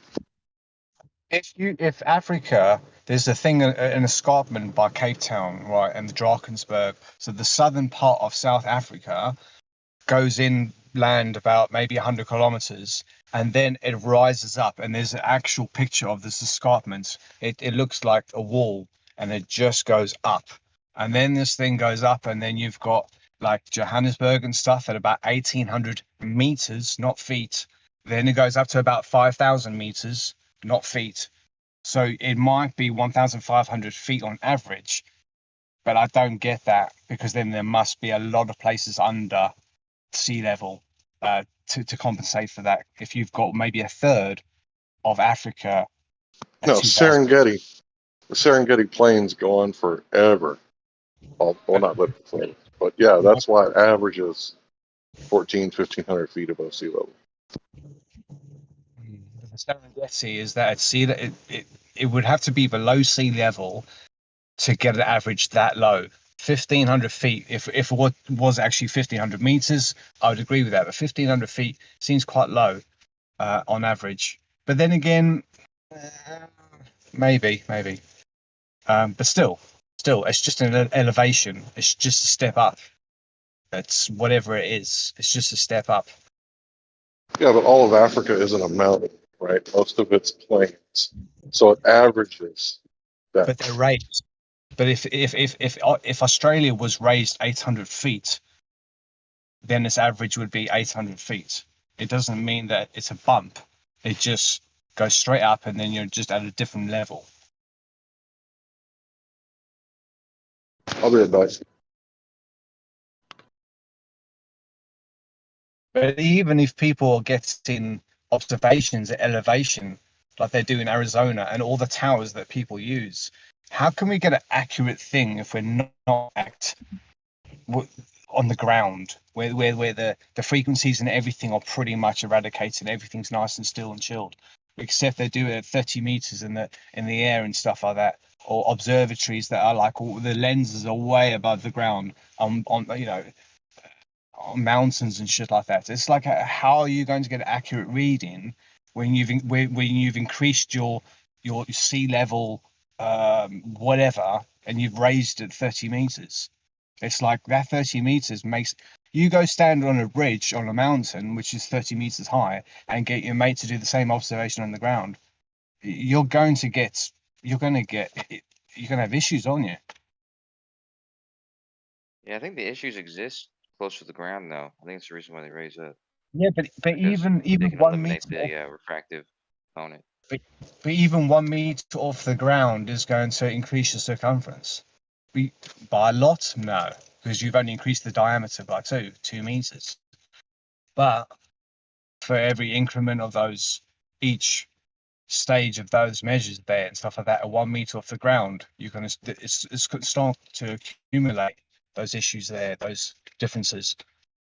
But we do them our observations at 30 meters or and shit like that. Observations of the skies. We don't have multiple observatories on the equator. Yes, it's impossible, but we can reclaim land and we can build observatories on the equator, irrelevant of whatever. We can do it. But we don't. We measure stuff from Arizona and other places that aren't even on the equator. And then we're saying, oh, this is happening, that's happening. You know? You talking about astronomical observations, like the telescopes? Yeah, like bang on top dead center, you're bang underneath the thing and you're just monitoring the equator and everything in relation to that. But they do that because they got clearer skies and higher elevations. So they try to do it where they have higher elevations and clearer skies. I didn't mean to red herring with Africa. It was part of a argument, and I forgot what I was arguing. But I think we're talking about light and how if the image is diverging and stretching out and magnifying because of atmospheric lensing, if that's happening, then one of the areas that it's stretching out would be down. So if the image is diverging because of atmospheric magnification, it would be diverging down, and you wouldn't be able to see the bottom, but you would be able to see the top, however, because the image can just stretch up and up and up and up, and we could see higher and higher and higher to an extent. So nothing would get cut off from the top. It would only be getting cut off from the bottom, because as the light rays bounce off of the building, they're going to stretch down and they're going to hit the water, and if it hits the water, then it's never going to hit your eye directly. So that would cause things to disappear from the bottom up.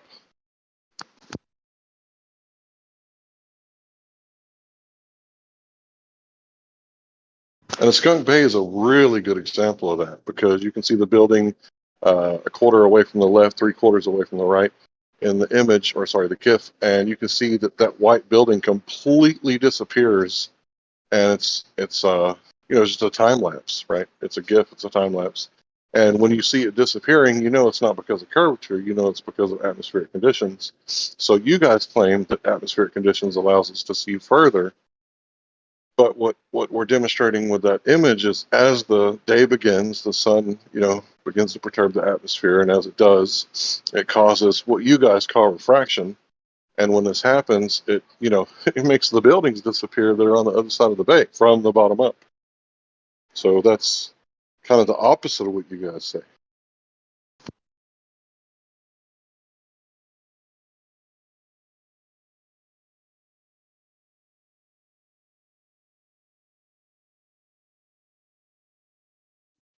I was just going to say, with regards to Africa and Serengeti, brings back fond memories. My honeymoon was in the Serengeti, and also on top of Kilimanjaro, which was fun because you definitely got a sense of most of Africa, at least around me there, being quite low compared to that point. Couldn't breathe very well either. Had to get down quick. Was that an expensive honeymoon?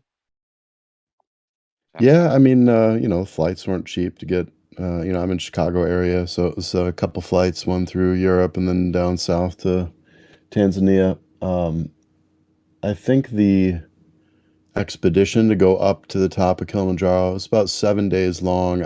I want to say that cost us in the neighborhood of 5 or 8,000, something like that. So yeah, it wasn't cheap, but What year? that was January 2017. Okay. It was definitely worth it though. Like you good time. Oh man, it was an absolute. It's probably the most fond memory of my entire life, and not just because it was my honeymoon with my wife. It was just the darkest skies you can imagine. You could see so many stars at night. Although it's weird because it was also one of the most uncomfortable 7-day hikes I've ever taken because the low oxygen really wreaks havoc on your body. And actually, there appears to be a genetic component. Like some people fly to Denver and get altitude sickness, and most people don't. But there are some people that actually can't deal with even that, 5 or 6,000 feet. But I'm lucky that we both dealt with it reasonably well, like average. So we were able to do it, and you got to kind of take. We should get Chemo in here to tell you about how high they could really go. What is it with the airplanes? Jesus Christ, dude. I'm just saying, bro. He's got a point. That was the fucking kids on the airplane. Go ahead, Larry. Since you mentioned Africa, I had to post the best Africa cover I've ever heard. If you guys want to give that a listen, it's definitely worth your time. Please continue. What he used to say: if you can't handle the altitude, you're just weak, right? Anyone's fit and strong, you'd be fine, right? First of all, what happened was one person, I think the other person died, and one person, they passed out almost instantly, and because he passed out, It was like an 11-hour flight. Yeah, but he passed out instantly, and because he passed out, his body was sort of, I guess, what do you call that? When you're not using a lot of energy or whatever. But it doesn't. Regardless, what Coffee said is it's been observably true that the like that's the evolutionary component of living there. Is that there's people who after generations they can actually acclimate fairly quickly, whereas other people take a longer time. I'm surprised that it was. Go ahead, sir. That's where you guys get a little adaptation like that and getting used to your natural habitat and environment. You want to bunch in with evolution, like your bullshit evolution craziness. Like, don't jumble that shit up together. Yeah, but brain adaptation. protective hibernative state is what the term you were looking for. Right. Okay. Yeah. And he wasn't like using a lot of energy.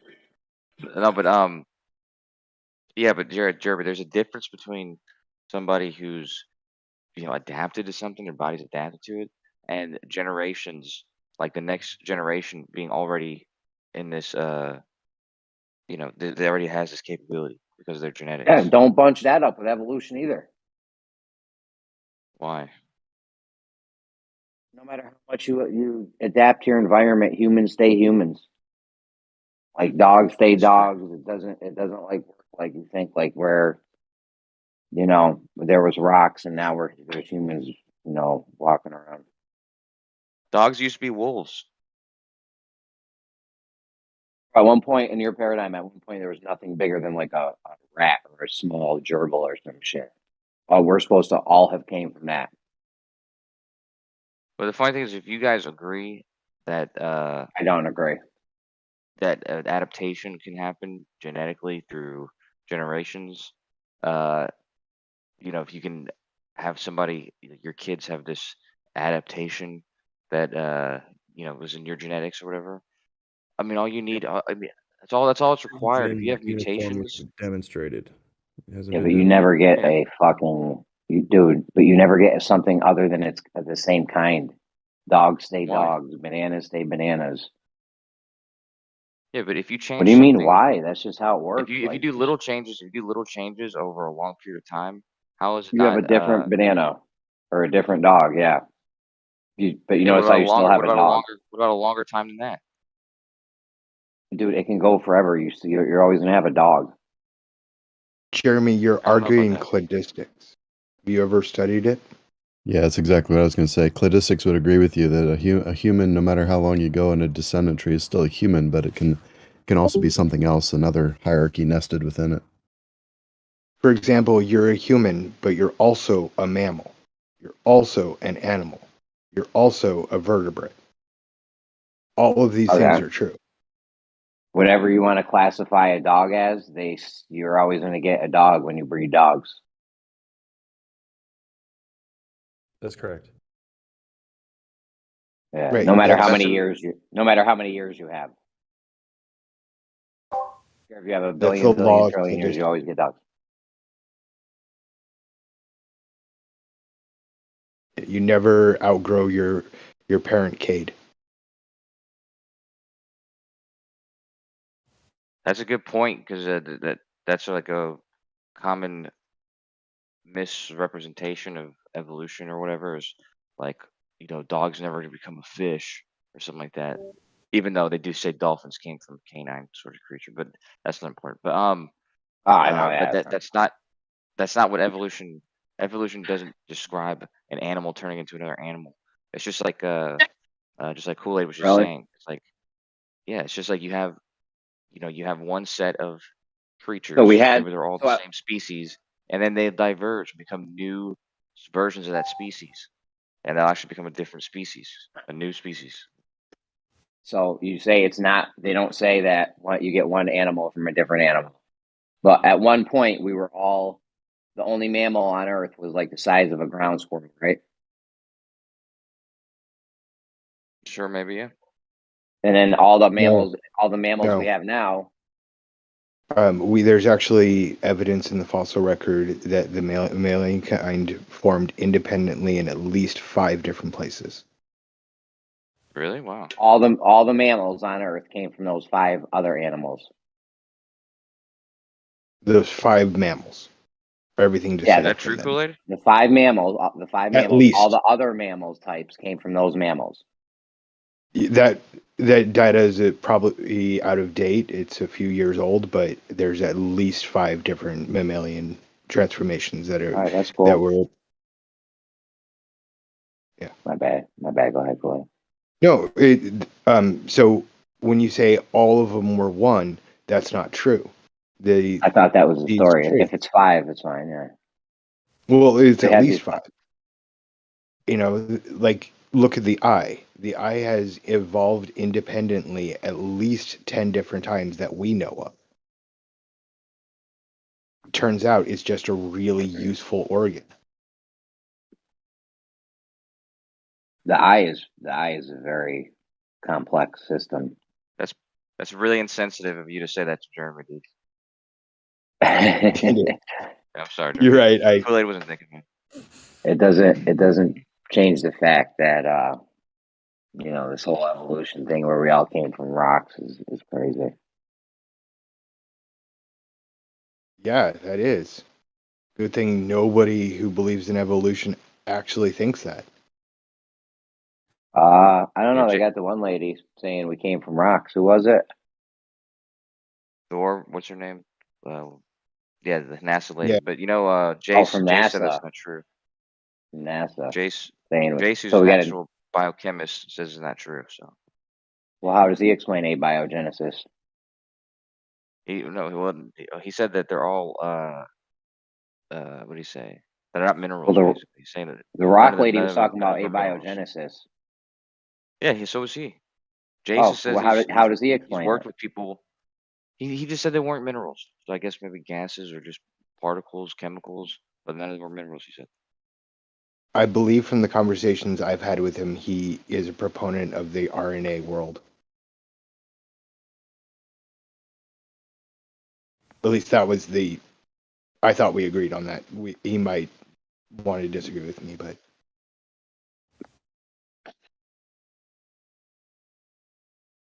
Yeah, I don't know what that is. You've got so many problems with this abiogenesis thing, though. I mean, you guys have honestly dodged it for years. Anytime we're having an evolution debate, but I don't want to talk about abiogenesis. That's something different. That's just crazy, though. Jace likes to talk about it because he says he's worked with people who've demonstrated many parts of it. That's dope.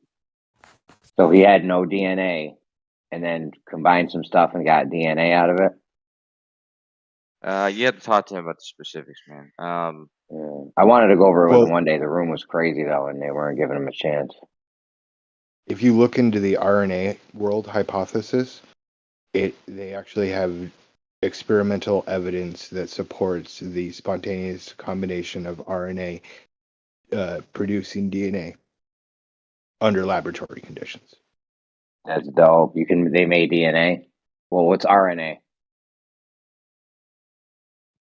Basically, half of, RNA, yeah, it's the building blocks. So there's no DNA inside RNA.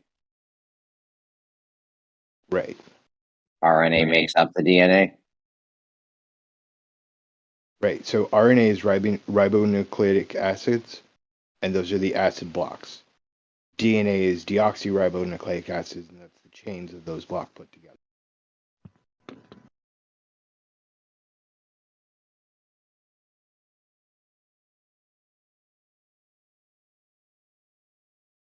Does that make sense?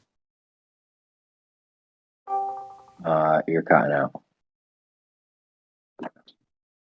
Oh. So what's in the RNA? Ribonucleic acid. Yeah, but what is it? Like, What what they is are. it? They are the building blocks. The They are the ACGT thingies, or like what? They're the pieces of the DNA. right. Yeah. yeah, those are the And bases. then when you actually think of them like little Lego blocks. And when you put them all together, the structure that they make is DNA. Like the structure they actually produce. Does that make sense? Yeah, they're like Legos. Right. That's like the Lego T-Rex. And then the And Lego they're T-Rex not. can go off and he can make other things. So that RNA shit, that's just one little tiny piece. We know that's a thing. Yes, we Pretty know sure that RNA spontaneous combination of RNA is a thing. Was this RNA I thought thing a that thing RNA now? was Go ahead, Kosho, you're trying. I was just saying I thought it was like a strand. Which was like a almost like a you know, like a DNA is a double helix or whatever. And I thought RNA was just like a single strand, single helix, but like a smaller instruction set. Yeah. I don't know. So the information's already there. Yeah, that's it. The smaller instruction set. You needed something before that where there was no instructions, and then something combined, and then you had instructions. That's what you guys need. We have If the Jay says spontaneous combination of RNA. Not if there's already instructions in the RNA, that doesn't No, work. the spontaneous creation of RNA in a petri dish. So they That can has just been they can just make this RNA comes out of nowhere. There's no RNA, no DNA, nothing, and then they just get RNA. right. Yeah, That's dope. it's just chemical reactions in the same way that like you can make salt out of sodium and chloride, but you didn't have any salt before that. You just had other things. And then they can get the RNA to turn into DNA. That tends to happen somewhat spontaneously because RNA is an unbonded single strand, like Kosho mentioned. It's like one rung. It's like one side of a ladder, basically, where all the rungs are partially formed, and those rungs tend to attract their opposite base. You know, A pairs with T and C pairs with G, and so there's chemical affinity for those to bond with each other. So that tends to happen somewhat spontaneously. So they can't get the RNA to turn into DNA. Yeah, that I don't know, but from my understanding, it doesn't seem like that big of a leap that would happen. That these RNAs would just combine and come out with new information. Well, it's not really, the difference between RNA and DNA isn't really new information. It's just a different form of the same information. It's like saying, if you picture a ladder with rungs on it and you split it right down the middle, so you have one ladder line on the left and one ladder line on the right, and you have half of the rung on each side, and each of those rungs is the same bit of information, just split in half. That's kind of the way I see it. Yeah, so when they can make basically, one is paternal and one is maternal. Is that what you're saying? No, that's a different thing actually. That's two alleles of the same gene, or two pairs of one chromosome basically. The DNA double helix isn't paternal maternal combining. It's just like I said, it's the same information just split into two pieces that can convey the exact same information from either side. Okay, so oh yeah, let me know when they can make the shit though, the actual DNA, because then you definitely have something there. Until then, no, that's tough. It's pretty impressive that they can get the RNA shit, but you need this to all form into the, like, you need the DNA for this to happen. So That's what RNA produces. Yeah, what he's saying about the ladder, the one side of the ladder, the other side of the ladder is already dictated by that first side of the ladder, and the chemical, like what you're saying, like the CT and AG, that's the right combination, right? CG or CT. That's no AT and CG, right? Yeah, I think so, yeah. yeah. And then okay, so so did you have they, a C. bro? Did they combine some random shit and get DNA or no? Yeah, you're gonna have to talk to Jace about this. I'm not gonna claim anything that I have no Yeah. experience of. But It's pretty Jace said, impressive. You got the RNA, but I mean, you need the whole shit to work together. So I might be interrupting again, and I apologize. But so my question is, does the jab make you technically a GMO? nope. No. So So it does. What does the jab do then? Because it's not a traditional jab, right? If I understand correctly, it makes the it basically creates like a fake the spike protein, the same one that is supposed to be a part of the the V thing, and what that does is it makes your immune system respond to that, and since it's very similar to the real thing, your immune system is then primed to fight the real thing if it were to come in contact, as I understand it. So where does the spike protein come from? oh man, yo guys, That's don't post anything in chat on this, please. Don't yeah, post of anything in course, the live stream text chat on what they're talking about right now. Thanks. of course. So So where does that come proteins, from? we can answer that without answering the question directly.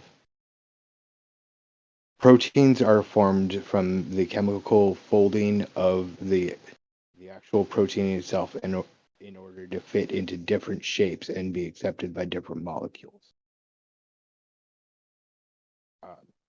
This is sort of the difference between a transcriptase and a solarase.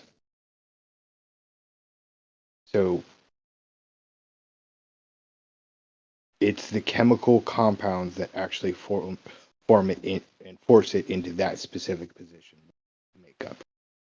Yo, your mic's doing this fading thing. I don't know if we're hearing everything you're saying or you're taking long pauses or what, but your Sounds mic like is somebody's definitely blowing up his text spot. That's what it sounds like. I apologize. Let me see if I can sort it out. I don't know if it's your mic or it sounded like it was fading a little bit, maybe. I don't know. But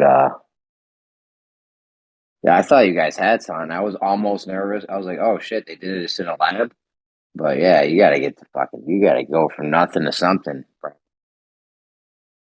I don't think that shit. I mean, that's pretty impressive if you made the RNA, but then you gotta get it to click or whatever.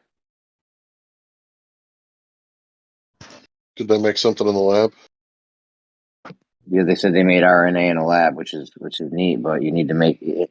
You gotta have the DNA. So that shows that intelligent designers can design I things, know. right? Even if they can do this, it's funny. Yeah. Even if they can do this, oh, you guys are awesome. You showed us it takes a creator to create something. But no, that would be something if they can make it all the way from scratch. Honestly, that would give a lot to their idea of evolution and this abiogenesis thing. If they could do it. Well, no, it doesn't I'm not really saying it would provide. prove it. I'm not saying it would prove it, but that would definitely give more legitimacy than it's got now. That's for sure. No, because the argument is that the abiogenesis thing happened in a naturalistic form without any specific designer, right?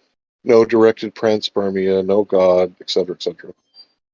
So if they did it in a lab, that means that our argument still stands correct that you need a designer to design either directed panspermia or a God. So that, even though it's cool that they're manipulating and creating variations of life, it still, doesn't really help their argument.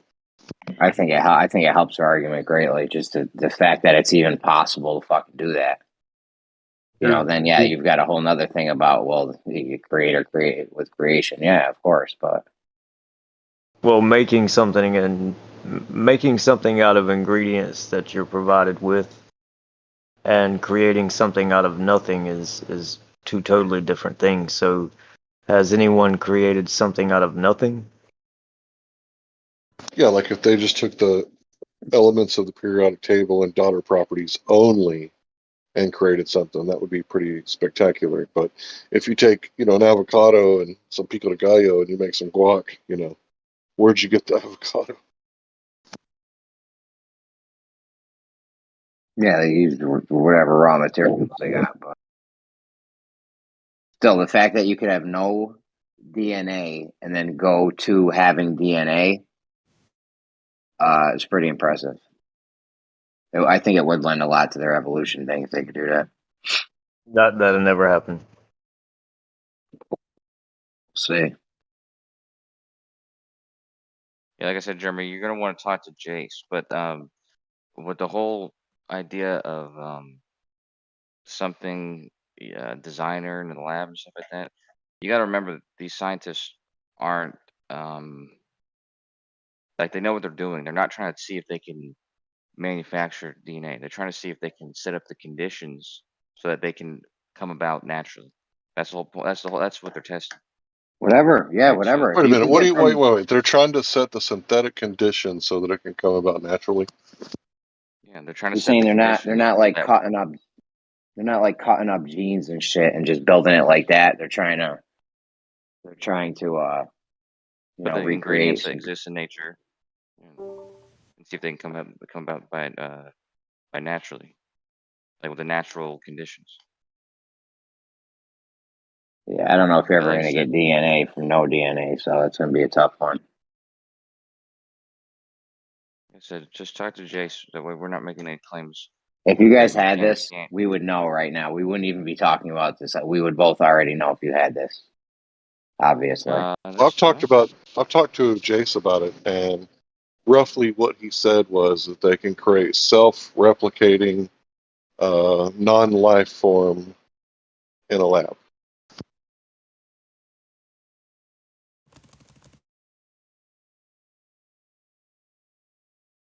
And I'm good with that. You can Self-replicating without life form. You said non-life. We're looking with for the life part.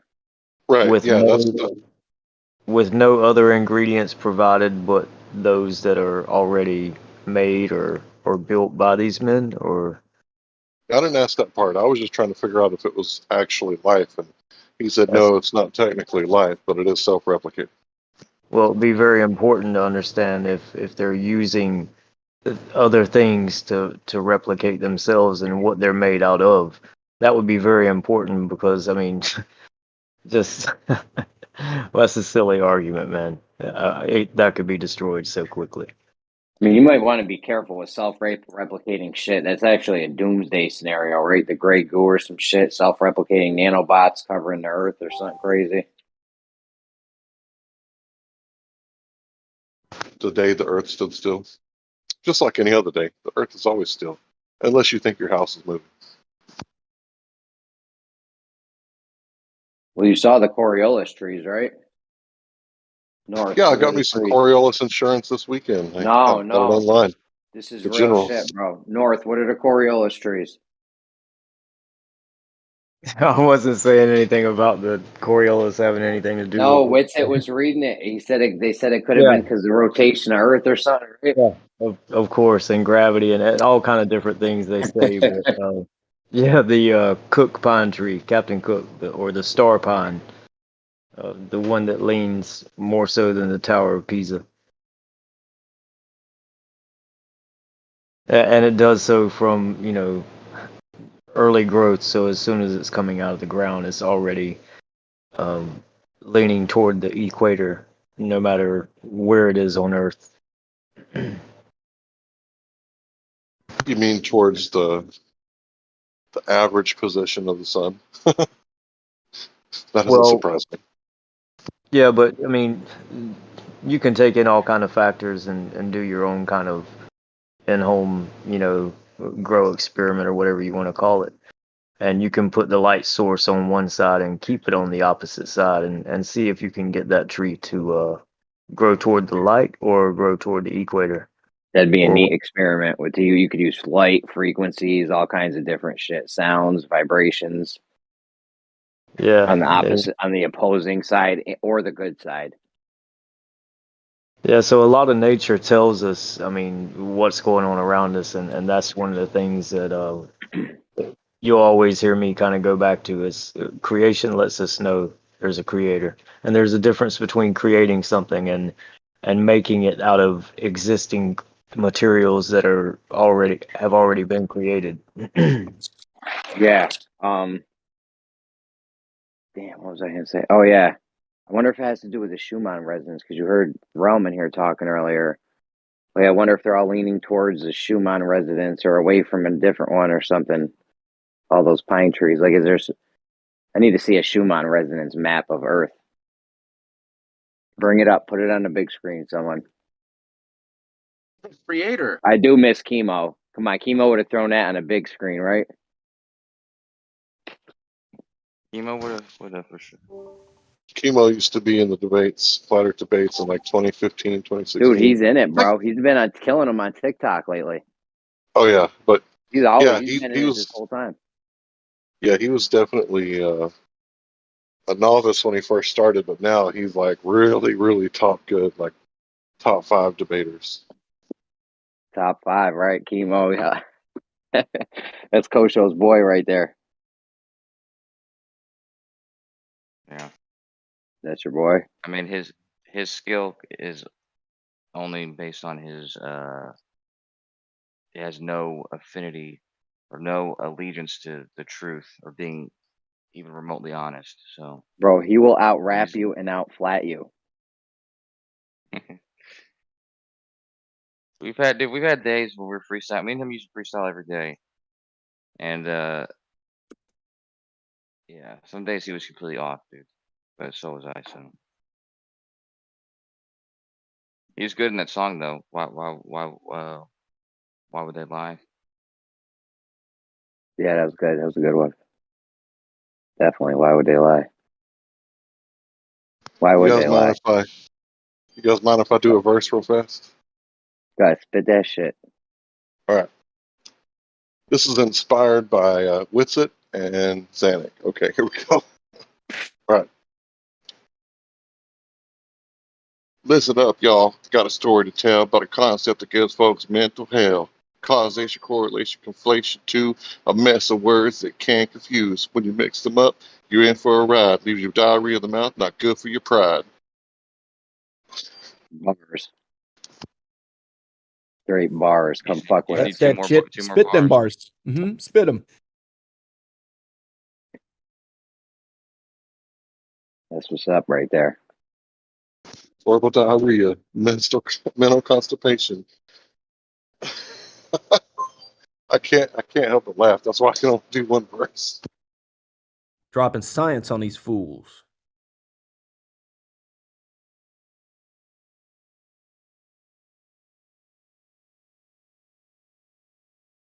You guys do have a correlation and causation conflation issue going on.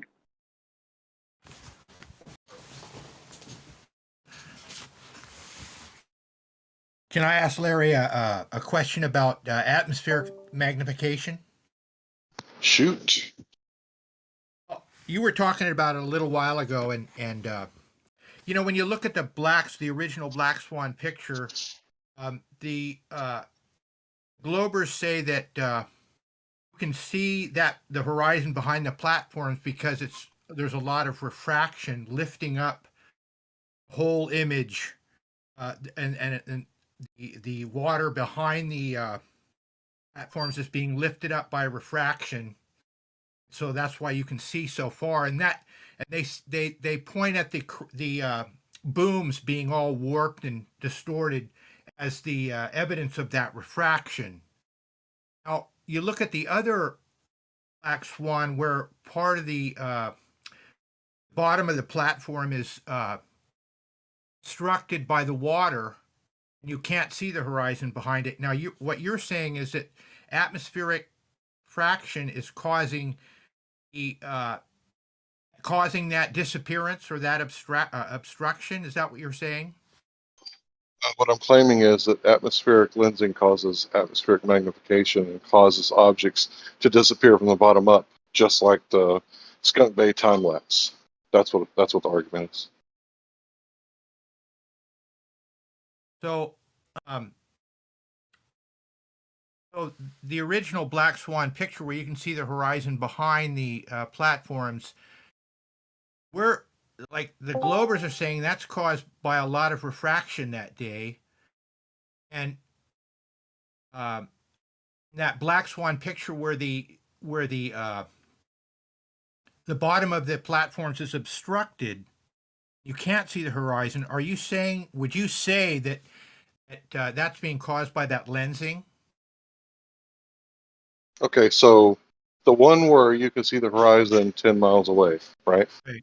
Yeah. The crane is all wobbly and bent and everything, but from 1 foot above the surface of the water to hundreds of feet in the air where that crane is there different layers of density there? Yeah. Yeah. So that would cause the crane to wobble, right? That would be the cause of it. You're looking through many different layers of density. So the one where the horizon is in front of the oil rigs, how can you be sure that no refraction is happening? When is there ever a time when there's no refraction? That never happens according to ballers.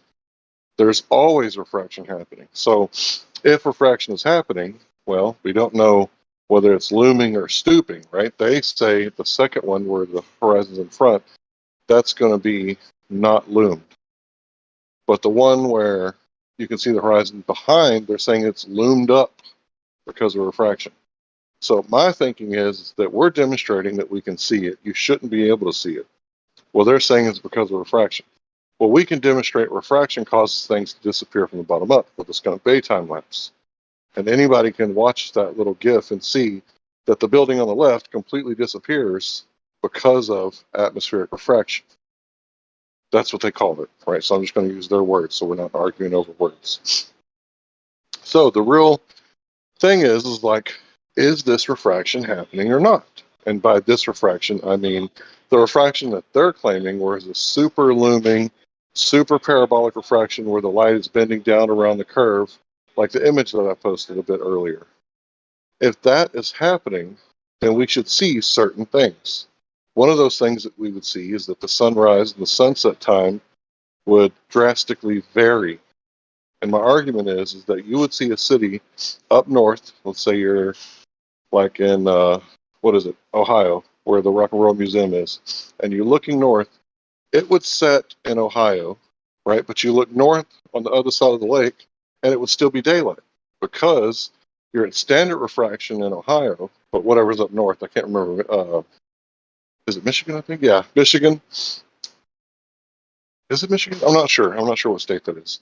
But up there would be like Motor City or whatever is up there on the other side of the lake. It would still be daylight because maybe where that place is, there's above standard refraction. So you could look north and it would be daylight. Where you're at, it would be dark, and to the south, you would be dark. But up there, up north, on the same parallel, it would be still lit up because there's above standard refraction. So, for example, when we can see Mount Canigou 255 miles away, then the light has to be bending down around the curve.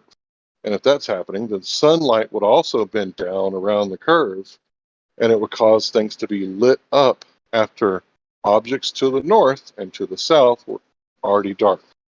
So if this refraction is happening that they claim, then you would not see a terminator line straight down the parallel. You would see a terminator zigzag line based on the local atmospheric conditions and the local refraction.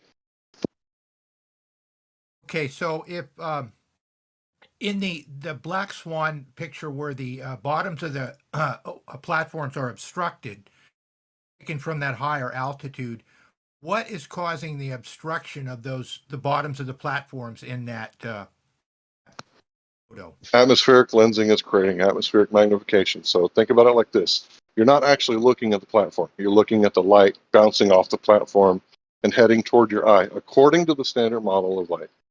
So as these particles are coming toward your eye, well, they're going through an atmosphere, which makes it act like a lens.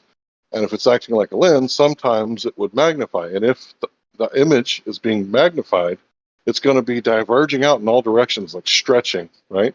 One of those directions is going to be down. So if the light is stretching down, then the light particles would hit the water, bounce off the water, and never directly hit your eye, causing obstruction from the bottom up. Now, it's going to be stretching up too, right? And to the left, to the right. Well, it's got room to the left and to the right. It's got room to stretch up, but it doesn't have room to stretch down because that's where the water is. But why isn't the water stretching down? Why isn't the water level lowering too, just like the bottoms of the oil platforms are? Am I making any sense there? Well, the water is going to be stretching up, right? Because the water is on the surface, Right. and it's going to appear to be stretching up, right? Because the I water think I can't know what you stretch mean. down; it's already down. I know what you mean. Yeah, I think I'm clear on it now. Another thing I wanted to ask too was, you know how you look at those black swan pictures, and especially that one, I think it's early in the morning, and you can see the horizon behind the platforms, and there's lights on the drill rigs on the platforms, and everything's kind of like shimmering. All the lights are sort of shimmering. The You got to cranes. post it. You got to post it. I don't know what you're talking about. I'm really pretty clueless about posting things, but anyway, I was just I going to can't. ask. I can't respond. I can't respond on a picture I can't look at. When you said the first two, I had a real clear mental image of what you're talking about. But this one, I don't know what you're talking about, bud.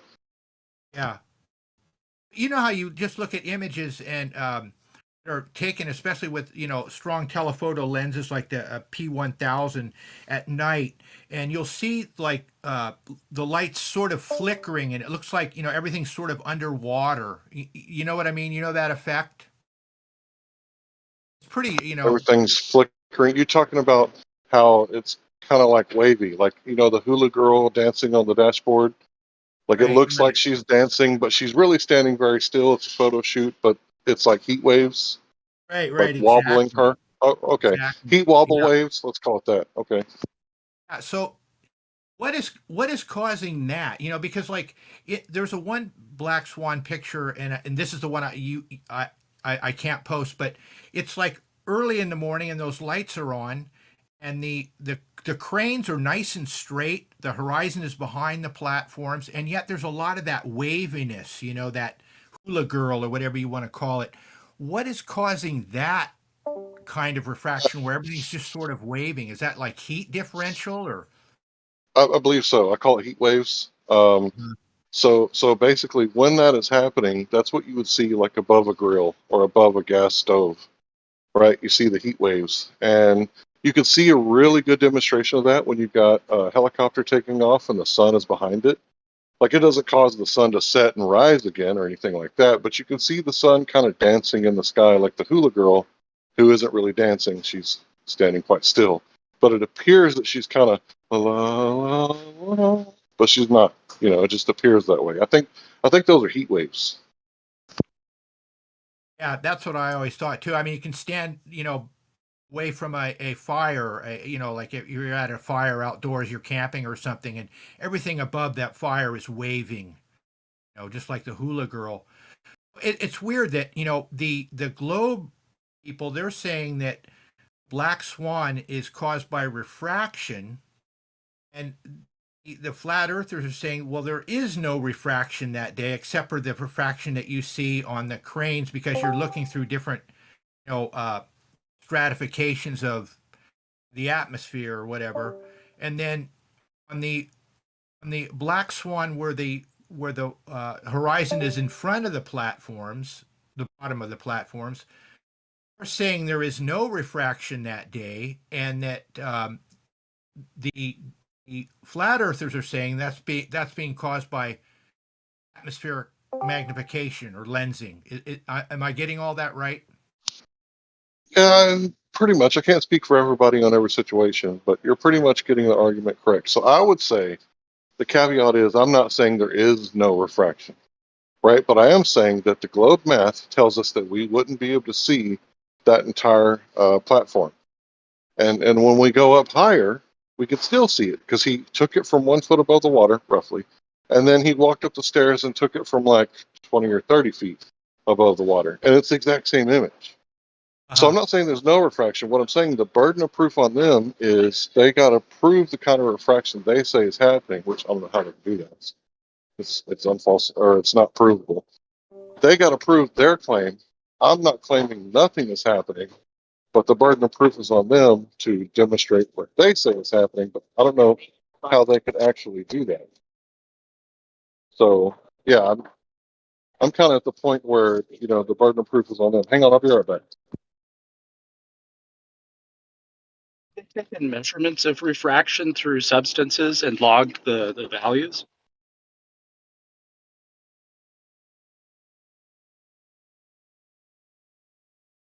Like some sort of like refraction table?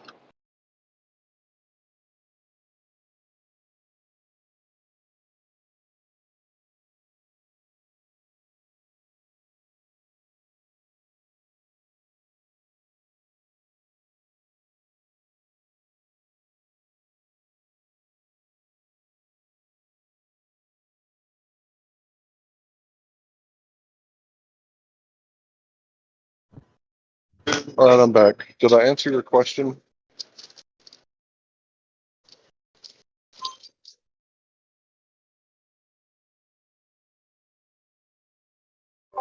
Yeah, Larry, you answered my question. Thanks a lot. Anytime, partner.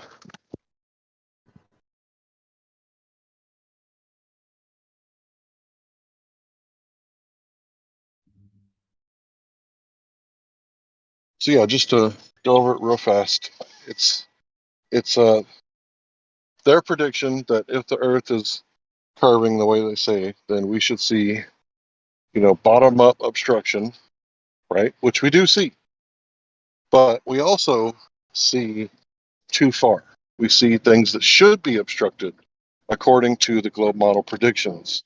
And what do they say? That the predictions is how they, give evidence for things. So if the horizon is geometric, then it should stay pretty still. If it's being refracted, then it should, vary quite a bit.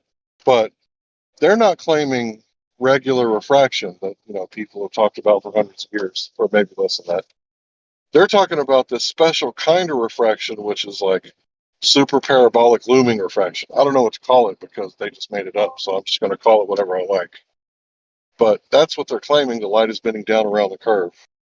And if that's happening, there should be a terminator zigzag line depending on the local refraction index, which would vary, and it would greatly vary up to 250 miles. So that means like Fort Worth, it could be like dark, but like a place like, I don't know, let's say Oklahoma somewhere, let's say Broken Bow, Oklahoma, it would still be lit because at that longitude line, there's an incredible amount of refraction happening. It would be dark at Fort Worth, but lit in Broken Bow with it, I'm roughly guessing 200, 250 miles away.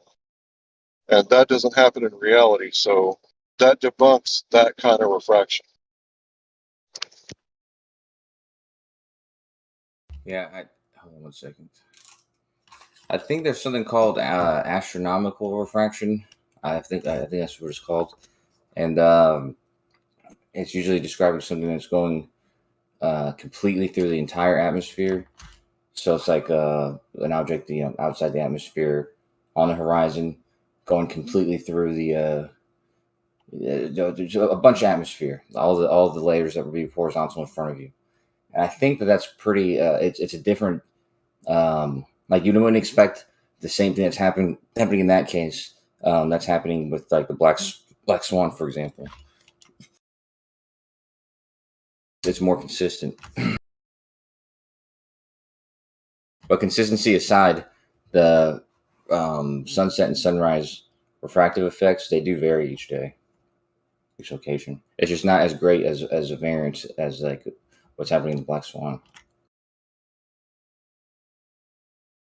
Or Mount Conagoon at 255 miles. And that's a hell of a lot of refraction. I mean, if you think about it, like the light's bending down for 250 miles consecutively, like that's, oh my God, refraction. Well, kind of. I think it's actually just standard refraction. Because if you account for standard refraction for that observation, you actually get that observation. So that's not even special refraction, is that what you're saying? That's just the standard everyday refraction? Well, that makes it even worse for you guys. Wow. I thought that was like super refraction. No, that's standard refraction. So it would be on a day where the refraction index is above normal, then you would even be able to see farther, and the sun would set in like, I don't know, let's say New Mexico, and it would still be lit in like Broken Bowl if it was above normal refraction. Well, most observations from that altitude are usually stay around standard refraction. It doesn't usually vary too much from standard refraction. Because I think both those observations, or at least the observation was taken from like 9,000 feet. So from that height, I think it's safe to expect only standard refraction. Well, I'm glad you told me that, because now I know that's just normal standard refraction. Because if you use that to account for it in like the curve calculator, you get the distance of that observation. So Right, because you have to. It has to be. It's Photoshop because it has to be. We can see that far because it has to be standard refraction. It has to be. Is not a really good Swan, count. is the black swan standard magnification, Kosho? No, it's not standard refraction. It's what? It's not. It's more than standard or less than standard? No, it's not standard refraction. So the refraction varies greatly through that entire column, but it's such a close range and also such a close to the water that you're going to get refraction that probably wouldn't be predictable. Probably would not have been able to predict that. So would you say then that it's way more than standard refraction? I'd say at some points the refractive index is probably greater. I think the problem is you have so much variance in that column that I couldn't say the whole thing. I couldn't say that all of it was greater, but that's the whole thing, is that it's so variable that, like I said, that there's no way I would have been able to predict that. What would the temperatures be in like say in the black swan that would cause that great amount of refraction that we're seeing? There would just need to be a gap between the water temperature and the air directly above it temperature, and the air directly above that. The greater the like the slower the lapse rate, or the smaller the lapse rate, the less refraction there'll be. But there's probably a massive difference between the two temperatures. But I don't know the exact temperatures that were there that day. So you're not. It's not really the water. The water temperature is having an effect on the air, huh? Yeah. So across that span of water there, the black swan image, I'm just saying, like, how much would that air temperature above that water at like 1 bro. foot, how much would that have to vary to get that kind of refraction that we're seeing in the black swan? How much would that air temperature have to vary? Do you Sorry, know? I'm cutting you off. Kosho, write it down. I'm sorry I'm cutting you off, but I forgot this a while ago, and I've been trying to remember it. Okay, so they say that the light is bending down into more denser mediums, right? But the light actually wouldn't be down relative to the sea level. It would actually be going in a pretty straight line relative to the sea level, right? Because they say that, the light's bending down into a denser medium. But if it's bending down around the curve, then it would be bending down at the same relative altitude. It wouldn't actually be changing altitude, and it wouldn't be bending down into a denser medium. It would be bending down and staying in the same layer, roughly, medium, relative to the sea level. So it wouldn't be bending down into a denser medium. It would be bending down and staying in the same medium relative to the sea level. Sorry I interrupted you, bro, but I forgot this a minute ago, and it was pertinent to a conversation. And it totally slipped my mind when I started talking about Africa. Thanks. That does make sense, Larry, because when you think about that water, and if you have a globe, and like you say, it's at that same level, if the camera's looking out from say 1 foot, you're looking across the globe, it's going to be 1 foot the whole way. So yeah, there really isn't any stratification like that. It would just seem like it would be the same all the way across, unless the air temperatures are just like in blocks changing temperature. Like a mile, it would be 67 degrees, and then 2 miles, it would be 68 degrees or something like that. I think I understand what you mean. Yeah, the light would not be bending down into a denser medium. It would be bending down at the same altitude. And that's kind of hard to understand, but we're talking about the light relative to the surface of the water. So it would be bending down to the same altitude relative to the surface, if the Earth is a sphere in the globe model. Would be following the curvature of the Earth. Yeah.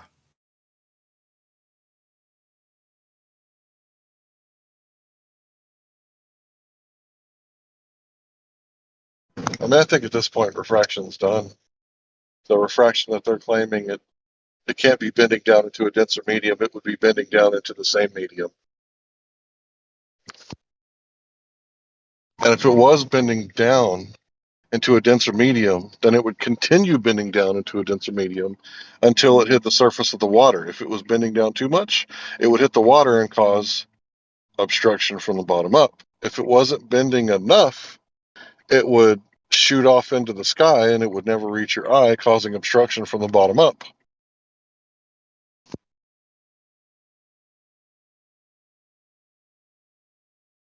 So the only way we would be able to see Mount Conagu from 255 miles away is if the light is bending roughly 8 inches per mile squared consistently for 255 miles. And if that's happening, it would be dark in, let's say, Bryson, Texas, or Jacksonville, Texas, but it would still be daylight in Broken Bowl and southeastern Oklahoma.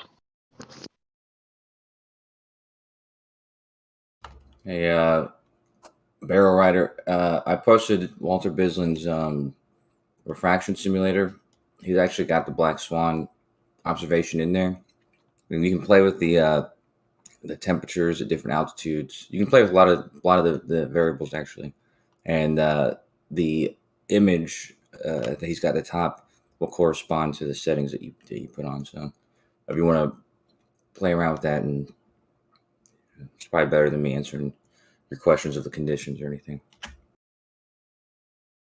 All right, thanks. Seems like the more I, consider refraction and, listen to all sides of it, it just seems like more clueless I get about all of it. It's like, I don't know what's going on. And to look at images and say this or that, this is caused by that, or this is an effect of, this kind of refraction or anything like that, it just, I don't know. It's hard for me to make any judgment call about anything like that. Looking at images and saying, oh, this is high refraction, this is low refraction. It's just another thing that we seem to be clueless about light and how light works.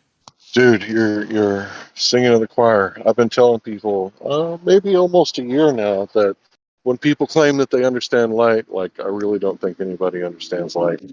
And for people to be dogmatic about light, how it's a particle and a wave, but not a particle, it's a wave, not a wave, it's a particle. Like, you think you figured it out? Like, you're the one? You got it all figured out? I don't think anybody has it figured out. They might understand a few things, but I don't think they understand everything about it.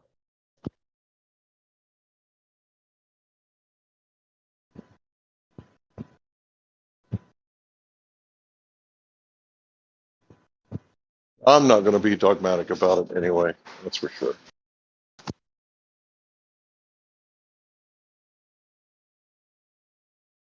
Why did the creator leave us with so many questions and no answers?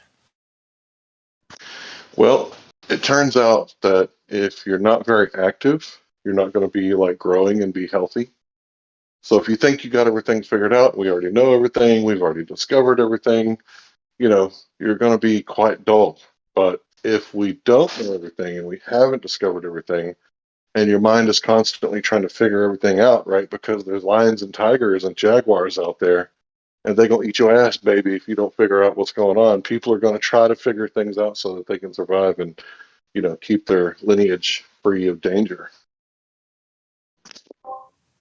Yeah, but there's so many things that it seems like it was made so that we'll never be able to figure out. It's like, you can drill down. You want to know what the Earth is? Well, you can only go 8 miles down. You can't go any further than that. You want to see if there's what's out beyond the South Pole. It's just too damn cold to go out there. You want to go up in space. Well, you got to build a rocket ship, and it's all these things that I don't know, that I think we'll never have the answers to. Well, think about this. What if Antarctica is to Iceland as Iceland was to the medieval Europeans? So allegedly, the Norsemen, they were living in Iceland, and when they came back from Iceland to get supplies or whatever, let's say the English, they were seafaring. They were like, "Hey, where'd you go?" "Oh, we went over to Iceland," right? Iceland, it's tundra basically, right? So they're saying there's nothing there but ice. It's like, what were you doing in Iceland? Well, we were just living off of the sea, and that's all we could do over there. But when you go to Iceland, it's actually not covered in ice, right? It's actually inhabitable because they can take the geothermal energy and irrigate it and survive quite easily, right? So if these ancient Norsemen could do this, how come we can't irrigate geothermal activity in Antarctica? What's stopping us from doing that?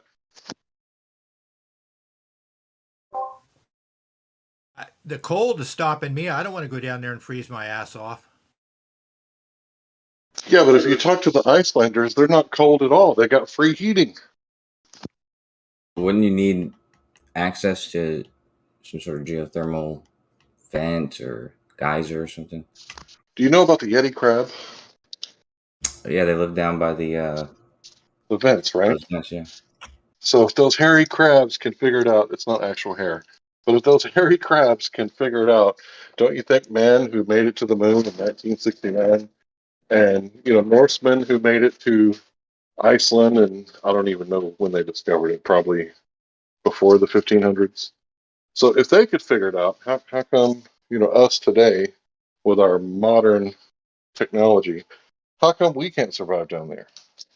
So I think you misunderstood the question, or maybe Sorry, go I'm ahead. misunderstanding your response, because my question was based around what you said, how they irrigated the geothermal activity to irrigate, for irrigation. And I asked, wouldn't that need to be present for you to do that? So I understand the crabs live down by the vents, but they didn't put the vents there. right? So that's what I'm asking is wouldn't you need to wouldn't that be required to be present for you to be able to utilize them? Yeah, it would be required. And we're talking about a mountainous, high altitude country. So if this is the country, I said country, that's dumb. Can't even think like a man, thinking like a person. Anyway, it's the highest altitude, right? Which means it's a mountainous region, which means there's going to be seismic, volcanic, etc. activity going on there. And if, that's what's going on there, it would seem like there would be, a way to get and utilize the geothermal. It's a continent, right? So a whole continent doesn't have any geothermal activity. The highest altitude continent, mountainous regions, you would think that there would be all sorts of geothermal activity in the continent. I mean, right? I would imagine it'd be up high. I know there's volcanoes there, but I'm not sure how active or hidden they are. But I mean, I've just never heard of like I said, like because in Iceland there are active volcanoes. Like there was one that erupted recently or whatever, and so I think they do have those what are those things called? Those like hot baths or whatever, and that kind of stuff. But I've never heard of that in Antarctica.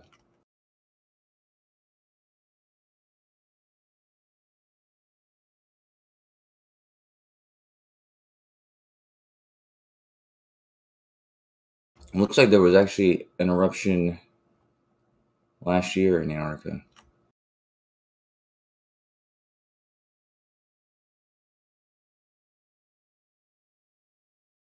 Let's see if I can find anything about that.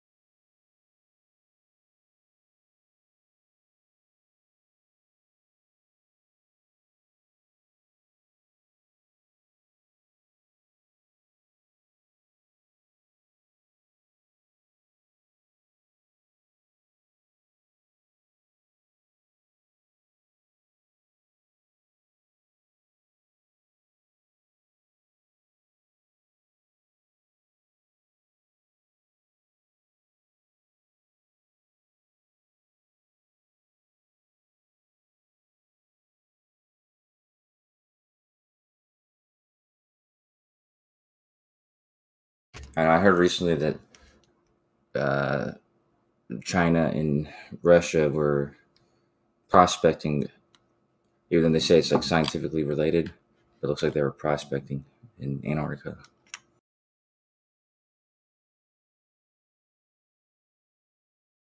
You know, I'm watching a lot about Japan right now. I gotta admit, man, without having a nation of multiculturalism, you can get very far regarding technology and certain economic structures. Is that without having multiculturalism or with it? Yeah, like when you look at Japan, you can see what a country without multiculturalism is capable of doing. But didn't they become more technologically advanced after they got multicultural? No. Oh, there is almost no multiculturalism in Japan. Maybe some German stuff because they like Germans. In Japan, you can leave your stuff out and it won't get stolen. Yeah, literally, you can put your most expensive MacBook on some table and no one will ever dare to touch it or steal it. That's for me the proof that keeping a certain culture has its benefits, you know. Not saying that I don't enjoy Amen. multiculturalism. I mean, I quite enjoy it to have like, you know, certain types of food in Germany, but I mean, what the Japanese do is if they like food from other cultures, they just make it themselves, and that's it. Which would be also an alternative.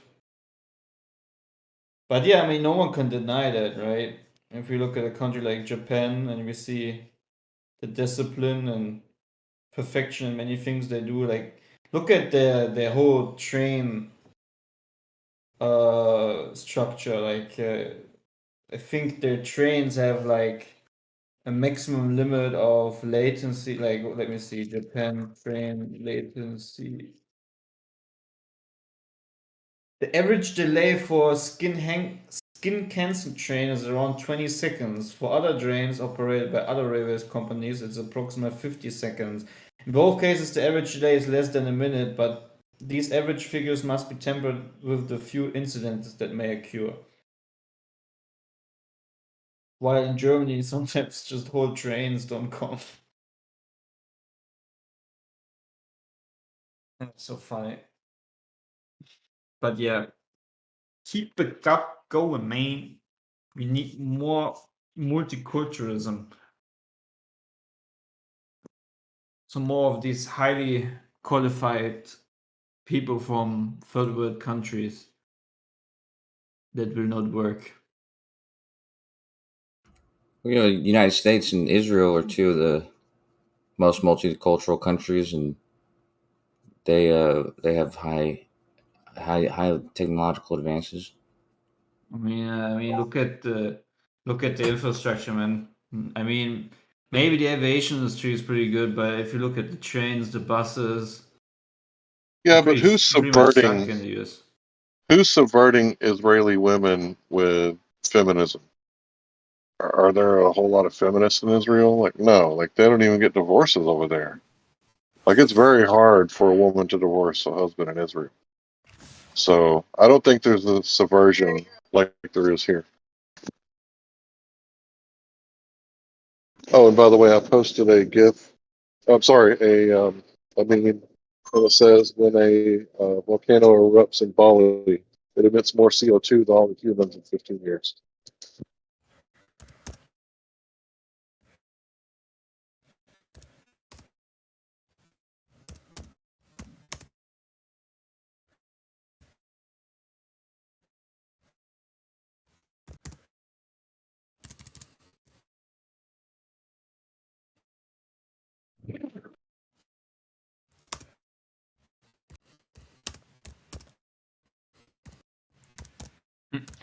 Most observers characterize Japan as ethnically and racially homogeneous.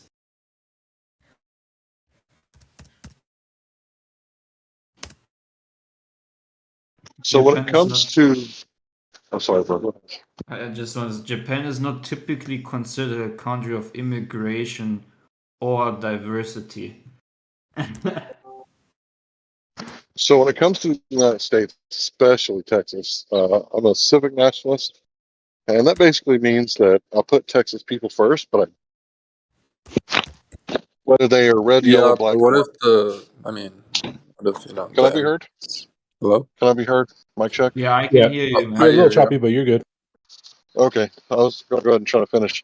Yeah, so I'm a civic nationalist, and I don't care what color my neighbor is as long as he doesn't try to break into my house or my shed. Right? But when it comes to the old world, in between, like Ireland and Japan and Africa and Siberia, I'm very much a ethno-nationalist. What that means is that I don't want a ton of Europeans and Africans and Chinese people moving into Japan, right? Because I don't want Japan wiped out. I want Japan to stay Japanese. And I think that Asian for Asian people, African for African people, red, yellow, black, or white, like there's white Africans, right? It doesn't mean that only black people come from Africa. And I want Europe for Europeans. So basically, what that means is I don't want Japan culture completely wiped out. I don't want their genetics outbred. And I'm very much against all these, migrations into Europe, migrations into Japan. And I don't care if that makes me sound racist or whatever, it doesn't fucking bother me one bit. I don't think Japan should be racially replaced. I don't think Germany should be racially replaced, et cetera, et cetera, et cetera. And by the way, that is the definition of genocide. If you outbreed the indigenous population. So obviously, I don't want the Cherokee people racially replaced either. This is a long point. Yeah, I just don't. I don't agree with that genocide thing. And also, obviously, if genetics, like the natural course of events, is going to dictate who's going to be, what kind of people are around in the future. I don't think it's genocide if like every white person decided to have a baby with an Indian person this generation. The next generation, you ended up with, you know, there weren't any white babies being born. I wouldn't consider that genocide. I would just consider that natural events. I think that's Well, I'm the honest going way. by the Geneva Convention definition of genocide.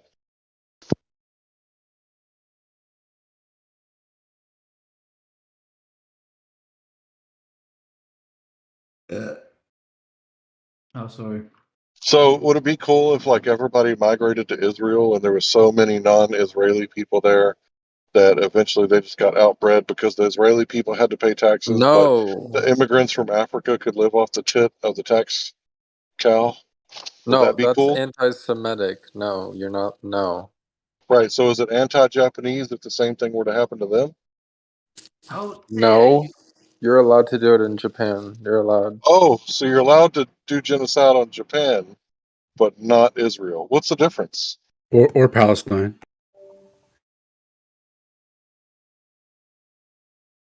Anyhow, yeah, it may bother the people that are around at that time. Like if a lot of their tax money was going to fund, people who are, immigrating to the country, it might bother those people. But in the long run, if the next generation, if there were fewer of a certain types of people, maybe a new people was created through that, like the Mexican people were created from the Spanish and the Native American people, Central American people. Uh, there's nothing wrong with that. And if one day the Mexicans all migrate into the United States and we end up with a mixture of that, and there's very few native Mexican people anymore, it's not a genocide of Mexican people. It's just a natural progression of populations. And I think that's Right. Like natural. There's it would nothing wrong with that. it would totally be natural for diversity in Israel until the point to where everybody was living off the tax cow, and natural people of the land, the Israeli people, were taxed so heavily that they couldn't afford to have children, and they got racially replaced. Like that'd be cool. Diversity for Israel. If a people got wiped out because of taxes and immigrants, then those people's genetics are actually not strong enough to survive.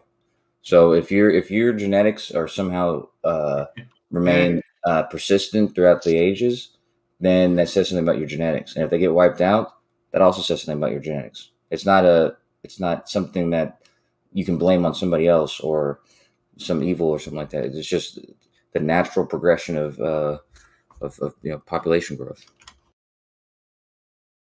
That Yeah, sounds have you heard the protocols of the Elders of Zion?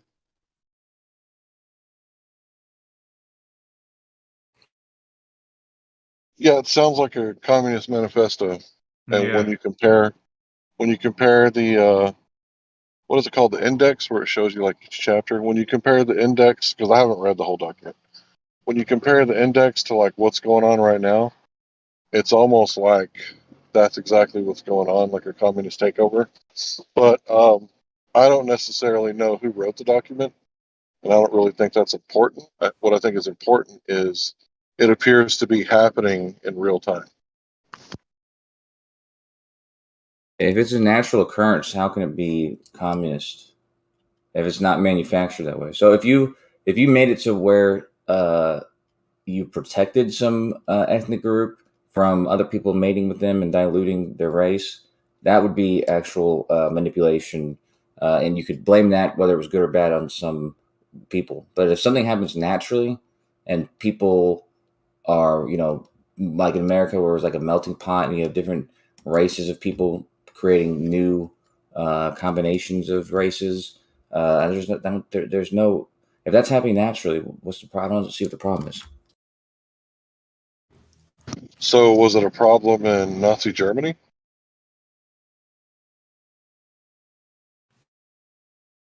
They were just weak genetics, according to you, right? That's why they wound up in the concentration camps. Larry, I want you to elevate your ability because it seems like you're responding to things that you'd like for me to be saying, and not the things I'm actually saying, or anything even resembling something I'm actually saying. So, Okay. yeah. So you were talking about if people get genocided, it's their fault for having weak genetics, right? Same problem from before, Larry. The same exact problem from before. You're arguing against something you're inventing in your head, and not something I'm even remotely saying. I didn't Okay, say well, I thought anything you about said genocide, and I didn't Well, say that's anything what I about thought you anyone's said fault. also. I said if somebody gets racially replaced, if in the it's their fault future, for having weak if in the genetics. future, That's what you said. in the future, all Indian or all white Caucasian people have a baby with an Indian person, the next generation, right? And then so there was no Caucasian babies born. I did not consider this genocide. I don't consider it to be a negative consequence at all. It's just a natural consequence of what occurred. Nobody died because of this. If Wait, anything happened, it was just certain genetics were mixed with other genetics. what That's if it. that happened to India though? What would the difference be? Would it be genocide then? See, it's the same for everywhere. I'm pretty consistent. I don't want the Muslims being wiped out of China. I don't want the Buddhists being kicked off of the mountains. Like it's everywhere. I want all cultures to survive, all genetics to survive, because otherwise it's genocide, and I'm anti-genocide. I'm against genocide.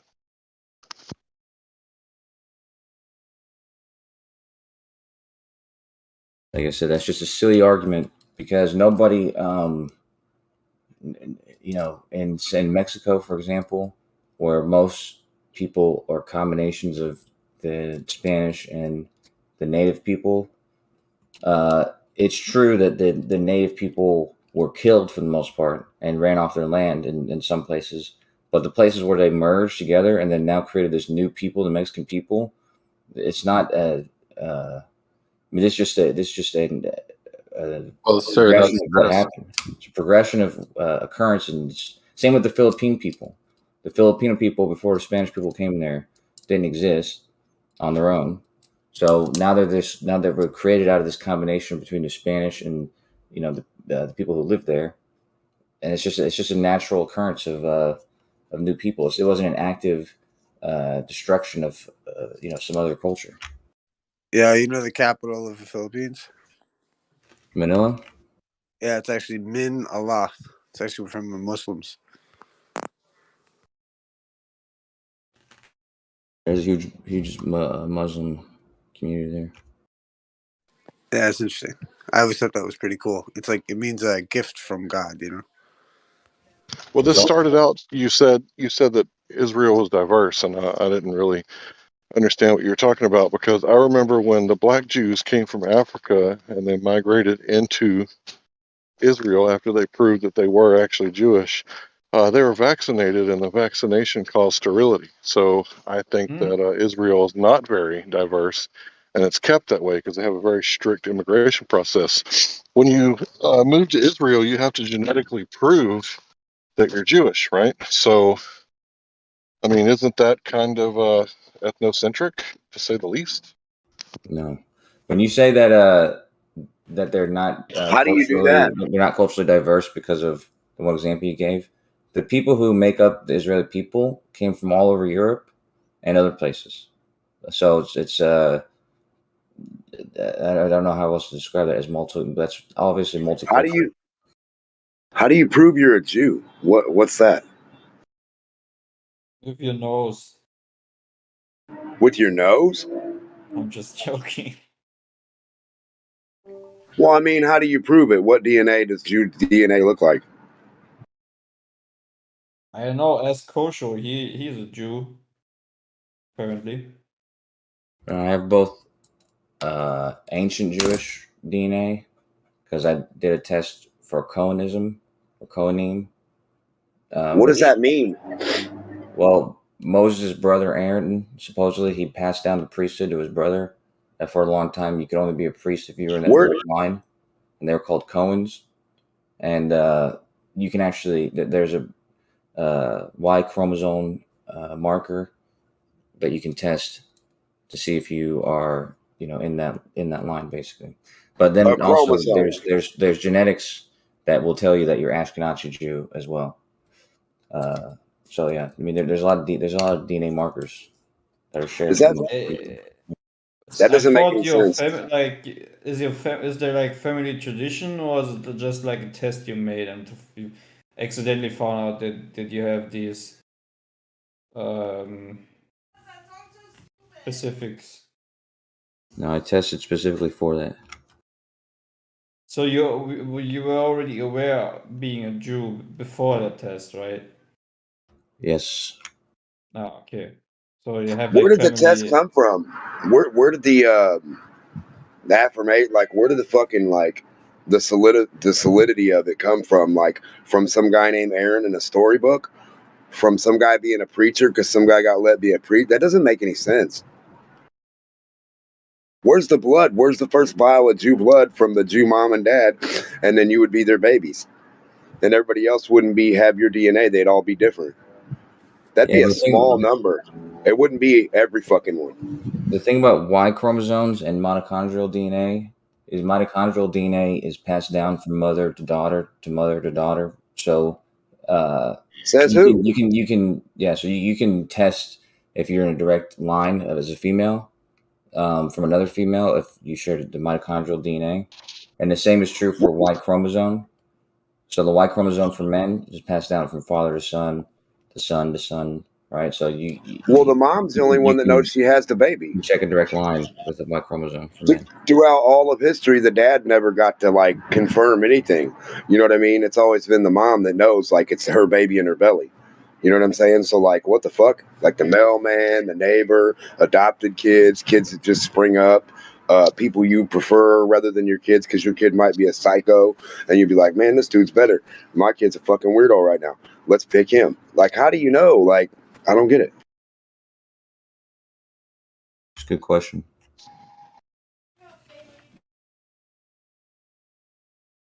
Well articulated. Like your aunt could have 5 kids and you could be her favorite and you're not even her kid. But she'll tell you every day of her life you're her favorite. Right? What the fuck does that mean? You see what I'm saying? Isn't that weird? So like you're her pick, you'd be the chosen one. So like if her story went down, it'd be like Kosho's the best, but she has 5 kids that have her DNA and you don't. Like that, like not directly. Well, you see what I'm saying? If she wasn't an identical twin with her sister, who was a real mother, then you would easily be able to tell that she's not your mother, and that the No, you know she's not your mom. I'm saying she likes you better than her kids. She has kids.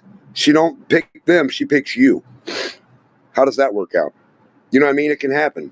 So like, and then years down the line, you'll be the one she picked, and they'll be like, well, that was her chosen one, fucking Kosho, so he must have the blood lineage, and everybody would match your bloodline, and they would all be wrong. Yeah, but you can just compare. You can just compare it with hers. Whose? Where's Noah and Aaron? No, I'm saying with the aunt.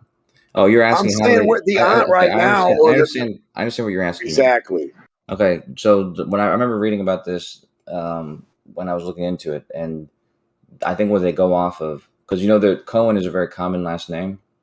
Yeah, I know some Cohens. Right. Yeah, and it usually comes from the fact, for the most part, the name comes from the fact that there actually are Cohen, and so I think a lot of the Y chromosome, like the way they narrowed it down, was by comparing those people, as well as people who actually like were for sure like knew they were Cohen because of like tradition or something like that. So I'd have to look into it again, but they did like extensive research to try and narrow down what that Y chromosome marker was.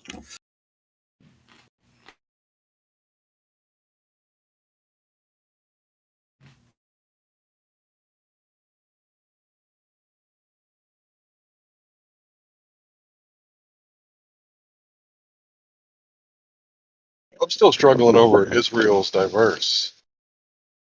Yep. Like, there's only Jews there, right? There's no Christians. What is Christian, like 1% of the population of Israel? Yeah, but they're not. Religion is not what we're talking about. Just because the Yeah, cultures, that's anti-Semitic. Don't say that, okay? 2,000 years prior, they had actually divided up the entire people and moved them to different parts of Europe and different parts of the world. So in 1949 and 1940s, when they're being invited, into Israel and mass immigration, they're coming from all over the world after they've been there for like 2 millennia, and they've somewhat merged with those people, been picked up their customs and mated with their people and all that kind of I'm just curious. How is stating a statistical fact about a population against a language? I don't understand what you're saying. He said that I was being anti-Semitic. I quoted a statistical fact about a population, and he said that I'm against the Semitic language. So how is that against the Semitic language? He's been trolling this whole time. No, anti-Semitic means you're against the Semitic people. There is no Semitic people. It's a language. No, it's the people that were originally from Israel. So not everybody who's Semitic lives in Israel.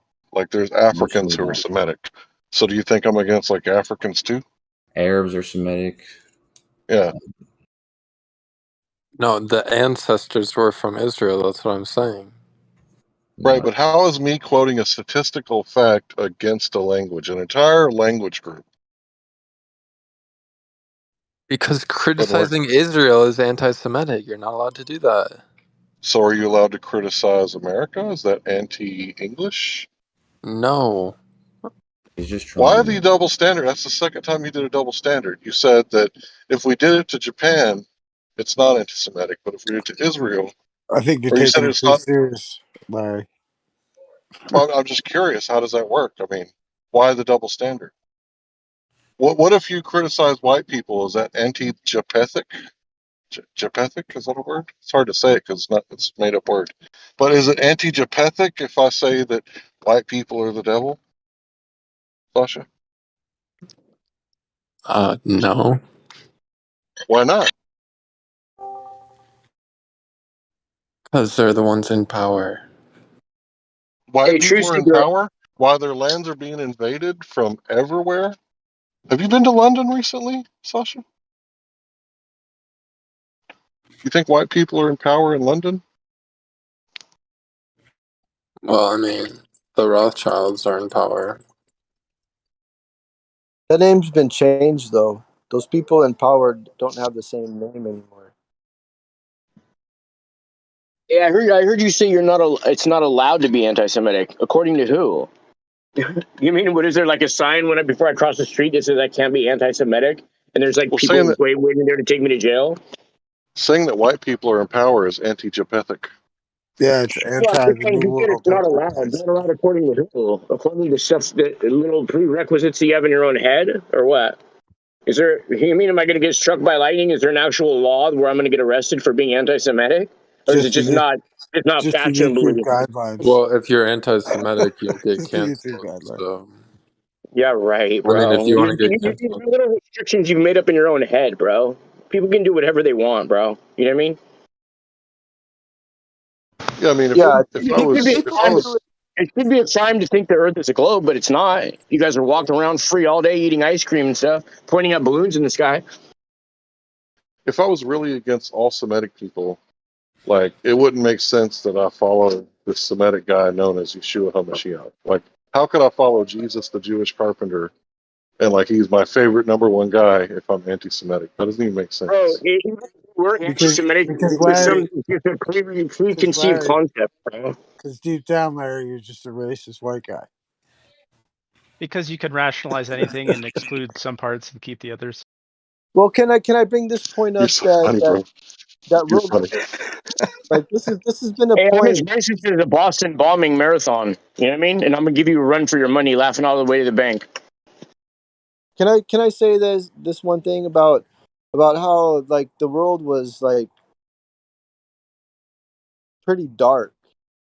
I mean I'm talking about skin color, and but if like the people who are in control are light skinned, like, and this has happened throughout history. There's like even with like the Incas and stuff like this, they're like, oh, here comes this light skinned person. Oh, he must be a god. Like, so, like when you talk about the who are you against when you're anti-Semitic? The Jews. And what like, and the Jews are pretty light skinned, yeah, or no? Like within Israel, I think they're pretty light skinned. There's They get different a good types of tan. Jews. They get a good tan, that's for sure. That's like same thing with There's, me. I'm Italian, and I get some good color when I'm in the sun. well, the Jews are, a religion, right? So there's Sephardic Jews, which are pretty, darkish, as far as melanin counts. And then there's the Jews who come from Europe, right? So what is that Eastern European country? Kazakhstan? Right. So there's Jews from there, which is pretty far north, pretty close to You're Russia. talking about Ukraine, right?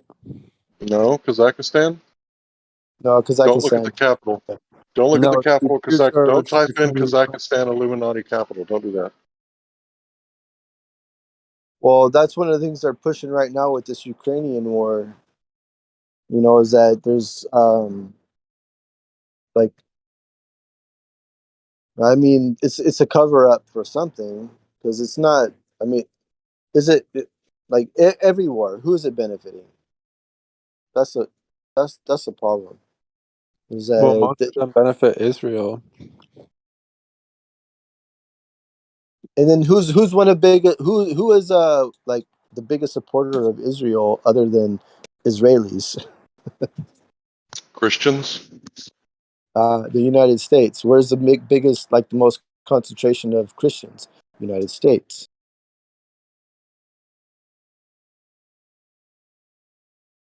Because like there's this thing that's like Jew like a Jews for Jesus and all this stuff. Like there's all these groups,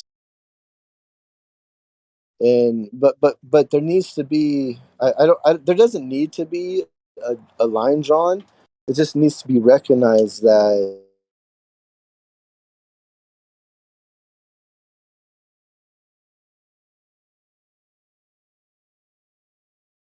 Y'all try to say that word. Okay. I'm going to make an anti-Japhethic statement. White people rule the world. Okay. Say it. Anti-Japhethic. It's hard to say it. It's a made up word. Japheth. Wait, it was 3 sons Noah had, right? Ham, Japheth, and Shem, right? So anti-Shemitic is you're against all the people who came from Shem, one of Noah's sons. So if you say that, a certain group of people rule the world, that's anti-Semitic. If you say white people rule the world, that's anti-Japhethic. It's hard to say. And then if you say that, I guess the Hamites rule the world, then it's anti-Hamitic. You guys understand that these are all 3 like made up words, right? Anti-Japhethic. Wow.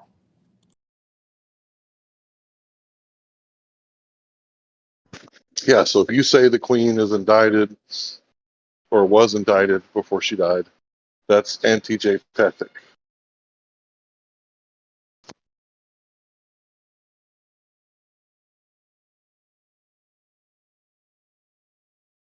I guess basically it's a way to keep you from criticizing people, right? I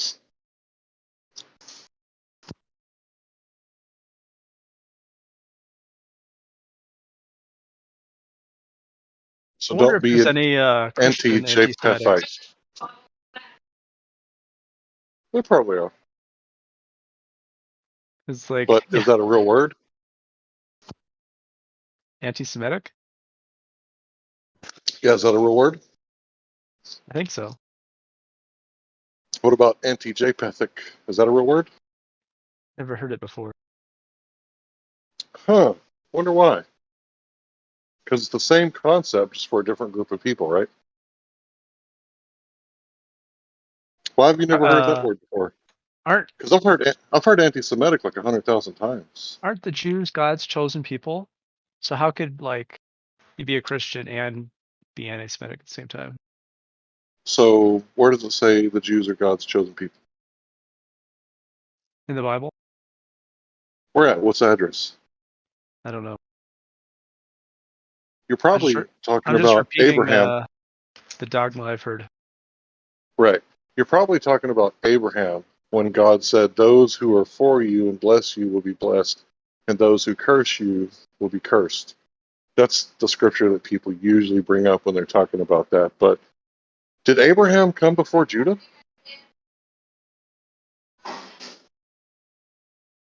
I don't know. Father Abraham definitely came before Judah, right? So how do we pin the tail on the donkey and turn that into, if you curse Israel, you'll be cursed. If you bless Israel, you'll be blessed. How does that mean they're God's chosen people? How'd you make that connection?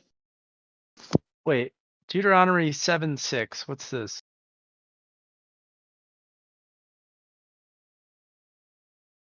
God has chosen you out of all of the peoples on the face of the earth to be his people. That sounds So was there one tribe of Israel or 12 tribes?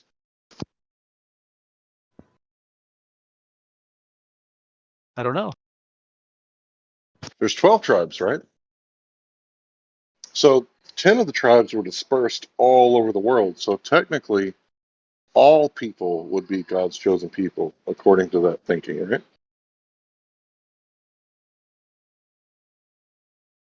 I don't know. Well, think about it logically, okay? So the Israelites, the mixed multitude that left Egypt and conquered Canaan and settled there, eventually they were taken into captivity and spread out all over the world. That's why Israel wasn't a state till 1948, right? So all the people that were dispersed all over the world, they intermingled, interbred, right? Were So they Jewish? there's 12 tribes, not just one, right? Yeah, but were the people that spread out were they Jewish? Some of them were, but there were also like not Ham. There was also the other tribes, right? I can't remember them all, but there was 11 other tribes, and they got spread out all over the world. So by that thinking, if they got spread out and intermingled and interbred with all the people of the world, Wait. So he's saying the Jews are his chosen people. You're saying there's 12 different tribes of Jews? no. So think about it like this. All Texans are United States, or all Texans are Americans, right? But not all Americans qualify as a Texan. In the same way, all Jews are Israelites, but not all Israelites are Jews. Does that make sense? All Jews are Israelites, not all Israelites are Jews. Yes. Yep. Right, because there was 11 other tribes. So if they all got dispersed in 68 or 70 AD, depending on what timeline you believe, and they went into captivity, some went into Africa and went on slave ships and came to America. Others went into the Orient and escaped that way. Okay. While others were taken into captivity into Europe, they were dispersed, right? So they were dispersed, right? So are God's chosen people a part of that or no? Well, who are God's chosen people? I think all people are God's chosen people. But it said on the verse that these people specifically are his chosen people. And who are these people specifically? Let me see.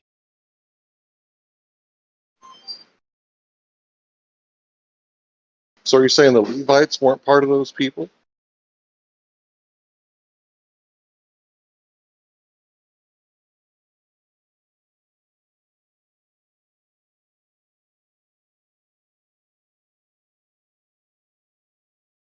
What about the Benjamites? Were they part of those people?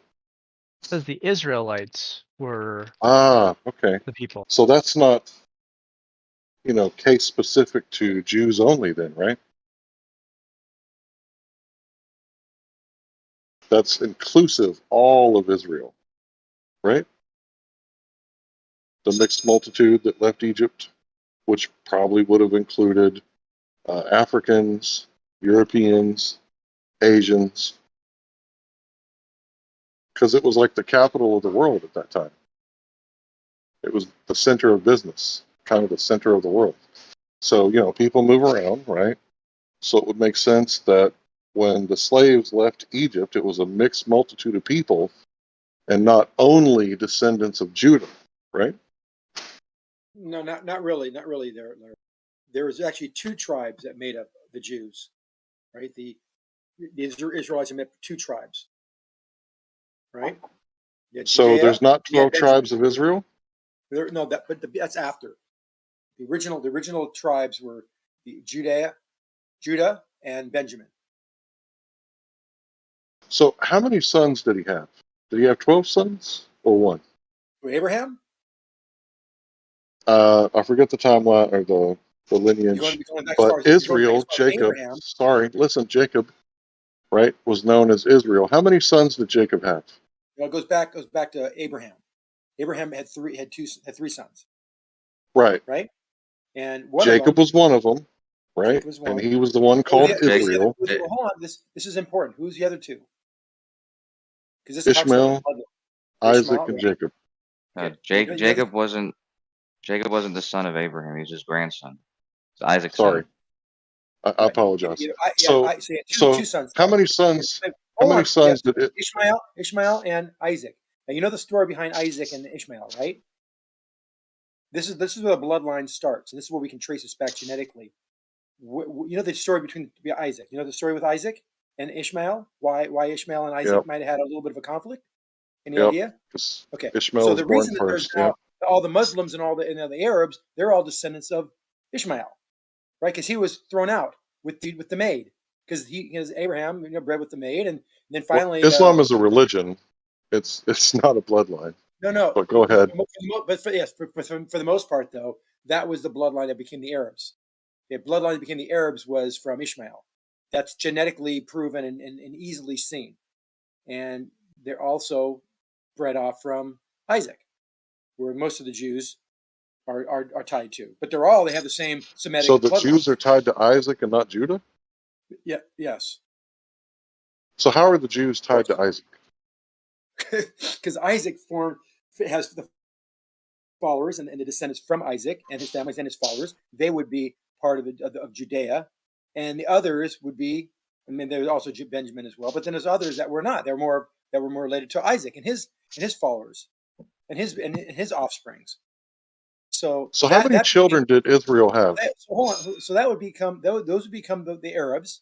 They all acknowledge this. We all acknowledge. That's why we all have a common. They all have a common, grandfather, right?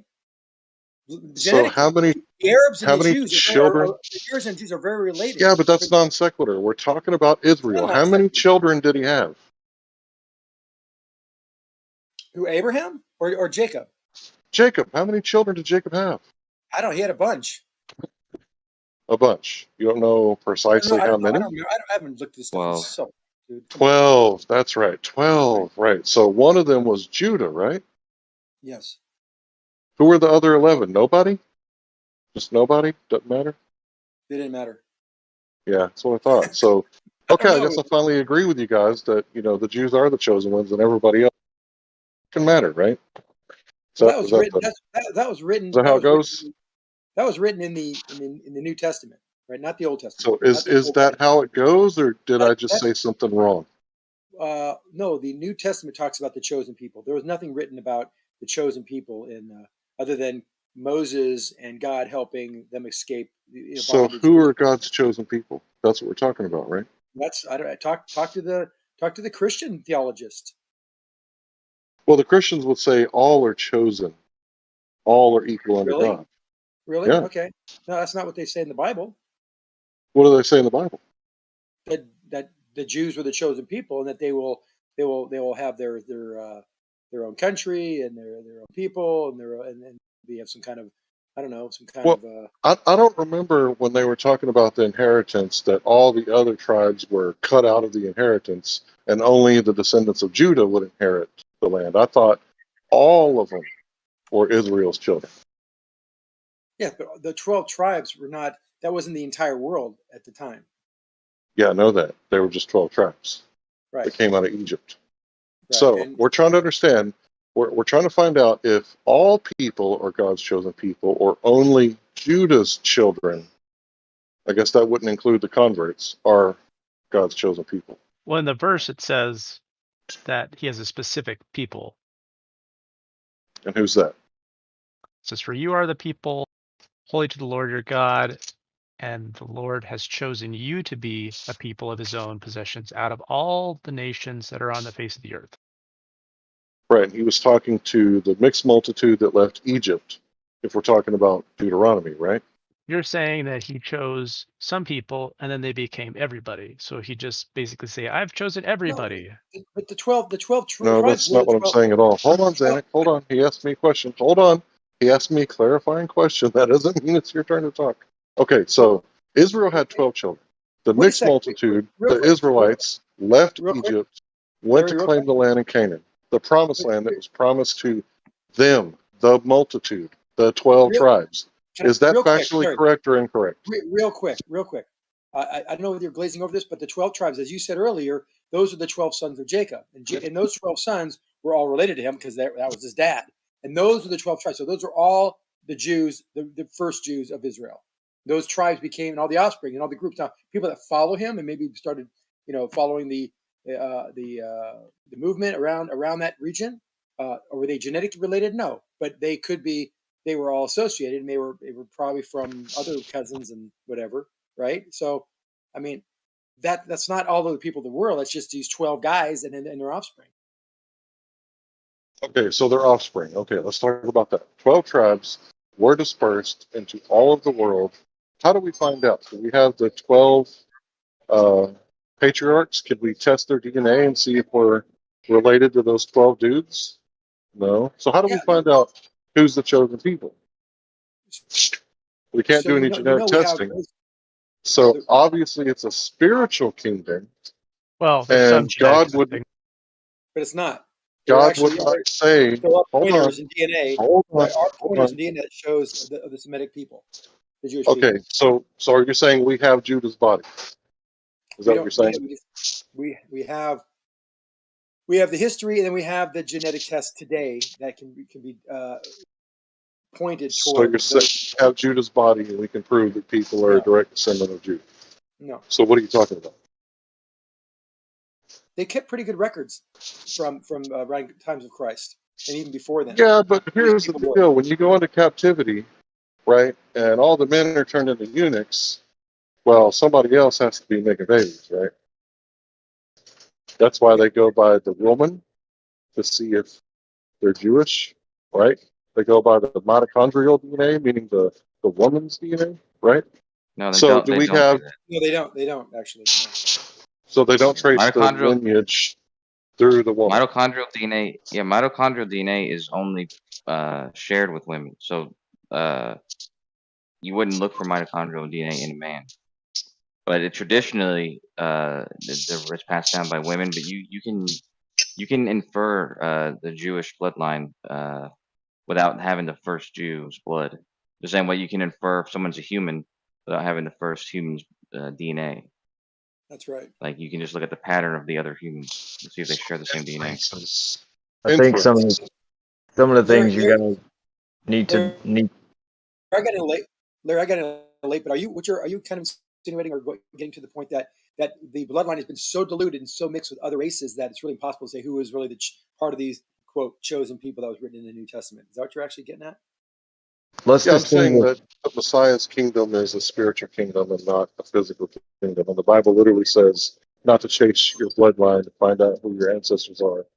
Basically, because when you get after like 100 generations, you're talking about millions and millions of ancestors. So it doesn't really matter, right? Because it's exponential. It's 2 parents, 4 grandparents, 8 great grandparents, et cetera, et cetera, et cetera. When you guys are speaking about the chosen people and you guys are speaking about the promise and you're speaking about Abraham, these things are different, but they work together in a way, and that's what I'm waiting on you guys to really identify chosen for what and what's the promise all about. and who is the The promise Messiah. to? It's The about the promised Messiah. land or the what promise? The No, promise it's of about the Messiah. eternity. Right.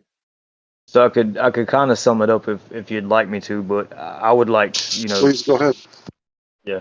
The Jews, So don't they talk differently about who the Messiah is? I mean, the Jews are still waiting for the Messiah, right? They have Elijah, but they don't really recognize Jesus I'm as the gonna Messiah. yeah, I'm gonna try to address that in just a Go ahead. minute.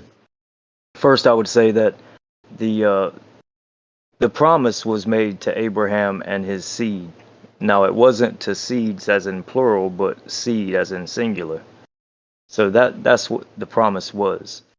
Now, if we go to the text, it's of course going to say this. Now to Abraham and his seed were the promise is made.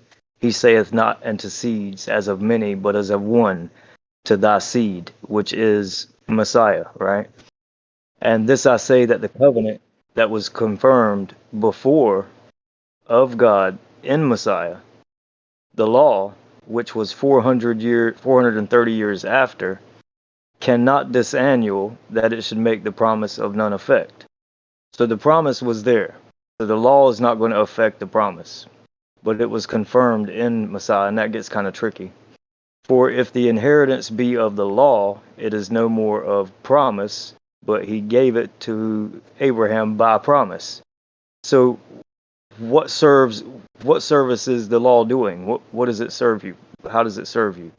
It was added because of transgression till the seed should come to whom the promise was made. So and this seed that receives the promise can give the promise to whoever he wants to give it to, and I think that's what Larry's trying to say.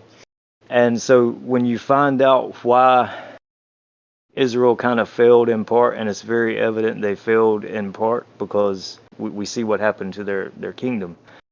So they fell in part according to the text so that salvation could come to the Gentiles.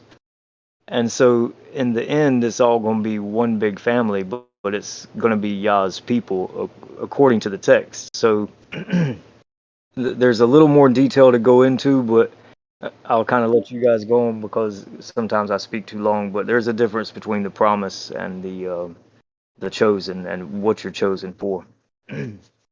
See, Christianity is inclusive. Anybody can be a Christian. There's no special class. Everybody is all equal under the high priest, under the Most High God. Thanks to the Crusaders.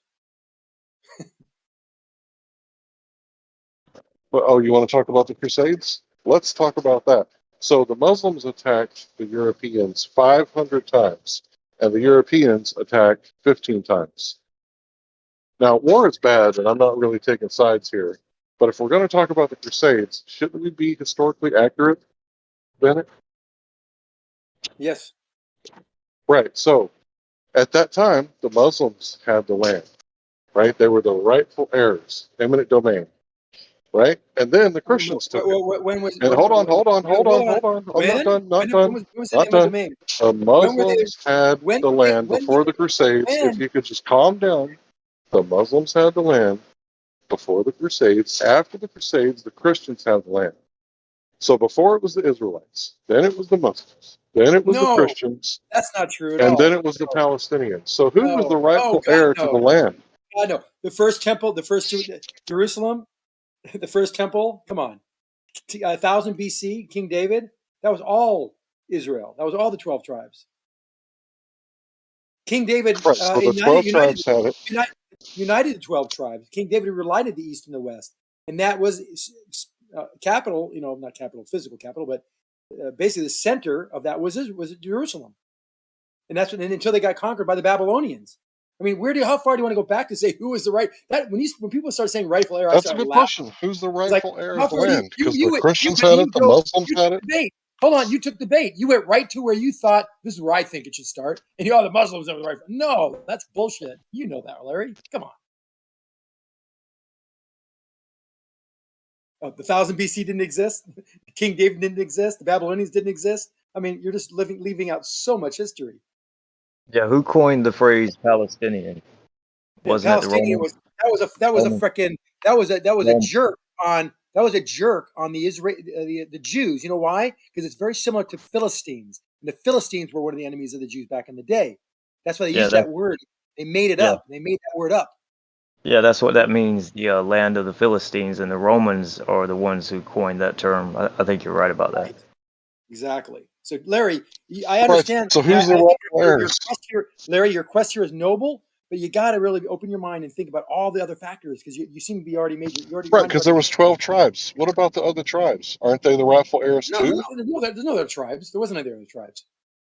There wasn't 12 sons of Jacob, Yes, there also were, but known as Israel? three or four different mothers gave 12 sons of Jacob. Yes.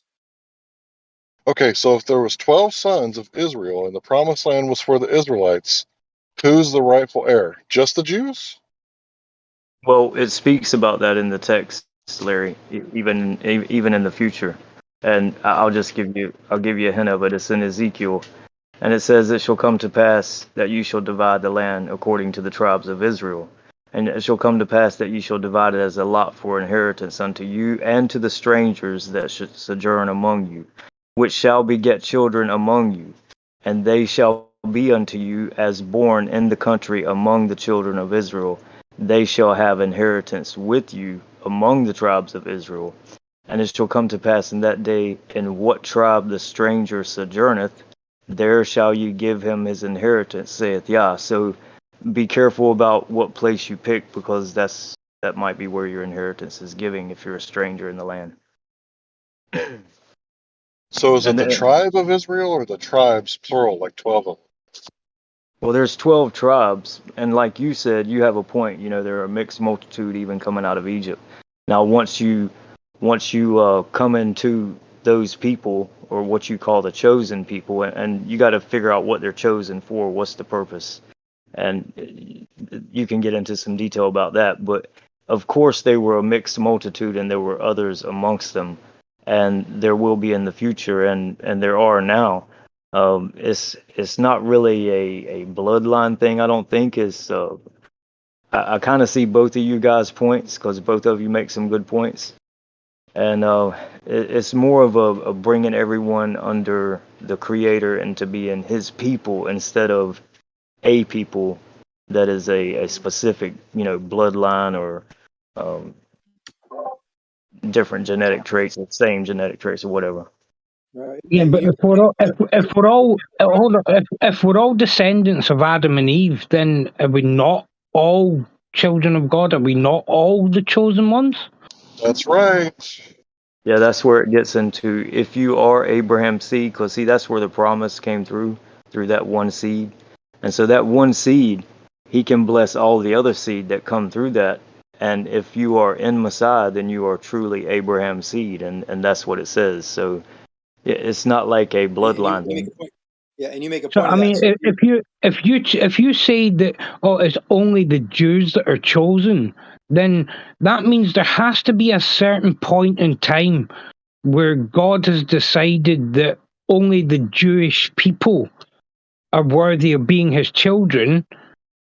Well, here's one thing that points out in Scripture, and it gives you a reason why those people were chosen, and it says, "I say then, have they stumbled that they should fall? God forbid.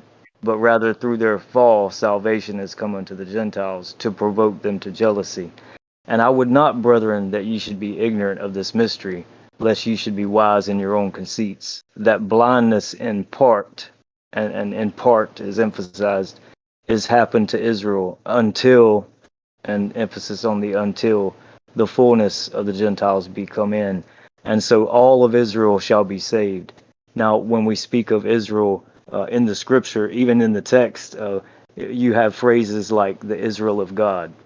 So who is that? If we know that all of Israel is not Israel, but we know that there is an Israel of God, there's kind of two different things being addressed. So and you there's and you kind of and you kind of answered that with some of your reading of that once if you the others that are in Israel at the time and they also form that are part of that society, they are too then blessed and are entitled for the inheritance and part of that the chosen people, if they quote chosen people as you mentioned in your reading.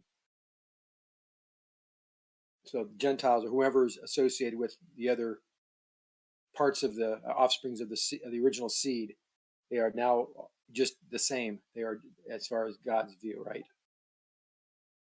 Yeah, they're considered as born, in the land among the tribes of Right. Israel. So they would be, doing the same ways, or people call customs. I call them ways. But Right. yeah.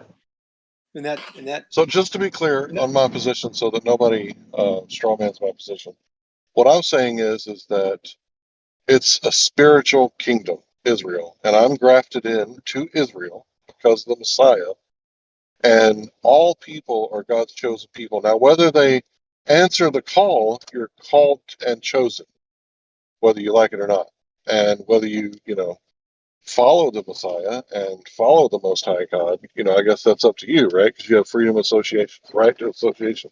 So what I'm saying is this isn't about race. It's not about genetics. In my opinion, it's a spiritual kingdom. It's about religion, I guess you could say, from an atheist point of view. It's a religion. So I'm understanding it in a different way because I don't believe in different races. I think there's one human race. So that's why I laughed at Issa when he called me racist, because you have to believe in different races in order to be a racist. And Larry, you quoted from, what I was reading from, uh, when he says, "Have they stumbled that they should fall?" Speaking of Israel, God forbid. Rather, through their fall, salvation is coming to the Gentiles. So it's a plan. It's Yah's plan working out, right? Now, if he goes on and he speaks about you being grafted into this original, right, and you being a wild branch, you can't boast against the original branches, right? That wouldn't be good to do. And there's all kind of things mentioned there, but the whole reason that that's done, and we could talk about the promise versus the law, which came after. The whole reason it's done, and Israel had its blindness in part until the fullness of the Gentiles come in, is simply that, so that everybody could come in to be grafted in into one big family. And it's not that some other people group with some bloodline is going to have us be subservient to them. It's coming under the Creator and accepting His ways and doing His things. And so that's clearly written out in Romans 11, Galatians chapter 3. It's all over the New Testament, but it's all over the Old Testament too, which is where I like to go. Yeah, and I'm not boastful against the original Israelites, whether it be the Jews or any other people. I'm not boastful at all. I just think that that we're all chosen and called. I don't think that there's one group of people that's like special. We're all called, and that's why Jesus came in the middle of the earth at that time, the middle of the known earth, right there in Israel. It's literally the center of the world.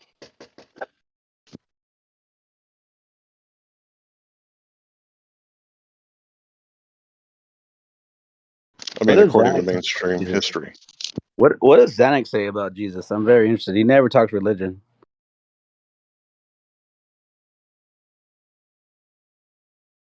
That's not in his job description.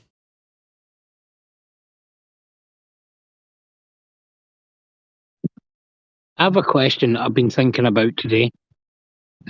See, like when you die and you go to heaven, do you enter heaven looking like you do the day you die, or do you go in and you look like what you were, say, in your prime, like Well, 25 or 30? your spirit man is separate from your meat suit. Your meat suit, your fleshy man, is not really you, right? Just like right now, I'm getting in to my vehicle, right? My vehicle is not me, just like my body is not me either. Yeah, The yeah. emergent being is the real you, the emergent being from the meat suit.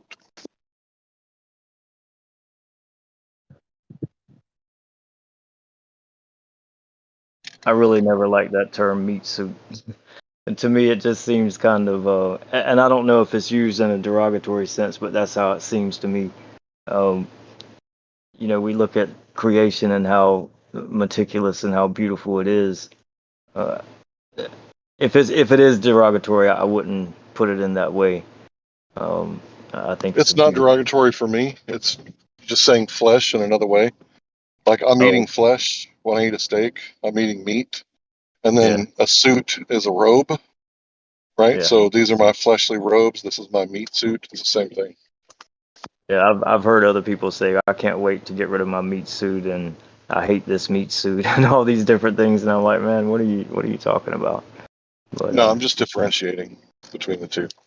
So, so if let's say that there's an accident and there's a car crash and a 6-year-old kid dies, right, and goes to heaven, is their spiritual being the same as a 6-year-old, or would they be perceived as the adult version of what they would have been? It actually in the scriptures, it actually says that you have a new body, a new form, because it is a heavenly body. So, like on Earth, we have a particular body that requires you to ingest, food for energy, and you there's a process for removing the waste from it, whether it be taking a crap or taking a piss. But that's the flesh of us. But in heaven, you have a body that is supposed to be of the heavens, so it will be different. It's not going to be a flesh meat. You're not having to like depend on nutrients to feed you, because it says that no one even like will starve. You have to eat. You have to you won't sleep. You won't eat because your body needs to rest, because that's the system of your body.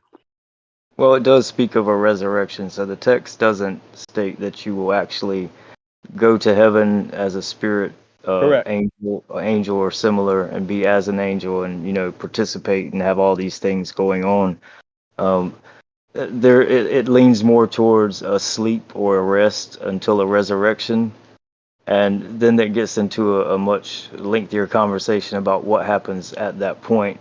So to Correct. be reunited or to be reanimated in a physical form, or a perfect body, and to speak of eating and drinking, some people that inherit that kingdom, they eat of the fruit of the tree. However, the nations can only have the leaves for healing. So that's another important point to point out when you guys are speaking about the nations and other people groups, and the distinctions made in the kingdom about what they're participating in and what they're doing, and even what they're eating. And also, one other thing to add, I think Ishmael had 12 sons, so just to throw a little monkey wrench into the mix there, yeah, 12 sons, 12 princes. I really kind of think that Ishmael's claim is a proper claim from a legal sense, from a legal standpoint. Now, I don't know if it's a proper claim from a spiritual standpoint, but if he was the firstborn of Abraham, he's the rightful heir. If it was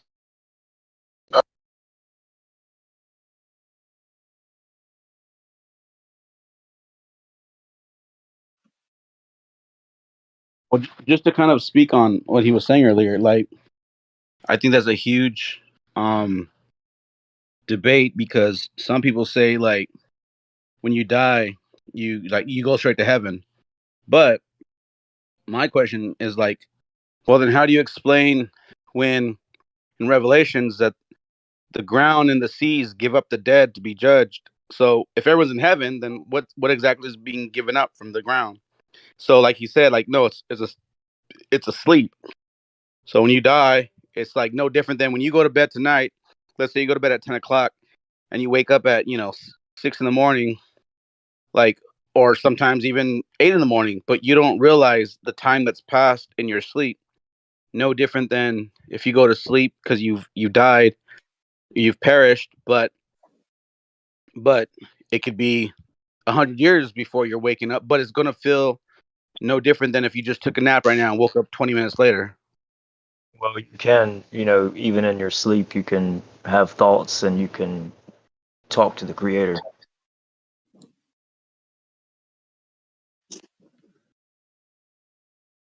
So, what's like the reward and um, like what makes people want to go to heaven? Is it does it feel good in heaven, or? I don't think the scripture says you go to heaven. No Yeah, one really it's goes to a heaven to. concept. It's a concept outside of Christianity and Judaism and Islam. It talks about Abraham. Excuse me, Abraham's bosom. Sorry about that. So it talks about Abraham's bosom and people waiting there. And there's basically two classes in Abraham's bosom, which is kind of like the underworld, right? So when people die, they go to the underworld is one way to look at it. This whole concept of when you die, you go to heaven and fly with the angels, that's not really in scripture. Exactly.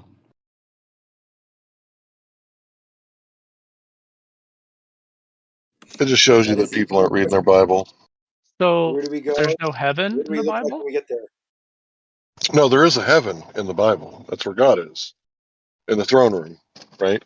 Even Satan goes to heaven in the book of Job in the 1st and 2nd chapter.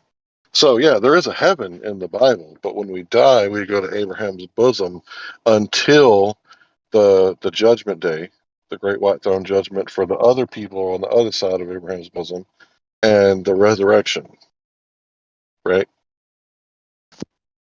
But then what happened? Well, that's a different story, but basically after the resurrection, all the people are judged based on, what happened, whether they accepted Christ or not. So basically it's like this. If I was a speaker and I would get invited to go speak somewhere, the person would probably pay for my hotel. So I would show up and say, "Hi, my name is Larry. Someone has already redeemed someone's already purchased my room. I'm just here to accept it." And that's what you're doing if you accept Christ the Messiah. If the price has already been paid for you for your sins, and you're just accepting, what has already been paid. Well, if you don't accept it, you don't get the hotel room. Well, what happens along the way? Like, so is Jesus in some control room monitoring everything? I mean, everybody's always praying to Jesus and, oh, please, help me, We're Jesus, not help my supposed to pray son to who died of Jesus. cancer. It says to Help pray me, to help the me make. Father Oh, in Larry, Jesus' name. help me. Oh, hold on. Help me make this field goal. Help me make this double, triple sow cow on the ice. I mean, are they just praying this for no reason, or do you think actually Jesus is involved, rooting for certain people because they've been Well, naughty or anybody who can nice? pick up the book of Matthew and read 5th grade level English understands that you're supposed to pray to God like this: "Our Father who art in heaven, hallowed be thy name," right? And then you pray the prayer, and then Yep. you pray the prayer in Jesus' name. That's the only time you Right. mention Jesus. So, Father, I ask of these things. I thank you for these things in Jesus' name. Amen. And so is he in some control room like No, he's at the right? right Like hand of he's the sitting in Father in a the chair. throne room, not control room, No, throne he's the room. only. He is indeed the only begotten. He's the example of the relationship we should have with the Father. He's the mediator. He's the truth, the way, and the life. And no one comes to the Father but by him. You So what need to happens find after so you're Jesus, Sanic. judged? Does so this when make you sense to you, Zinnig? For the thousands of years before that would happen when there was no Jesus. Then how would things manage then? Just the They main would man The die still. and sins that stuff you committed off? were set aside, right? They weren't washed away forever like now when your sins are thrown as far as the east is from the west, right? They were set aside. So Jesus's sacrifice is retroactive in my belief, right? So it covers all those sins that were set aside from the sacrificial priesthood. So all the mass murderers that lived thousands of years before Jesus, they were forgiven after. Like they had like I'm not going to judge whether Wait, mass not murderers are mass going murderers. to heaven or not, they had Murderers that was not or mass. going to they had their resurrection or not. sentences, they had their sentences commenced. Not the mask. God The ones that have a God mask, threw them I to say hell. no. The ones that are maskless, I say yes. No rest mass or just mass. Masks bad. No mask Massless, like good. the formula for Mercury you used that has Mercury no massless. relation Yeah. to reality, even though physics is supposed to have a relation to reality, the numbers we used, like that.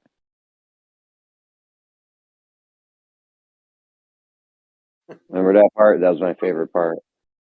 Yeah. Was that your Look, when you favorite? put a mask, that's Massless Illuminati. God. when you put a mask, that's Illuminati shit. That's Satan right there. No mask. Well, A actually, mask Satan is came later, deception. wasn't he? One of one of the fallen angels. That's what I said. Satan. See, you're on it. So what happens after It you're all sounds judged, real. though? It sounds real sketchy. What if we just die and there's nothing? That's it, just like before we were born. Nothing. Well, when you're whatsoever. judged, you're going to be tried by fire, and all your impurities are going to be burnt away. So if you're like 90% sin, bye bye. But if you're covered on Christ and cleansed by the sacrifice that Jesus made, then you will come out to the other side of the fire, like Shadrach, Meshach, and Abednego, who were without sin, and therefore their impurities were not burned away because they had none. Okay, so Zanuck, so what does that mean, though? So you're going to be Zanuck, tried by fire, like gold. Okay, but then what? Well, if you make it out of the fire because of Christ, then you're golden. What does that mean? What does golden mean? Well, it means that you're not burnt away, consumed by the fire. So, but those don't really. That doesn't really like tell me anything. Is that bad to be consumed by fire? Is it good to be golden? Yeah, it's good to be golden. That way you're pure, because gold can't be destroyed, right?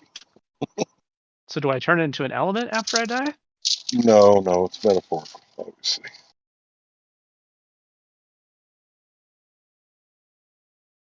The gold part isn't in the Bible. I was using it as an analogy so that you could understand. I thought God was all forgiving, so even although, like, I have the free will not to believe in Him, right, and any sins that I may commit, I thought God would forgive them. You better work out your own salvation with fear and trembling. If you repent, you have contrite heart, you will be forgiven. If you don't repent, that's your ass. What if it's like really close? Like the faith points almost cancel out in your favor, but it's like pretty 50-50. It's not based on deeds according to Christ. It's based on whether you accept Christ or not. So if you're like a damn near perfect person and you don't do anything wrong most of your life, you're still born into sin, basically. And if you reject Christ, He's going to reject you before the Father, according to the Scripture. So although God is all forgiving, you're saying if I don't believe in Him, even if I live a sin-free life, I'm still damned.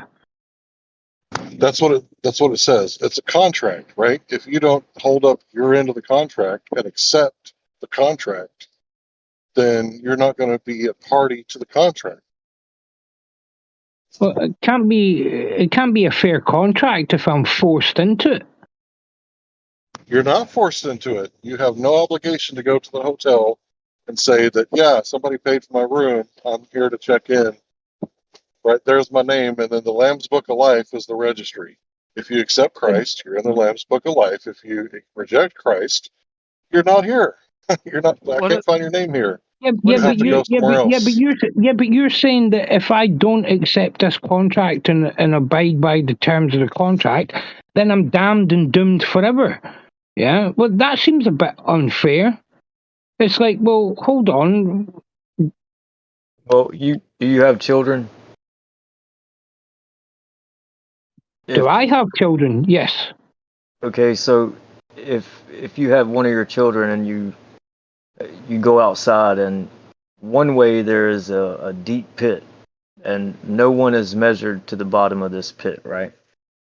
And you tell your child, I want you to go this way, and do not go this way. This other way leads to death, and this other way leads to nutritious apples and all kind of things that we can survive on, and life itself, so we can enjoy life. If the child neglects what you say, right, and they walk toward the pit and they fall in, whose fault is that? Right, hold on. Yeah, but I'm guiding my child, right? I am giving my child instructions. But you're saying we are born into this world already sinful, right? And that at some point in this life, we must accept that contract. Yeah? That's a different thing. I'm saying There's a different original thing. sin is So, different. let's say I live till I'm 55, and in that 55 years, right, I don't accept that contract. It doesn't matter if I have done the right thing and lived the right life. I'm still damned forever because I have not accepted God and His contract. Yeah, although He is meant to be all loving and all forgiving. But all yet forgiving. he can't forgive me for not accepting his contract when he is the one that gave me the free will not to choose it. All forgiving is that's something you have to kind of expound on and define, because when we say all forgiving, we can start assuming a lot of things about, what's fair about the contract or what's fair about anything that, transpires between you and the creator. When you say he's Okay. all forgiving, so he's not really all forgiving in the sense that you can be a complete murderer and rapist all the way up until his son's return or his return, or however you want to put, him setting things right finally, right? Him righting all the wrongs. So Okay. I apologize. I apologize. Maybe I shouldn't have used the term all forgiving, because even before humans, it's evident that he wasn't all forgiving. Yeah, because Highlander. he couldn't forgive Lucifer, could he? Highlander, let me interject real quick and just give me like a minute to talk. Okay, so before the Son was born to be the ransom sacrifice for all of humanity's sin, there was a contract with the people that were here before he came, and it said you have to follow what I say, and if and sin is a transgression of the law, so that means you're going against the law of God the Father. Okay, now if you lived a life that was perfect in that way, okay, you didn't transgress, you lived a straight arrow, then by your deeds you would be good in the eyes of your Father. No different than what he was saying about you tell your son, go this way, because if you go that way you're going to die, but if you follow me you're going to be good. Now fast forward, the son comes and says, okay, well, there's going to be an opportunity that just believe in me, that I've died for your sins, that because you couldn't follow the law the way I wanted you to, but I'm a loving, forgiving God. Now let's say you're saying, but I don't believe in that. Okay, well, it says in Revelations that there's going to be a time when he's going to come and there's going to be trials and tribulations, and once maybe you're one of those people where you're like, well, I have to see God to believe God, or I have to see these things. Well, guess what? In Revelations it speaks about those that are going to be beheaded because they're going to say, no, I believe, and I'm not going to, no, I'm sorry, but I'm not going to take the mark of the beast. And then those people that at that point, they get in alignment, only because now you witness it with your eyes and you hear it with your ears. Now you're gonna be like, oh shoot, like these people were actually right. There is a God. And if you do that, there's a scripture that says there's those with the red robes, and that's because they died for belief in the Son that came to be the ransom sacrifice. So right now where you're at, you might not believe in God because you need to see it.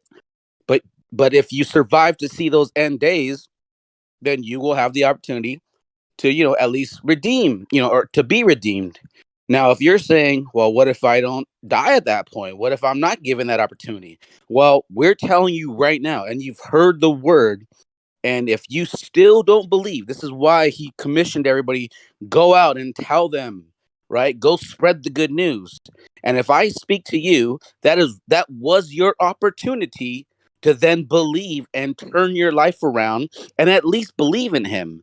Not saying that you're going to be perfect like him, because it says that there's going to be those that taught the law and follow the law, and they're going to be called great in heaven. And then there's those that didn't teach the law and they didn't really follow the law, and they're going to be called least in heaven. But your saving grace was his grace, because at least you believed that he did send his son to die for your sins.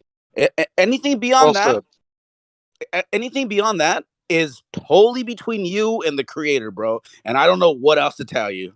But right now though, right now, today, in this hour, in this minute, you've at least heard that word. Now it's your choice. Preach Make it. the choice. Preach Go ahead. it. I'll stop.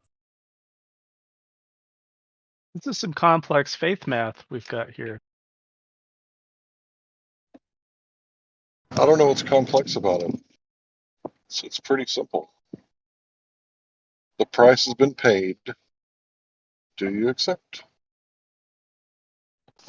Like he said, like, hey, the room's been paid for. Do you at least accept that? Or are you like, nah, I'm not even gonna go to the hotel. I don't care if it's been paid. I'm just gonna skip that room and I'm gonna live my life however. Okay, that's fine. That's fine. But like a thief in the night, he's gonna come and take those that did believe him, and then those that are left behind will have to have, this opportunity to then at least make that commitment. But you're gonna have to be willing to die for that belief, which will probably be harder in my case, in my thought. But And the hotel, Is it a it's a super legit analogy because Jesus literally says, "My Father has a large house and many rooms. If it were not true, I would not have told you." So he has a room for you in his Father's house. But if you don't accept the room, well, you're not going to get, the promise of everlasting life. You're going to go sleep outside in the bushes, and there's no hotel security, and you're not guaranteed to survive the night. there's in those times it's written that in those times many will come to that calling simply because they're going to see it and then be like, oh, whoa, I guess those people were right. Let me let me check myself and then change. And because he's a loving, forgiving father, he'll accept that in it, as he says in the scriptures. But best believe there are those that are still not going to accept it. They're not going to care because those were the ones that were made for the day of wrath. And maybe you're one of those that were made for the day of righteousness. That's not up to me. That's between you and our Father in heaven. is it a good hotel though? Do they have Yeah. room service?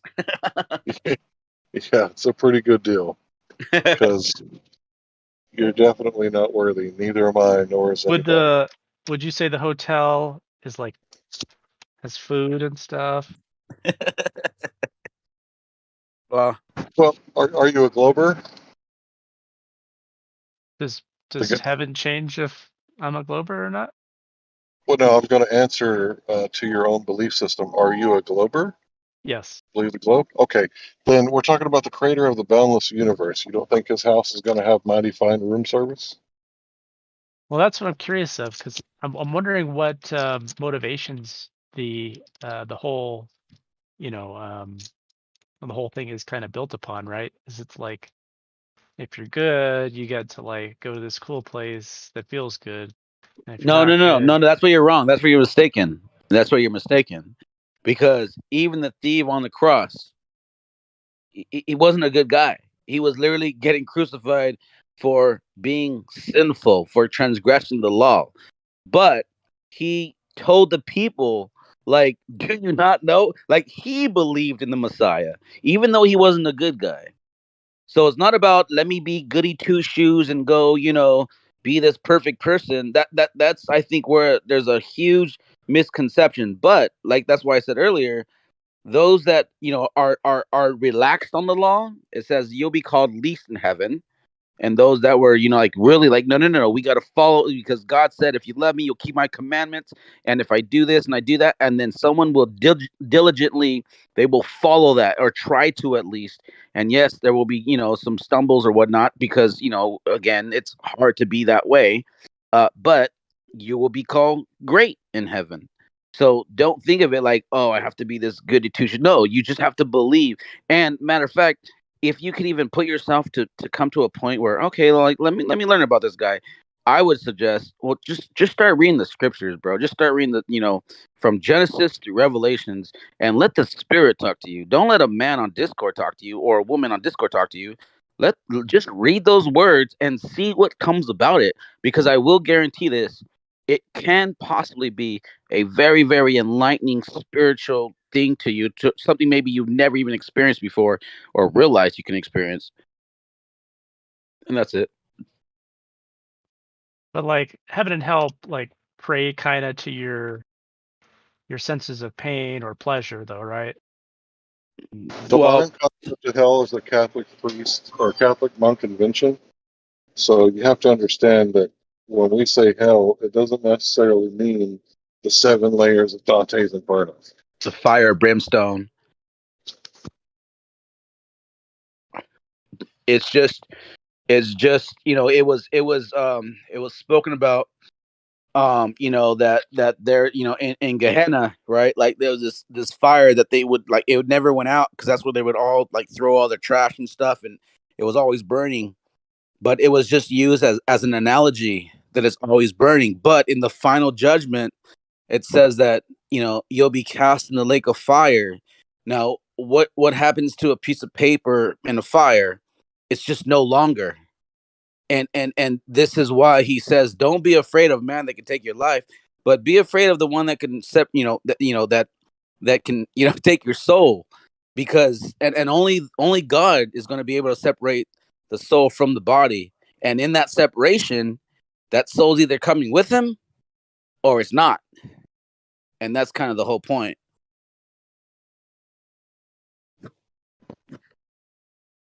And it's totally up to you, by the way. Like, I don't know.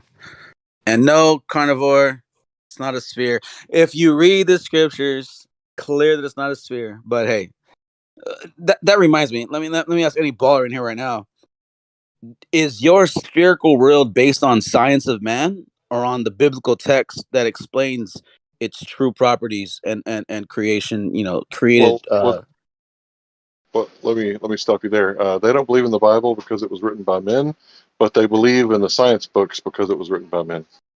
Well, that's kind of my whole point. Like, I believe in the Bible, sir. Well, but there's some ballers that do believe in the scriptures. But my question to them is like, have you read your scriptures? Because if you read them, there is, put aside, and maybe I'm saying this like, kind of, like this. Amen. What's the word I'm looking for? Maybe I'm being a little facetious, because it's I think it'd be argumentative, but if you read the scriptures and you didn't realize that the words that they speak about in Job, Isaiah, Psalms, and countless scriptures that let you know of how exactly things have been created and built. But if you're still holding on to the science of man and your learnings and teachings in school, then I think that's a battle for you to figure out, and hopefully, maybe you're coming to these Discord channels because maybe he's trying to call you out of it in this way, and maybe the truth of his creation is much bigger than flat Earth and ball Earth. Maybe he's just really trying to get a personal relationship with you going, so you can actually talk to him and love him and follow him and actually read his word. Because when he says, like, exactly how he made it, but you want to use man's interpretation and science, and we have all these evidences, and then there's classes and professors, well, then I feel like you're just being misled, no different than a child. Amen. So maybe this is a way that you can actually learn. Hold on, this whole time I was arguing globe earth, flat earth, but maybe it was much bigger. Maybe it was about the Father wanting, like, calling you through these channels to bring you closer to him, and then maybe you will see what he's created. Maybe. What does his call sound like? Well, he says that my sheep know my voice, right? So I don't know what that is, whether it be a whisper in the middle of the night or me barking at you right now on Discord. I don't know what his voice sounds like, but there's got to be something that should finally tug at your heart and make you realize and wake up that, hey, the science of man is folly. And even though, don't get me wrong, even though it's so eloquently been modeled and explained and proven within their own little, box. Even though that, like, if you can finally turn to God's true creation and realize that part of it, like, I don't know why people don't understand, like, when he says that, when he formed the earth, it's like like a ring to a clay. Like, just logically, just picture that. Where is a ball in that scenario? Imagine you take clay on a piece of paper and you put a ring and you push it, and he says that the land is like the embossment of it.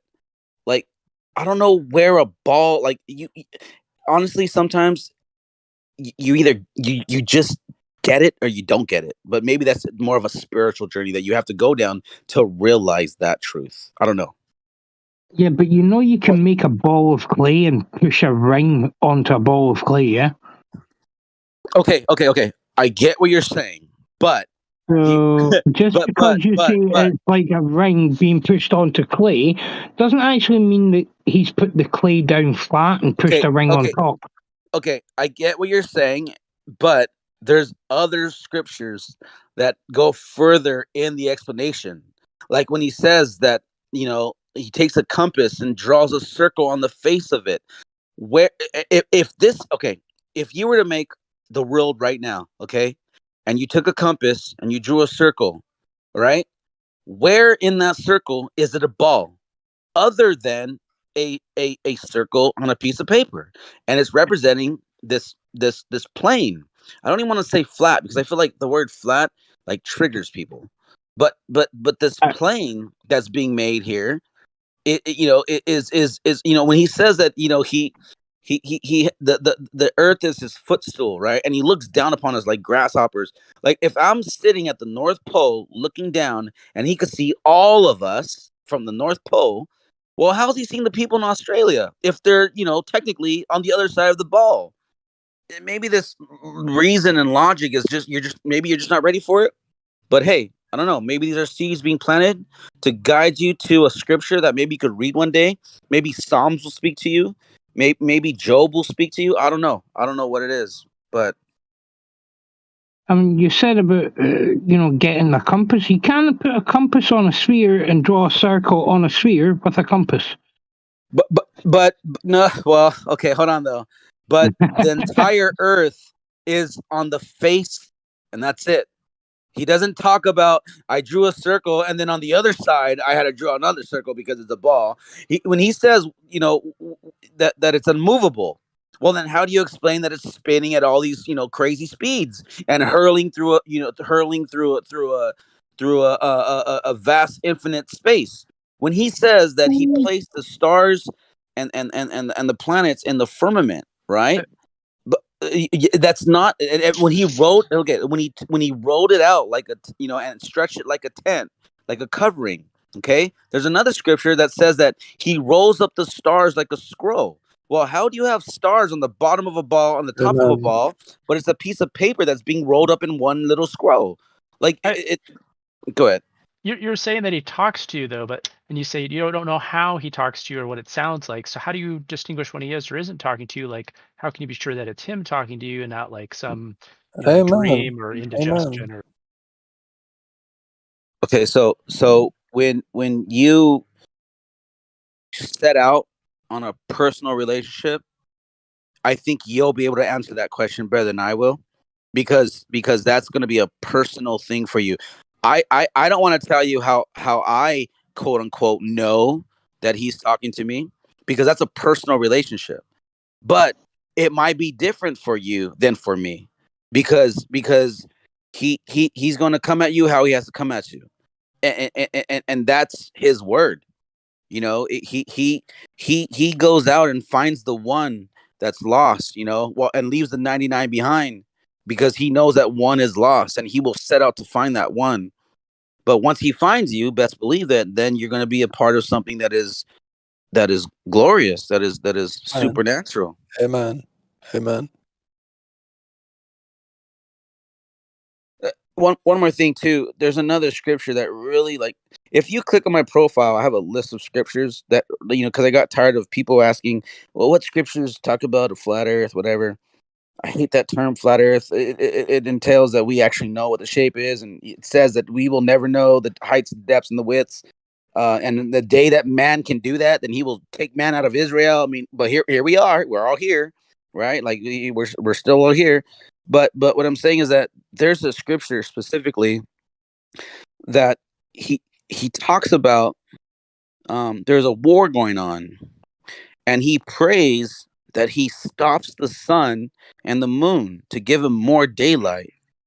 Now, if you want to go into your ball Earth, like what would be the catastrophic repercussions if the Earth was to have stopped, so that way the sun could give it more daylight? I mean, even in your ball imagination, everything would be ripped. It would go crazy. It would come to a screeching halt.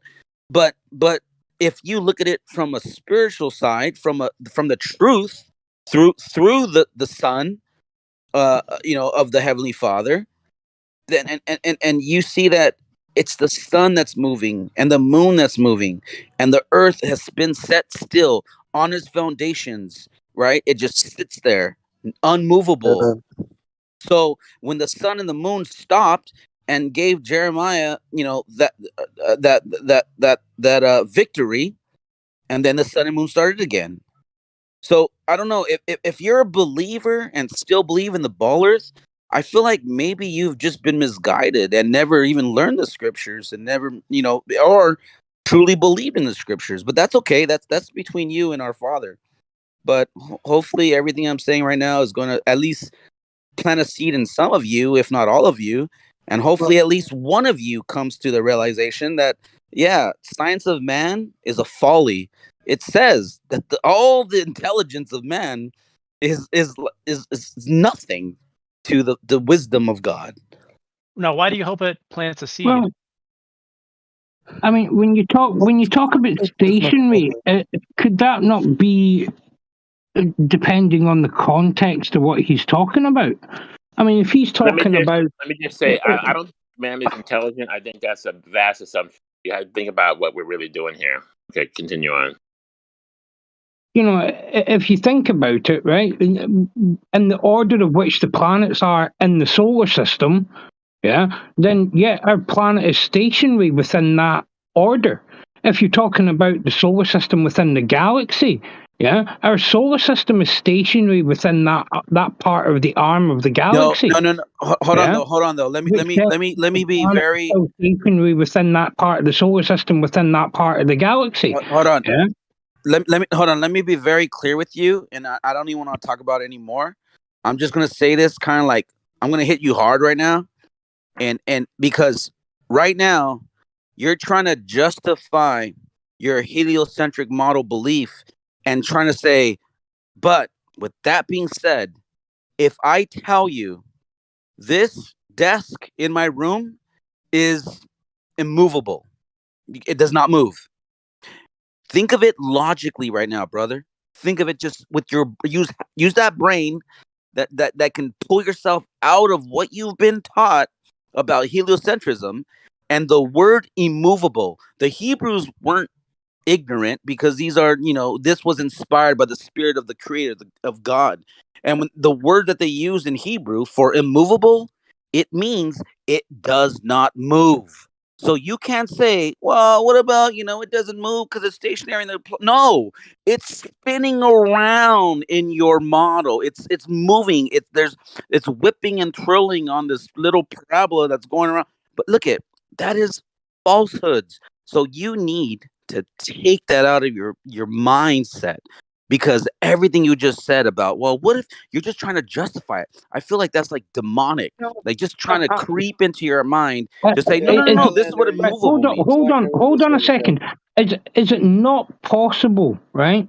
I'm not saying that I'm right, but is it not possible that maybe you've misinterpreted what's said? No, it's not. No, it's not.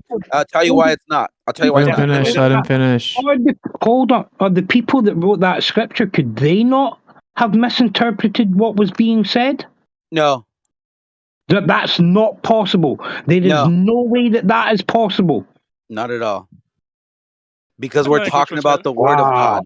That we're talking about the word of. Now, I will say this. I will say this. I will put this right now on the table. It's what I believe to be true, and I understand it's 1,000%, 1,000,000% a belief. And my belief is that the word was not possible to be wrong, because it's my belief that this was the word of God that was being written down through the men of which he put that word into them to dictate, to write down, to record. Right. What he's talking about is the Right. interpretation. I'm not saying. Yeah. I'm not saying that the word is wrong. Right. That's not what I'm saying. Right. Okay. What I'm saying is the understanding of the words that were said. Yes. Okay. So let me put it this way. When the scriptures say that he walked onto the mountaintop, and he received, he spoke to a burning. I'm talking about Moses, when he spoke to a burning bush, and then he walked up to the mountaintops, and then by the hand of God, right, these tablets were written, the 10 Commandments. You're trying to tell me, well, what if that's all totally wrong the way that was said? You're misinterpreted. I would say, nope, that was literal. That's exactly what happened. And again, No, that's right. belief. Hold That's on. fair. Let me give you my interpretation of what you just said there about the burning bush. Right. So he walks to the top of the mountain. Right. And let's say God is going to speak to him. Right. So in God's power coming to speak to him, there was maybe a bolt of lightning that set something on fire, and God is speaking to him, right? Correct. So then he is interpreting that the words are coming from the burning bush, when actually the words are coming from above him. Yeah? Do you see how this story is correct for both of us? Okay. Both of us haven't interpreted it differently. But words like immovable are literally immovable. Like What if language was that written in? if I said the grass is green, you're not going to be like, well, is it really green? It might be lime. It might be, forest. Like, What no. language was it written in, Apocryphon? How does that help you? It does, because what language was it written in? Please answer the question. Hebrew. It would have been. It would have been written in understand Hebrew? I know how to go look up a concordance. Oh, so you know how to translate Hebrew into? Yeah, I do actually. How do you learn any other different languages? I actually study Hebrew, by the way. Do you speak more than one language? This is completely irrelevant, dude. No, it is. It's completely irrelevant. Listen to me again. If you spoke more than one language, you would understand that translating from one language to another is an art form. That words in one language do not mean the same thing as words in another language. There are some words that are intranslatable in one language. Yeah. Okay, so not moving isn't one of those words. So actually, if you want words like why are you always immediately interrupting me, dude? Because you're talking bullshit. What's it? You're Hold interrupting on, me. man. I'm talking here about translation, and you're saying no. No, that's fine, Chill. But you're saying it in general. Are you specifically speaking to something in that text that you're We're rejecting? talking about immovable and fixed. For your input to be relevant, you have to say that the word immovable is mistranslated from Hebrew. Yeah. Is that your point, Chill? Well, my point is that a lot of these words are mistranslated. The word firmament, the word immovable. Well, that's irrelevant. No, it's not. It's very relevant. What's the proper interpretation of the one immovable then? Oh, I have to look at the context. You're just making this up right now. No, I'm not. What I'm saying is that you are talking. Not only are you saying that that these words in English mean the same thing that they do in Hebrew to someone who was 4,000 years ago who was trying to interpret what he saw and writing down words. Well, do you think these were the words of Moses? No. In the Old Testament? No. Are these the words of Moses? No. Here's an example, right? Hold on. So what are you right? rejecting? I'm not rejecting anything. What I'm saying is that your translation of these words being infallible is probably a little bit off. No one said they were infallible. Yes, he did. He just did. He just did. Wait. Yeah. Yes, he just did. Translation was infallible. Nobody made that claim. No, not translation infallible. He's saying that the words immovable and a couple others were infallible, basically. They're what? Oh, basically, which is code for you saying I'm strawmanning him. No, I'm not So strawmanning. He just fucking said it, Witsit. he did Okay. not say that He English did say that. translations are infallible. Well, dude. he Like, used the words immovable and said that this is the way it was. All right. Can I jump in? I mean, let me jump back in real quick because Let me I give actually it- hold studied. on. I actually studied the scriptures, and let me just like say one part of it. I hear what you're saying because in the Hebrew, you're right. We use for English immovable, but in Hebrew it means like it's fixed and you can't remove it. It can't be moved. Okay, so with that being said, the word being used there is molt. Okay, so or mote, I think it is, and that word means that it doesn't slip, it doesn't move. So that's why in English when they translate it, they make it to be, because we understand the way Hebrews would understand that word. Like if you said sit there and molt, right? That means sit there and be still. Okay, you're not gonna move. So and then if you're gonna say like that's a strong man, he cannot be moved. Like this is another way you can say it. In English, we say you're immovable. So I get what you're saying. Is that Paige Shield, by the way? Is that who I'm talking to? It sounds like you. But yeah, it was. It does. Okay. It is. Okay, so here's what I'm saying though. In the I get what you're saying, and you're right, but you're not right. You're right because that word is different from the Hebrew to the English. But luckily, I actually studied Hebrew, and I studied the scriptures using the concordance to find the Greek, the Hebrew, and you realize that these words, they mean what they mean to a Hebrew. This is what they mean to us. And at the end of the day, the earth is fixed and So unmovable. You really don't speak Yeah, Hebrew. but You again, can look things up hold in a on. dictionary. Hold on 1 second. You really don't No, speak Hebrew. yeah, you're right. You're right. I don't speak it. Matter of fact, I studied it and I failed it. I studied Spanish and I failed it. I studied French and I failed it. Although I can read it, I could read Hebrew, I could read French, I could read Spanish, but I failed it because on the answers to the test, I don't have the gift of language and I can never remember the words. That's my downfall. That's fine. That's yeah, none fair. of that matter. But dude, what he's saying doesn't matter. Like the idea that you can never know what another language means is insane. Okay, No, right. so Hold on a second. What's it? We're not. I'm not saying he doesn't know what the words mean. It's the so you agree NASA sounds interpretation. ridiculous then? It's the interpretation of the, like, for example, right? He's saying that this is immovable, right? So if I have a box and I fix, say, a ball bearing to the bottom of the box, and then I completely seal the box so it's airtight, right? So now I can say this ball is immovable. Yeah. Okay. There's no way this ball is moving, but that doesn't mean I can't pick the box up and take the box outside. Okay. Now the ball is moving, but it's moving with the box.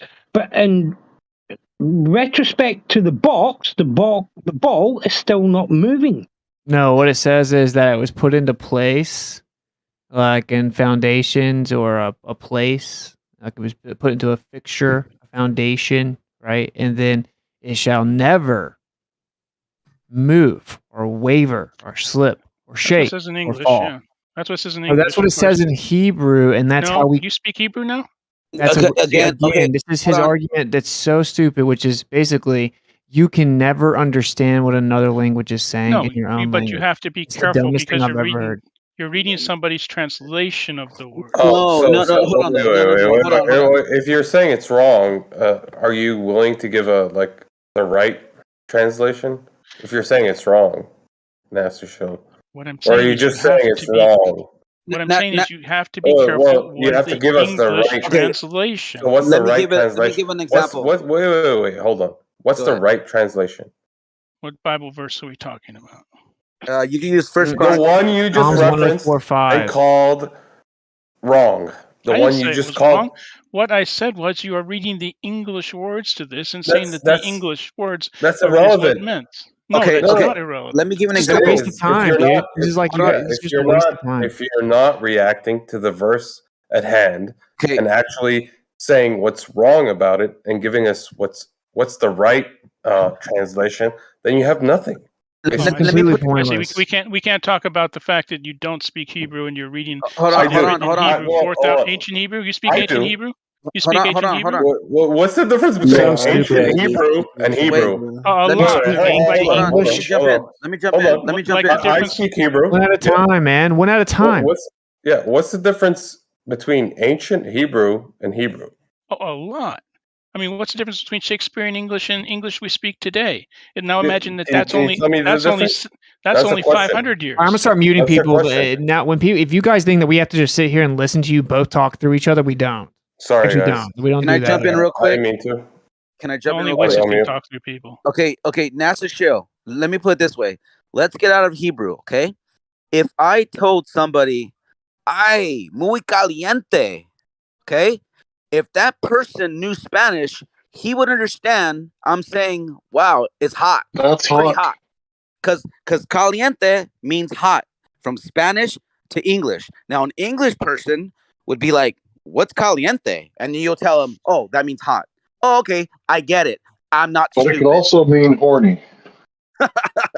Wow, she's hot. She's fine. So there are idioms. I get it. but in language, when it's saying that the earth is fixed and it cannot be moved, in English we're saying that. Now in Hebrew, obviously it says mot. It is mot, but it means that same thing. So if you're just trying to throw a wrench in what I'm saying because you just need to believe, you might be made for the day of wrath. And there, even if God came down himself, maybe you will not be one to die to believe in the Son to be here. Because you guess what? You might be made for the day of wrath, and that's going to be your parish. And that's fine. That's up to you. That's between you and the Father. But to come here in Discord and throw a wrench in it and be like, you don't even speak Hebrew, blah, blah, blah. That's nonsense, bro. But you know what? But that's what you do all the time. You're All right, yeah. demonic, bro. Look, what he's saying is insane. Okay. Yeah, So I know. It's because you say so. he can't rebut what you just said, which is obviously we know caliente means hot. You basically what he's saying is all the people ever that have spoken Hebrew, that currently speak Hebrew, that were born speaking Hebrew, they don't know what the Hebrew means in English.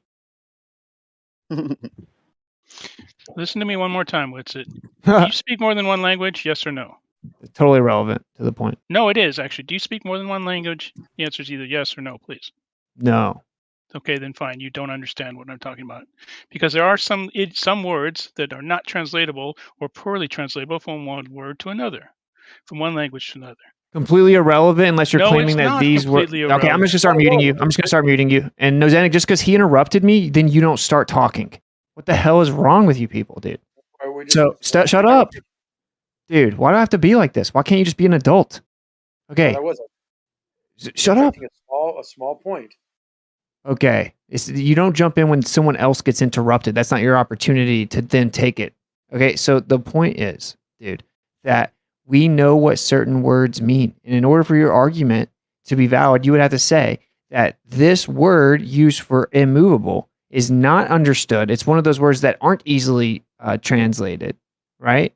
That's what you have to say specifically instead of just repeating yourself 15 straight times, just saying people don't speak different languages. Okay? And you're not going to make that claim because everyone knows that that is what it means in Hebrew. Well, a lot of things contextual and how the sentence structures are derived and what they actually point to. So yeah, things can have a completely different meaning in ancient Hebrew versus regular in a modern Hebrew. Yet they're very similar and very similar to what was it that said something about the Spanish two words. Once again, are you saying that this word is one of those scenarios? Stop just making vague claims about how sometimes we lose translation of languages. Therefore, we can't look at any of the Hebrew words. You're being disingenuous. You heard NASA Page Hill do it 10 times, and now you've done it once. So can you guys either say that specifically one of these words is that situation specifically, or stop just baselessly trying to hand wave dismiss it? I see. You don't like it when we turn it back on you, Witsit, because that's your whole argument with physics and science is that we can pick up one little part, therefore it's all wrong. So when we come back to you and say something that actually is similar, although not as bad as you say nuh-uh to it. You don't It's see not any the same thing. parallels? You don't see the Well, parallels. You It's got not the nothing same because thing, I though. said to actually specifically point out what it is.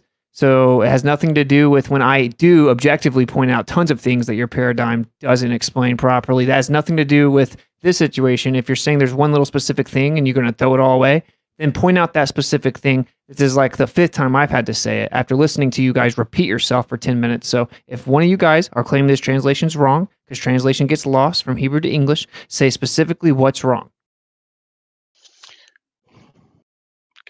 So why don't we abide by your rules here, Witsit? Because you know everything, right? Right, you got nothing. You just imploded. The one who doesn't speak Hebrew at all, and only knows what Hebrew says because somebody has told him what it says. Hebrew speaking Said people. the guy who believes in the science book. Hold on a second, right? But Tell you the sad part real quick. Just real quick, please. Sad part.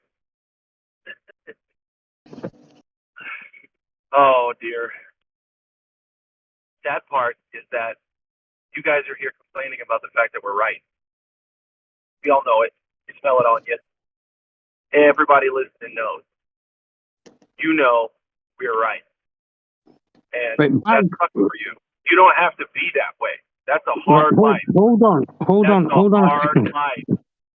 Right, back when I was talking to the back when I was talking to the other gentleman, right? I never said. Hold on. Right, back when I was talking to the other gentleman, I never said his translation was wrong.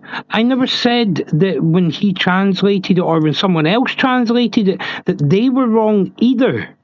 What I was saying was that maybe his interpretation of the words being said may be wrong.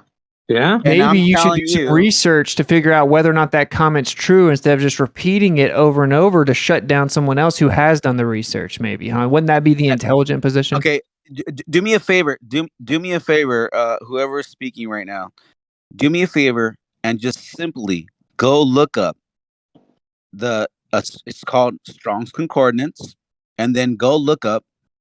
I mean, there's a few to choose through, but if you want, you could go look up First Chronicles 16:30, and then go look at what it says in Hebrew through the Strong's Concordance, because once upon a time, someone took the time to translate Hebrew.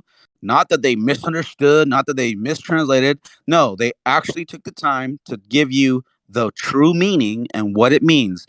Go look it up and then come back and argue. Don't just argue from out the side of your neck because it's going against your falsehood belief of a ball spinning through space. Because right now we're talking from a standpoint of God's word, and I've told you before earlier that God's word is it trumps the folly of man in all their science and wisdom and understanding. So if you can do yourself that favor, do all of us a favor, go look it up and then come back. And once you do that, then let me know what moat means in Hebrew. So mode is translated as moved, also translated as removed, and ready, and slippeth, carried, cast, course, decay, fall, fallen, shaketh, slip, depending on what verse you're in. That makes our point. Thank you. Okay. Thank you for your concession. Yeah. So what's the point? The point is there are 5 different words there. Which one is it? No. They all mean move. They all mean the same thing. Hold on. But when it says which one of those words doesn't mean something moving? Decay. Decay is no movement. Decay is movement. Decay. You're saying that there's no movement.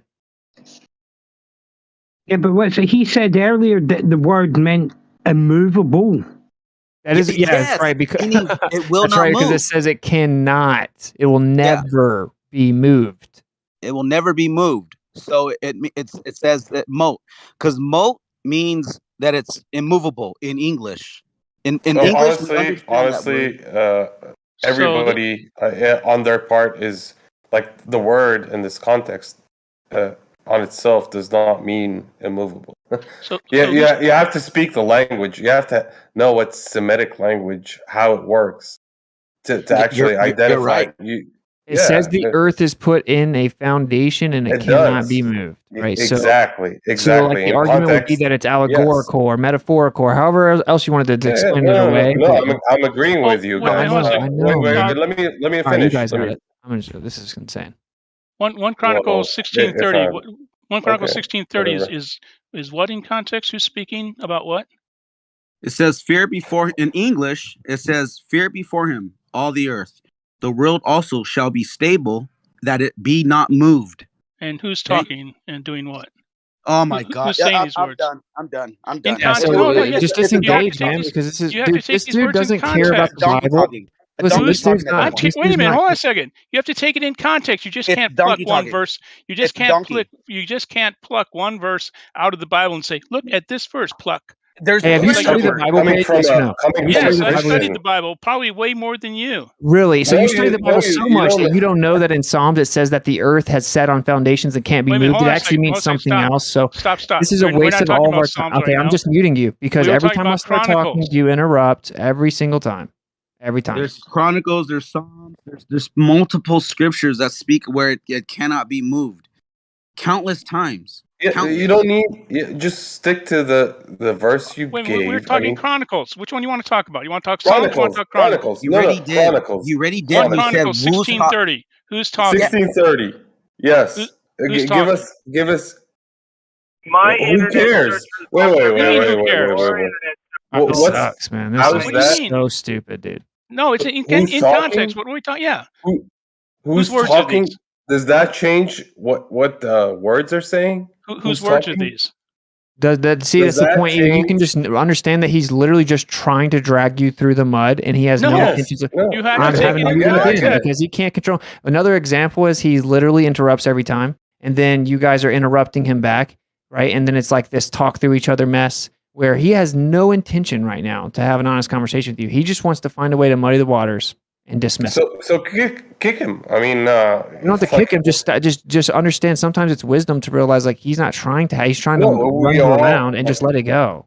No, I mean, me, one of the persons in this conversation, I realize that I don't need to be told that he's derailing the conversation. He has nothing. I mean, I'm engaging on that level, but So I don't what's the know. How context? do you want this to work? I mean, You haven't told me the context of the verse. Who's talking and why? What's this mean in who's context? talking is not context. Yes, it is. Who's talking? No. Whose no. words are these in 1 Chronicles Okay, 16:30? Mr. X. Mr. You're X. demonic, bro. You're Wait. demonic. Bro. Hold on. You're demonic. Mr. X. Mr. No, it's X. not Mr. X. Who is it then? Well, you tell me. You're the Bible expert. You said Chill, it's you're not. demonic, I gave bro. you the answer. It's how long did it take me to find this? I gave you the answer. You said it's not. So what is it? Well, if you don't seem to care. You don't know. Oh, I do you know. don't even know. I do know. How long does it take you to find it? It took me 3 minutes. So tell us. It's the words of David. There you go. So that's totally irrelevant to the point. You've wasted Yes. 5 No, it minutes. isn't. Okay. No, Words it's of David. totally context. Okay. Yeah. Give us. How does that then mean the it doesn't whole- mean that it doesn't move? Exactly. So give us your answer there. So David said it. So it means David was a scientist, and he knew this. How? Okay, see, so Dude, now come you on. should He's just no demonic, longer bro. be engaged with. Kick him, bro. Just kick him. He's demonic. He's just I'm a demonic. I'm you're demonic demonic, because you're bro. picking because No, you're you're demonic. cherry-picking No, you're verses out of legit demonic. You're legit demonic, because you're bro. cherry I'm picking just verses gonna out of say the it. Bible. I'm just gonna say it. You're demonic, bro. You're Of demonic. course, You're an because I'm entity because I that disagree is with demonic. you and your Okay, interpretation look, you said it. and your You said it. fundamentalist interpretation of the Bible. This is what you have to understand. Pate is here because he likes to have like this worked up interaction. And if you end up saying something other than the point, he'll jump on that and then make up some new narrative. Keep it going perpetually. Whenever you boiled it down, stop interrupting me, dude. Whenever you boiled it down to where he needed to answer the question, he just got really quiet and then he responded with, "Was David some type of scientist?" Okay, he's done that 4 times since I've jumped in and because I know who he is. When it boils down to the point, he won't answer it. He just wants to make another narrative so that you can keep. The point is that if you keep giving him different subjects, then as for him to grasp onto and then divert away to, he's going to keep taking them.